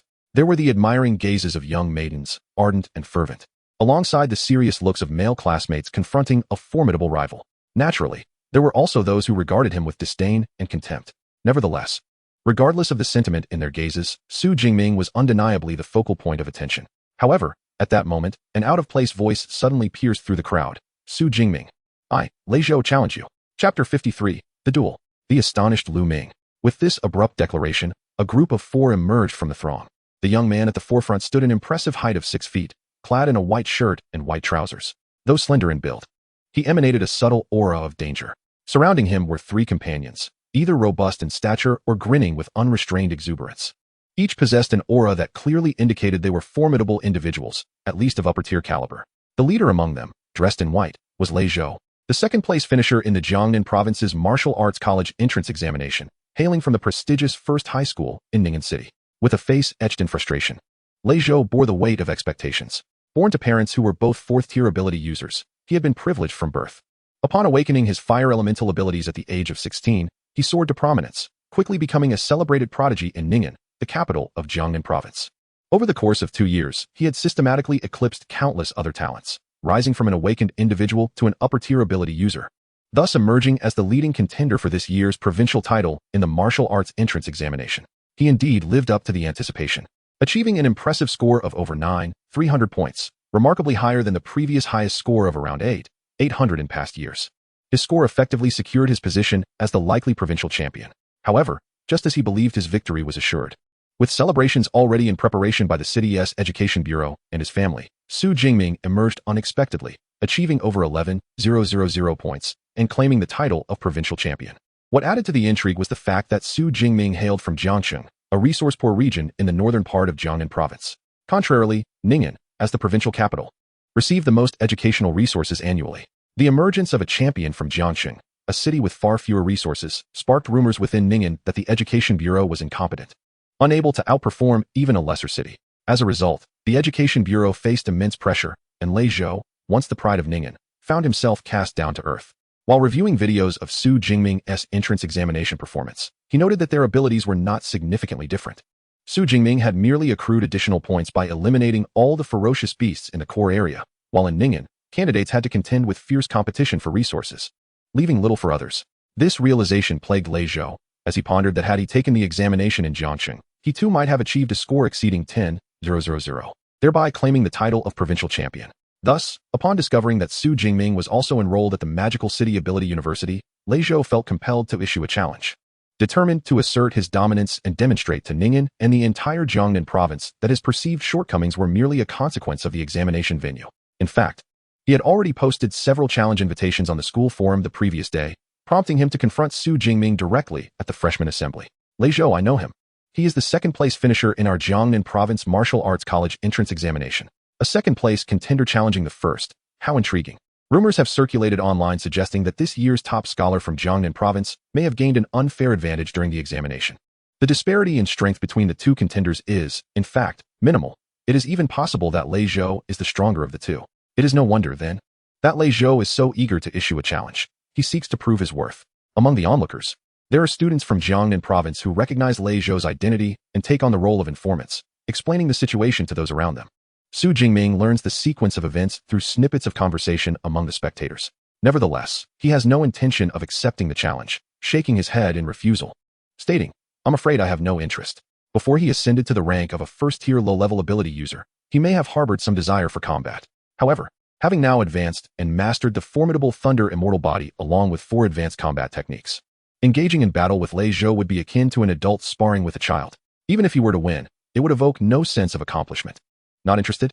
I suspect you might be afraid of our brother Lei, one of the onlookers retorted sarcastically. The school forum has dubbed you a rare prodigy not seen in over a decade, yet you seem rather ordinary to me. Enough of this, Lei.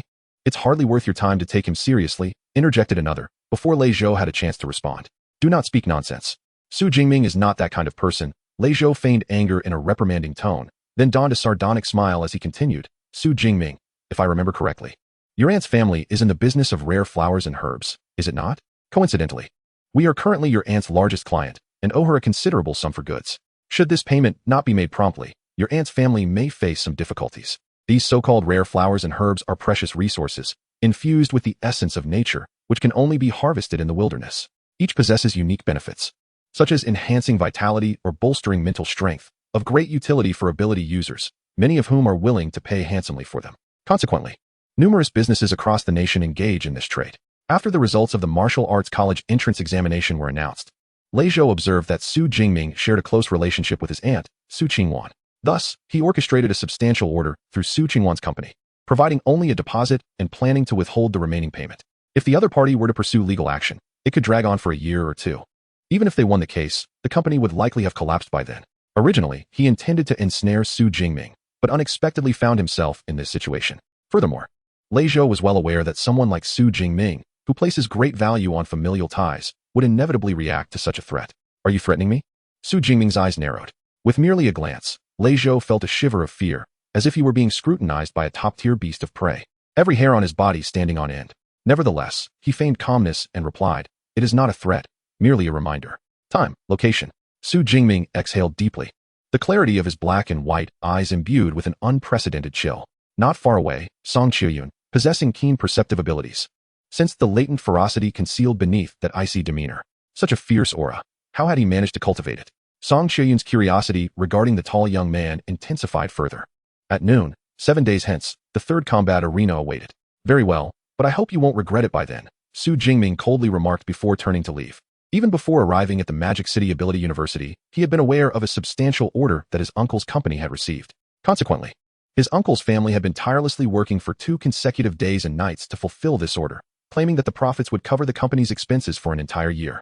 Little did he anticipate that it was merely a trap meticulously laid by others. Since this matter had arisen due to him, it was only fitting that he should bring it to a close. Su Jingming vowed to confront it. The third combat arena would witness a grand showdown in 7 days. He intended to arrive early to secure a good vantage point, especially with the provincial champion participating. The onlookers, ever eager for excitement, buzzed with exhilaration upon hearing of the impending duel, eagerly planning to witness the spectacle at the combat arena. This was precisely what Leizhou desired. By scheduling the event for 7 days later, he aimed to ensure widespread dissemination of the news, thereby attracting a larger audience. Then, in the spotlight of public attention, he could decisively defeat Su Jingming, achieving an unparalleled sense of accomplishment. First and foremost, welcome to all new students at our Magic City Ability University. This orientation is not a formal opening ceremony. We have gathered you here to address some questions and to guide you in making the most of the school's resources. Following a brief interlude, the new student assembly commenced promptly at 9 o'clock. A male instructor spoke eloquently from the podium at the front of the playground.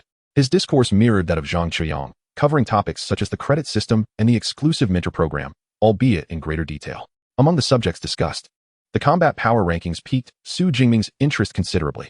The combat power rankings bore resemblance to the strength rankings of the Thunder Martial Arts Hall, yet they assessed the actual combat capabilities of the students. The evaluation required a device known as the virtual stealth pod, wherein participants engaged in simulated battles within a holographic environment. The more challenges one overcame, the higher their ranking ascended. Moreover, the rewards for achieving a high rank were exceedingly generous. Su Jingming silently resolved to delve deeper into this so-called combat power ranking once the orientation concluded. As the concept of holographic stealth was entirely novel to him, the new student assembly continued for over an hour. Apart from the initial half hour where the male instructor spoke, the remainder of the time was consumed by students posing inquiries. Upon the assembly's conclusion, Su Jingming made his way to Professor Yang Jintian's villa. In the villa's living room, his senior, Lu Ming, awaited him. Let us proceed to the training room. In the morning, I shall teach you martial arts, and in the afternoon, the instructor will impart firearms training. Upon the entrance of Su Jingming, his senior brother Lu Ming promptly escorted him to the training room. Originally, according to the plan, it was intended for Su Jingming to teach both boxing and marksmanship. However, Su Jingming had already attained an advanced level in marksmanship, matching Lu Ming's proficiency. Consequently, it fell to teacher Yang Jintian to instruct him. Thus, Su Jingming commenced his training under the guidance of senior brother Lu Ming. Lu Ming, a fourth-year student this year, had reached the pinnacle of the third stage. His mastery in boxing, marksmanship, and knife techniques was advanced, complemented by an exceptional lightning-based ability, marking him as a true prodigy. Under his tutelage, Su Jingming began to familiarize himself with boxing techniques. Rising at 6:30 in the morning, Su Jingming trained for an hour in the training room. By 8:30, he arrived at teacher Yang Jintian's villa. Mornings were spent learning boxing with Lu Ming, while afternoons were dedicated to marksmanship and applications of lightning-based abilities with the teacher. Naturally, both Lu Ming and the teacher were not present every day during their absence. Su Jingming trained independently in the villa's training room. Before long, 7 days had elapsed. On July 1st, at 8:30 in the morning, Su Jingming arrived at teacher Yang Jintian's villa, as usual. Let us proceed to the training room. As Lu Ming prepared to accompany Su Jingming, he suddenly sensed something amiss. Su Jingming, not concealing anything, nodded with a smile. He had advanced using the system the previous night. Previously, transitioning from an awakened to a first-tier lower-level ability user had cost him 300 ability points. This time, ascending from first-tier lower level to first-tier mid-level required 386 ability points. The expenditure was not a whole number, confirming a hypothesis of his, that leveling up through the system consumed ability points based on one's original cultivation progress. If he was merely a step away from the first-tier mid-level, the necessary ability points for advancement via the system could potentially be lower, perhaps even less than 100 points. This was one reason for his relentless training. How is it that you have advanced so quickly? Lu Ming, astonished, confirmed his suspicion. He recalled that when Su Jingming first arrived, he was merely an awakened. Now, less than half a month later, he had directly broken through to the first-tier mid-level. What an extraordinary rate of cultivation. It took Lu Ming nearly a year to progress from awakened to first-tier mid-level, and he was already considered a rare genius. I recall you have a duel scheduled with another freshman at noon today? Lu Ming inquired, his expression shifting. At 12 o'clock, on the third practical arena, Su Jingming nodded. He had mentioned this to Lu Ming previously. Very well, I shall observe a moment of silence for your opponent. Lu Ming smirked. While others may not grasp Su Jingming's prowess, Lu Ming, who trained alongside him daily, certainly did. After cultivating the indestructible thunder body, Su Jingming's physical strength rivaled that of a second-tier ferocious beast. Coupled with his already exceptional advanced marksmanship, he was a force to be reckoned with. Furthermore, this was achieved without Su Jingming resorting to his extraordinary abilities or combat skills. According to Lu Ming's estimation, Su Jingming's overall prowess could nearly be classified as that of a high-ranking second-tier extraordinary individual. Now that he has stepped into the mid-tier of the first rank, his strength has been further amplified. He doubts that any newcomer could rival such an exceptional talent. Keep it up. After training, I'll accompany you. Lu Ming encouraged as he gave Su Jingming a reassuring pat on the shoulder. In truth, he was eager to witness the sheer magnitude of his junior's strength at full capacity. Chapter 54, The Battle Commences. Instant kill. At 11:42 in the morning, At the Extraordinary Abilities University in Magic City, within the training building, there were 10 platforms numbered 1 through 10 on the first floor. These platforms were designated for students to engage in practical combat training or to resolve personal grievances. At this moment, the audience seating surrounding the platforms was densely populated with numerous students, most of whom were newcomers, approximately 400 to 500 in number. It is noteworthy that only a little over 600 new students had reported to the school, indicating that a significant portion had gathered here due to this event. Jingming province is renowned for its educational prowess, and the battle between the first and second rank holds great intrigue. With the new student competition commencing in September, it was the perfect opportunity to assess the capabilities of the provincial champion. This raises the likelihood of Lei Zhou's victory, does it not? Not necessarily. After all, Su Jingming has recently shattered our school's record for punching power. What is a punching record worth? Our battles as extraordinary individuals do not solely rely on brute strength. I believe Lei Zhou is indeed stronger. The students engaged in lively discussions, each with their own predictions regarding the outcome of the duel. Among them, several newcomers who had researched the matter began to suspect foul play, believing that Lei Zhou possessed greater strength, and that Su Jingming's attainment of the provincial champion title was merely a result of the examination's remote location. Qiuyun, whom do you think has a greater chance of winning? In a corner of the audience, Song Qiuyun and her roommate, Qi Dongxia, had also arrived. Su Jingming. Song Qiuyun replied, her lips moving without a trace of hesitation. The certainty in her tone caused Qi Dongxia to pause momentarily. Although they had only gotten to know each other after becoming roommates, Qi Dongxia was aware that Song Qiuyun typically arrived at conclusions after careful consideration. This was the first time she had witnessed her friend express such unwavering confidence. Yet, I feel that Lei Zhou possesses greater strength and a higher chance of winning. While Qi Dongxia was undeniably loyal to Su Jingming's looks, she leaned towards Lei Zhou in terms of capability. Moreover, she resonated with the rumors circulating among the newcomers. Su Jingming's achievement as the provincial champion was indeed facilitated by the examination's advantageous location. However, Song Qiuyun dismissed this notion. The state imposes strict regulations for the martial arts college entrance examination. Students must take the exam in the same location where they attended their primary and secondary education. While Su Jingming may have benefited from a remote examination site, he equally did not have access to the abundant educational resources of a provincial capital. Hailing from the impoverished Jiang city, yet ultimately claiming the title of provincial champion, is a testament to his extraordinary talent. If the identities of Lei Zhou and Su Jingming were to be reversed, Su Jingming, who grew up in Ning'an City, would undoubtedly contend for the provincial top scholar. Conversely, Lei Zhou, raised in Jiangcheng, might struggle to even secure a place within the top 100 of Jiangnan province, let alone aspire for the title of provincial champion. The brilliance of wisdom sparkled in Song Qiuyun's beautiful eyes, momentarily catching Qi Dongxia off guard. Indeed, while people often focus solely on the differences in examination locations, they neglect the vast disparity in the resources available to both individuals. If the educational resources in Ning'an City render the military science college entrance examination of ordinary difficulty, then the impoverished resources of Jiangxing present a hellish challenge. Su Jingming's ability to excel in the dire circumstances of Jiangxing and secure the title of provincial champion serves as a testament to his formidable strength and potential. Just as Qi Dongxia was coming to this realization, a stir erupted in the audience as everyone turned their gaze toward the entrance. It was Su Jingming. She quickly shifted her attention to the doorway. Indeed, a tall and slender figure strode in, silhouetted against the light. One cannot deny the powerful aura that Su Jingming exuded. Standing at a height of 189 meters, clad in a black combat outfit, he appeared both towering and robust, without a trace of bulkiness. His resolute and chiseled face boasted eyes of striking clarity, sharp and full of life. Slinging a dark, hefty spear upon his back, its sharp tip glimmered ominously under the midday sun. As he entered, the commanding presence he radiated silenced the entire venue. My junior brother's appearance. I wonder how many senior sisters will be captivated once he achieves his results, mused Lu Ming, who had just settled into the back row of the audience. With a commendable physique and looks, coupled with formidable strength, he would undoubtedly be the ideal romantic interest for the young women of the magical city's University of Abilities. Indeed, signs of this were already evident among the audience, with many young women fixated on Su Jingming's entrance, some even whipping out their phones to capture the moment. In the front row of the audience, Lei Zhou, as Su Jingming's rival, keenly sensed the shift in Su's energy. However, he reassured himself, I am prepared for this. Securing the second place in Jiangnan province, he was no fool to assume victory was guaranteed.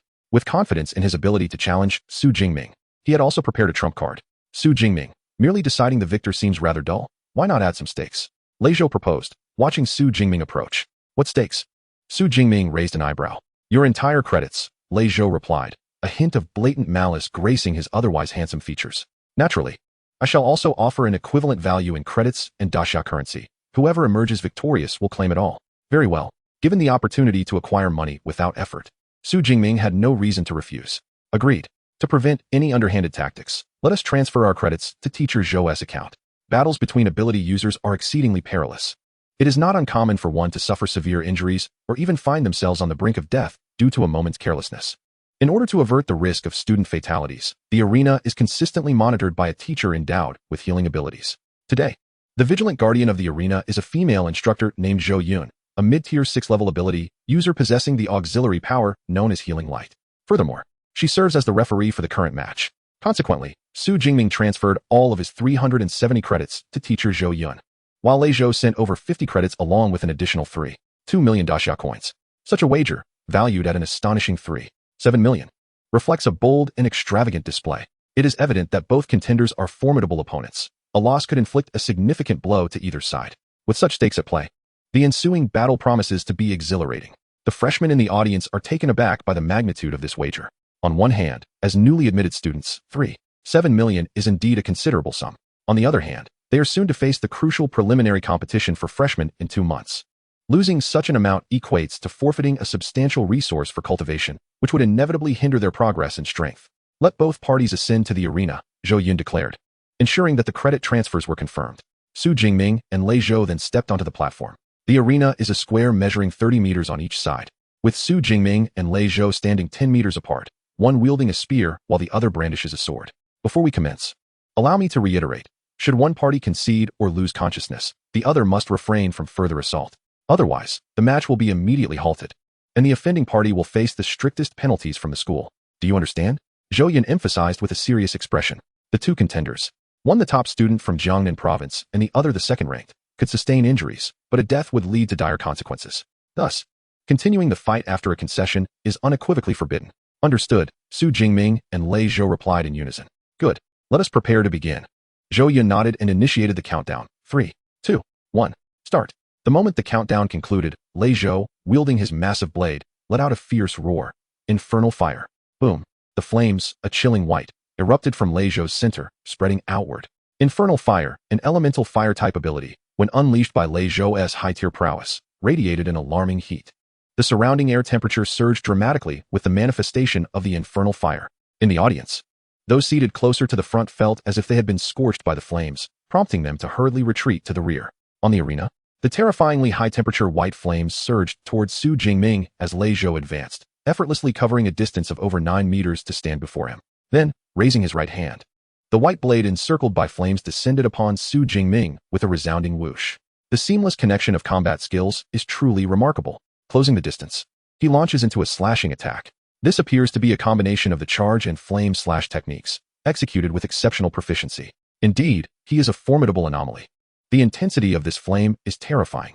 The many freshmen in the audience hold their breath, utterly captivated by the scene unfolding before them. Yet, what Lei Zhou accomplishes, immediately following a charge with another skill, is something that many present cannot replicate. Such execution requires an extraordinary level of mastery. This seemingly simple combination is beyond the capability of 90 of those present. No wonder he ranks second in Jiangnan province. His foundation is remarkably solid. Just as the freshmen marvel at Lei Zhou's seamless technique, Su Jingming takes action on the stage.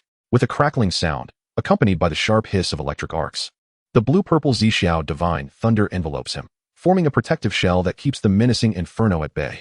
In the next moment, the dark, cold long spear is set into motion. Yet, no one can discern how Su Jingming strikes. It all happens in the blink of an eye. By the time the spectators regain their senses, the black spear has already intercepted Lei Zhou's massive blade. He blocked it. With a mere thrust, he disrupted the technique. How is that even possible? What kind of power is this? The freshmen gaze in astonishment. It is crucial to understand that a combat technique merges the might of supernatural abilities and vital energy. Typically, one must either evade or counter with a similar technique. However, Su Jingming is different. He employs no skills at all. Merely wielding that spear, he effortlessly deflected Lei Zhou's flame slash. In simpler terms, Su Jingming's ordinary strike countered an opponent's ultimate move. How can this be? Lei Zhou on the stage is equally incredulous. There is nothing impossible, merely a reflection of your own inadequacy. Suddenly, a resounding thud echoes through the arena. Lei Zhou's body bends unnaturally, struck by a tremendous force at his waist. The raging inferno, overwhelmed by pain, dissipates, and he is propelled like a cannonball. It is only upon crashing into the metallic cables at the edge of the stage that he finally comes to a halt, collapsing to the ground, bloodied and battered. resembling a lifeless puppet. What just transpired was merely a swift thrust with the spear. Yet, due to the speed of the strike, Lei Zhou had no time to react and was sent flying. As he falls, the audience is enveloped in an eerie silence. From the beginning to the end of the skirmish, it seems Su Jingming has only unleashed 2 strikes. And just like that, the battle concludes. Wasn't this supposed to be an epic showdown? Wasn't it claimed that Lei Zhou was even stronger than Su Jingming? How is it that Lei Zhou was instantly defeated? Refund? What? No refunds. Very well, my apologies for the disturbance. Chapter 55, A Flawless Technique Connection. Defeat. Initially, everyone believed that Lei Zhou was slightly stronger than Su Jingming. Even if the difference was minimal, they should have been evenly matched. What is the current situation? Merely seconds into the battle, Lei Zhou's combat skills were shattered, and he was swiftly sent sprawling. This can only be described as an overwhelming defeat, one-sided and utterly crushing. Lei Zhou exhibited almost no capacity to retaliate. But is Lei Zhou weak? Far from it. He possesses the formidable infernal fire ability and has honed his combat techniques to perfection. Most of the new students present would struggle to withstand such a series of attacks. Moreover, they were convinced that Lei Zhou undoubtedly had other, more powerful techniques at his disposal. But were they of any use? No, they were not. His adversary, Su Jingming, merely unleashed a burst of lightning ability followed by 2 shots, achieving instant annihilation. He didn't even resort to any combat techniques. In that moment, every newcomer in the audience instinctively felt a profound sense of inscrutability. Among the spectators, those provincial champions from other regions gazed at the imposing figure on the stage, their expressions grave and cautious. They realized that even if they were to take Lei Zhou's place, the outcome would likely mirror his. This was utterly disheartening. Not even a fraction of my junior's strength was drawn out. Lu Ming, seated in the back row of the audience, felt a wave of disappointment wash over him. With such power, daring to challenge Su Jingming was tantamount to courting death. On the stage, teacher Zhou Yun, acting as the referee, looked on in astonishment. She had not anticipated that Su Jingming's strength could vastly surpass Lei Zhou's. The victor of this match is. Just as she prepared to declare Su Jingming the winner, Lei Zhou, lying at the edge of the stage, weakly interjected, "Teacher, I have not conceded. The match is not over." He then retrieved a blood-red pill from his pocket. "The blood fury pill. Are you out of your mind?" Zhou Yun's expression shifted, and she quickly admonished him. "This is merely a competition, not a life-or-death struggle. The wilderness area is replete with wondrous flora, which can be utilized to concoct various elixirs. The blood fury pill is a desperate measure for those with abilities, providing a several-fold enhancement in power upon consumption. However, the side effects are severe, often leaving one bedridden for weeks afterward. It doesn't matter. I will bear any consequences myself." The blood fury pill was Lei Zhou's ace prepared for Su Jingming. He would only resort to it in dire circumstances, yet Su Jingming's strength exceeded all expectations, leaving him no choice. "Let us go all out. If I lose, I'll accept my fate." With a fierce roar, Lei Zhou swallowed the blood fury pill. Though victory achieved through such means might be deemed somewhat unseemly, at least it would be a victory, better than a loss. And in the next moment, under the influence of the pill, an incredibly potent aura erupted from his being. The infernal fire flared forth with a magnitude several times greater than before, enveloping a swath of 5 or 6 meters in a sea of icy white flames. Wait. Can we really use pills during the match? This is clearly against the rules." Seeing Lei Zhou erupt once more, his roommate Lu Wentao could no longer remain seated and quickly rose to protest. This action has prompted many newcomers to voice their opinions. Indeed, the competition should not permit the use of elixirs, should it? If one resorts to external forces, can it still be considered a fair contest? Lei Zhou's foul play should result in an immediate loss, shouldn't it? Although the freshmen eagerly anticipate witnessing a more exhilarating battle, they are quite averse to the consumption of elixirs. Naturally, most of those speaking out in support of Su Jingming are female, including Song Qian's roommate, Qi Dongxia. This is not an official match. Since no relevant rules were established prior to the competition, the use of elixirs falls within permissible limits. On the stage, Zhou Yun shook her head, noting that if Su Jingming possessed elixirs, he could also consume them. In actual combat, there are typically few constraints. Who would have thought that Lei Zhou had prepared the blood fury pill, typically reserved for desperate situations among ability users? It appears to be of considerable grade, temporarily elevating Lei Zhou's prowess to that of a low-tier second-level ability user, which spells trouble for Su Jingming. Upon keenly sensing the aura surrounding Lei Zhou, Zhou Yun couldn't help but shake her head in dismay. As a first-tier upper-level ability user, Lei Zhou's combat effectiveness was already akin to that of a second tier. Now, with the aid of the blood fury pill, he forcibly ascended to the second tier, likely boosting his overall strength to that of an upper-level second tier. Such power would be hard for even the recently vigorous Su Jingming to withstand. However, what surprised her was that Su Jingming on the stage showed no signs of panic. On the contrary, he gripped his spear, brimming with fighting spirit. His fighting spirit seemed even more fervent. This mindset is rather commendable, Zhou Yun thought to herself. Yet, She did not anticipate that Su Jingming's mentality was not merely commendable, but could be deemed joyful. A slight smile graced Su Jingming's lips. Seemingly attuned to his master's emotions, the surrounding purple cloud divine thunder also became animated, crackling with vibrant arcs of lightning. With a sudden flash, his figure vanished from his initial position. When he reappeared, it was less than a meter away from Lei Zhou. Thunder flash. With Su Jingming's current first-tier mid-level prowess, he surged a distance of 20 meters with ease. Closing the gap to Lei Zhou, who stood over 10 meters away, was a trivial feat. Such incredible speed. Lei Zhou's pupils constricted, and instinctively, he raised his blade to strike, while Su Jingming retaliated with his spear. This time, Lei Zhou finally discerned Su Jingming's movements. However, merely seeing the action was futile. He had no opportunity to change his strategy. He could only watch helplessly as Su Jingming's spear barreled toward him. I refuse to believe that even with the blood fury pill, I cannot surpass you. Gritting his teeth, Lei Zhou decided to exert even more force. Yet, he soon regretted this decision. As the spear clashed with the blade, a resounding metallic impact echoed, magnified several times over by their increased strength. A tremendous force radiated from the long knife, causing his grip to fracture and blood to flow freely. He was forced to stagger back 3 or 4 steps.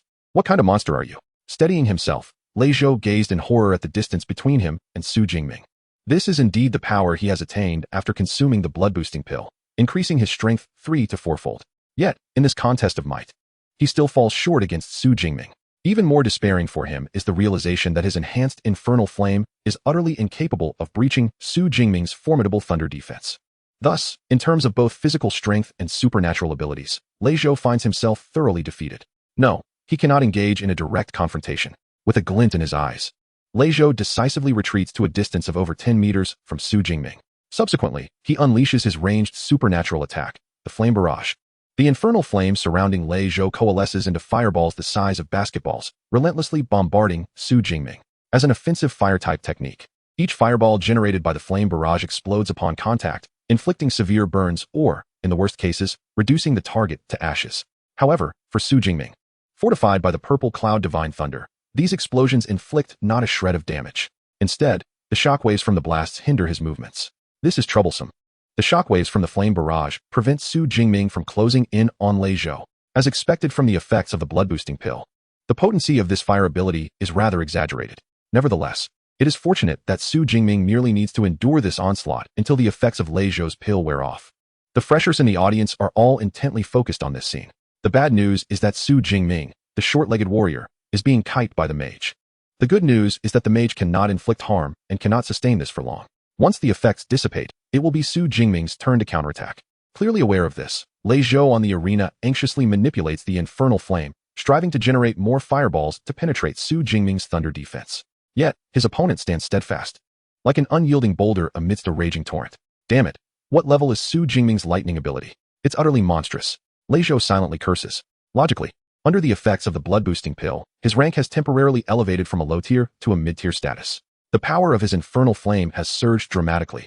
It is inconceivable that he cannot even breach the supernatural defense of a mid-tier ability user. Fortunately, there are still over 10 minutes left before the effects wear off. I still have a chance. Lei Zhou is not one to easily concede defeat. He quickly steadies his mind and prepares to think of an alternative. At that moment, Su Jingming's deep voice suddenly resonates. Thunder Spear. Before him, constrained by the flame barrage, Su Jingming clenches his left hand in the air. Accompanied by a piercing clap of thunder, a blue-purple lightning spear rapidly materializes. He then hurls it with tremendous force towards Lei Zhou. The thunder spear travels at lightning speed, closing the distance to within 5 meters of Lei Zhou in the blink of an eye. Lei Zhou hastily sidesteps. With a sharp sound, the spear grazes his side, tearing through his battle attire and leaving a charred wound from which blood flows profusely. The purple cloud divine thunder left by the thunder spear also spreads from the wound. As a formidable ability, even the slightest manifestation can inflict tremendous damage. Thus, the sensation at the wound, akin to being gnawed by 1,000 ants, nearly caused Lei Zhou to faint. Yet, this was not the end. The deep voice resonated once more. Thunder Prison. With a sharp sound, Su Jingming pointed his spear, and with a thunderous cacophony resembling the cries of countless birds, an endless cascade of blue-purple lightning descended upon Lei Zhou, enveloping him within a prison of thunder. A restrictive combat skill. Lei Zhou's expression soured. Such restrictive techniques are notoriously difficult to break free from. Even if one were to attempt a forceful escape, the repercussions would be dire. Gazing at the ominous aura of the surrounding lightning, Lei Zhou understood that should he choose to forcibly break free, the consequences would be catastrophic for him. He conjured a substantial barrier of white flames around himself. "Umph, I shall see how long your thunder prison can last." Lei Zhou scoffed, confident that Su Jingming could not penetrate his fiery shield. However, at that moment, Su Jingming made his move. In a flash of lightning, he traversed over 10 meters and appeared before Lei Zhou. The flame barrier appeared formidable, yet it remained uncertain whether it could withstand his assault. Su Jingming squinted. His obsidian spear, stretching 2 meters long, crackled with blue-purple lightning, chain lightning spear. The dark spear transformed into a phantom, striking rapidly. The thunder flashed. Yet, the flame barrier, which Lei Zhou had placed so much hope in, was pierced through in an instant. How could this be? Accompanied by Lei Zhou's terrified exclamation, the sharpened spearhead, entwined with terrifying lightning, rapidly enlarged in his vision. "I will die? If struck, I will undoubtedly perish." In that moment, Lei Zhou's survival instinct surged to its zenith. I concede. I concede." With a hiss, the spearhead, glowing red like a branding iron and entwined with blue-purple lightning, halted just a centimeter from his brow. Just as he believed he had evaded disaster, the spear suddenly pivoted, thrusting towards his right shoulder. With a sickening thud, a gaping hole was pierced through his shoulder, shattering the scapula. The intense pain nearly caused Lei Zhou to lose consciousness. Meanwhile, Su Jingming retracted his spear, his resolute and rugged visage remaining calm and composed. The entire skirmish, though it appeared lengthy, transpired in a mere 4 to 5 seconds from the moment Su Jingming countered with the lightning spear to the final suppression. By the time the onlookers comprehended the events, Lei Zhou had already surrendered. The victor of this match is Su Jingming. Xu Yun, having noted Su Jingming's actions, refrained from further comment and appropriately declared the victor. Meanwhile, in the audience, the newly arrived students, having regained their composure, erupted into fervent discussions regarding Su Jingming's nearly flawless execution of combat techniques. Chapter 56, Club Invitations. Dormitory Socials. An overwhelming victory. In the span of merely 4 to 5 seconds, he had executed 4 distinct techniques. How exaggerated. Furthermore, the transitions between the techniques were remarkably seamless. The Blood Fury pill forcibly elevated Lei Zhou's rank to the second-tier lower level, and everyone initially believed he could turn the tide. However, it turned out to be a complete domination by Su Jingming. What was most terrifying was Su Jingming's impeccable timing in executing his combat techniques. When he moved, it was as if the heavens themselves unleashed their wrath. A series of combat techniques left Lei Zhou utterly defenseless, resulting in an abrupt end to the confrontation. Most astonishingly, he managed to halt his techniques mid-execution. This was the most fearsome aspect. Once a combat technique is unleashed, it is exceedingly difficult to stop. Even if one attempts to force a halt, they would suffer a backlash of energy. Yet, Su Jingming appeared unfazed, exhibiting no signs of disarray in his aura as he ceased his techniques. This left several students in awe. It was said that the might of Su Jingming's techniques appeared quite formidable. Were they all of the advanced tier? It was plausible, for their power was so overwhelming that Lei Zhou's flame barrier crumbled in less than a second. For advanced techniques, impressive indeed. The highest tier of techniques I have mastered is merely at the intermediate level. Indeed, Su Jingming's 4 lightning-based techniques imparted a sense of ferocity that was entirely distinct from lower-tier techniques. In the audience, Lu Ming, overhearing the discussions among the freshmen, was taken aback. While others may have been oblivious to the levels of these techniques, could he, as a senior brother, remain ignorant? The Thunder Spear, Chain Lightning, Thunder Prison, and Lightning Flash, these were all advanced techniques. For advanced techniques, junior brother, you truly dare to choose such a path. Lu Ming couldn't help but exclaim softly in astonishment. As Su Jingming's senior brother, Lu Ming had also received a list of techniques after becoming a disciple of Yang Zhentian. Yet, he had ultimately selected only one advanced technique, Lightning Flash, while the others were at the intermediate level. It was not that he lacked the desire to choose higher-level techniques. Rather, the higher the level of the technique, the greater the difficulty and the longer the learning period. Naturally, he refrained from selecting too many advanced techniques, as it would hinder his own progression. However, Su Jingming not only opted for advanced techniques, but also mastered 4 of them. It was absurd, especially considering that I spent over 4 months merely learning Lightning Flash. Lu Ming shook his head and sighed. With such an outstanding junior brother, he, as the senior, felt an immense burden of pressure. Su Jingming, this time I concede with utmost respect. The credits and the Desya currency are yours. Furthermore, I will ensure timely payment to your aunt. On the arena, Lei Zhou finally recovered from the excruciating pain. After casting a deep glance at Su Jingming, he clutched his shoulder in agony and turned to leave the stage. Defeated. This time, he was utterly vanquished. Moreover, it could be considered a complete rout. Unable to overcome Su Jingming in his normal state. He had failed even after consuming the Blood Fury pill. The events that transpired had inflicted upon him a profound sense of defeat. Additionally, with his right scapula shattered, he would need to incur great costs to seek the healing of a therapeutic ability user. After more than 10 minutes, once the effects of the Blood Fury pill wore off, he would immediately lose all strength. The following 2 months would necessitate a period of bed rest. One misstep, leads to a cascade of misfortunes. For 2 months, he had been unable to cultivate, rendering him almost half defunct. Even if he could manage to catch up later, it would be impossible for him to ascend to the upper echelon of newcomers. The thought of surpassing Su Jingming was akin to chasing a delusion. But did he feel remorse? Lei Zhou did not harbor any regrets. Prior to consuming the blood fury pill, he had already prepared himself to bear any consequences. He simply hadn't anticipated the extent of Su Jingming's extraordinary prowess. "Congratulations on your victory, Su Jingming," said the referee, Zhou Yun, with a slight smile. She subsequently transferred all the credits and Xia coins into Su Jingming's account, including Lei Zhou's 50 credits and 2 million Xia coins. Consequently, Su Jingming's student account now boasted 422 credits, while his bank account lay with a staggering 42 million Xia coins. Gambling indeed yielded quick returns. Su Jingming shook his head, observing that his opponent was genuinely frightened and likely would not seek trouble again. Casually slinging the long spear onto his back, he leaped off the arena. Thud! Weighing in at 120 kilograms, combined with the 210-kilogram obsidian spear, his total weight reached an impressive 330 kilograms. As he jumped from over a meter high, it felt as if a massive iron block had been dropped, causing the ground to tremble slightly. This spectacle made his roommate, Lu Wentao, who was approaching from the audience, involuntarily blink in astonishment. "Brother Ming, how heavy is that spear?" "It seems quite substantial," Lu Wentao remarked. 210 kilograms. His eyes widened in disbelief, considering that he himself weighed only 65 kilograms. This spear was equivalent to 3 of him. No wonder Lei Zhou dared not confront you head-on. Who could withstand such a force? Lu Wentao expressed his amazement, estimating that not even the top achievers from other provinces would dare to challenge that spear head-on. "Su Jingming, are you interested in joining a club?" Suddenly, a girl appeared before him, smiling. She possessed striking features and a tall, slender figure. Her legs, revealed beneath a black mini-skirt, were long and luminous. Unlike ordinary college students, her makeup was notably sophisticated, resembling a polished professional rather than a student. "And you are?" Su Jingming inquired, puzzled, as he did not recognize her. "I am Su Man, vice president of the Linghu Club," she replied with a charming smile, handing him a business card that bore her name, position, and club affiliation. "Your recent battle was quite impressive. Our Linghu Club is in need of fresh talent like you. We rank among the top clubs in the school. Our president is a third-tier ability user, and we regularly organize experience-sharing sessions. Additionally, we periodically venture into the wilderness to hunt fierce beasts, enhancing our practical skills. Each month, we also distribute resources. In summary, joining our club offers numerous advantages. Would you be interested?"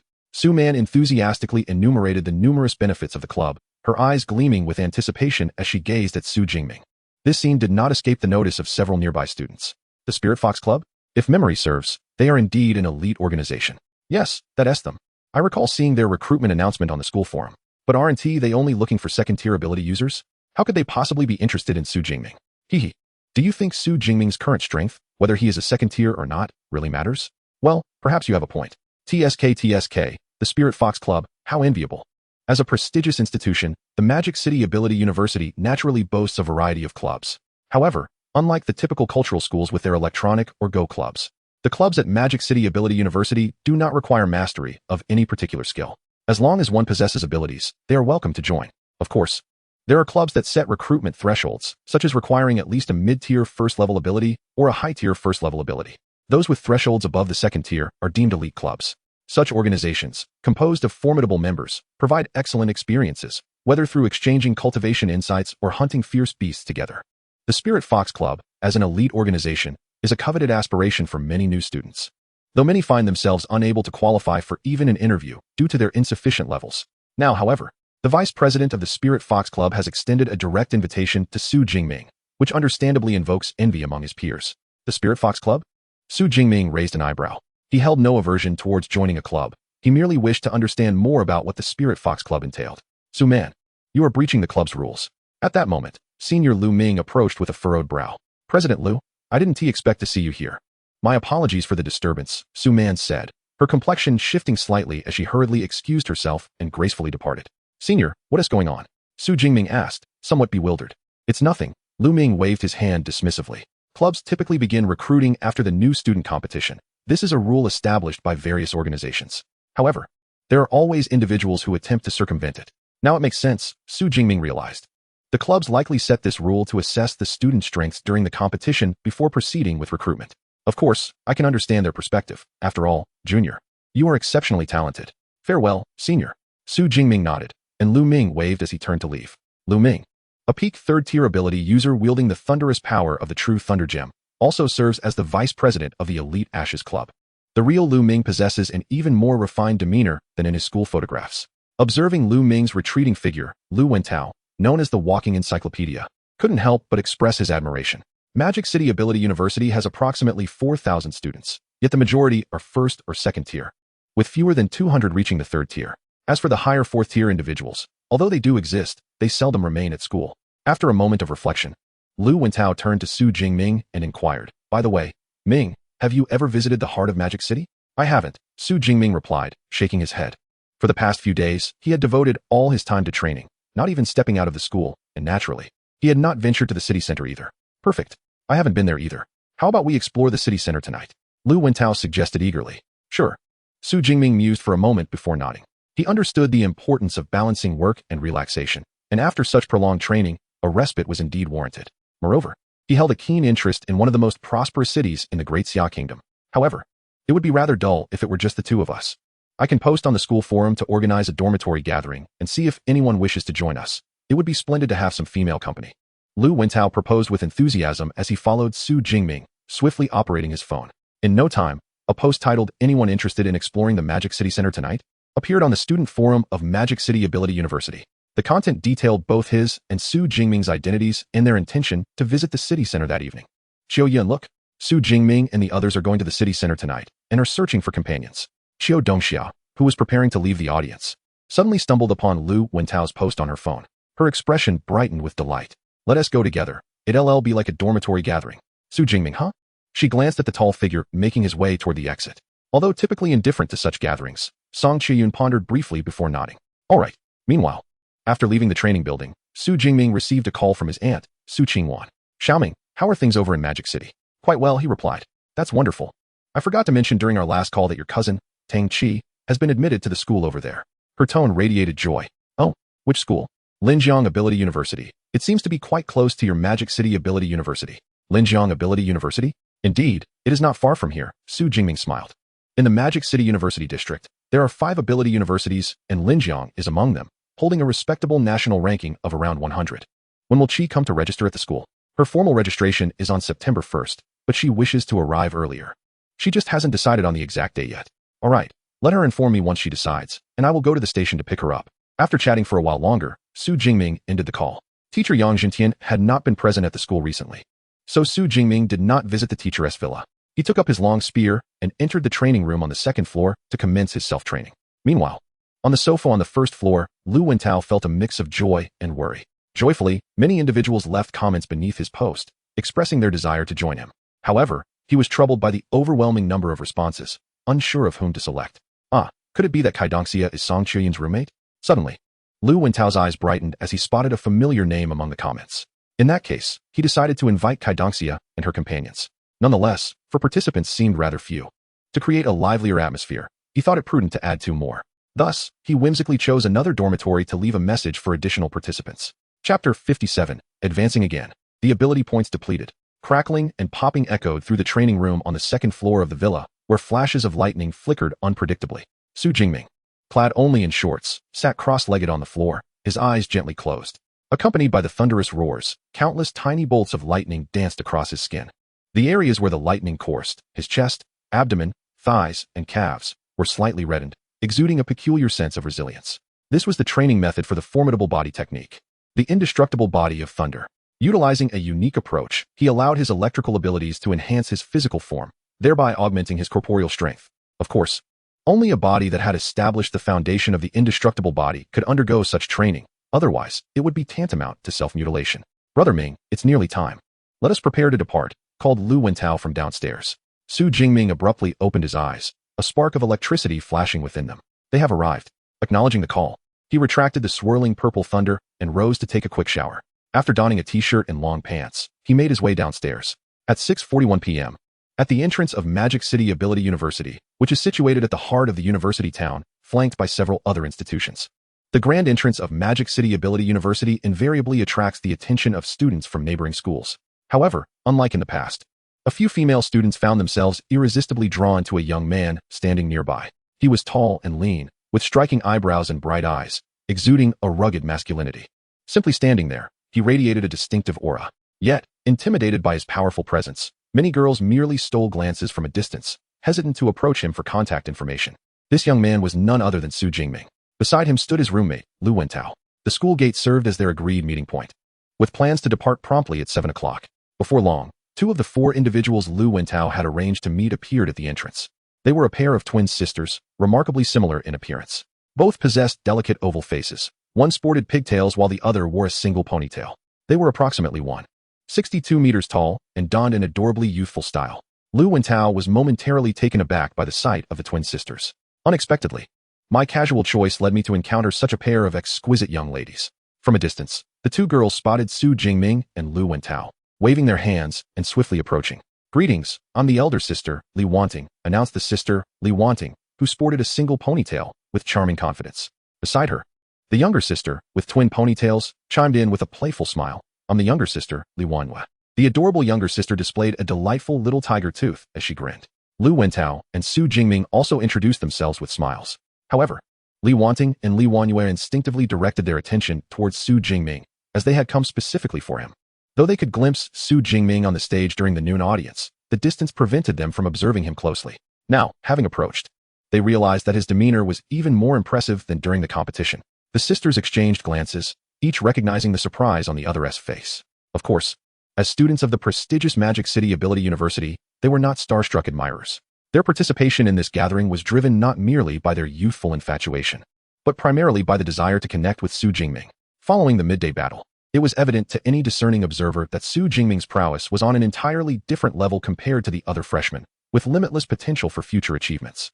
They certainly would not miss such an opportunity to forge a connection. In reality, most of the girls commenting on the post shared a similar mindset. Naturally, if a deeper relationship with Su Jingming could develop, they would be more than willing. Li Wanting and Li Wanhua, both possessing cheerful and open personalities, quickly engaged in conversation with Su Jingming and Lu Wentao. During their discussion, Su Jingming learned that both sisters shared the same supportive healing ability, the sacred healing water, capable of treating various injuries. Moreover, their powers could be combined for amplified effects. "Should you ever wish to form a wilderness adventure team, do consider us first," Li Wanting suggested with a sweet smile. As supportive type ability users, they possessed some combat capability, though it was relatively modest. In the future, should they seek to venture into the wilderness to hunt ferocious beasts, they would undoubtedly need reliable teammates, and Su Jingming, with his formidable strength, would be the most dependable ally. Their intention was not to leave a profound impression. They simply hoped that when Su Jingming eventually required supportive abilities, he would think of them first. "All right," Su Jingming replied with a smile and a nod. The wilderness, fraught with danger from ferocious beasts, also concealed immense wealth, such as the flesh and blood of these creatures, or rare flora unique to the wild. Many students at Magic City Ability University formed teams of ability users, entering the wilderness during their free time to hunt beasts, earn money, and accumulate credits. The composition of the mutant team is of paramount importance, akin to the dynamics of an online game. Warriors, mages, and priests are indispensable roles. Only by ensuring such a diverse assembly can the team secure a higher survival rate in the wilderness. Although Su Jingming does not currently intend to form a mutant team, it is indeed beneficial to cultivate friendships with individuals possessing auxiliary abilities. After all, numerous acquaintances pave the way to myriad opportunities. While he pondered this, Lu Wentao, standing nearby, gazed ahead with a spark of excitement in his eyes. "Brother Ming, the last 2 have arrived." Upon hearing this, Su Jingming instinctively looked forward and beheld 2 young women emerging from the school gates. They were of similar height, with the one on the left possessing a graceful figure and striking features, adorned in a floral dress that accentuated her long, straight legs, exuding health and vitality. While the girl on the left was already quite beautiful, her companion on the right surpassed her in allure. This girl had eyes as clear as an infant's, a delicate nose, and a charming mouth. Her lustrous black hair was elegantly tied with a scarlet ribbon, revealing her fair neck. Her attire was remarkably simple, consisting of a plain women's shirt paired with light blue jeans. Yet, her figure was curvaceous, with a full bosom and long legs that presented a rounded silhouette under the snug fit of her jeans. This striking contrast presented an appealing blend of youthful innocence and mature femininity, reminiscent of a perfectly ripe peach, swaying gracefully. This prompted Su Jingming to think of a term that encapsulated the essence of a youthful yet alluring woman. This enchanting girl was none other than Song Qiuyun, whom he had encountered previously. "Good evening, everyone. I am Qi Dongxia, invited here tonight," she announced with a bright smile. "I am her roommate, Song Qiuyun," added the girl beside her. "Pleasure to meet you. I am Su Jingming," he replied with a smile, introducing himself. "Su, I believe this is not our first encounter," remarked Song Qiuyun, her clear eyes blinking innocently. Indeed, it could hardly be considered their first meeting. Now that everyone is gathered, let us set off, Lu Wentao declared. Brother Ming, you take Song Qiuyun and her friend. I will accompany Li Wanting and her sister. With all 6 individuals present, Lu Wentao wasted no time, dividing them into 2 groups to take separate taxis toward the heart of the Magic City. The main urban area of the Magic City is divided into 5 districts: Huangpu, Suhui, Changning, Yangpu, and Jing'an. The administrative district housing Magic University is Jing'an, if categorized by urban and suburban areas. All 5 principal districts of the Magic City could be considered part of the city center, bustling with activity. However, the destination they sought was the most vibrant locale within the city center, Huaihai Commercial Street. This place ranks among the top commercial hubs in the nation, offering a plethora of luxury goods, as well as various equipment and elixirs required by mutants. Magic University is not too far from Huaihai Commercial Street. In a mere half hour, Su Jingming and his companions arrived at the entrance of Huaihai Commercial Street. Before him unfolded a vibrant commercial district, aglow with the brilliance of various holographic projections.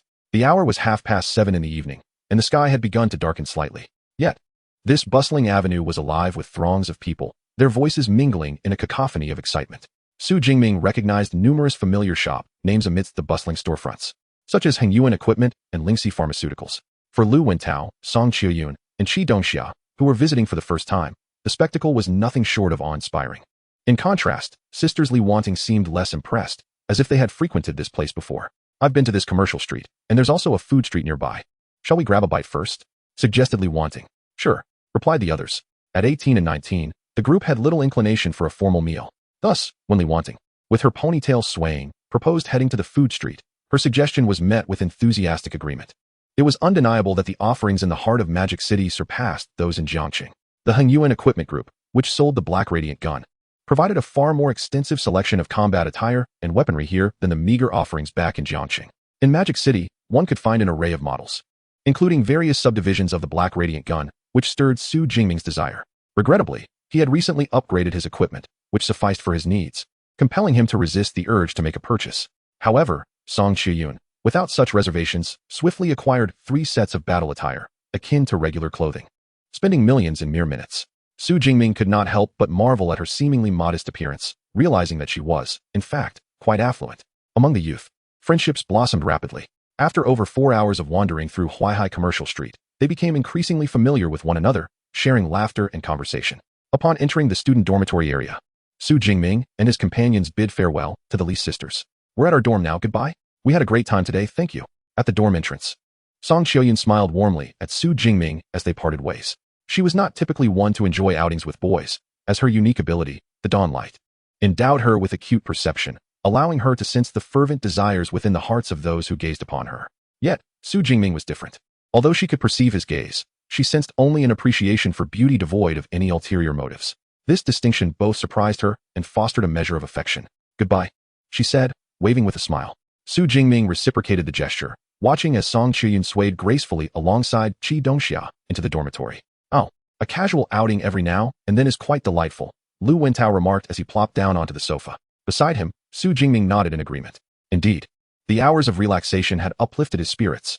However, after tonight, he knew he must resume his diligent efforts. As Su Jingming contemplated, ever since that day he accompanied Song Qiuyun to the heart of the Demon City, he had returned to a life of monotony, dormitory, teaching, villa, cafeteria. Each day was consumed either by training or the journey to training. Although Lu Wentao appeared nonchalant, gaining admission to the Demon City Academy of Abilities was a testament to his strength and potential.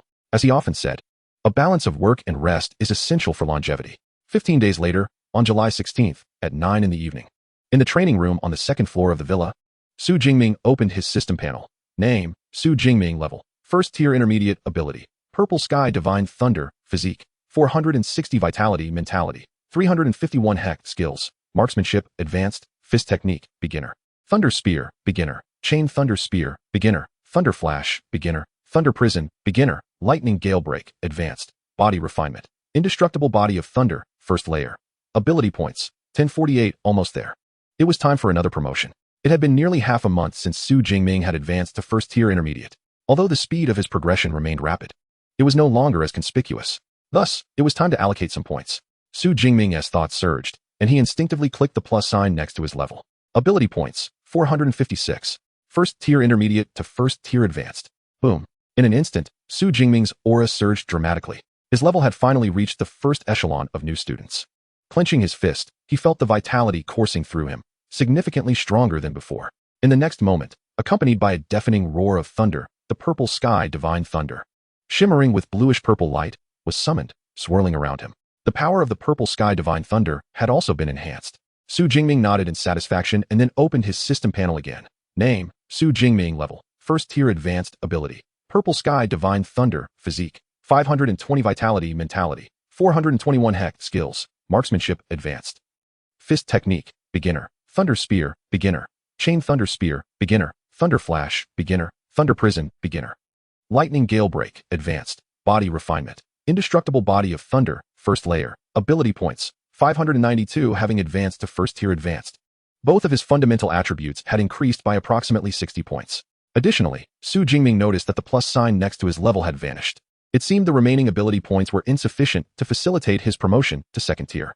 Rubbing his chin thoughtfully, Su Jingming realized it was time to venture into the wilderness zone to hunt fierce beasts and replenish his ability points.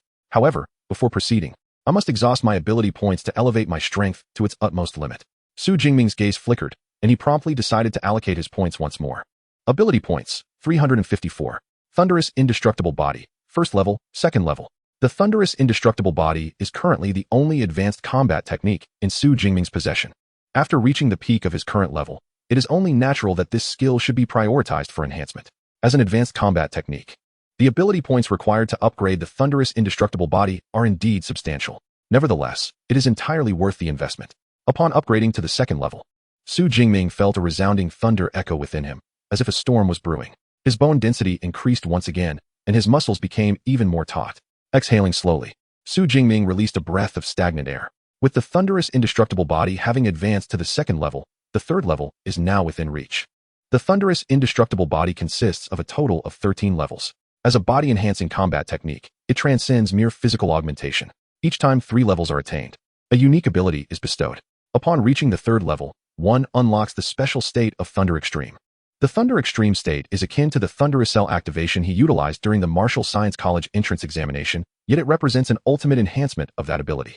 Once the Thunder Extreme state is activated, every aspect, speed of movement, rate of fire, strength of punches, and kicks, will experience comprehensive augmentation. The prospect of the Thunder Extreme state is truly exhilarating. Su Jingming glanced at his system panel. After enhancing the Thunderous Indestructible Body, he had 242 ability points remaining. He then spent 178 ability points to upgrade the Chain Thunder Gun from beginner to intermediate. According to Su Jingming's estimation, upgrading to intermediate should require 200 ability points. However, as he had been training regularly, he only needed to expend 178 ability points to achieve this enhancement. Consequently, his system panel now reflected a mere 62 ability points left. Tomorrow, I will inform my teacher and then prepare to venture into the wilderness, Su Jingming silently resolved. Chapter 58, Practical Training. Second Tier Invincibility. Life at the Magic City Ability University is leisurely and comfortable. Apart from various leaderboards and the training facilities, it appears quite similar to universities in my previous life. Nonetheless, Su Jingming remains fervently dedicated to enhancing his strength. The reason is simple. Ever since his arrival in this world, he has been plagued by a sense of impending danger.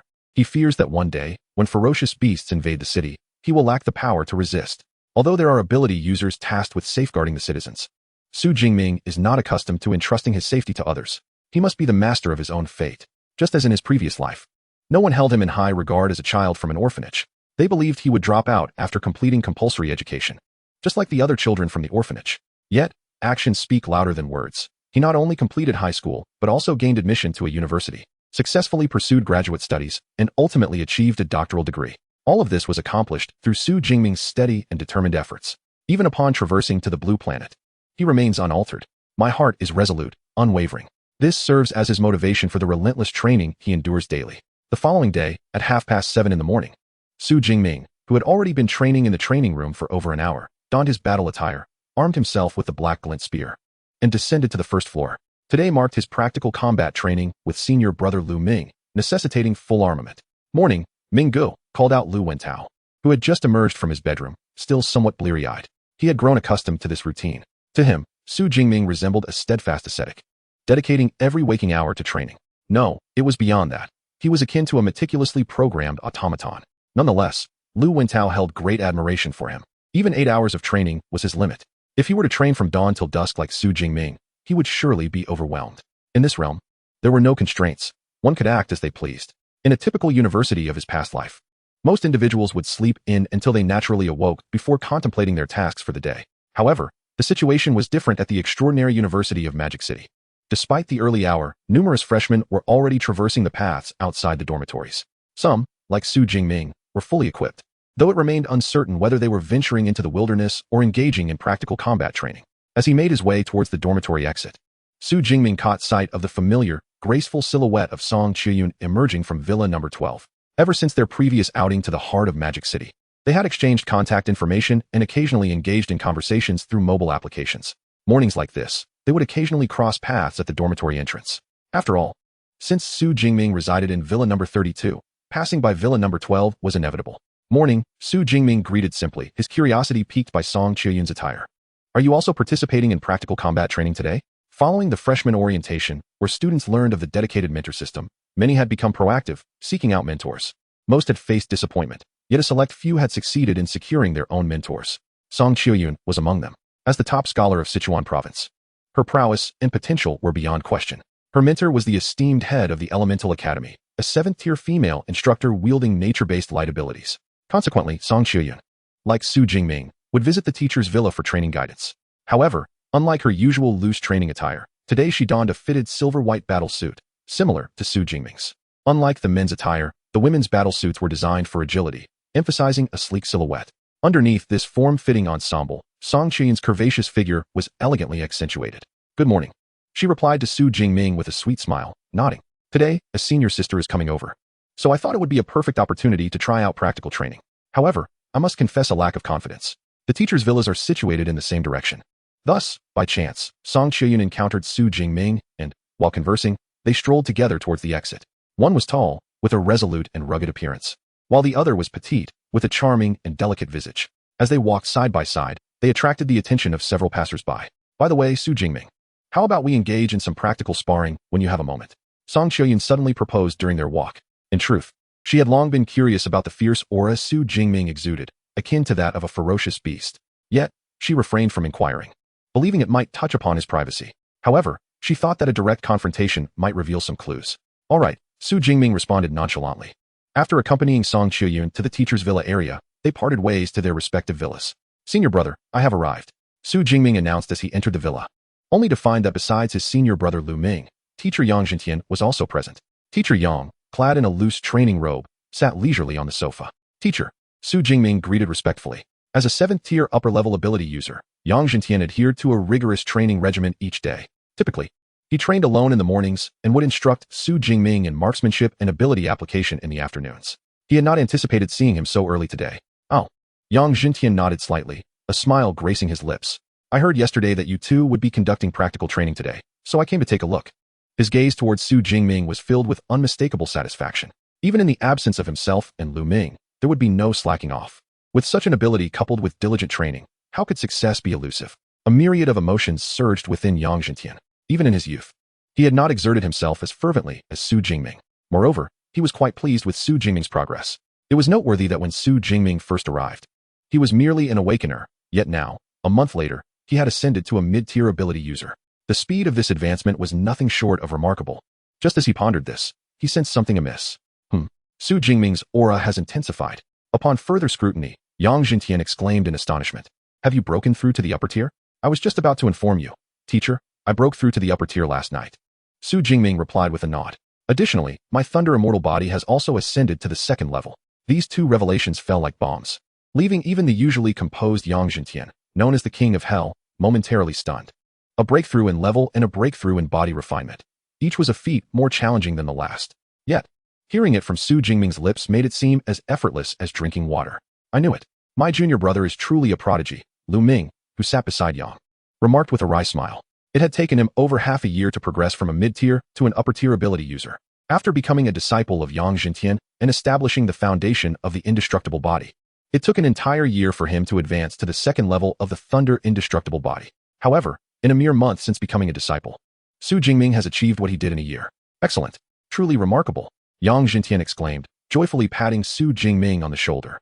The rapid enhancement of his disciple's strength filled the teacher with delight. Today, with practical training prepared, He was eager to witness the extent of Su Jingming's newfound power. Yang Jintian led Su Jingming and Lu Ming to the backyard of the villa. This area was an open-air combat training ground, expansive and approximately 500 square meters in size.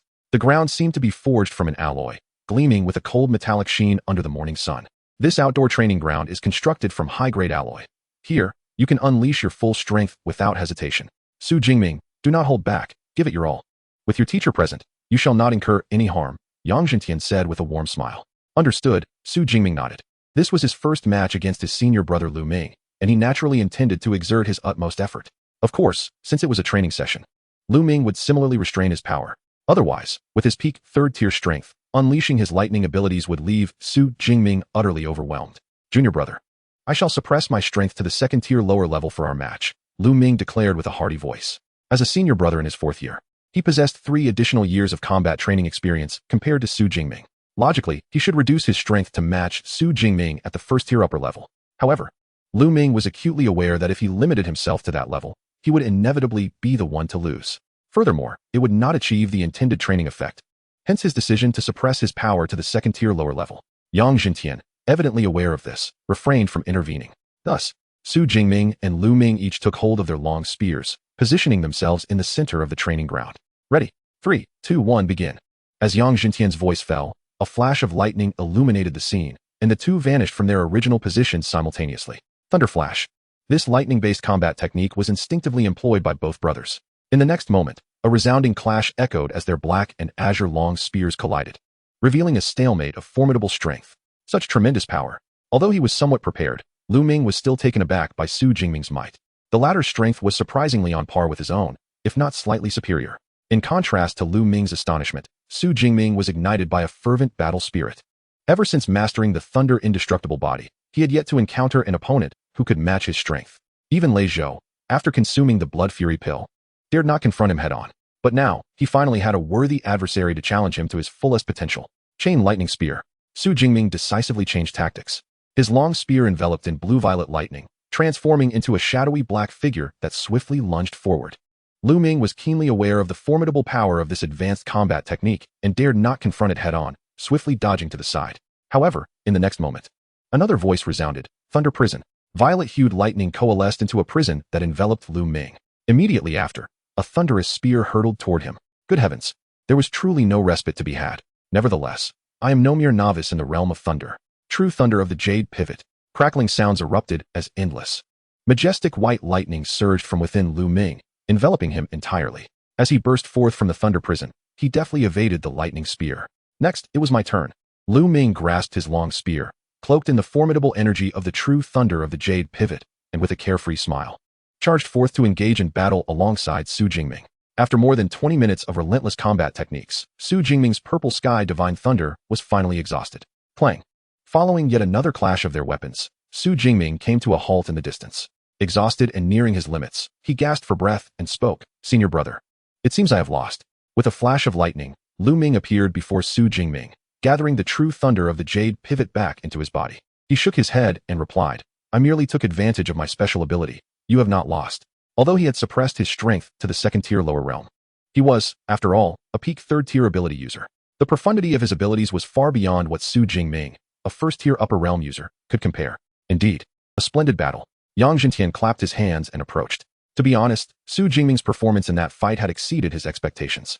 He had anticipated Lu Ming's victory, but it turned out to be a draw. Lu Ming sheathed his spear, patted Su Jingming on the shoulder, and smiled. Do you realize the level of power you just demonstrated? What level? Su Jingming, having caught his breath, inquired curiously. Unrivaled in the second tier. Lu Ming's gaze sharpened. It must be noted that being accepted as a disciple by Yang Jintian meant he himself was a formidable prodigy, even when suppressing his strength to the second-tier lower realm. His extensive combat experience and techniques enabled him to confidently sweep aside any ability user below the third tier. Yet, Su Jingming had fought him to a standstill.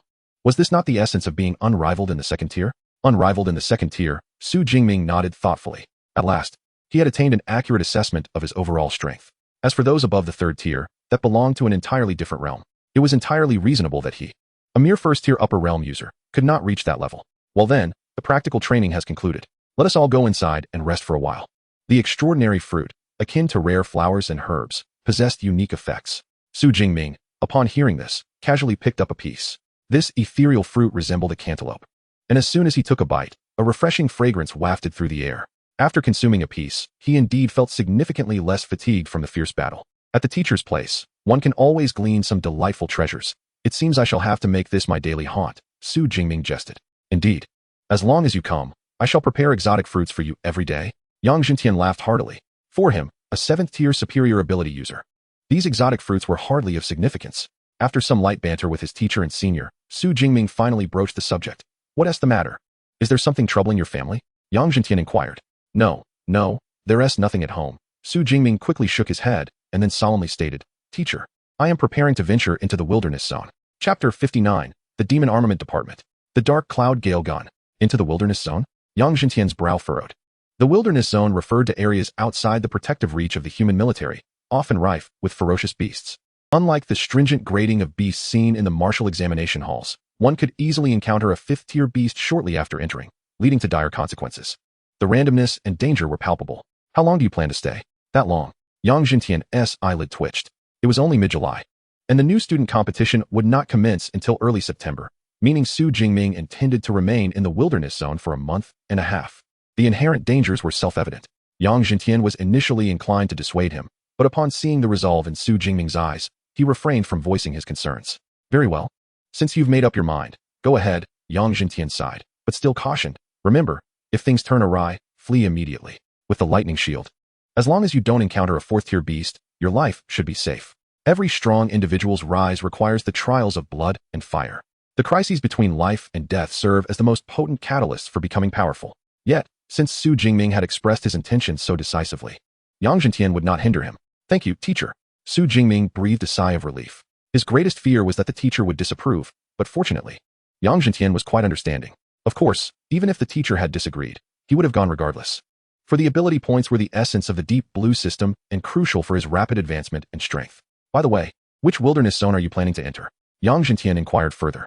The Source Water City area is relatively safe, Su Jingming replied. Yang Jintian nodded slightly. Source Water City, adjacent to the Magic City, is a relatively prosperous prefecture-level city. Moreover, the highest tier of beasts in the Source Water Wilderness Zone only reaches the 4th or 5th tier, making it comparatively less perilous. Before you head into the Wilderness Zone, allow me to impart some experience. Both Yang Jintian and Lu Ming were seasoned ability users who had traversed the Wilderness Zone, brimming with insights. Under their guidance, Su Jingming, who had never ventured into the Wilderness Zone, gained substantial knowledge. After more than an hour, Su Jingming bid farewell to his teacher and senior, departing respectfully. As he watched Su Jingming's figure fade from view, Lu Ming remarked, Is he in such a hurry? Yang Jintian's brow furrowed once more. The conflict in the southwest has escalated, with the beast tide having breached several prefectural cities. The guild is short-staffed and has urged me repeatedly, Lu Ming said slowly. The southwest, Yang Jintian pondered. Nowadays, although humanity and the ferocious beasts maintain a fragile equilibrium, localized skirmishes erupt annually. Lu Ming had chosen to join an adventurer's guild long before his graduation, becoming a preparatory member. He occasionally participated in guild battles. Given the current urgent need for combat strength, Lu Ming, a peak 3rd-tier preparatory member, naturally fell within the scope of recruitment. Then you should go. This time, you will be acting alongside the guild's battle group. If you encounter high-tier ferocious beasts, evade them as much as possible. High-tier beasts will be dealt with by higher-tier ability users, Yang Jintian said solemnly. Adding to this, Su Jingming had a total of 32 disciples. Yet nearly half had succumbed to the claws of the ferocious beasts. He was certainly not keen on Lu Ming facing further peril. Master, do not worry. This is not my first participation in such a conflict. Moreover, I hear that the 8th-tier Grand Master Wang Linyang is personally leading this expedition. Dealing with a group of ferocious beasts at the highest level of 7 tiers is manageable, Lu Ming waved his hand, shouldering his rifle and striding out of the villa with a nonchalant grace. Meanwhile, having left the villa, Su Jingming dialed his aunt Su Qingwan's number. Aunt, are you busy? Not at all. I'm out shopping with your sister Qi. What's up? Is that so?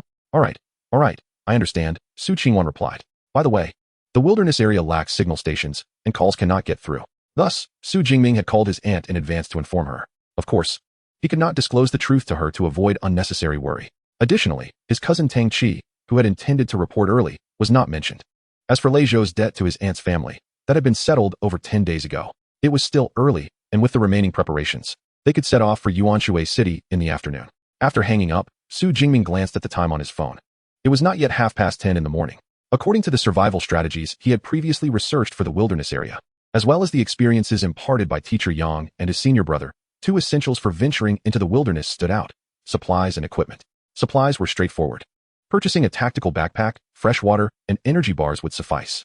As for equipment, the set he currently possessed was barely adequate for school. However, venturing into the perilous wilderness necessitated superior gear. Having advanced yesterday, his physical capabilities had significantly improved, making it an opportune moment to upgrade his equipment. Purchasing gear could be done through the school's official website, but it would take until the next day for delivery. Since Su Jingming intended to depart that afternoon, ordering online would not suffice. Therefore, he decided to head directly to the equipment department of the Magic City Ability University. He had previously heard of the remarkable items available there, making this the perfect opportunity for a visit. Su Jingming exited the faculty villa area and began waiting by the roadside. The Magic City Ability University boasts an expansive campus, covering a staggering 40,000 acres. If one were to leisurely stroll through the campus, dedicating an entire day to the endeavor, it is unlikely that one could fully explore its vast expanse. Thus, the university has provided a dedicated campus bus service. The equipment department is situated in the southwestern part of the campus, a considerable distance from the faculty villas. Taking the campus bus is certainly the most fitting option. Ding dong, the bus has arrived at the Magic University Equipment Department. After a brief journey of over 10 minutes, Su Jingming disembarked from the bus. Before him stood a magnificent edifice, towering over 20 stories high. The building, adorned with exquisite decor, featured opulent floor-to-ceiling glass windows. On the side of the structure, 5 grand characters elegantly proclaimed, Equipment Department of Magic University. At the base of the building, numerous couriers clad in the university's uniforms busily loaded various packaged weapons and equipment onto vehicles, destined for the students.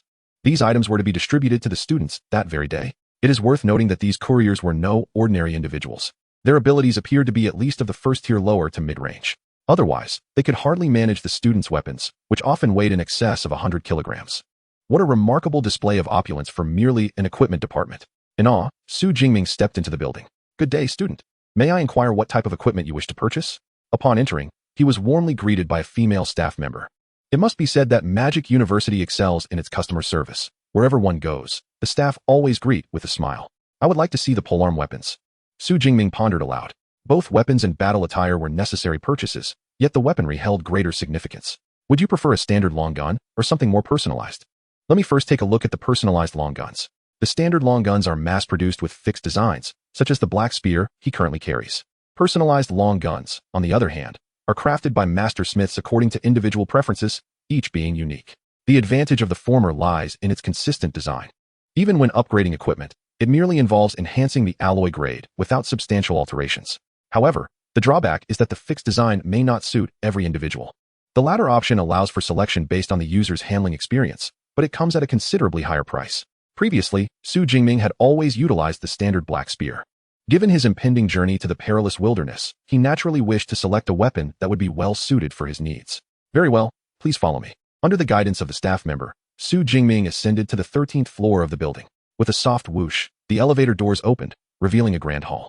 Within this hall stood a series of transparent display cases, each over 2 meters tall, showcasing an array of long guns. The styles of these long guns varied immensely, some appearing heavy, while others exuded a sense of lightness. To his astonishment, Su Jingming even spotted a pitch-black long gun exceeding 3 meters in length. Upon witnessing this spectacle, Su Jingming's eyes gleamed with excitement. As an aficionado of polearm weaponry, this place was akin to paradise. Hello, I am Zohai, the administrator of long guns on this floor. What type of long gun are you seeking, student? A middle-aged man, impeccably dressed in a suit, approached him with enthusiasm. The staff member beside Su Jingming appropriately withdrew. I desire a long gun that is heavy yet allows for rapid firing, Su Jingming articulated. A weapon that is both substantial in weight and swift in discharge is a condition that standard long guns cannot simultaneously fulfill. Nevertheless, he was confident that he would find the weapon he sought here. Indeed, after a moment's contemplation, the administrator led Su Jingming to a display case. The only weapon that meets both of your criteria is likely this dark cloud gale spear. Chapter 60, Accepting the Mission. Departure. Su Jingming gazed through the transparent glass at the long gun elegantly resting on a plush cushion. The shaft radiated a mysterious dark golden hue, adorned with delicate floral patterns reminiscent of wispy clouds in a soft golden tint. The spear tip, a lustrous platinum, was flanked by 2 menacing blood grooves on either side. One could easily envision that upon piercing a target, these 4 grooves would unleash lethal devastation. The dark cloud gale spear measures an impressive 2 meters and 19 centimeters in length, crafted from a remarkably resilient alloy of the highest grade. While the tip is fashioned from an even harder alloy, the entire weapon weighs a staggering 260 kilograms, with the shaft enchanted by a specialized wind elemental adept. When wielding the spear, This wind enchantment can, to some extent, enhance the speed of firing. As the administrator, Zohai, elaborated. He held little hope that Su Jingming would purchase this spear. After all, most users of long weapons seek the swiftness of lightning in their strikes.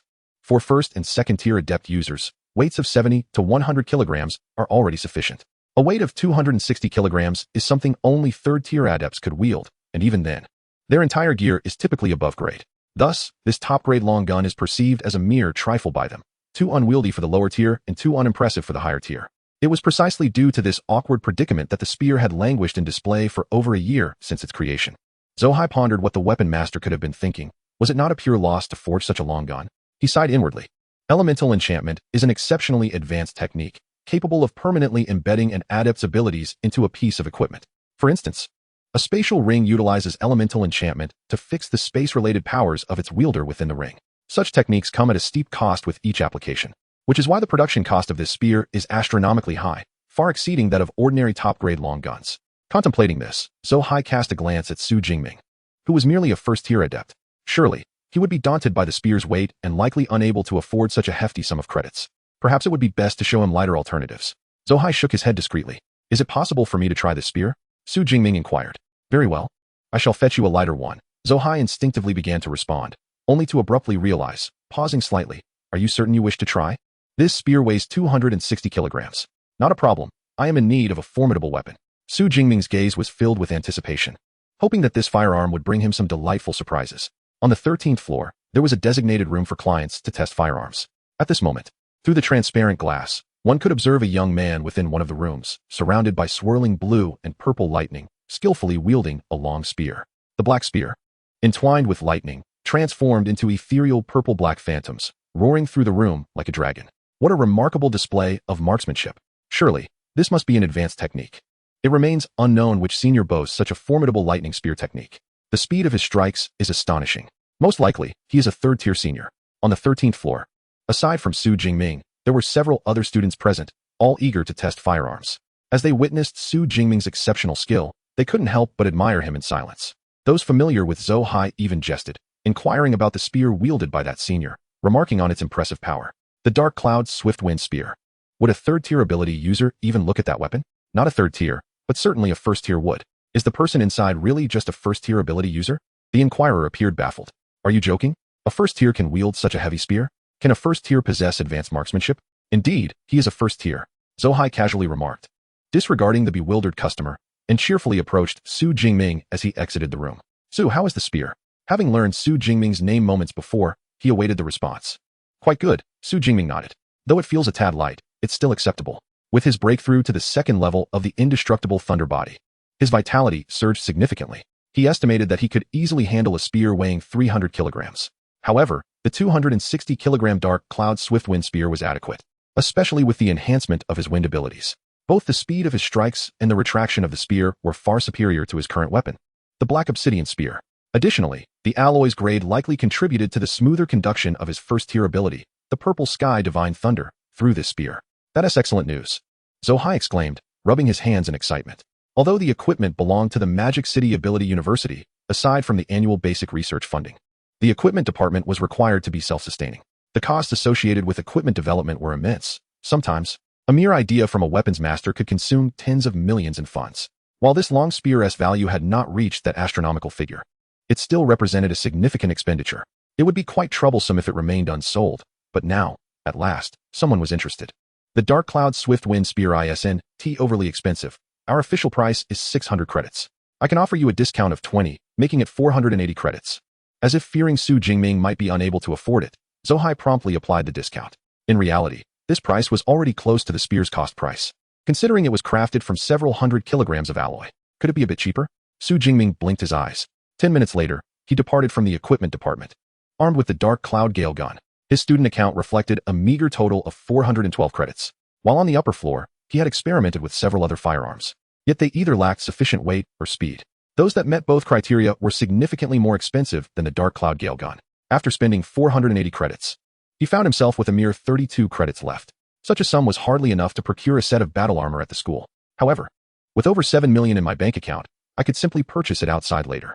The purchasing power of 1 credit far exceeded that of 10,000 daxia coins. and the equipment produced by the Magic City Ability University boasted superior quality. Regrettably, having exhausted his credits, Su Jingming had no choice but to seek the remaining gear off campus. Iva, open the school's task system. Understood. A holographic projection materialized in the air. Task 1. Gather 30 second-order arm blade tiger tendons. Reward, 60 credits, level task. Task 2. Collect 30 spirit herbs aged over 20 years. Reward, 43 credits, level task. Task 3. Travel southwest to participate in a battle, level requirement, second-order intermediate or above. Reward, 600 credits, level task. Task 4. Assist the Magic City Public Security Bureau in capturing the third-order lower fugitive Qianhang. Reward, 200 credits, level task. Task 5. This is the school's task system, where anyone can post or accept tasks to earn credits. The variety of tasks is extensive, ranging from collecting materials from ferocious beasts to gathering rare flowers and herbs. There are even large-scale battle missions and fugitive capture tasks. Naturally, the latter two are significantly more perilous than the earlier ones. The task system is in constant flux, with tasks being accepted and new ones being introduced continuously. This encapsulates the training model of the Magic City Ability University. Su Jingming reflected upon this, realizing that individuals at the university experienced vastly different realities. Some attended classes punctually, engaged in training, and lived comfortably and leisurely. In contrast, others incessantly accepted tasks, gaining substantial credits while undergoing life and death trials. The former enjoyed a relaxed existence but advanced slowly in strength. The latter faced danger, yet their credits rapidly transformed into resources, accelerating their power enhancement. It was no wonder that some claimed the university's most outstanding students were not found within its walls, but rather outside. Su Jingming shook his head and began sifting through the task panel. He intended to spend over a month in the wilderness, making it an opportune time to undertake tasks and replenish his credits. Ultimately, he selected 3 level tasks and 1 tier task from the system. Subsequently, he ventured to an equipment store outside the school, spending 1 million daxiao coins to acquire a set of battle armor and combat boots. With everything prepared, he boarded the high-speed train at 2 p.m. that afternoon, heading towards Yuanshui City, adjacent to the Magic City. Chapter 61. Yuanshui Supply Base. Goddess, Jiang Chuxian. Yuanshui City, several decades ago, was merely an ordinary prefecture-level city. However, after the suburbs were overtaken by ferocious beasts and transformed into a wasteland, the city began to flourish rapidly. Today, it has attained a preliminary scale akin to that of a developed metropolis. The reason for this remarkable rise is rather straightforward. The emergence of the wasteland has attracted a multitude of supernaturals eager to hunt the beasts and seek out rare flora. What do these supernaturals require that costs nothing? Weapons, battle suits, combat boots, potions. These necessitate the establishment of supporting infrastructure.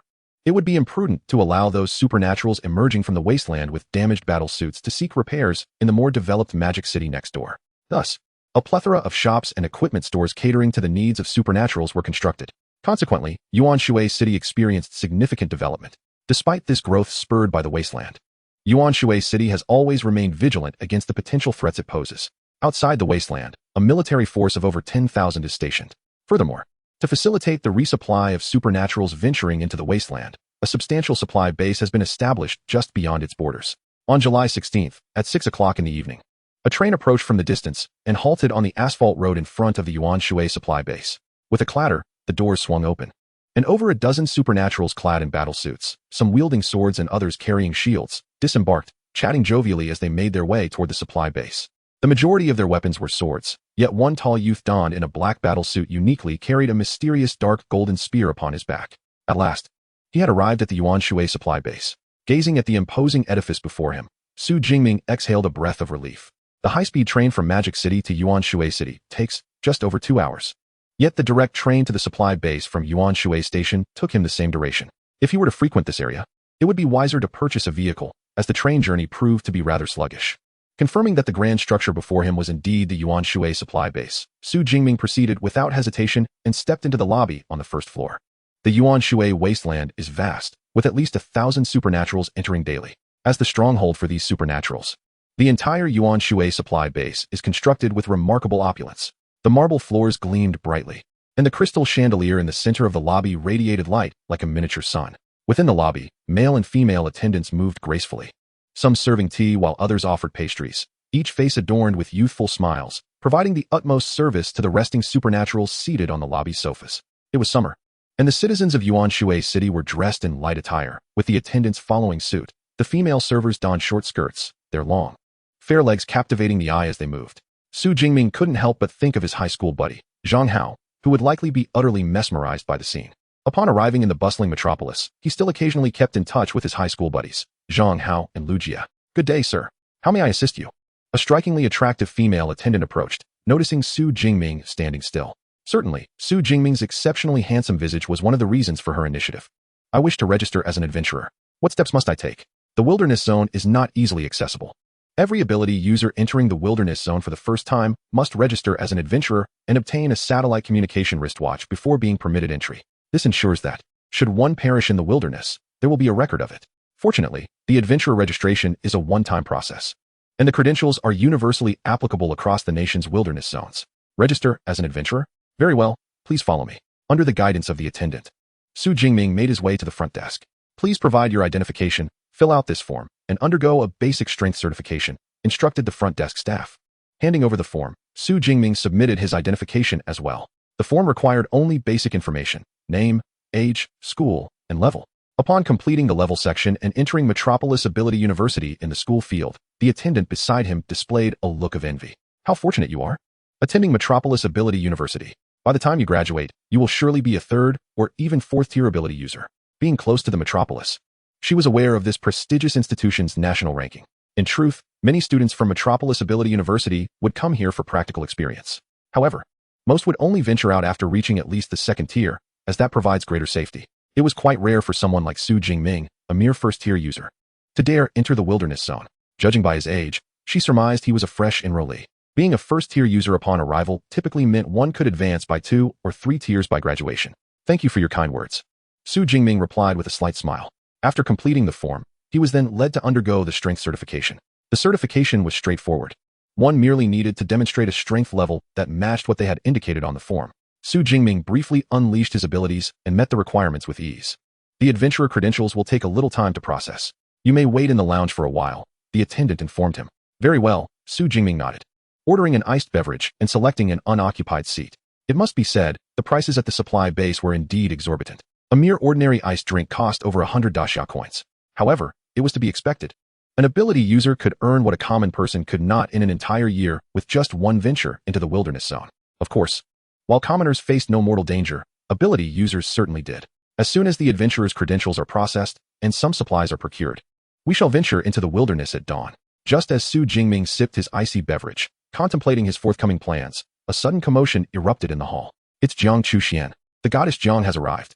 Truly, the aura exuded by this student of the Magic City University is formidable. Amidst the murmurs, many in the lounge turned their gaze toward the entrance. "Jiang Chuxian? Why does that name ring a bell?" Su Jingming paused momentarily, instinctively glancing toward the doorway. Chapter 62. You really dare to show up? At the entrance of the source water supply base, a group of 6 entered under the watchful eyes of the crowd. Leading them was a tall young woman, around 18 or 19 years of age. She donned a light blue combat suit that accentuated her figure, showcasing a curvaceous silhouette complemented by an enticing waist-to-hip ratio. Her features were exquisite, with a delicate nose, long, thick eyelashes, and skin as flawless as freshly fallen snow. Yet, what captivated the onlookers most was her hair, long, white tresses cascading down to her waist, radiating a silky sheen, reminiscent of satin rather than an unhealthy pallor. Behind her followed a cadre of imposing figures, both men and women, some tall and robust, others exuding an intimidating presence, akin to bodyguards. One individual even bore a heavy camera on his shoulder. It appeared that the goddess Jiang was once again set to capture footage in the wilderness. One cannot deny that. Despite being a collaborative effort, the quality of her videos is exceptional. I am an avid viewer of each installment. It is said that Jiang Chuxian boasts nearly 15 million fans online. How I wish I could have a girlfriend like Jiang Chuxian. I would gladly sacrifice a decade of my life. Even 20 years would be in vain. She is a second-year student at the Magic City University. How could she ever notice you? Dream on. In the hall, numerous ability users engaged in lively discussions.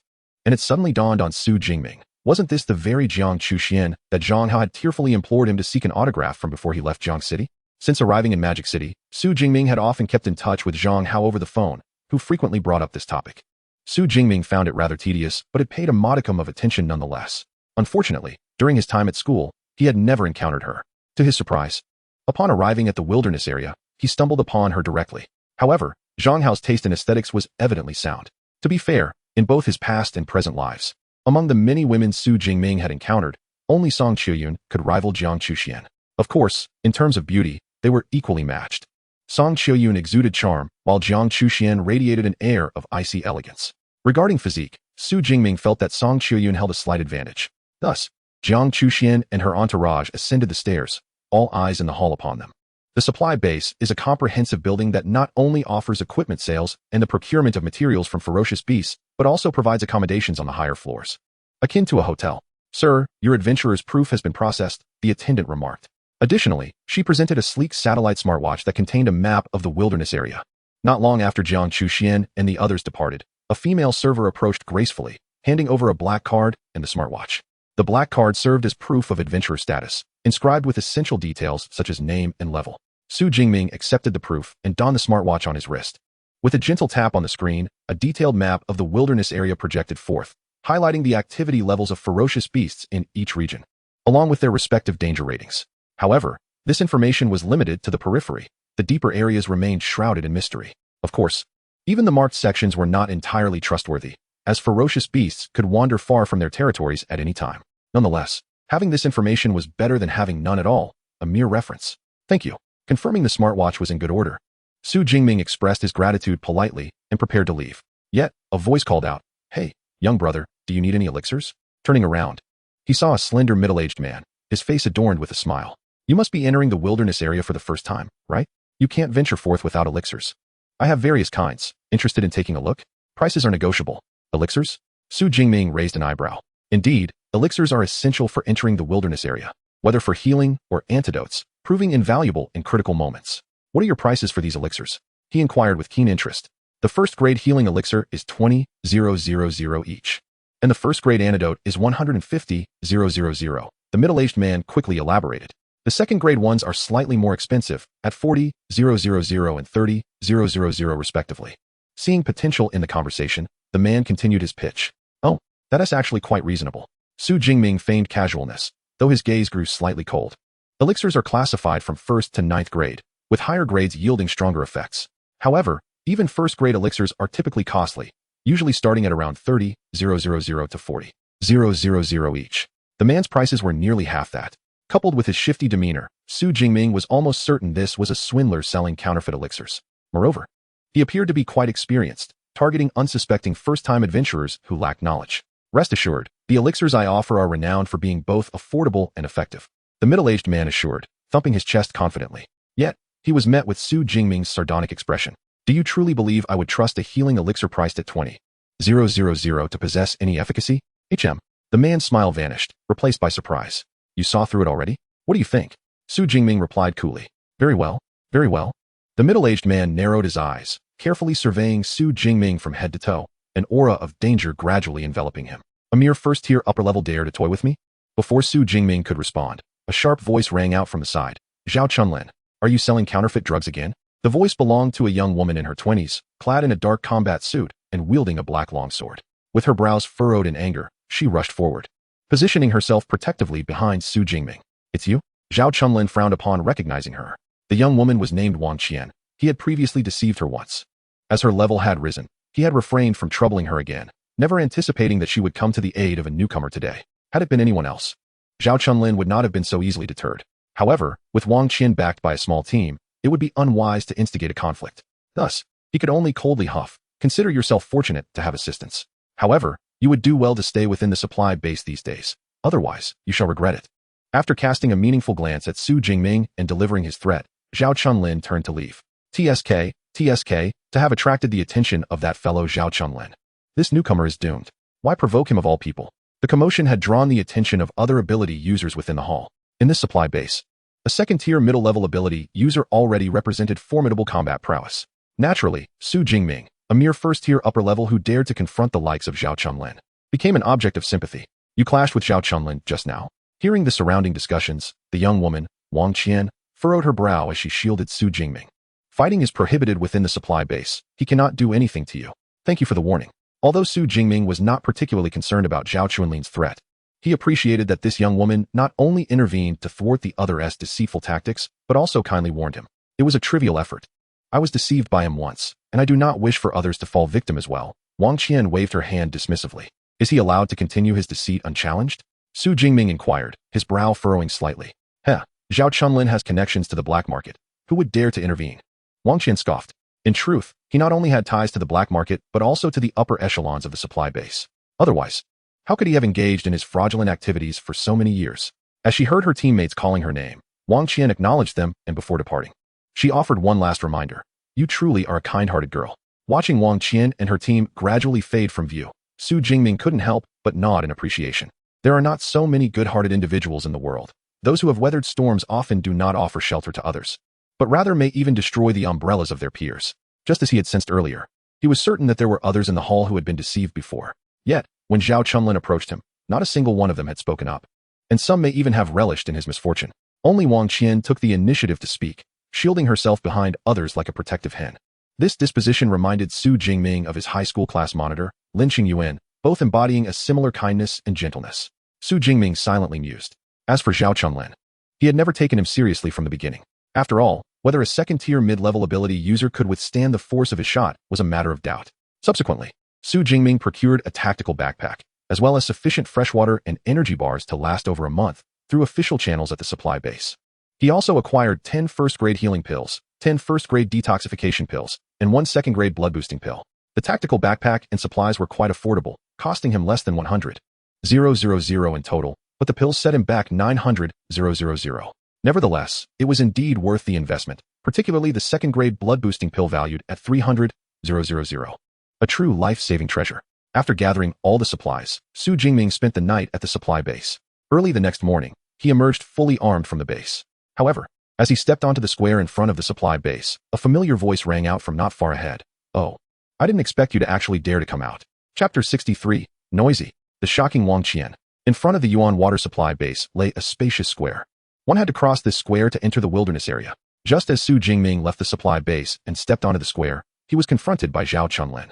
At this moment, Zhao Chunlin was no longer the merchant he had appeared to be yesterday. Clad in battle attire and wielding a long knife, he was evidently well prepared. You really are disobedient. I told you not to leave the supply base. Yet here you are, Zhao Chunlin taunted.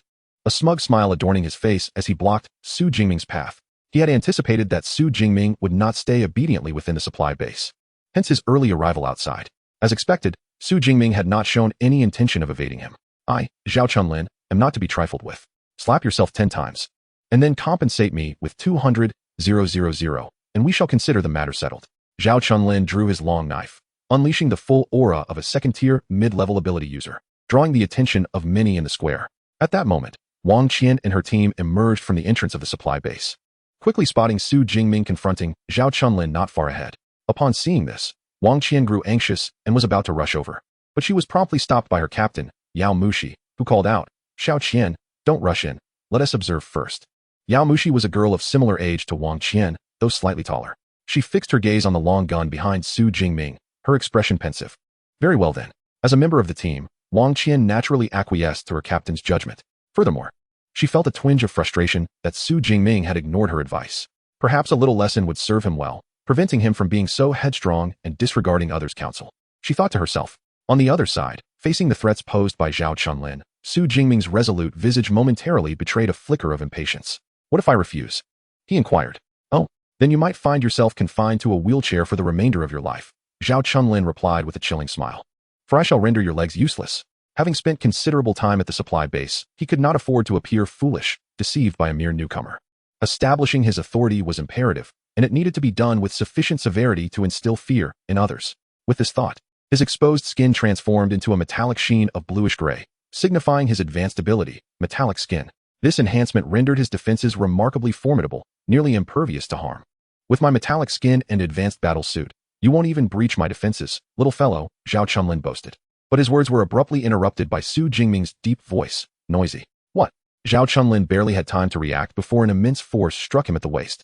Under the overwhelming power, his battle suit and metallic skin proved to be mere decorations, providing no protection whatsoever. He was propelled backward like a launched projectile, crashing to the ground with a series of thuds, creating several small craters, and finally coming to a halt 8 or 9 meters away, unconscious and unresponsive.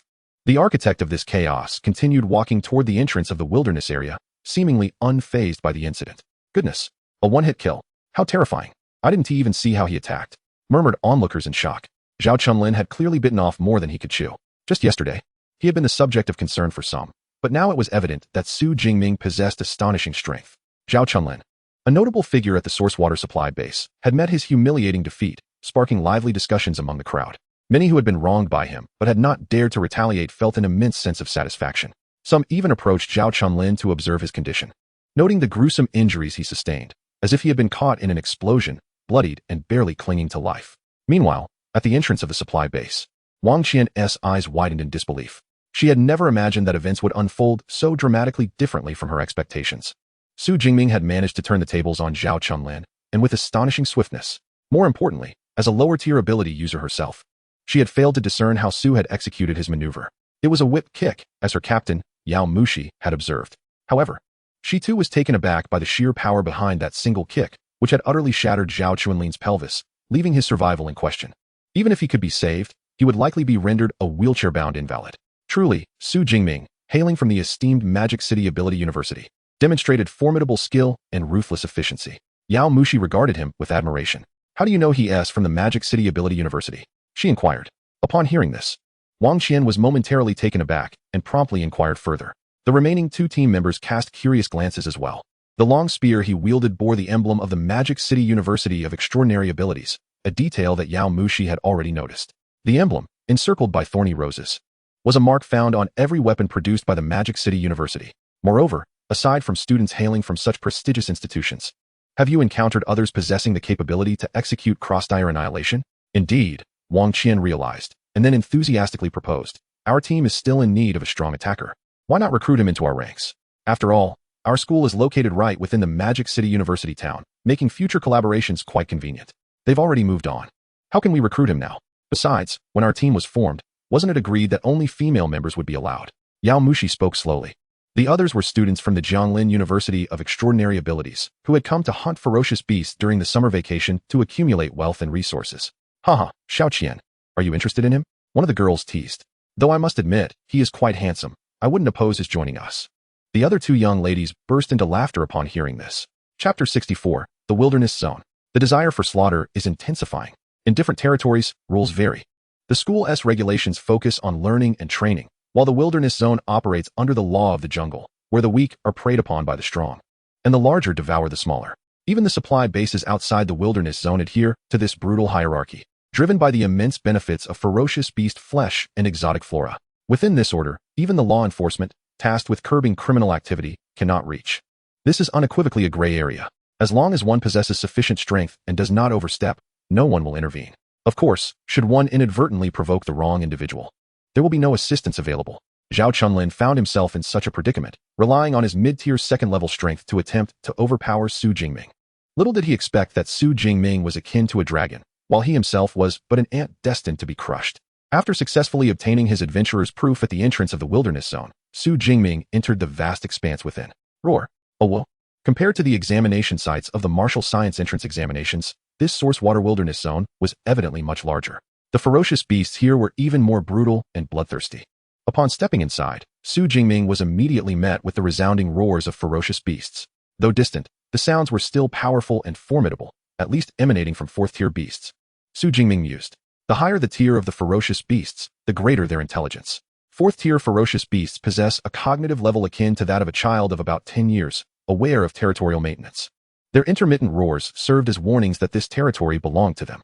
Should a ferocious beast of the same tier intrude, it would face a terrifying onslaught. Naturally, those delectable human extraordinary beings are also prime targets for hunting. The source water wilderness zone can be roughly divided into two areas, the ruined town and the mountainous forest. Su Jingming activated the map on his smartwatch, scrutinizing it with keen interest. Although he currently holds only a first-tier status, his true combat prowess appears to be at the pinnacle of the second tier.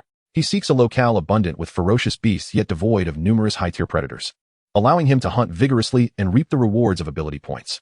Comparatively, the beasts inhabiting the ruins of the wilderness district are somewhat weaker, while those residing within the mountainous forest tend to possess greater strength.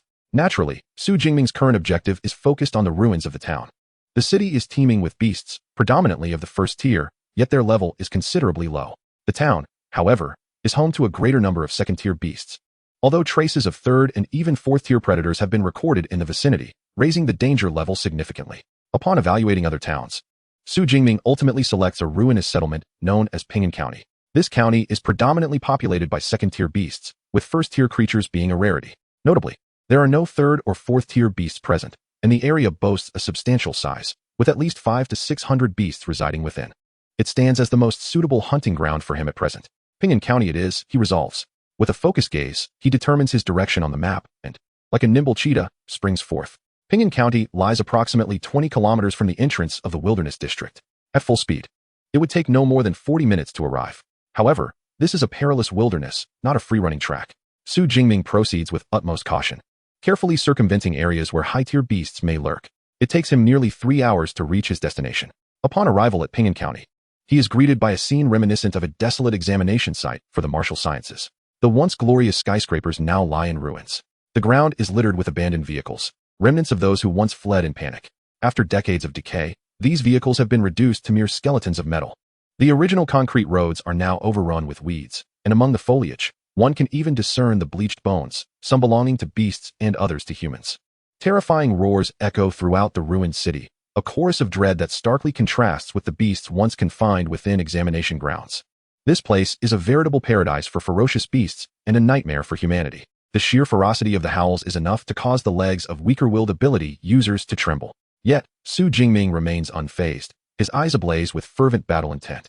He can even feel an intense yearning for the impending slaughter stirring deep within his heart.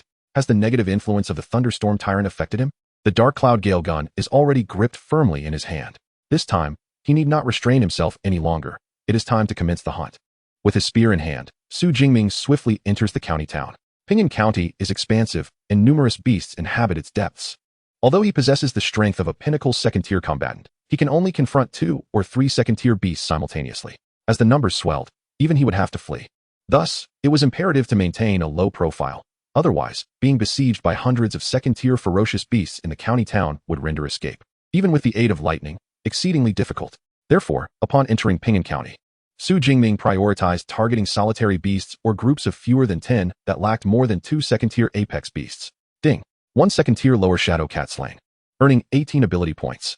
Ding. 1 second-tier mid-level unicorn rhino slain, earning 22 ability points. Ding. 1 second-tier lower arm blade tiger slain, earning 19 ability points. Ding. 1 second-tier mid-level shadow cat slain, earning 21 ability points.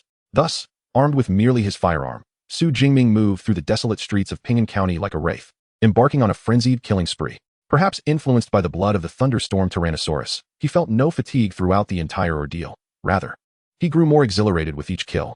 As he commenced his slaughter, the ability points on his system panel surged at an alarming rate. Chapter 65. 8,000 ability points. A lavish panel. A month later, in Pingan County, a 4-member team of ability users traversed the dilapidated streets of the city. Compared to other teams navigating the wilderness, this group appeared far more relaxed, each member casually slinging their weapons over their shoulders, exhibiting no signs of tension. We've been wandering for a whole day, yet not a single beast to be found. One team member could not help but voice his frustration. They had arrived in Pingan County the previous night and immediately sensed something was amiss. The entire county was eerily quiet. However, due to poor visibility at night and the fact that many ferocious beasts rested during this time, they did not investigate further. To their astonishment, when they rose the following day, ready to hunt, they discovered that the county seemed akin to a ghost town, terrifyingly silent. Consequently, from morning until afternoon, they had yet to encounter a single beast. In the past, they would have already commenced their hunt by now. If you ask me, who should I ask? The team leader, a burly bald man, was evidently on the verge of an emotional outburst, snapping back irritably. There must be at least 500 or 600 beasts in Pingan County. Such a vast gathering of beasts could not have migrated so thoroughly. A team member furrowed his brow. Pingan County was a locale familiar to their team. Yet, they had not anticipated such a significant change after merely a month's absence. Let us search for another 2 hours. If we still don't find any beasts, we'll consider relocating, the bald leader stated gravely. They were well acquainted with the terrain and the distribution of beasts in Pingan County. If they were to change locations, it would require considerable effort to familiarize themselves anew. Unless absolutely necessary, he was reluctant to abandon this area. Just then, a second-tier lower arm blade tiger leaped out from a nearby abandoned building, entering their line of sight. It's an arm blade tiger. For the team of extraordinary individuals, all of whom possessed abilities rated above the second tier. A second-tier lower-level arm blade tiger was not particularly formidable. However, having gone an entire day without encountering any ferocious beasts, they gazed at the creature with the fervor of starving souls, their eyes gleaming with ravenous anticipation. At last, they had encountered their first beast of the day. The burly, bald leader's face lit up with excitement as he waved his hand decisively, urging, "Everyone, charge. Let us slay it." The enthusiasm of the group was palpable, particularly that of a middle-aged man wielding a large blade, who sprinted forward, closing the distance to the arm blade tiger. Just as he was about to make his advance, a thunderous boom resonated from a nearby high-rise building, akin to the sound of sonic detonation. In the blink of an eye, a massive, blue-violet lightning spear, reminiscent of a cruise missile, shot down from the heavens. What on earth was that? Before anyone could fully process the unfolding events, a resounding crash echoed as the lightning spear struck the arm blade tiger with devastating force. The ground trembled, accompanied by the crackling sounds of electric arcs. A terrifying blue-violet thundercloud mushroomed into existence, engulfing the arm blade tiger, which was reduced to mere remnants under the overwhelming power of the lightning. In shock, the nearest burly man trembled, causing his long blade to clatter to the ground. Had he advanced just a moment sooner, he might have met the same fate as the beast. The remaining team members were equally startled, one member quaking as he turned to the strongest among them, the bald leader, and inquired, "Captain, what was that? A new type of laser weapon?" Given the arm blade tiger's tough hide and muscular build, ordinary bullets and missiles would hardly penetrate its defenses. Only a laser weapon could possess such lethal capability. No, laser weapons are swifter. This resembles a form of lightning-based combat technique. The bald leader cast a wary glance towards the high building, his expression grave as he commanded, "We must leave. This town has likely been claimed by a powerful individual. That strike was undoubtedly a warning for us. No wonder we could not find any beasts. They must have all been eradicated by that lightning-wielding powerhouse. The sheer might of that lightning spear was fearsome. My legs still tremble at the memory. Let us hasten. If we linger too long, we may provoke that formidable figure."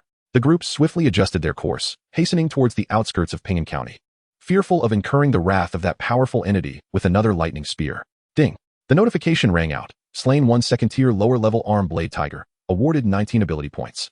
On the rooftop of a towering building in Pingan County stood Su Jingming, who had been in the area for over a month. In stark contrast to the pristine appearance he had upon entering the county a month ago, Su now looked somewhat disheveled. His black combat attire bore numerous dark red stains, with some areas torn and his combat boots covered in dust. The only piece of equipment that retained a semblance of cleanliness was the dark clouded swift gun strapped to his back, still hinting at its original dark golden hue. Upon his head, the originally short hair had grown into a medium length, and a considerable amount of stubble had appeared on his chin. Yet, this did not detract from his attractiveness. Rather, it added a touch of ruggedness to his appearance. Particularly striking were Su Jingming's piercing eyes, starkly defined in black and white, which conveyed a sense of having endured life's trials while still retaining the clarity of youth. Such a visage held an undeniable allure for certain middle-aged women. The mastery of his lightning spear had remarkably expanded its attack range to over 1,000 meters, a commendable achievement indeed. A smile graced Su Jingming's resolute face. As the earlier thunderous spear was a demonstration of the power he had attained after elevating his skill in the lightning spear technique to a high level, the results exceeded his expectations. It was worth noting that the ferocious beasts in Pingan County had dwindled considerably, and it was time to seek new grounds. The county had approximately 500 second-tier beasts, and after a month of relentless slaughter, nearly all had been transformed into ability points. A total of 8,000 ability points. This was the rough estimate Su Jingming had calculated after accumulating his gains. The reason for the rough estimate was that he immediately chose to utilize the ability points upon acquiring them, rather than allowing them to accumulate. His current status was nothing short of impressive. Name, Su Jingming level, second-tier upper rank, ability, Purple Sky Divine Thunder, physique, 1310 Vitality Mentality, 972 Spirit Skills, Marksmanship, Master, Fist Fighting, Intermediate, Lightning Spear, Advanced, Chain Lightning Spear, Intermediate, Lightning Flash, Advanced, Thunder Prison, Intermediate, Lightning Gale Break, Advanced, Body Refinement, Indestructible Thunder Body, 3rd level, ability points, 112. His body refinement technique, Indestructible Thunder Body, had reached the 3rd level, successfully mastering the Thunder Extreme state. His marksmanship had attained a level of mastery that most ability users could only aspire to throughout their lives. The other combat techniques had also been raised to at least an intermediate level. In just 1 month, he had ascended to the second-tier upper rank, achieved the 3rd level of the Indestructible Thunder Body, and advanced multiple skills to intermediate proficiency. Who else, if not he, could accomplish such feats? At this moment, Su Jingming brimmed with confidence, his clear eyes shining brightly. While the influence of the Deep Blue system played a role, his own efforts were equally undeniable. The room he occupied was a modest 30 square meter space, serving as his temporary base in Pingan County. The furnishings consisted solely of a desk and a bed. Though simplistic, it was the only room he had found in a dozen searches that remained relatively intact. The furniture in other rooms had long since fallen into disrepair, rendering them uninhabitable. In the corner of the room lay a massive black tactical backpack. While an ordinary tactical backpack could typically hold 100 or 200 kilograms, this one had been stuffed with over 400 kilograms of gear, resulting in a comical, bulging appearance. Fortunately, I purchased the reinforced version, otherwise. Such a considerable weight would render the tactical backpack utterly unmanageable. Su Jingming approached the corner, unzipped his tactical backpack, revealing a collection of meticulously cleaned arm blades, tiger tendons, cat claws, and rhinoceros horns, all of which are the most valuable parts of ferocious beasts. Initially, upon entering Pingan County, Su Jingming diligently harvested every material from the beasts he vanquished. However, he soon realized that he had amassed too much, rendering the tactical backpack insufficient.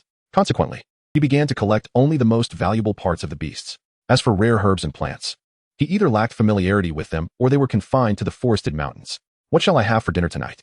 Su Jingming's gaze swept through the contents of his tactical backpack, ultimately selecting a substantial tiger tendon. This tendon was remarkably elastic, swaying vigorously at both ends as Su Jingming grasped it gently. Skillfully threading the tendon onto a bamboo stick, he ignited the pile of firewood with a flash of lightning. And soon the entire length of the tendon, along with some flesh, glistened golden and fragrant as it roasted over the flames. Su Jingming seized the bamboo stick and took a bite of the tendon. The tender texture and aromatic flavor elicited a satisfied nod from him. Although he had sufficient fresh water and energy bars to last over a month, the energy bars were rather bland, sufficient for filling his stomach, yet intolerable for extended periods.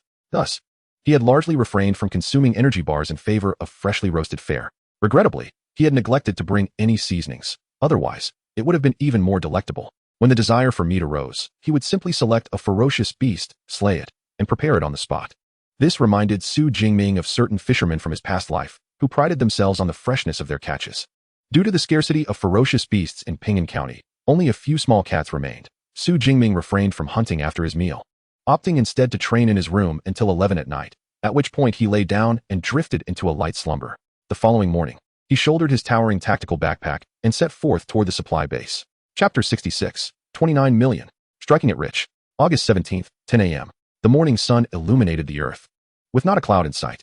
Not far from the entrance to the source water supply base, a bustling wilderness zone welcomed numerous ability users entering and exiting. Among the throng of those emerging from the wilderness, some teams bore smiles, evidently having reaped abundant rewards, while others, supporting injured comrades, wore solemn expressions, clearly having suffered considerable losses. This is the harsh reality of the wilderness. One can never predict when misfortune may strike. Oh, is that so? Be sure to report this information to the base. It might just yield some intelligence rewards. The official ability user team stationed at the entrance to the wilderness had long since grown accustomed to the life and death of their fellow users, even exchanging light-hearted greetings with familiar teams. As the conversation unfolded, a massive black tactical backpack approached from a distance, causing the team of psychics stationed at the entrance to momentarily pause in astonishment. What was happening? Had the tactical backpack grown legs of its own? As it drew nearer, they discovered that beneath the backpack stood a tall and slender young man. What a sight! Such a colossal tactical backpack.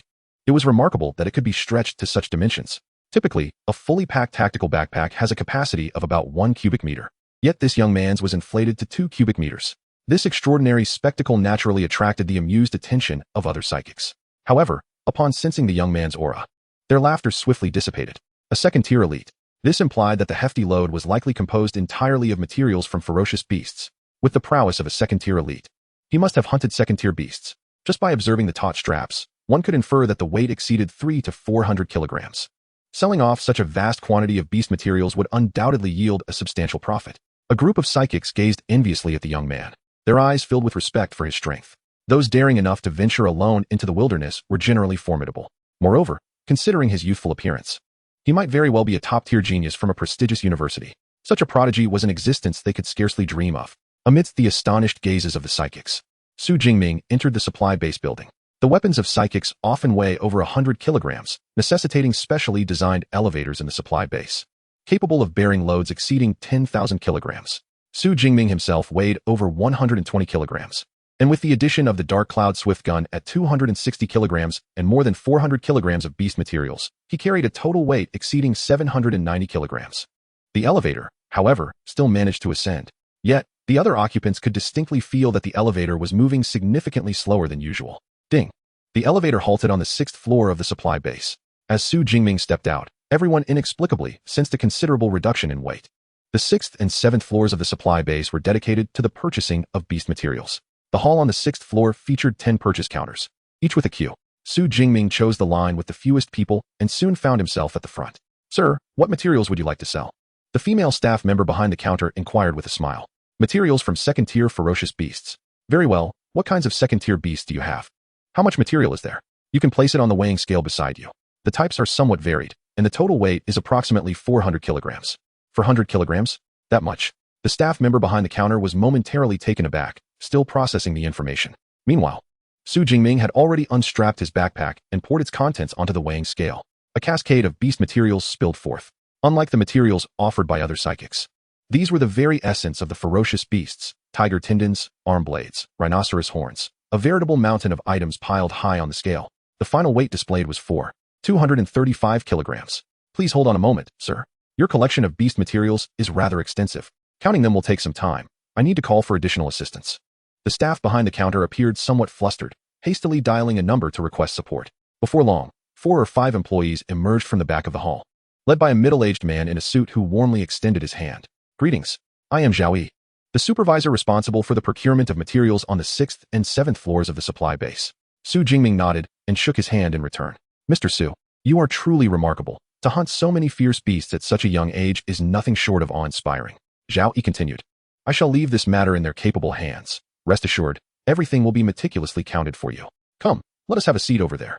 The supply base has always placed great importance on powerful ability users, particularly young, second-tier high-level ability users like Su Jingming, who possess immense potential. Consequently, Zhao Yi, a supervisor of at least third-tier abilities, adopted a humble demeanor. Not only did he invite Su Jingming for tea and conversation, but he also presented him with a platinum membership card for the supply base, granting a 5% discount on all purchases. Sir, your beast materials have been counted. Half an hour later, all of Su Jingming's beast materials were accounted for. Among them, there were 89 pieces of second-tier high-level beast materials, each valued between 60,000 and 80,000 Great Xia coins, 107 pieces of second-tier mid-level materials, valued between 50,000 and 70,000 coins, and 221 pieces of second-tier low-level materials, valued between 40,000 and 60,000 coins. Additionally, there were 34 pieces of first-tier peak materials, valued between 20,000 and 30,000 coins. Zhao Yi could not help but marvel inwardly. Goodness, has he cleared out an entire beast lair? With this thought, Zhao Yi's smile widened. The total for these beast materials amounts to 24,764,000. Shall we round it to 25 million? Is that how rounding works? Su Jingming glanced at Zhao Yi and nodded. All right, this price aligned closely with his expectations. In the black market, the price might be even higher. However, the supply base is an official channel, and utilizing official avenues is naturally preferable. Ding. An account transfer of 25 million has been received in your Zhongxia bank account ending in 7043. Your new balance is 29,123,400. Before long, the notification of the transaction arrived via text. Su Jingming, who already had a balance of over 4 million, now found his wealth skyrocketing to 29 million, a remarkable windfall. With such a substantial amount, even the typically composed Su Jingming felt a surge of excitement.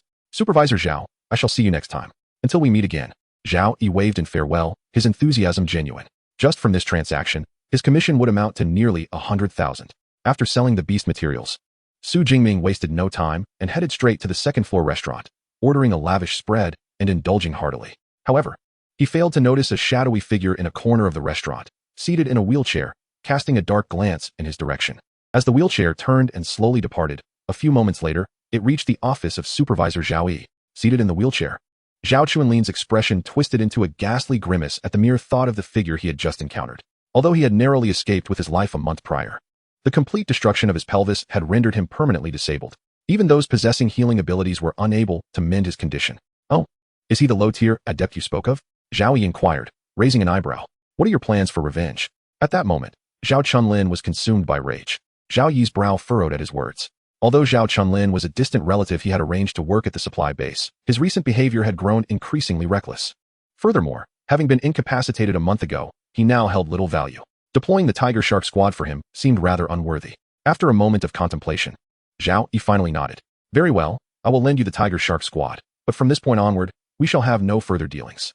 Zhao Chunlin, despite being related, understood the importance of loyalty. If he did not assist him, who else would help him in his endeavors? However, this assistance was limited to this one occasion. Rest assured, once this task is completed, I shall depart from Sourcewater City, he assured, as Zhao Chunlin maneuvered away in his wheelchair.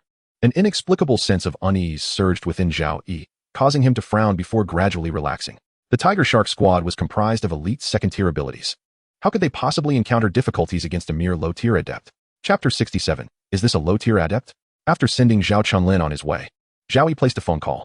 Supervisor Wang, I just discovered a remarkable adept on the 6th floor. His name is Su Jingming. Wang Chuang was responsible for overseeing the entire source water supply base and was Zhao Yi's direct superior. Any discovery of a formidable adept needed to be reported to Wang Chuang, and on occasion, fortunate findings could result in rewards. Su Jingming. One moment while I check the records, Wang Chuang replied. After a brief pause, his voice returned, tinged with excitement. Supervisor Zhao, the Su Jingming you mentioned is of great significance to me. Should he return to the 6th floor, please notify me immediately. Zhao Yi was momentarily taken aback, but then nodded. Understood. What sort of individual could evoke such enthusiasm from old Wang? Once he hung up, Zhao Yi instinctively stroked his chin. The information about adventurers within the supply base could only be accessed by the top supervisor and the general manager. He had yet to reach that level. Although curiosity gnawed at him, he had no means to satisfy it. Nevertheless, given old Wang's interest, it would be prudent to handle matters with greater caution in the future. Soon, Zhao Yi cast aside his thoughts and immersed himself in work. At the top floor of the source water supply base, in the office of the chief supervisor, Wang Chuang's eyes glimmered as he viewed the information displayed on his computer. He had not anticipated that yet another disciple of Yang Zhentian had arrived at the source water supply base. Through the database, he could ascertain that Su Jingming hailed from the Modu Ability University. However, individuals of such caliber hailing from prestigious universities invariably capture Wang Chuang's special attention. Thus, he consulted his family's intelligence network for information.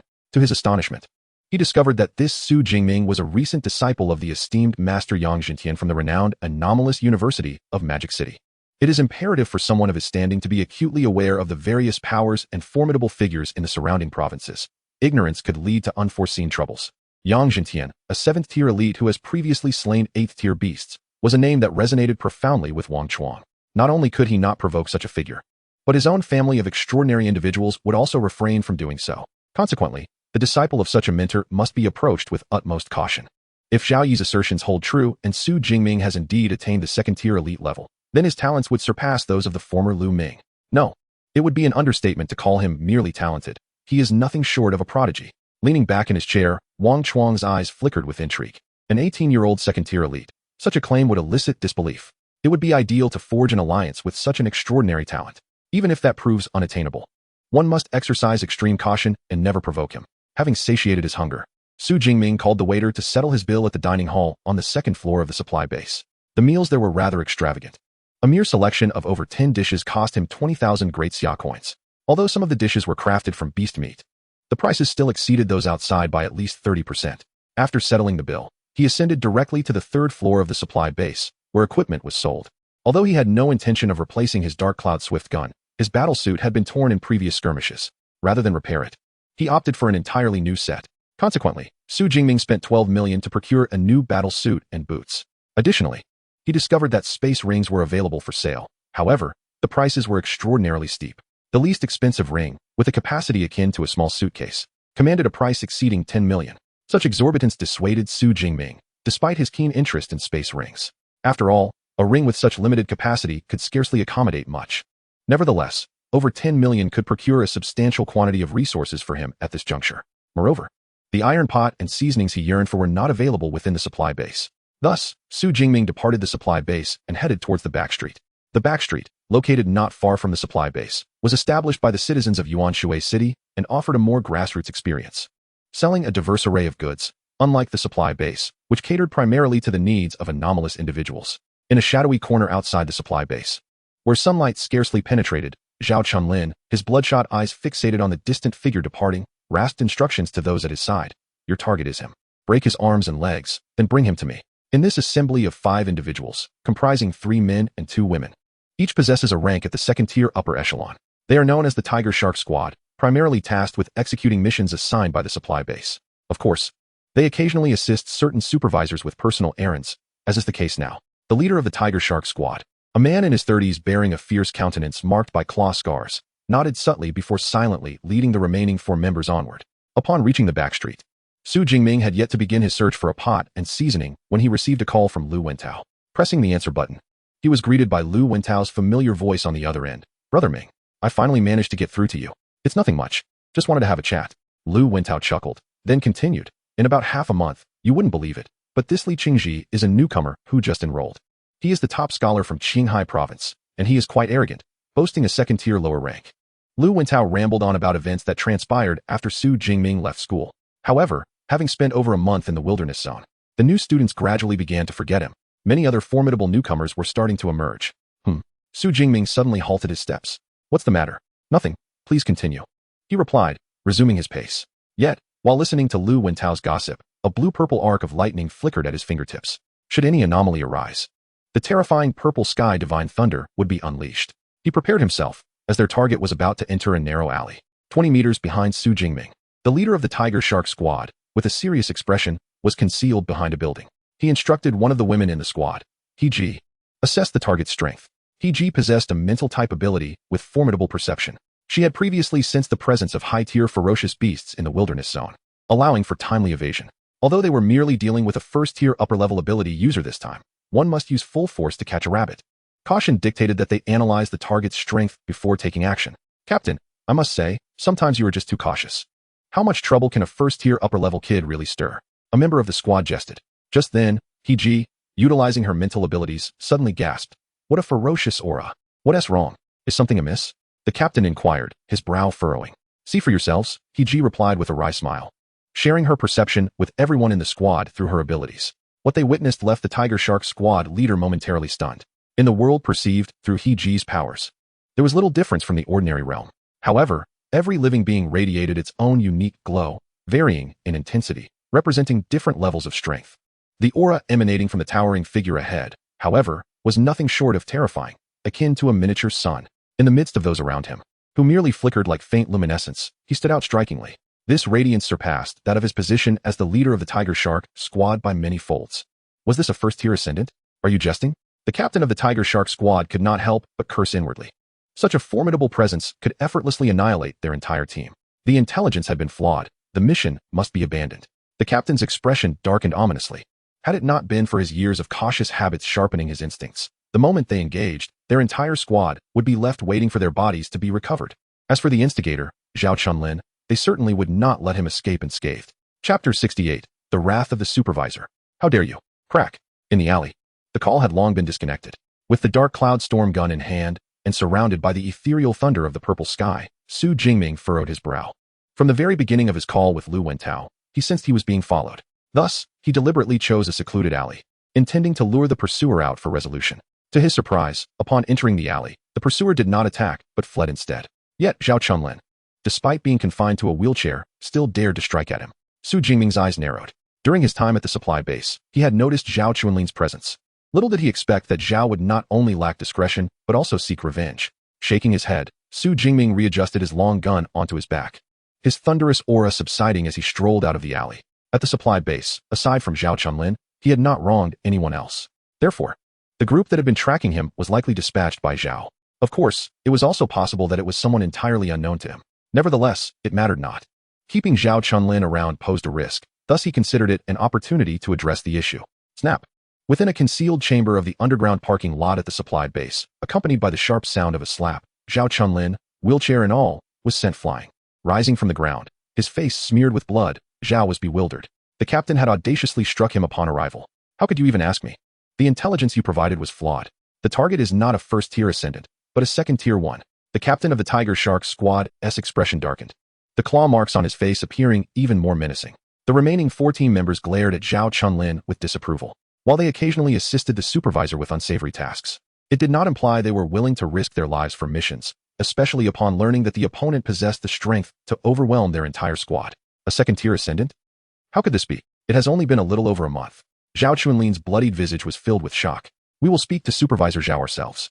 The captain of the Tiger Shark squad snorted coldly, disregarding Zhao Chunlin, who was on the verge of a complete breakdown, as he turned to lead his team away. If it were not for the fact that the individual in question was a relative of Zhao Yi, the earlier encounter would not have been resolved with merely a slap. On the 6th floor of the supply base, in the supervisor's office, Zhao Yi smiled warmly as he observed the members of the Tiger Shark squad entering. The Tiger Shark squad is an elite team of the second tier. Although they share mutual interests, they stand on equal footing in terms of status. Zhao Chunlin's intelligence was flawed. The target was not a first-tier individual, but rather one of the second tier. Furthermore, according to He-ji's observations of the psychic abilities, the opponent's actual combat strength was formidable, at least above the 3rd tier. Therefore, we did not proceed with the mission this time. The leader's tone was far from amicable. Naturally, anyone else in such a situation would find it challenging to maintain a friendly demeanor. Zhao Yi furrowed his brow, a sense of unease washing over him, prompting him to inquire further. By the way, what is the name of Zhao Chunlin's target? The name? I don't know. Zhao Chunlin didn't tell us. The captain of the Tiger Shark squad replied, shaking his head. He pointed out the target at the base entrance, but the target's characteristics are quite distinct. Approximately 1.9 meters tall, well-built, and carries a dark golden spear over 2 meters long. Upon hearing this, Zhao Yi's heart sank. Individuals wielding spears are already rare among ability users.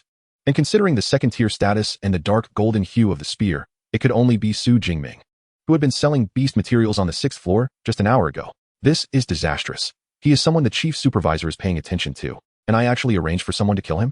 Zhao Yi's mind went blank, clinging to a final hope. He dialed Zhao Chunlin's number. What is the name of the person you arranged for the Tiger Shark squad to kill today? On the other end, Zhao Chunlin's demeanor seemed somewhat steadied, yet he hesitated upon hearing the question. The name? I don't know. I was just chatting while selling medicine in the hall. You fool.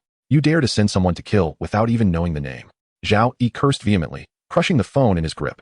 He knew Zhao Chunlin was somewhat foolish, but he never anticipated that his ignorance would extend to not acquiring essential information before seeking revenge.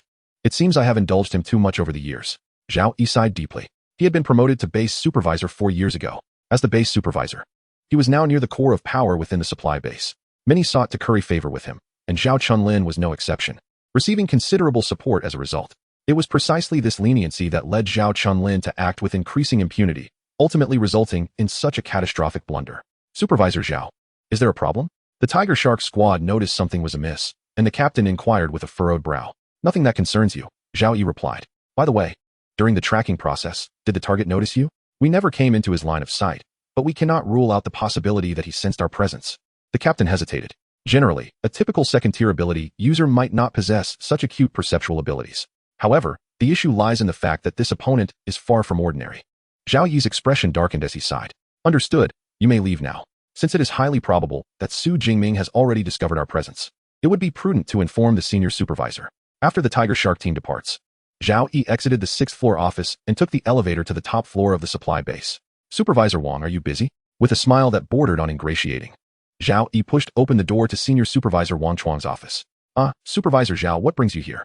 Senior Supervisor Wang Chuang was a lean man in his 40s, seated behind his desk, attending to official matters. It is about this matter, Zhao Yi replied, his expression tinged with a bitter smile. And he began to recount the events that transpired. Initially, he believed that with his status as a supervisor and his willingness to admit his mistakes, even if Su Jingming was a favored individual of the senior supervisor, nothing significant would come of it. However, to his astonishment, after hearing the full account, Senior Supervisor Wang Chuang's expression darkened, emanating an oppressive aura characteristic of a 4th-tier ability user, filling the office with a stifling atmosphere. The fury in his gaze directed at Zhao Yi was unmistakable. How dare you send someone to assassinate Su Jingming? Chapter 69, Apology. Space Ring. Despite his efforts to suppress his rage, it was evident to any discerning observer, including the astute Zhao Yi, that the tone of Senior Supervisor Wang was rife with indignation. This reaction exceeded Zhao Yi's expectations, prompting him to furrow his brow slightly. Supervisor Wang, he is merely a second-tier upper-level individual. Is it necessary to be this enraged? Merely a second-tier upper-level individual? Wang Chuang was nearly driven to laughter by his incredulity. Just an hour prior, he had been contemplating how to cultivate a good rapport with Su Jingming, only to be betrayed by Zhao Yi's abrupt actions. Consequently, he opened Su Jingming's profile, projecting it into the air, and coldly stated, "Here is Su Jingming's information. See for yourself." Upon hearing this, Zhao Yi quickly directed his gaze toward the projection. Top scholar of Jiangnan Province, age 18, freshman at the Magic City Ability University. A series of information and keywords flashed before his eyes. What? He is only 18? Zhao Yi was taken aback. An 18-year-old second-tier upper-level individual, what does that signify? It is well known that among the numerous provincial top scholars across the nation, the pinnacle typically reaches only first-tier upper level. Occasionally, a second-tier lower-level scholar might emerge, but a second-tier upper-level scholar at such a young age was unheard of. The next piece of information caused Zhao Yi's pupils to constrict sharply. The dean of the weaponry college at the Magic City Ability University, Yang Zhentian, is his personal mentor? This is problematic. This is truly problematic. Zhao Yi's face went pale. If the previous information merely indicated that Su Jingming was a prodigious talent, this latest revelation signified that he was backed by an immense power.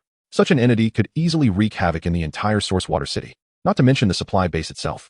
After all, a master-level figure could flatten the entire supply base without a second thought, and the nation would remain silent. Su Jingming possesses such a formidable background. Zhao Yi took a deep breath, a resolute glint appearing in his eyes. Manager Wang, I understand. I will deal with Zhao Chunlin immediately and ensure that the base does not face any difficulties. Zhao, merely handling Zhao Chunlin is insufficient, Wang Chuang remarked, his gaze piercing as he regarded Zhao Yi. You do not think that no one is aware of your recent activities at the supply base, do you? Bring Zhao away and await the investigation by the Public Security Bureau. What? You intend to implicate me as well? Zhao Yi's expression turned to one of shock and fury. Before he could protest, he was escorted away by two fourth-tier ability users tasked with safeguarding the senior manager. The Tiger Shark squad also required attention. Moreover, a gesture of goodwill needed to be prepared for Su Jingming. Wang Chuang's eyes flickered with calculation. Although Zhao Yi had made a grave error, at least the Tiger Shark squad had not acted violently. If handled adeptly, this could serve as an opportunity to forge a better relationship with Su Jingming. Half an hour later, in the lobby of the supply base, the ability users gazed in astonishment at the entrance. There stood several middle-aged men clad in suits. One of them, leaner in stature, positioned himself at the forefront of the group. Surely, that must be the senior manager, Wang Chuang? Indeed, it was he. Not only Wang Chuang, but other managers from different floors had also arrived. What a spectacle! Could it be that some distinguished figure is visiting?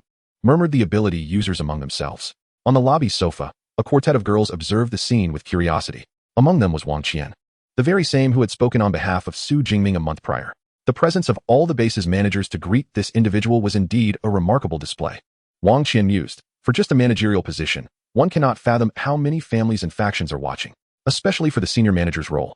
Only those from families of considerable standing can be deemed suitable. Yet now, all these senior managers are present. Such a sight is truly rare.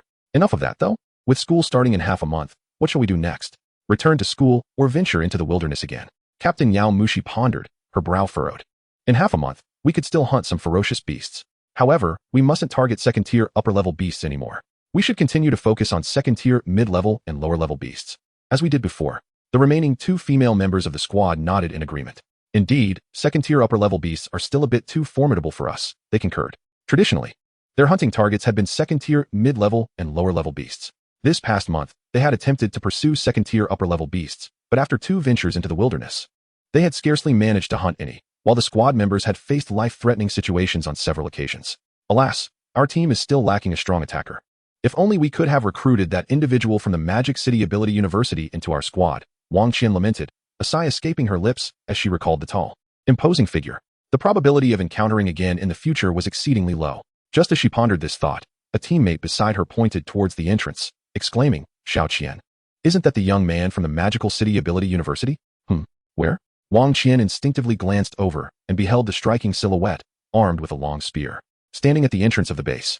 However, in the next moment, the head of the supply base, who had been standing nearby, enthusiastically approached him. Wait, the supervisors are here to greet him? Wang Qian's eyes widened in disbelief. Even if he hailed from the Magical City Ability University, such a grand reception seemed unwarranted. The fact that even the head supervisor had personally come forward hinted that this young man's status was likely more significant than merely being a student of the university. Across from her, Captain Yao Mu, she also wore a contemplative expression. Meanwhile, on the other side, Su Jingming, who had just entered the supply base, was warmly escorted to the VIP reception room on the top floor by Wang Chuang. Inside the lavishly decorated VIP room, only Wang Chuang and Su Jingming were present. With Wang Chuang's explanations, Su Jingming soon grasped the intricacies of the situation. Student Su, I sincerely apologize for the inconvenience caused. Wang Chuang expressed his apologies earnestly, adding, rest assured, we will provide you with a satisfactory resolution. However, when we discovered Zhao Chunlin, he had already been silenced by Zhao Yi. Of course, we have contacted the Public Security Bureau, as Zhao Yi and the Tiger Shark Squad are involved in numerous incidents. I believe that once the results are in, they will spend the remainder of their lives behind bars. That would be a great relief, Supervisor Wang. Listening to Wang Chuang's words, Su Jingming nodded on the surface, unable to suppress his admiration internally. One could not help but respect a person capable of holding such a high-ranking position, especially when he dealt with his subordinates so decisively, leaving no room for discontent. Naturally, Su Jingming understood that he could not have achieved this alone. It was likely that Wang Chuang had investigated his background and was aware that his teacher was Yang Zhentian. As a gesture of our apologies, we have prepared a token for you. Wang Chuang's spatial ring glimmered slightly, and a black and gold card materialized on the table. This is our supply base's black gold membership card. From now on, your accommodations here will be complimentary, and you will enjoy a 20% discount on any purchases. Wang Chuang explained with a smile, then retrieved a small box from his bag. Opening the box, he placed it on the table, revealing an intricately designed ring inside. Additionally, this is a spatial ring with a capacity of 1 cubic meter, which is also a part of our compensation. Chapter 70, Second-Tier Ascendants, Yang Jintian's Astonishment. In the VIP room of the source water supply base, Su Jingming gazed at the spatial ring within the box with a measure of surprise. Individuals possessing spatial abilities were already rare, and the process of embedding such powers within a ring was fraught with complexity. The larger the spatial capacity, the more exorbitant the cost. A spatial ring with a capacity of 1 cubic meter commands an official price of no less than 50 million daxia coins. The fact that Wang Chuang could present such a ring as an apology speaks volumes about his sincerity. Given Wang's earnestness, I graciously accepted the gesture. Su Jingming smiled faintly, choosing not to decline, and accepted both the black gold card and the spatial ring. Observing this, Wang Chuang breathed a sigh of relief. At this juncture, the troubles instigated by Zhao Chunlin had been flawlessly resolved. Although a valuable spatial ring was relinquished, securing Su Jingming's approval was indeed worthwhile. As for the individuals associated with Zhao Chunlin, their removal posed no significant concern. There were still plenty of candidates eyeing the position on the 6th floor. Selecting a new one would be a simple matter. Truly, as a student of teacher Yang, Wang Chuang's approach was nothing short of magnanimous. Speaking of which, I am also acquainted with your senior brother, Lu Ming. Wang Chuang chuckled heartily, seamlessly transitioning to a new topic. Oh, is that so? Su Jingming raised an eyebrow, genuinely intrigued. This was indeed unexpected. Yes, Lu Ming also honed his skills at the water supply base back in the day. As the chief supervisor of the supply base, Wang Chuang's emotional intelligence was undoubtedly high. He adeptly initiated a conversation centered around senior brother Lu Ming. Although there were only 2 individuals in the room, the dialogue flowed effortlessly. Thus, Wang Chuang spoke animatedly for over half an hour. Had Su Jingming not suggested departing, the conversation might have continued for an entire day without pause. Su, should you encounter any issues in the future, feel free to contact me directly. While I may not hold much sway in Modu, I certainly have a voice here in Yuanshui City. Before parting, Wang Chuang kindly provided his personal contact information, assuring Su Jingming that he could reach out to him for assistance with any matters in Yuanshui City. This left Su Jingming reflecting on the power of connections. A mere ordinary second-tier genius would never receive such treatment. Upon leaving the VIP reception room on the top floor, Su Jingming booked a room on the 18th floor of the supply base. Initially intending to reserve a standard guest room, he was taken aback when the front desk staff, upon seeing his black gold card, eagerly upgraded his accommodation to a luxurious suite. Consequently, Su Jingming was bestowed one of the best configured rooms in the entire Yuanshui supply base. The suite spanned over 200 square meters, fully equipped with a bedroom, bathroom, and entertainment room, all exquisitely furnished.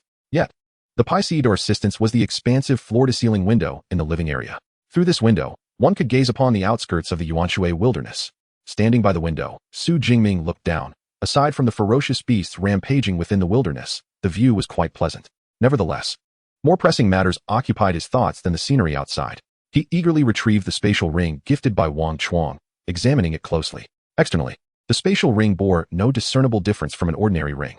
However, Su Jingming sensed the spatial aura he had previously detected in the combat library of the Extraordinary Abilities University in Magic City emanating from this ring. The method of utilizing the spatial ring was quite simple. One merely needed to leave a mental imprint on it. Su Jingming's mental strength soared to an impressive 972 Hz, significantly surpassing the typical 600 to 700 Hz of ordinary second-tier elite ability users. This was also the key to his awareness of the Tiger Shark team tracking him. Consequently, Su Jingming swiftly left his mental imprint on the spatial ring. At the moment he left the imprint, a cubic space of approximately 1 cubic meter manifested within his perception. This was the internal space of the spatial ring. Su Jingming's eyes gleamed with excitement. He finally possessed such a fantastical artifact akin to those found in novels. Next, he experimented with the storage function of the spatial ring. Anything he touched, except for living creatures, could be stored within it. However, attempting to store items larger than 1 cubic meter would result in failure. The spatial ring was something he had eagerly anticipated obtaining, yet once acquired, it lost much of its allure. After playing with the storage and retrieval functions for a short while, Su Jingming quickly grew disinterested. After placing his most essential items, medicinal pills, fresh water, energy bars, an iron pot, and spices, into the spatial ring, he took out his phone and dialed his teacher, Yang Jintian. Have you emerged from the wilderness area? The familiar voice of teacher Yang Jintian resonated from the other end of the line. Yes, I just came out today. Additionally, there is something I wish to discuss with you. Su Jingming had acquired such a valuable compensation from Wang Chuang primarily due to his relationship with teacher Yang Jintian. Therefore, it was necessary to inform him of the situation. He briefly recounted his encounter with Zhao Chunlin, the events that transpired, and Wang Chuang's resolution. Upon hearing that Zhao Chunlin had dispatched a team of second-tier elite ability users to assassinate him, a thunderous crackle echoed from the phone, causing the signal to waver. Su Jingming quickly reassured him that the elite team ultimately abandoned their mission, which slightly quelled teacher Yang's fury. It was not until Su Jingming narrated the outcome of the entire incident that a cold snort was heard on the line. Humph. How dare they send someone to assassinate you? Offering a spatial ring as compensation is already a light penalty. If anything were to happen to you, I would raise their entire supply base. If Su Jingming were to perish at the hands of a ferocious beast, Yang Jintian would harbor no grievances. However, should it be due to treachery from within, he would not spare anyone associated with it. By the way, you mentioned that the second-tier elite team tracked you to the alley. Why did they ultimately abandon the mission? Teacher Yang Jintian expressed both relief and curiosity. In his younger days, he frequently traversed the wilderness area and was aware that some ability user teams would undertake any dirty work for money. Once they accepted a task, they would not abandon it unless faced with insurmountable difficulties. Perhaps they have discovered that I have ascended to the second tier. Su Jingming absent-mindedly touched his nose. It was quite evident that Yang Jintian on the other end of the line was momentarily taken aback, but he quickly regained his composure and inquired. You have already reached the second tier. Yes, I just advanced a few days ago. The line fell silent for a moment before Yang Jintian's voice erupted with excitement. Excellent. Truly worthy of being my student. Your progress in cultivation surpasses even my own during my time. All right then. Su Jingming smiled slightly. After discussing a few more matters with his mentor, he finally ended the call. Meanwhile, far away in the teacher's villa at the Extraordinary Ability University of Magic City, Yang Jintian wore an expression of astonishment. Having taught for decades, he had encountered numerous prodigies. Yet he had never seen a student elevate from the first tier to the second tier in merely a month. They say that the perils of life and death serve as catalysts for the strong, but in the case of my disciple, this is no mere catalyst, it's akin to a cheat code. Chapter 71, Re-entering the Wilderness Zone. An unexpected encounter with Jiang Chuxian. After reporting the situation to his teacher, Su Jingming changed out of his battle attire stained with dark red blood. He carried a new set of clothes purchased from a shop in the backstreet into the bathroom. Although, as a second-tier extraordinary being practicing the indestructible thunder body, his physique did not accumulate much filth. A month's time had nonetheless left his skin marred with blood and sweat that required cleansing. Half an hour later, clad in fresh attire and feeling revitalized, Su Jingming emerged from the bathroom. He then settled onto the sofa, retrieved his smart wristwatch, and opened the map. With a soft hum, the map of the Source Water Wilderness Zone projected before him. The Source Water Wilderness Zone is divided into two major areas, the ruins of the city and the forest mountains. The ruins of the city, populated by lower-tier ferocious beasts, attracts many adventurers, hence most areas are well marked. In contrast, the forest mountains present a stark contrast, housing higher-tier beasts with scant information on the map. Most ferocious beasts in the forest mountains are ranked above Tier 3, with Tier 4 creatures not being uncommon. Venturing into that area entails greater risk, yet correspondingly, the efficiency of obtaining extraordinary points is significantly higher. Su Jingming mused. His current rank is second tier, yet with the enhancement of the extraordinary skill, Purple Sky Thunder, coupled with master-level marksmanship and various high-level combat techniques, his actual combat prowess approximates that of a third tier. Additionally, the third level of the indestructible Thunder Body technique grants him a formidable special ability, Thunder Extreme State.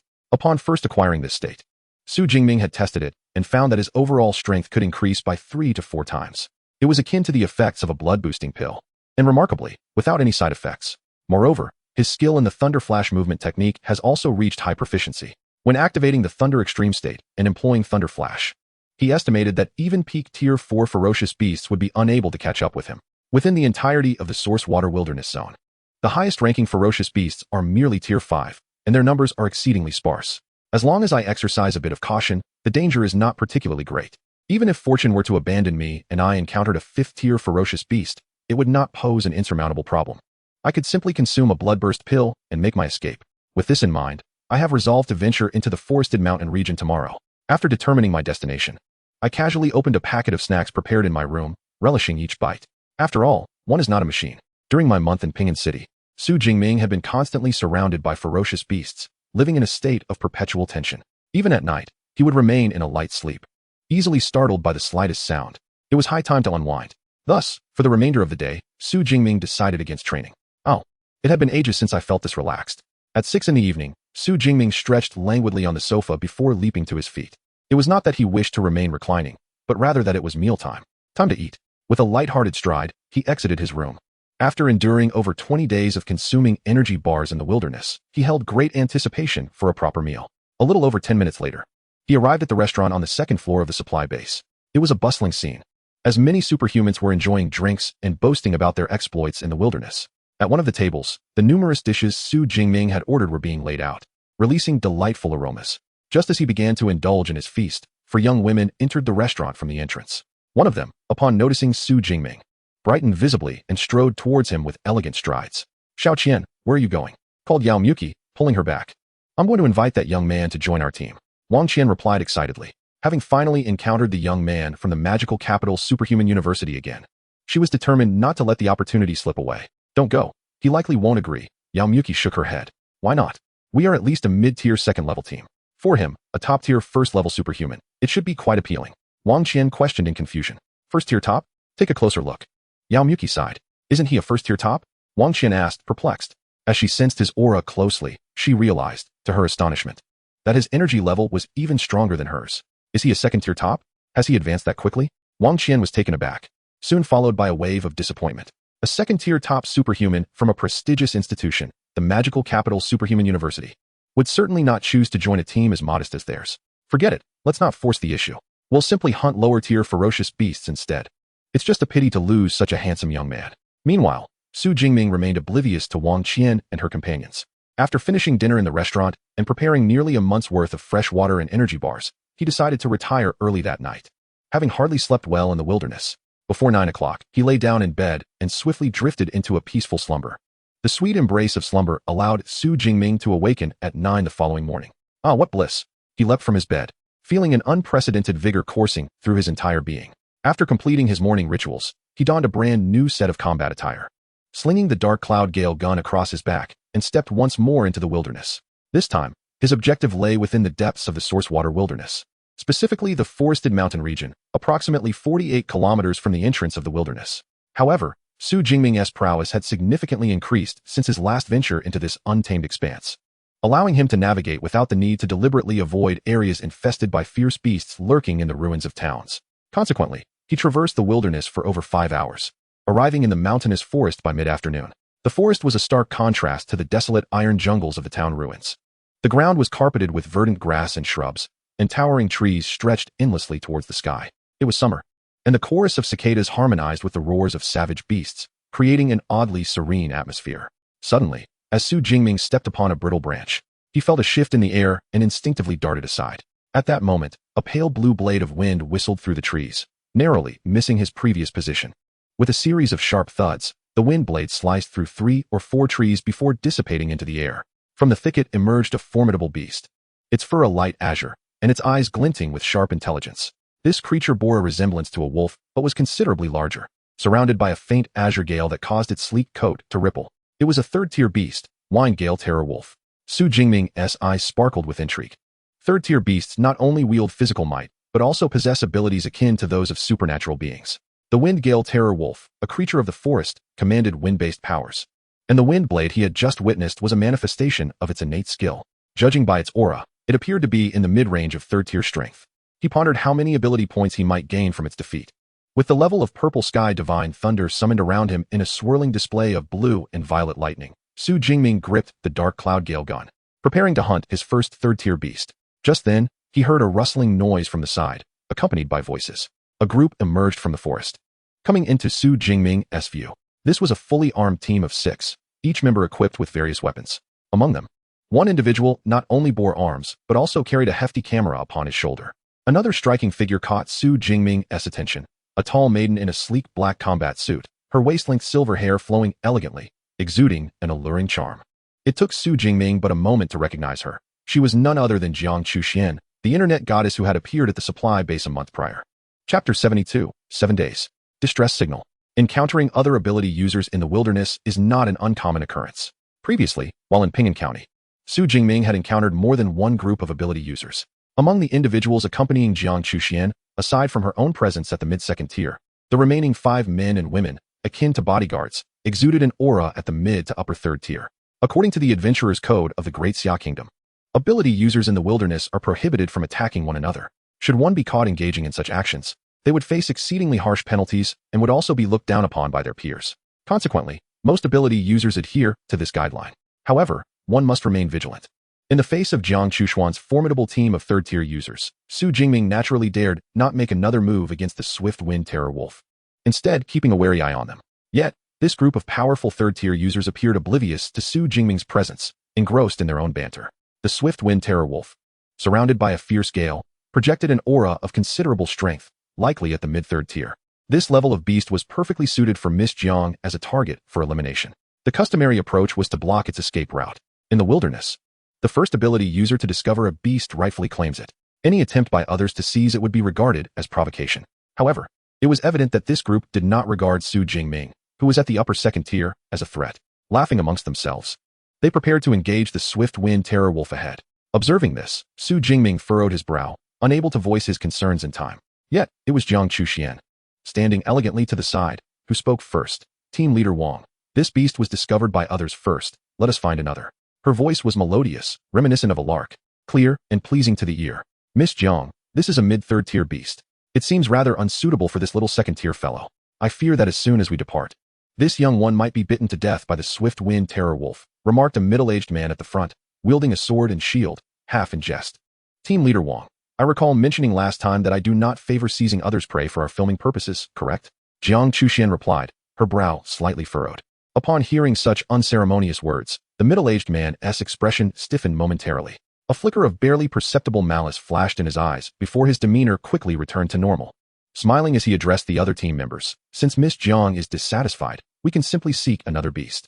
Soon, Jiang Chuxian and her companions vanished from Su Jingming's line of sight, disappearing into the forest. Thus, a potential conflict was averted. Jiang Chuxian's character seemed quite commendable, as she demonstrated consideration for others. Su Jingming stroked his chin, contemplating. Of course, one could not dismiss the possibility that she was a social media sensation, deliberately crafting her persona in front of bystanders. Nevertheless, it appeared that her control over her team was not particularly strong. From Jiang Chuxian's remarks, it was evident that their group had engaged in seizing other ability users' beasts on more than one occasion. Moreover, Su Jingming found himself in close proximity to the middle-aged man from earlier and noticed the fleeting glimmer of ruthlessness that flickered across Jiang Chuxian's face. However, this was of little concern to him. Su Jingming's gaze sharpened slightly. Given his lack of interest in the online world, he would likely remain oblivious to Jiang Chuxian's identity were it not for his high school friend, Zhang Hao. Additionally, her admission to the Anomalous Abilities University in Modu and her evolution into a video blogger with millions of fans indicated that her intellect was undoubtedly formidable. She was likely aware of the issues plaguing her team. At that moment, upon witnessing the departure of the formidable anomaly-wielding team, the Gale Terror Wolf, which had been lurking behind the trees in preparation for a hasty retreat, leapt forth once again. It roared, bearing its blood-soaked maw, its eyes shimmering with a ravenous thirst for human flesh as it charged towards Su Jingming. Simultaneously, two pale blue wind blades erupted from its form. Oh, you seem even more eager than I, Su Jingming remarked. In a mere blink, he vanished from his previous location, traversing over 30 meters to appear directly before the Gale Terror Wolf. His mastery of the advanced combat technique, Thunder Flash, had reached a high level of proficiency. Coupled with his second-tier superior strength, his maximum dash distance extended to an impressive 54 meters. The sudden appearance of a human startled the Gale Terror Wolf, leaving it momentarily taken aback. Before it could unleash another wind blade, Su Jingming's deep voice resounded once more. Lightning Gale Strike. Clutched firmly in his grip was the Dark Cloud Gale Gun, infused with the power of the Purple Sky Divine Thunder. In an instant, the weapon, augmented by its innate wind ability, unleashed a strike akin to a lightning bolt. With a piercing sound, the wolf's formidable skull was punctured as easily as a ripe watermelon. Then, with a resounding explosion, thunder erupted, obliterating its entire head. Ding! You have slain a third-tier, mid-level Gale Terror Wolf. Ability points, 34. The Melodious System notification chimed. Was the bounty of over 30 ability points for slaying a third-tier beast? Quite commendable. Su Jingming flicked the long spear, shaking off the remnants of blood from its tip. Subsequently, a glimmer from his spatial ring revealed a small dagger appearing in his left hand. Crafted from superior alloy, the dagger was exceptionally sharp, due to its lightweight nature. Even this alloy-crafted weapon was not prohibitively expensive, costing Su Jingming a mere 790,000 dasha coins. Such a razor-sharp dagger was naturally intended for the collection of beast materials. The most valuable asset of the Gale Terror Wolf was its supple fur, making it prime material for coats. A complete wolf pelt could command a staggering price of 500,000 dasha coins. This was precisely why Su Jingming opted to eliminate the wolf's head directly, with the dagger pressed against the skin. It took him over 10 minutes to meticulously skin the wolf. Having successfully taken down his first prey, he now set out in search of a second. Casually tossing the wolf pelt into his spatial ring, Su Jingming grasped his long spear and swiftly departed from the scene. 7 days later, at 5 in the afternoon, the summer sun poured down unabashedly, casting its rays across the cloudless expanse of sky. Amidst the symphony of cicadas, a formidable troop of giant-strength apes traversed the dense forest. These beasts, known for their immense power, moved with agility, their limbs pounding the earth as they scanned their surroundings with ravenous eyes. Clearly, they were in search of prey, preparing for a feast. Suddenly, the leader of the troop, striding at the forefront, halted, its senses heightened as it caught an unusual scent. It instinctively prepared to roar a warning, but in that very instant, a blue-violet thunder spear shot forth from the underbrush with a swift whoosh. The spear struck with tremendous velocity, colliding with the leader in the blink of an eye. Boom! The blue-violet lightning erupted, and as arcs of electricity danced through the air, a thunderous mushroom cloud began to rise. The formidable leader, boasting a strength of third-tier status, was engulfed in the explosion, leaving it charred and incapacitated on the ground. The remaining giant strength apes erupted into chaos, emitting threatening roars in all directions. Just then, a towering figure emerged from the thicket, wielding a dark golden spear, surrounded by crackling lightning, resembling a god of thunder. Remarkably, the thunder spear had not obliterated him instantly. The giant strength apes, known for their formidable defenses, were indeed resilient third-tier beasts. Jingming shook his head, realizing he would need to deliver the final blow to the incapacitated leader later. For now, he aimed to eliminate the lesser threats. Thunder Prison. With a resounding crackle, a 20-meter diameter prison of lightning enveloped Jingming and the ferocious beasts within. One of the giant strength apes attempted to escape, but the moment it made contact with the lightning prison, its skin was scorched black. None of you shall escape. Jingming's gaze flashed as crackling lightning surged around him. Grasping the spear, he plunged into the fray of the giant strength apes. Lightning flash. Thunderstorm break. Sequential thunder spear. Jingming's marksmanship had ascended to a master level, reaching a realm of unparalleled skill. Coupled with his multi-tiered combat techniques, his power was nothing short of terrifying. Consequently, what once instilled fear in most ability-wielding teams, the third-tier giant strength ape troop, was swiftly eradicated by Jingming wielding the Dark Cloud Gale spear in less than 5 to 6 minutes. Panting, Jingming stood tall on the grass, the spear in hand, slowly exhaling a breath of murky air. Surrounding him were the lifeless bodies of giant strength apes, their blood staining the once lush green forest floor of vivid crimson. Deep blue. Jingming accessed his system panel. Name, Jingming level, 2nd tier upper ability, Purple Sky Divine Thunder, Physique, 1317 Vitality Mentality, 981 Hex Skills, Marksmanship, Master, Fist Fighting, Intermediate. Thunder Spear, Advanced, Sequential Thunder Spear, Intermediate, Lightning Flash, Advanced, Thunder Prison, Intermediate, Thunderstorm Break, Advanced, Body Refinement, Indestructible Thunder Body, 3rd stage. Ability points, 3267. The ability points have increased by more than 200, quite satisfactory. Jingming nodded approvingly. The efficiency of acquiring ability points in the mountainous forest region is indeed far superior to that in the urban ruins. In just 7 days, he has amassed over 3,000 ability points.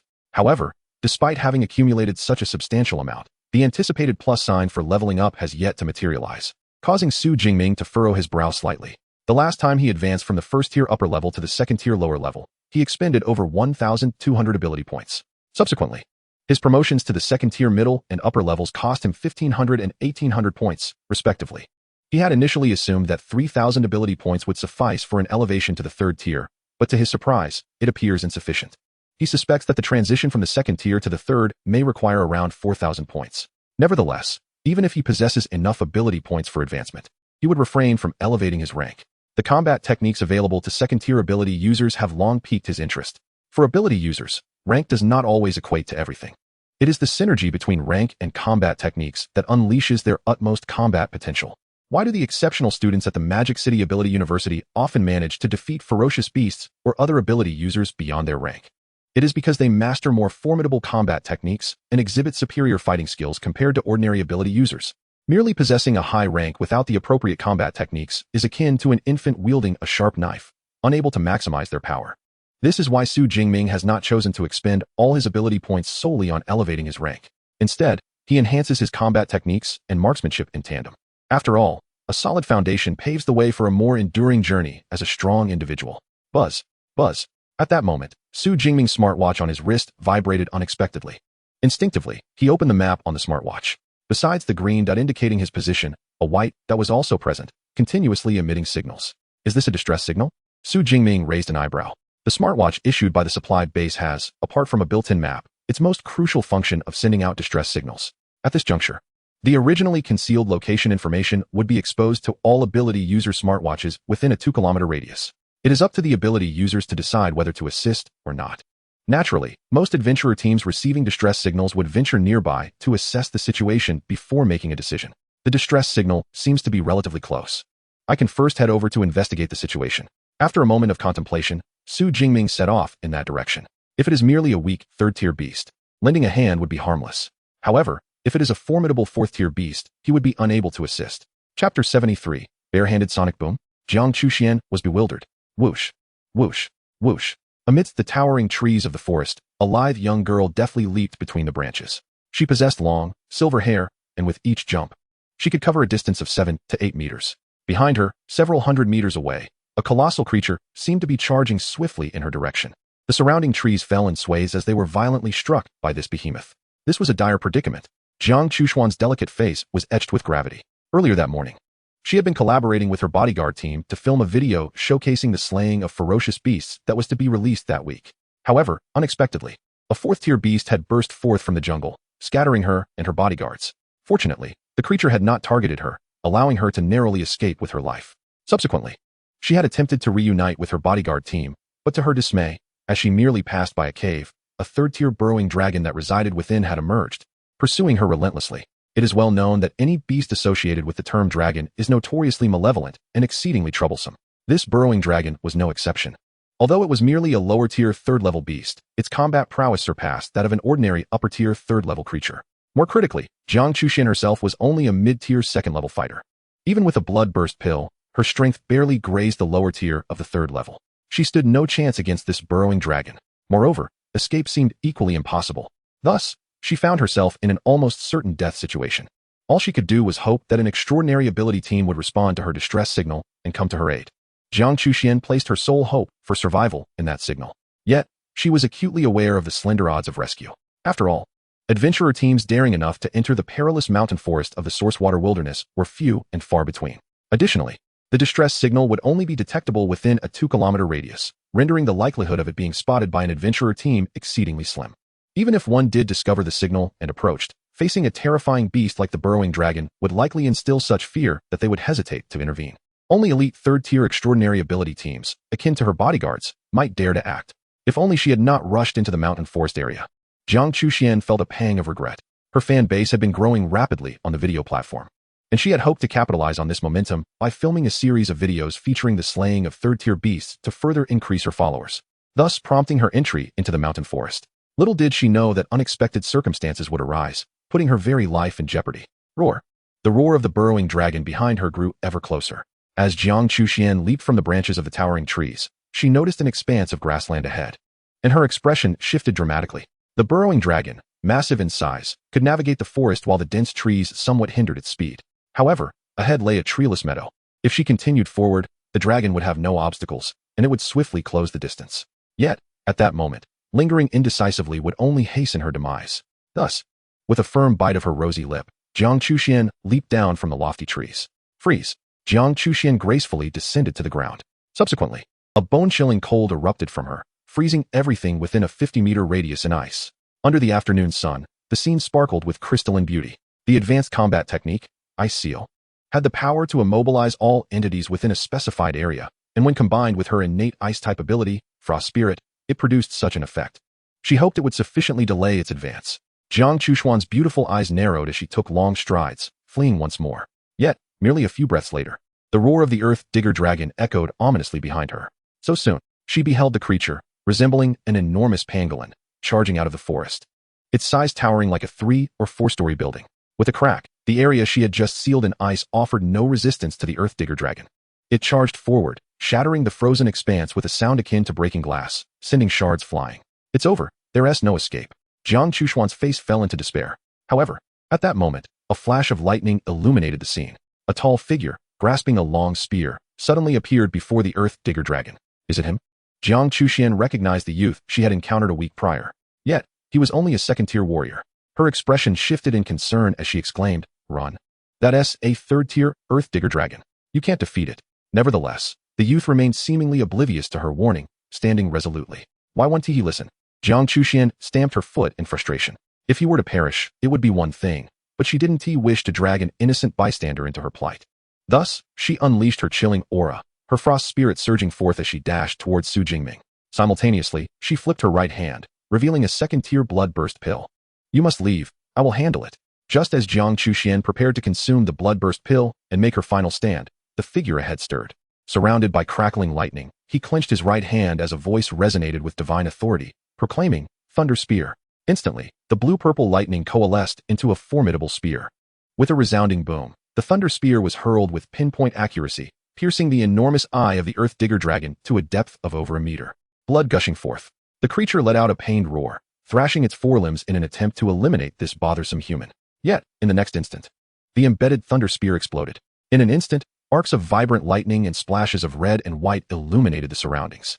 The headless corpse, devoid of any cerebral control, swayed and collapsed, lifeless beyond measure. Had the Earth Digger Dragon been vanquished in such a manner? Not far away, Jiang Chushuan's almond-shaped eyes widened in disbelief as she witnessed the scene before her. She had yet to consume the bloodburst pill in her hand. The turn of events was astonishingly swift. Furthermore, while the eyeball was indeed one of the weaknesses of the Earth-Digging Dragon, it was rare for any ability user to strike at it. On one hand, the Earth-Digging Dragon instinctively protected itself. On the other hand, its agility allowed it to evade fatal attacks with a mere dodge.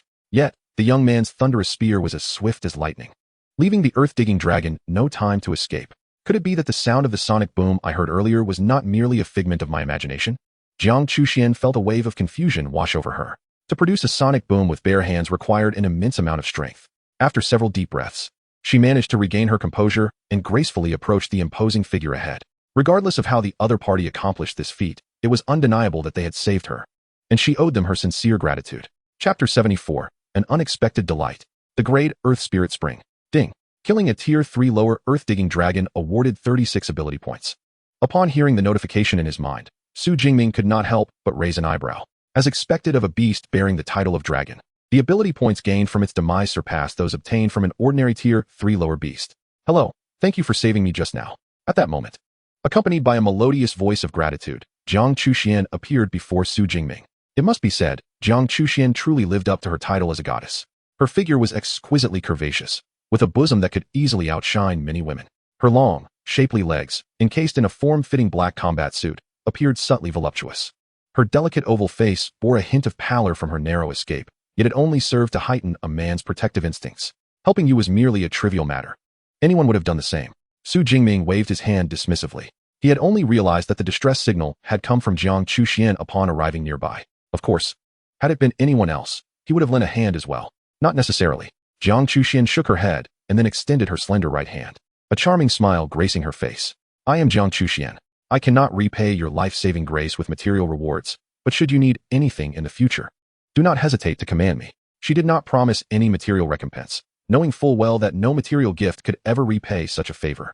Naturally, if Su Jingming desired it, she would be willing to give everything she had. Su Jingming. Su Jingming reached out to gently shake her hand, and then a thought struck him.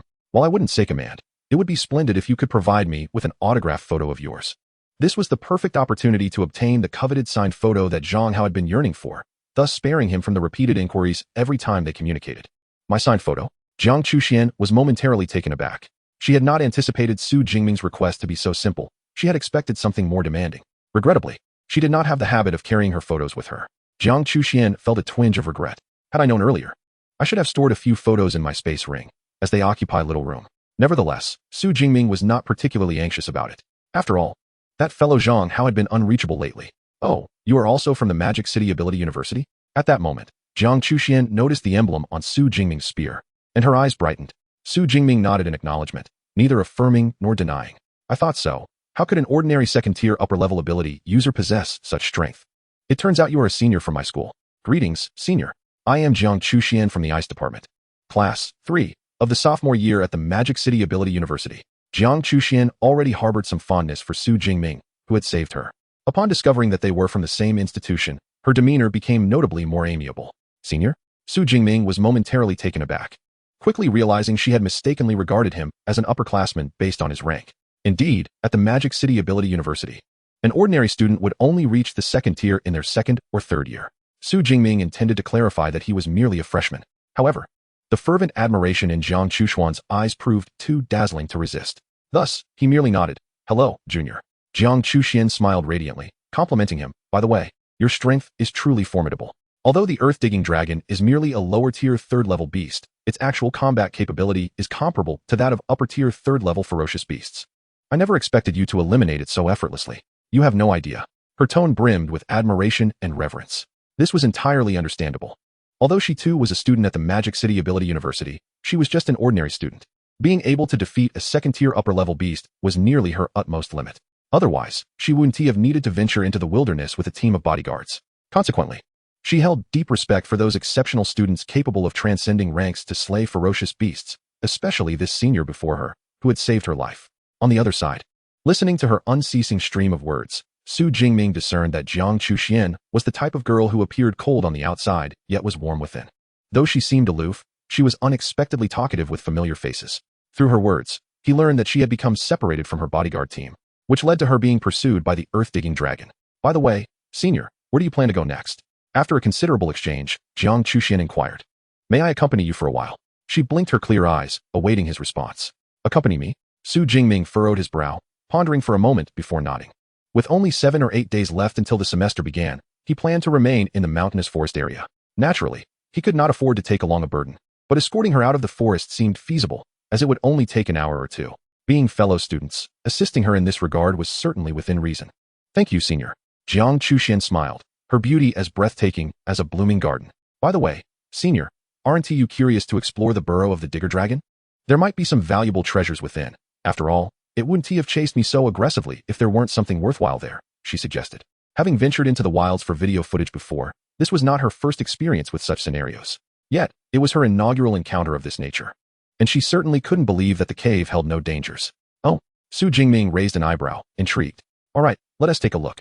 Indeed, places inhabited by formidable beasts often concealed rare flora and fauna.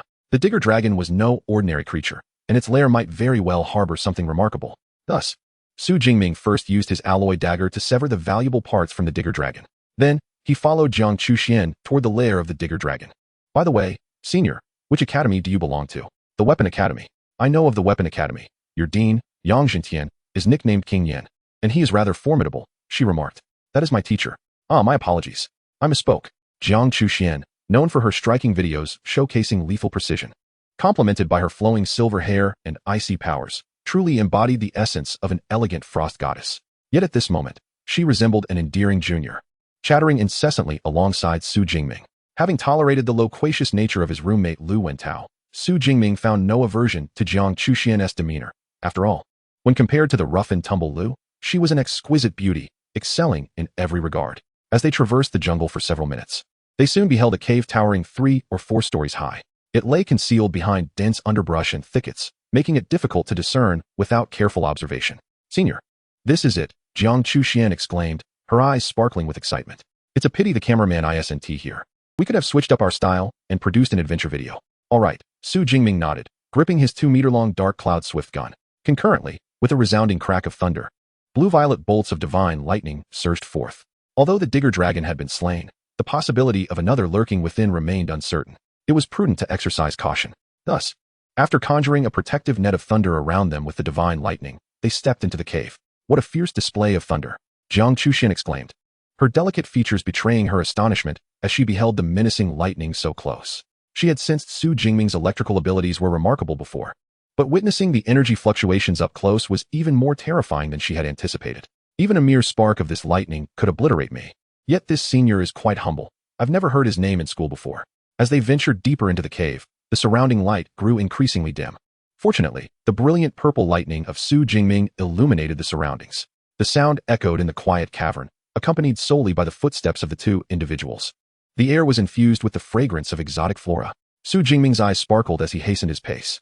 After traversing a distance of over 10 meters, the originally narrow passage suddenly opened up into a vast underground cavern, where remnants of ferocious beast skeletons lay scattered about, gnawed clean. At the far end, a simple nest was laid out with animal hides, though it appeared unoccupied by any fierce beasts. In the very center of the cavern, a small pool of crystal-clear spring water shimmered. Surrounding this spring were numerous oddly shaped grasses and flowers, some exuding an icy chill, while others radiated a fiery warmth. The serene fragrance that Su Jingming detected emanated from these botanical wonders. Level 1 clear spirit grass, Level 1 blazing flame flower, Level 1 hypnotic grass. Before venturing into the wilderness, Su Jingming had diligently studied the intricacies of rare plants. Now, illuminated by the purple lightning, he effortlessly identified the names of these more than a dozen exotic species. He also discovered that they were all above Level 1. How could such an abundance of rare flora flourish in this location? Overjoyed, Su Jingming's attention naturally gravitated towards the spring water at the center. Could this spring possess some unique property? Just as he pondered this, Jiang Chuxian exclaimed beside him, could this be a level 1 Earth Spirit Spring? What is an Earth Spirit Spring? Su Jingming was momentarily taken aback by her words. During his studies, he had perused numerous texts on exotic flora, yet he had little knowledge of other precious materials. Nevertheless, even without knowing the name, a level 1 treasure was sufficient to indicate its immense worth. The Earth Spirit Spring is a liquid that condenses the essence of the earth, serving as a miraculous healing remedy for low-level extraordinary beings below the 4th tier. As long as there is breath, it can almost guarantee revival. For high-level extraordinary beings above the 4th tier, its effectiveness may be somewhat diminished, yet it still possesses strong healing properties. Hence, it is classified as a level 1 treasure. Exceedingly rare. Jiang Chuxian, with her long legs, approached the spring. She then crouched down, her silvery hair cascading around her. The fullness of her figure accentuated an exaggerated silhouette against her knees. Unperturbed, she focused intently as she reached out her delicate hand to gently pluck the nearest exotic herb from the spring. This particular plant resembled a rice seedling, its roots still moist with fresh soil. The Earth Spirit Spring nourishes the surrounding flora, transforming them into rare species. Accordingly, these exotic plants also absorb the essence of the Earth Spirit Spring. This level 1 clear spirit grass should emit a subtle aroma of glutinous rice, yet it currently exuded a fragrance akin to that of the spring water, confirming its connection to the Earth Spirit Spring. Bringing the roots of this exotic herb closer to her nose, Jiang Chuxuan's beautiful eyes sparkled with delight as she inhaled the fragrance. Amidst this cascade of words, Su Jingming couldn't help but raise his thumb in admiration, exclaiming, impressive. I never anticipated that you possess such profound knowledge regarding rare materials and treasures. His praise was sincere. Although Jiang Chuxian had merely recognized the distinctive characteristics of this spring, the depth of knowledge required for such an insight was undeniably formidable. Otherwise, during their school days, he would not have merely skimmed through texts on exotic flora and fauna. Indeed, I obtained a 2nd-tier alchemist certification at school, Jiang Chuxian declared. Rising to her feet like a proud rooster, her chest puffed out with pride. The number of students who could achieve a 2nd-tier alchemist certification at the entire Magical City Ability University was scant. After graduation, merely possessing this certification would render her a target for various factions and guilds eager to recruit her. Moreover, this small pool of Earth Spirit Spring could yield at least 5 portions of healing elixir. Jiang Chuxuan's eyes sparkled with excitement. Such rare materials and treasures could scarcely be measured by monetary value. The Earth Spirit Spring capable of producing 5 healing potions was indeed a priceless treasure. Despite the considerable worth of these Earth Spirit Springs, Jiang Chuxian harbored no greedy thoughts.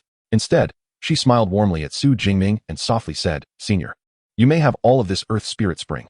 Su Jingming was her savior, and it was only natural to prioritize him with the good fortune. I'll take 4. And the rare flora and fauna here can be split evenly. Su Jingming, without pretension, promptly arranged the distribution. No one would ever scoff at possessing more of such extraordinary materials. However, it was indeed Jiang Chuxian who had brought him here, allowing for this discovery. Thus, sharing a portion with her was only fair. Thank you, Senior. Jiang Chuxian expressed her gratitude, feeling no qualms about such an unequal division. On the contrary, she was genuinely pleased that Su Jingming would share a portion with her. Her reaction prompted Su Jingming to nod in quiet approval. Her character was already superior to that of most girls. After all, the majority would have turned tail and fled when he had previously confronted the earth-digging dragon. Unlike Jiang Chuxian, who had bravely approached with a bloodburst pill, willing to stand shoulder to shoulder with him. At this moment, the distribution of the Earth Spirit Spring further revealed her high emotional intelligence. The Earth Spirit Spring was best stored in jade bottles, otherwise, its essence would easily dissipate. Fortunately, I had previously purchased a batch of aesthetically pleasing jade bottles, otherwise, I would have been at a loss. Jiang Chuxian, with her delicate fingers reminiscent of spring onions, wore a spatial ring. The ring shimmered slightly, and soon 5 jade bottles, slightly smaller than mineral water bottles, materialized out of thin air. Senior, let us proceed together. Just as Su Jingming and Jiang Chuxian each grasped a jade bottle and prepared to collect the Earth Spirit Spring, a chorus of voices and footsteps suddenly approached from the entrance of the cave. Captain, I'm not saying anything. But what valuable treasures could possibly be found in this cave? That may not be the case. From the droppings we just passed, it appears to be the lair of a 3rd-tier earth-digging dragon. Oh, is that so? A lair of a dragon-like beast might indeed harbor some treasures. Amidst their laughter, a group of 5, armed with military searchlights, entered the line of sight of Su Jingming and Jiang Chuxian. This group consisted of both men and women, led by a tall, robust middle-aged man wielding a sword and shield, exuding an aura of at least a 3rd-tier elite. This was none other than Jiang Chuxuan's former bodyguard team. Ah, it's you, Team Leader Wang. You startled me, Jiang Chuxian remarked, feigning relief upon recognizing a familiar face. Though her heart involuntarily skipped a beat, An elite team of third-tier ability users discovering the Earth Spirit Spring at this level could lead to considerable complications, even if they were her bodyguards. Despite her inner turmoil, she maintained an unruffled exterior and waved to Su Jingming, saying, "Senior, it's fine, they're all friends." Team leader Wang was taken aback at the sight of Jiang Chuxian, but quickly regained his composure, donning a smile. "Miss Jiang, we've been searching for you everywhere. I didn't expect to encounter you here." As he spoke, he swiftly scanned the cavern, soon noticing the pool of spring water and the unusual flora within. His eyes narrowed as he inquired, "But Miss Jiang, what brings you here?" "Nothing much. I just happened to run into a senior from my school while on the road and accidentally stumbled into this cave. By the way, these unique flowers and herbs seem to be of good quality. Let us share them equally." Jiang Chuxian replied with a smile, extending an invitation to share the peculiar plants. Her tone was steady, devoid of any hint of anxiety. Yet, only she understood the peril of revealing any signs of distress in the presence of such formidable third-tier ability users. Any slip could lead to catastrophic consequences. As a seasoned third-tier ability user, Team Leader Wang frequently traversed the wilderness. Engaging in illicit activities was not unfamiliar to him and his team, but only when sufficient benefits were at stake. With his extensive experience, he discerned that the unusual flora was, at best, of ordinary grade. Such common herbs were hardly worth risking a confrontation with Jiang Chuxian, a video blogger with millions of followers. After all, if she were to go missing under his protection, the ensuing investigation by the Public Security Bureau would be daunting, not to mention the hassle posed by her fervent fans. Thus, he maintained his smile and nodded. "Oh, is that so? Then I thank you, Miss Jiang." Jiang Chuxian felt a wave of relief wash over her. She had managed to deflect the situation. However, at that moment, a tall, lean man behind Team Leader Wang suddenly interjected, "Captain, something seems off. That pool of spring water resembles a grade healing elixir, the Earth Spirit Spring." "Oh." Team Leader Wang raised an eyebrow. The slender man was a member of their team with auxiliary abilities, simultaneously engaged in the identification of rare flora and extraordinary treasures. He confidently declared that this was indeed a high-grade Earth Spirit Spring, leaving no room for doubt. His eyes narrowed slightly, a cryptic smile playing on his lips as he regarded Jiang Chuxian. "Miss Jiang, it seems you and your companions are not entirely forthright." Chapter 76, Thunderous Extremes. What manner of beast is this? The previously speaking tall and lean man hastened to the spring's edge, his excitement palpable as he exclaimed, "Captain, indeed. This is a high-grade Earth Spirit Spring, and there is enough here for 5 individuals." Dread washed over them. They had been discovered. High-grade treasures, even to the most formidable factions, held immense value. This group of third-tier ability users would never consider sharing the Earth Spirit Spring with Jiang Chuxian and her senior, both of whom were only second-tier. Should they provoke their adversaries, merely escaping with their lives would become a precarious endeavor. Realizing the gravity of their situation, Jiang Chuxian relinquished her last vestige of hope. Taking a deep breath, she spoke slowly. "Since you, Captain Wang, have discerned the truth, then all these Earth Spirit Springs and rare herbs shall belong to you. We shall take nothing." Turning to her senior, she urged, "Let us depart." However, she found her companion, Su Jingming, firmly rooted in place, as immovable as a nail. "Senior, they are peak third-tier ability users. We cannot contend with them." Jiang Chuxian's urgency mounted as she pleaded, her voice laced with anxiety. Her protective team was composed of elite third-tier members, with both the captain and vice-captain being at the pinnacle of their tier. The remaining 3 were all at least mid-tier, rendering their collective strength formidable enough to contend with even slightly weaker 4th-tier beasts. Though Su Jingming could swiftly eliminate lower-tier foes, the disparity in their current situation was insurmountable. "Junior, they are merely peak third-tier ability users. I do not believe myself inferior to them," he countered. An electric crackle accompanying his words as the previously dormant purple cloud thunder erupted around him. "Moreover, even if we relinquish all the treasures to them, they would not spare us." From the moment the high-grade Earth Spirit Spring was revealed, the outcome was already sealed. "Haha, you may speak with arrogance, but your deductions are astute," Captain Wang replied, his eyes glinting with malice. Jiang Chuxian, a prominent influencer with millions of followers, could easily create a video portraying their plight, jeopardizing their ability to operate within the country and perhaps even inviting scrutiny from law enforcement. Realizing this, the remaining team members spread out to block the cave's exit. Jiang Chuxian's expression turned grave. Their worst fears had materialized.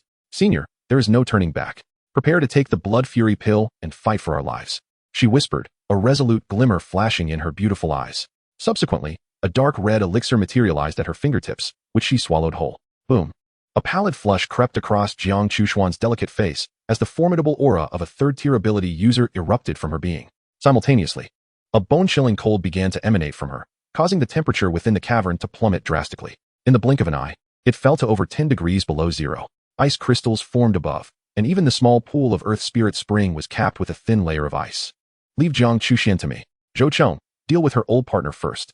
The rest of you, guard the entrance, commanded Wang, his intent clear. Understood. A team member wielding a long knife approached Su Jingming with a bloodthirsty grin.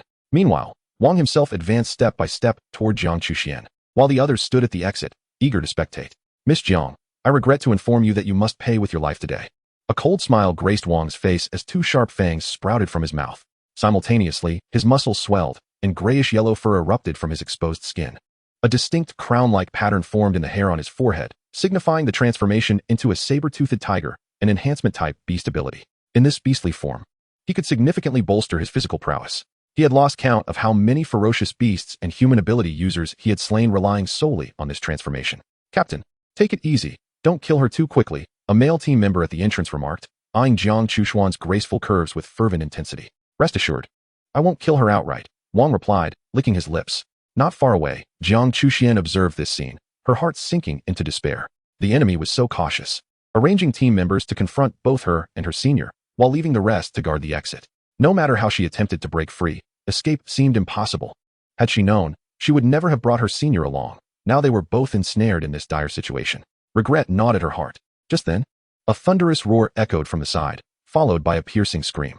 Wang furrowed his brow and turned, but before he could speak, his pupils dilated in shock. Not far ahead, Su Jingming's spear had pierced through Zhou Cheng's heart, lifting him into the air with a tremendous force. Crackle!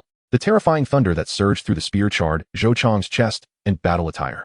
Captain, Zhou Cheng struggled to utter, his head drooping weakly as life slipped away from him.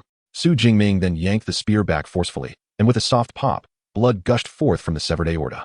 The lifeless body, devoid of support, fell to the ground like a shattered doll. It seems your team's strength is rather unimpressive, Su Jingming remarked, his dark cloud-swift spear vibrating slightly, producing a resonant hum. Coupled with the flickering, ominous thunder that surrounded him, an overwhelming aura enveloped the entire scene. Old Zhou is dead. The demise of Su Jingming transpired in the blink of an eye. By the time the remaining team members could react, Zhou Cheng was irrevocably dead. They cast furious glances at Su Jingming. Yet, out of respect for their team's discipline, they refrained from disregarding their captain's orders to abandon their position. Although Zhou Cheng was merely a mid-tier 3, he was not someone who could be easily vanquished. Realization dawned on Wang, the team leader, as he took a deep breath, his gaze shifting to one of lethal intent. Disregarding Jiang Chuxian, he swiftly advanced towards Su Jingming, his face contorting into a fierce grimace as he swung his blade. In that case, you shall accompany old Zhou to the grave. Tiger's roar slash. With a deep, resonant roar akin to a tiger's growl, the massive blade descended upon Su Jingming, exuding an overwhelming pressure that seemed capable of rending the very air. Nevertheless, Su Jingming remained unperturbed. With lightning surging beneath his feet, he deftly evaded to the side. Bang! The blade struck the stone wall, creating a gaping crater over 3 meters in diameter, debris cascading down. Su Jingming furrowed his brow. In terms of sheer offensive power, this peak level 3 captain was indeed superior to him. However, with the aid of lightning flash, while escape may be cumbersome, it was feasible, and he could even take Jiang Chuxian with him. Yet, the allure of the earth's spirit spring and the exotic flora was too tempting to forsake. Drawing in a deep breath, a determined and striking expression graced Su Jingming's face as he smirked slightly.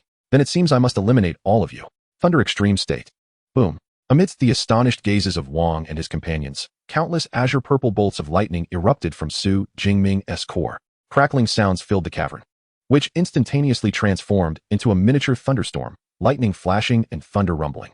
The blue-purple lightning, imbued with the essence of the primal source, relentlessly struck down, sending soil flying.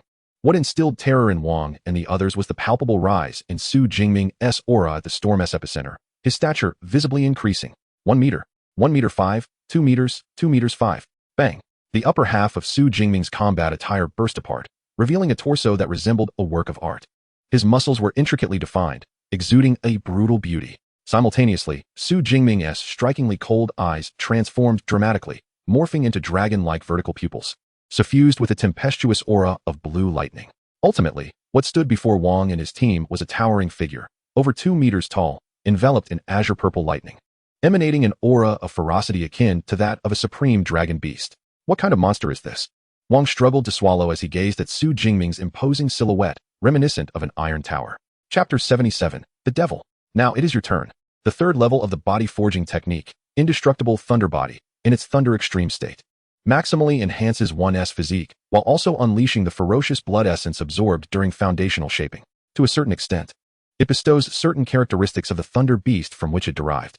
For instance, senior brother Lu Ming absorbed the blood essence of the Tier 7 lower beast, the Thunder Giant Wolf. Upon entering the Thunder Extreme state, one acquires the swiftness of the Thunder Wolf, along with formidable perceptive abilities.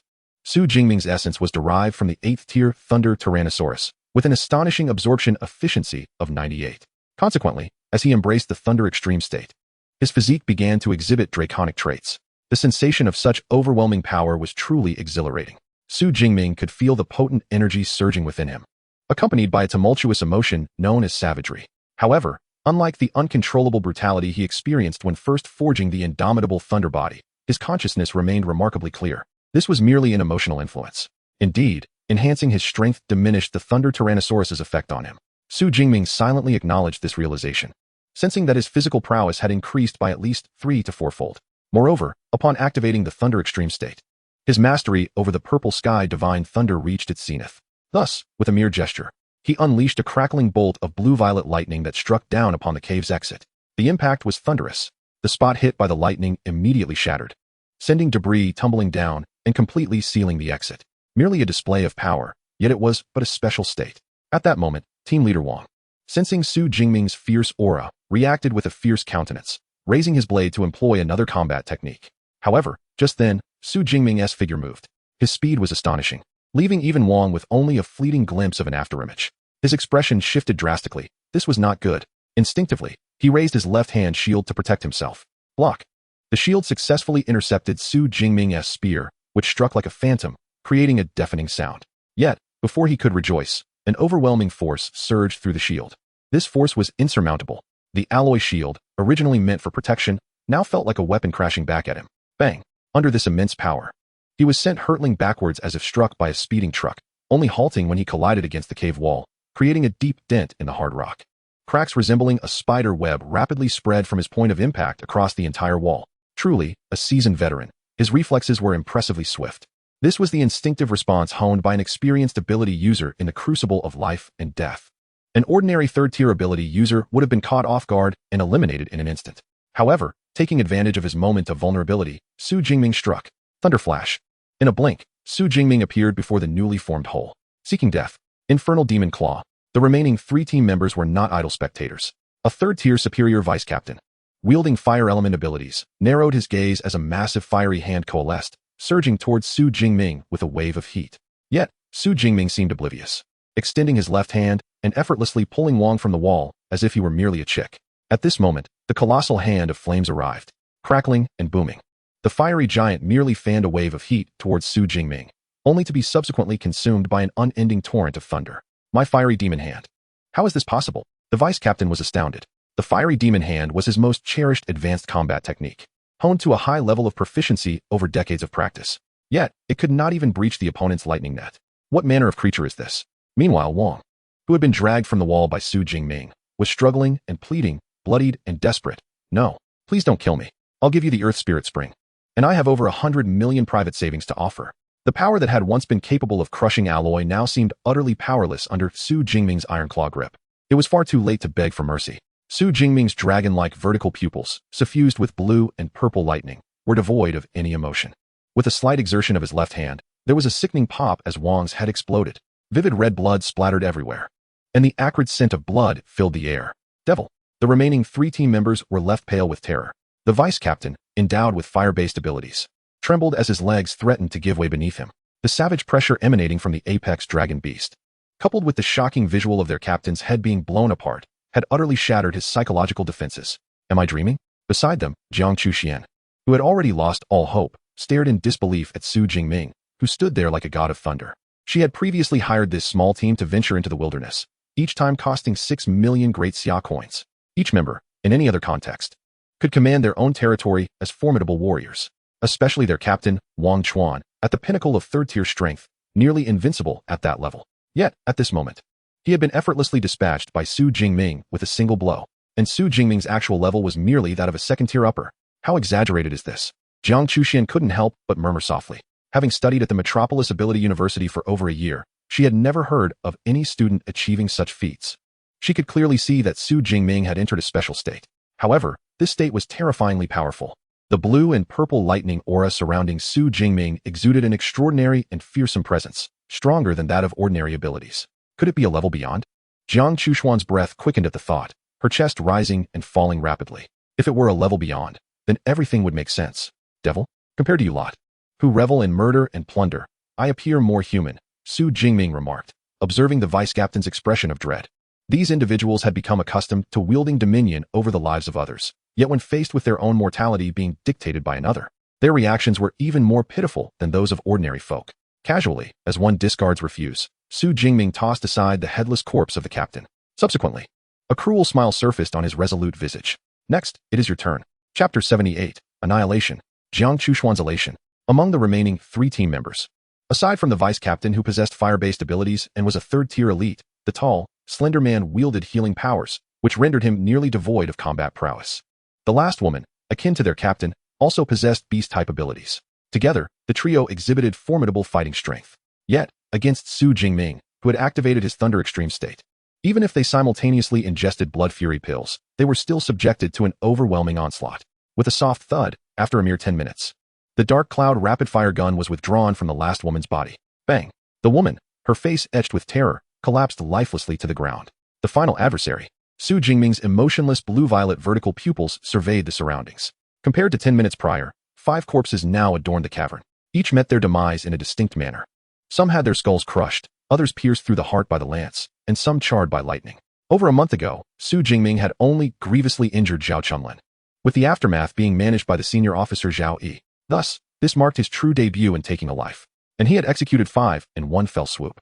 Prior to this, Su Jingming had believed that killing would leave him feeling unsettled. Yet, in reality, having dispatched 5 individuals, he felt not a flicker of emotional turmoil. They were individuals meant to be eradicated. Their deaths held no lament. The expression on Su Jingming's steadfast countenance remained unchanged. With a flick of his lance, he cast off the blood that clung to it, as the tempest of thunder that had enveloped him simultaneously dissipated into the air.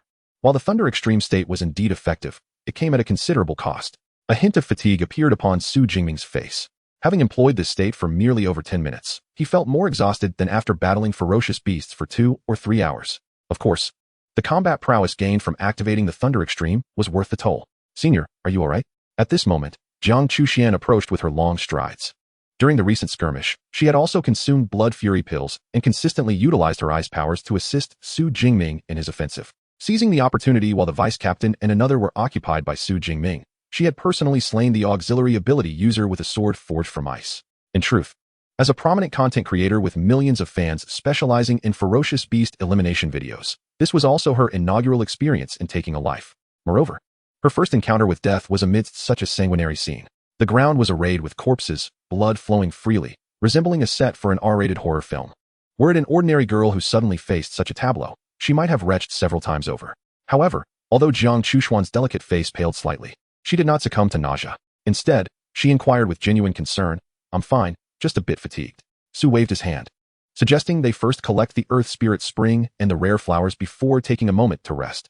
Jiang Chushuan nodded in agreement. Retrieving a jade vial from her spatial ring, and together with Su Jingming, approached the spring. Fortunately, the Earth Spirit Spring remained untainted by the blood.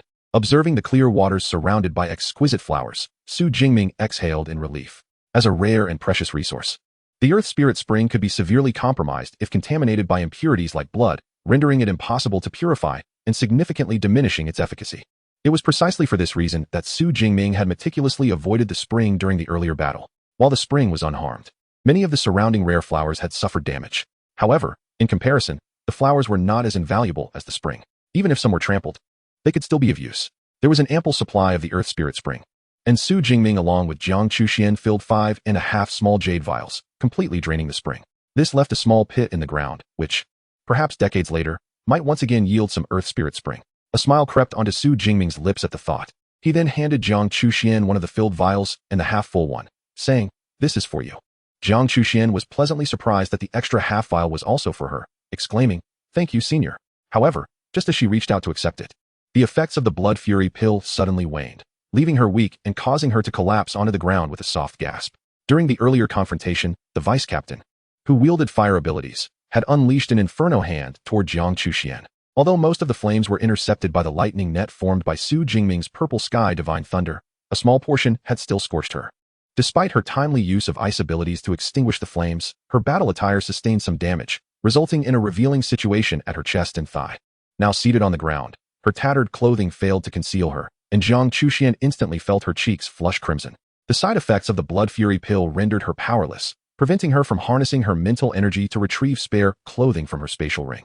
Just as she grappled with her embarrassment, Su Jingming's deep voice resonated nearby. The side effects of the blood fury pill are quite severe. Let me take you to a nearby place to rest. With that, he draped a black shirt over her vulnerable areas, and then lifted her in a princess carry, heading toward a clean spot. Having already torn his battle attire during the use of his lightning form, Jiang Chuxian found herself in close proximity to Su Jingming's well-defined muscular physique. Coupled with his potent masculine aura, this intimate encounter left her face, already slightly flushed, as red as an apple.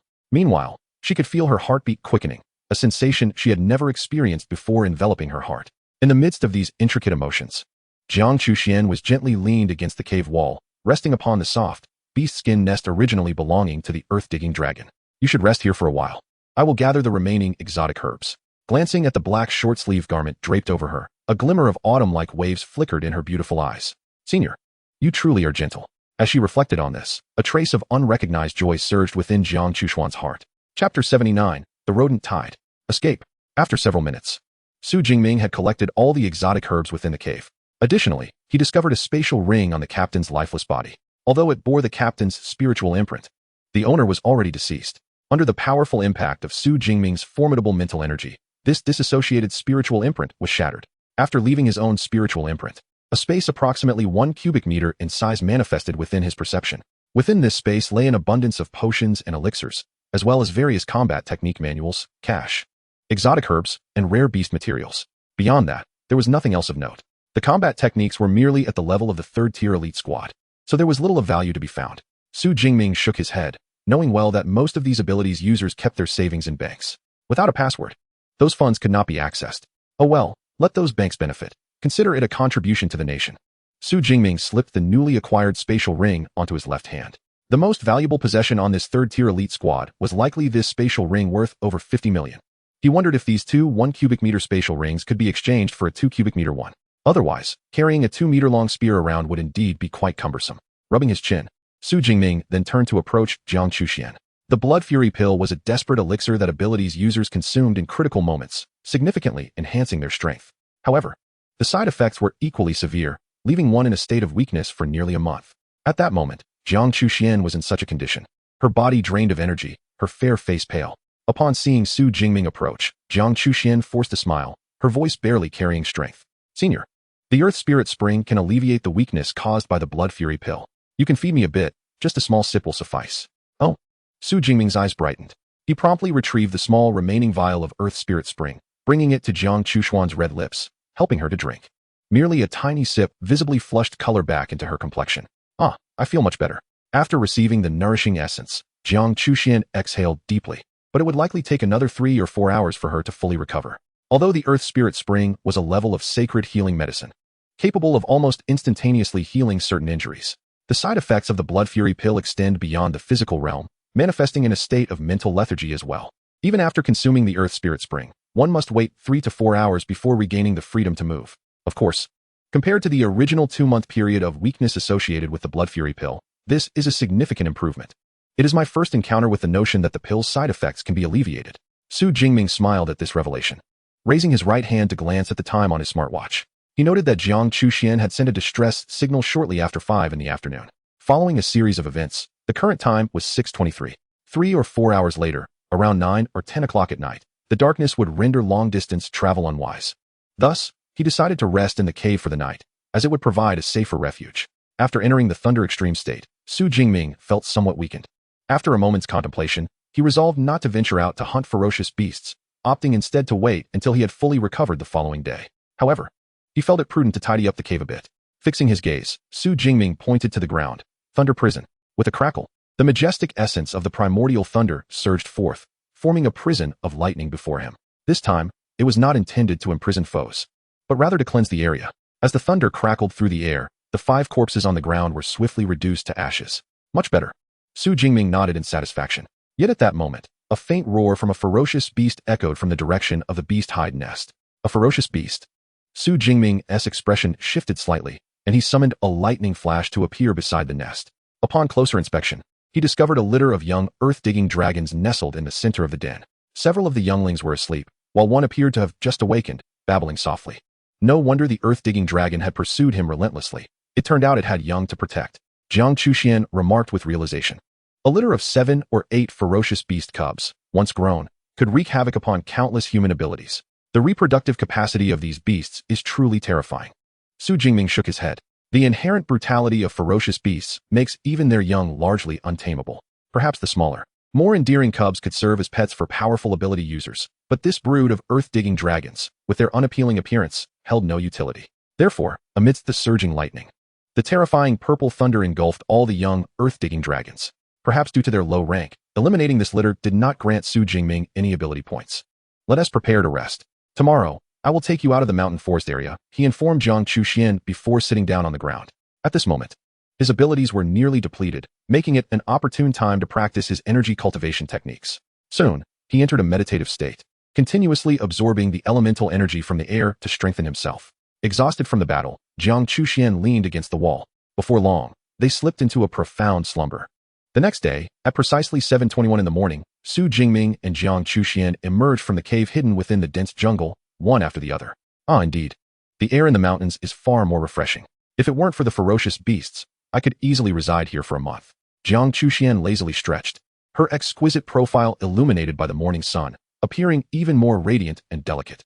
At this moment, she had fully regained her vitality, donning a brand new silver-white battle suit. Su Jingming, upon hearing her words, couldn't help but smile faintly. Due to the emergence of ferocious beasts, human activity has nearly eradicated the presence of mountains and forests. Such serene and elegant jungles can only be found in the wilderness. Let us proceed. I shall escort you to the forest's edge. Su Jingming, with a tactical backpack slung over his shoulders and the dark cloud gale gun firmly in hand, set off towards the direction of the city ruins after confirming their location via his smartwatch. All right, senior, Jiang Chuxian replied with a cheerful grin, following closely behind. The two of them swiftly traversed the jungle. Along the way, Su Jingming skillfully dispatched several third-tier ferocious beasts. An hour later, they continued their swift journey. Suddenly, Su Jingming sensed a tremor behind him, indicative of a large ferocious beast charging forth. He turned to look and was taken aback to see a towering tiger, engulfed in flames, springing from the jungle. A 5th-tier flame tiger. Su Jingming was momentarily stunned, unable to react. The 5th-tier beast seemed oblivious to their presence, barreling past them like a massive fireball, accompanied by a wave of heat. Did it not notice us? Su Jingming raised an eyebrow. The flesh of human extraordinary beings is exceedingly delectable to ferocious beasts. It was inconceivable that this 5th-tier creature had overlooked the two of them. Senior, it appears that beast is fleeing. Jiang Chuxian remarked thoughtfully. Fleeing? Su Jingming's brow furrowed slightly. A 5th-tier ferocious beast is considered a top predator in the entire source water wilderness. What could possibly compel it to flee?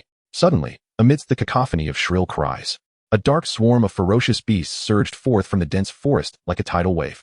These creatures, resembling oversized rats, measured over 40 centimeters in length, each exuding a 1st-tier aura. They assembled into a massive tide of beasts. It's a tide of iron-eating rats. Su Jingming's expression changed drastically. The iron-eating rat is a notably weak species among ferocious beasts, typically ranked around the 1st tier. Their combat strength is not formidable, and even an ordinary person could defeat them. However, once they form a massive tide, even a 6th-tier powerhouse could face certain death if encircled. No wonder even that 5th-tier beast was fleeing. With little time to ponder, Su Jingming grasped Jiang Chuxian's hand, and they both began to flee for their lives. Chapter 80. Breaking Through the Rat Tide. Return. In the jungle, a veritable wave of iron-eating rats surged forth like an unstoppable tide. In theory, Su Jingming and Jiang Chuxian, one at the 2nd-tier upper level and the other at the 2nd-tier mid-level, should easily outpace the mere 1st-tier iron-eating mice. There should be no cause for concern. However, upon discovering the tide of mice, Su Jingming's expression changed dramatically, and he immediately urged Jiang Chuxian to flee. On one hand, the iron-eating mice, being small in stature and possessing remarkable stamina, could maintain a full-speed sprint for 5 to 6 hours without respite. Su Jingming's instantaneous speed reached approximately 63 meters per second, but he could only sustain that for a little over 10 minutes before it would diminish to 45 meters per second. The longer he ran, the slower he would become. After 2 to 3 hours of continuous sprinting, his speed could plummet to around 36 meters per second, or even lower. Conversely, the iron-eating mice maintained a constant speed of 30 meters per second, making it increasingly likely that he would be overtaken as time passed. On the other hand, Su Jingming was unaware of the scale of the mouse tide. Should the urban ruins also experience an outbreak, Slowing down could lead to encirclement and a dire fate. He could not take that gamble. Therefore, he had no choice but to escape the wilderness at his utmost speed. The materials from the ferocious beasts and the dark cloud rapid-fire gun were too cumbersome and had to be discarded. As Su Jingming sprinted, his gaze sharpened, and he prepared to abandon his tactical backpack and long gun. However, Jiang Chuxian, who had been accompanying him, quickly interjected, "Senior, my spatial ring is large enough. Let me store them." She extended her delicate hand, and with a gentle touch, the tactical backpack and long gun vanished into thin air. Su Jingming immediately felt a significant lightness throughout his body. Running while carrying those items was too slow. It was far more convenient to carry Jiang Chuxian directly. Without waiting for her response, he hoisted her onto his back. It must be noted that Jiang Chuxian possessed an admirable figure. At the moment her petite frame pressed against him, Su Jingming felt a strong sensation of pressure on his back. However, this was not the time to indulge in such sensations. Taking a deep breath, he declared, "Junior, hold on tight. I'm going to accelerate." Though initially somewhat bashful, Jiang Chuxian recognized the gravity of their situation and tightened her grip around Su Jingming. With that, he quickened his pace, weaving through the forest like a phantom. Heading toward the ruins of the town, Jiang Chuxian's weight, a mere 60 kilograms, posed no burden to him. Under normal circumstances, he would have to navigate cautiously to avoid the territories of high-tier ferocious beasts in the wilderness. Yet now, both beasts and supernatural beings were fleeing for their lives. In just over half an hour, Su Jingming emerged from the mountainous forest area. Along the way, he encountered numerous ferocious beasts and supernatural teams consumed by the tide of mice. As he burst out of the forest, he was taken aback to find that the urban ruins outside were also overrun by iron-eating mice. Although their numbers were significantly fewer than in the forest, there were still tens of thousands present. Despite their name, the iron-eating mice, being ferocious beasts, had a predilection for flesh and blood above all else. Only in dire circumstances do the iron-eating mice resort to survival by devouring any creature other than plants. Thus, when Su Jingming appeared in their line of sight, carrying Jiang Chuxian, the iron-eating mice, with their crimson eyes wide open, rushed towards him. The most troublesome situation had indeed arisen. A tide of mice erupted in the ruins of the town. It was unclear where so many iron-eating mice had emerged from. Su Jingming took a deep breath, and in order to avoid being encircled, he disregarded everything else and shouted, "Thunder Extreme State." Boom. He transformed once more into a towering figure over 2 meters tall in an enhanced state, with thunder crackling around him. His speed surged to a terrifying realm of 80 meters per second. If one were to gaze from above, they would see Su Jingming slicing through the dense throng of mice like a streak of lightning, carving a path through them. Wherever he passed, the iron-eating mice fell, their bodies charred black. Killing a first-tier low-level iron-eating mouse granted him 2 ability points. Slaying a first-tier mid-level iron-eating mouse netted him 3 ability points. A succession of system notifications echoed in his mind, darkening Su Jingming's expression. The strength of the iron-eating mice was utterly pathetic. The ability points gained from their demise were even less than those obtained from an ordinary peak non-tier beast. He needed to accelerate further. Thunderflash. Observing the incessant surge of iron-eating mice, Su Jingming could hardly afford to lament their inferiority. With a flash of electric light beneath his feet, he surged forward several dozen meters.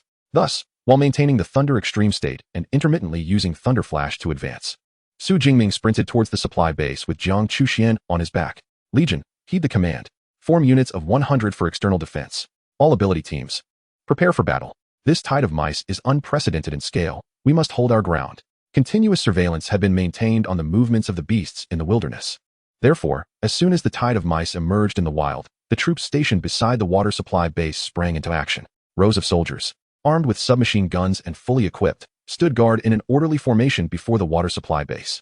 Additionally, the ability teams were on high alert, ready to spring into action at any moment.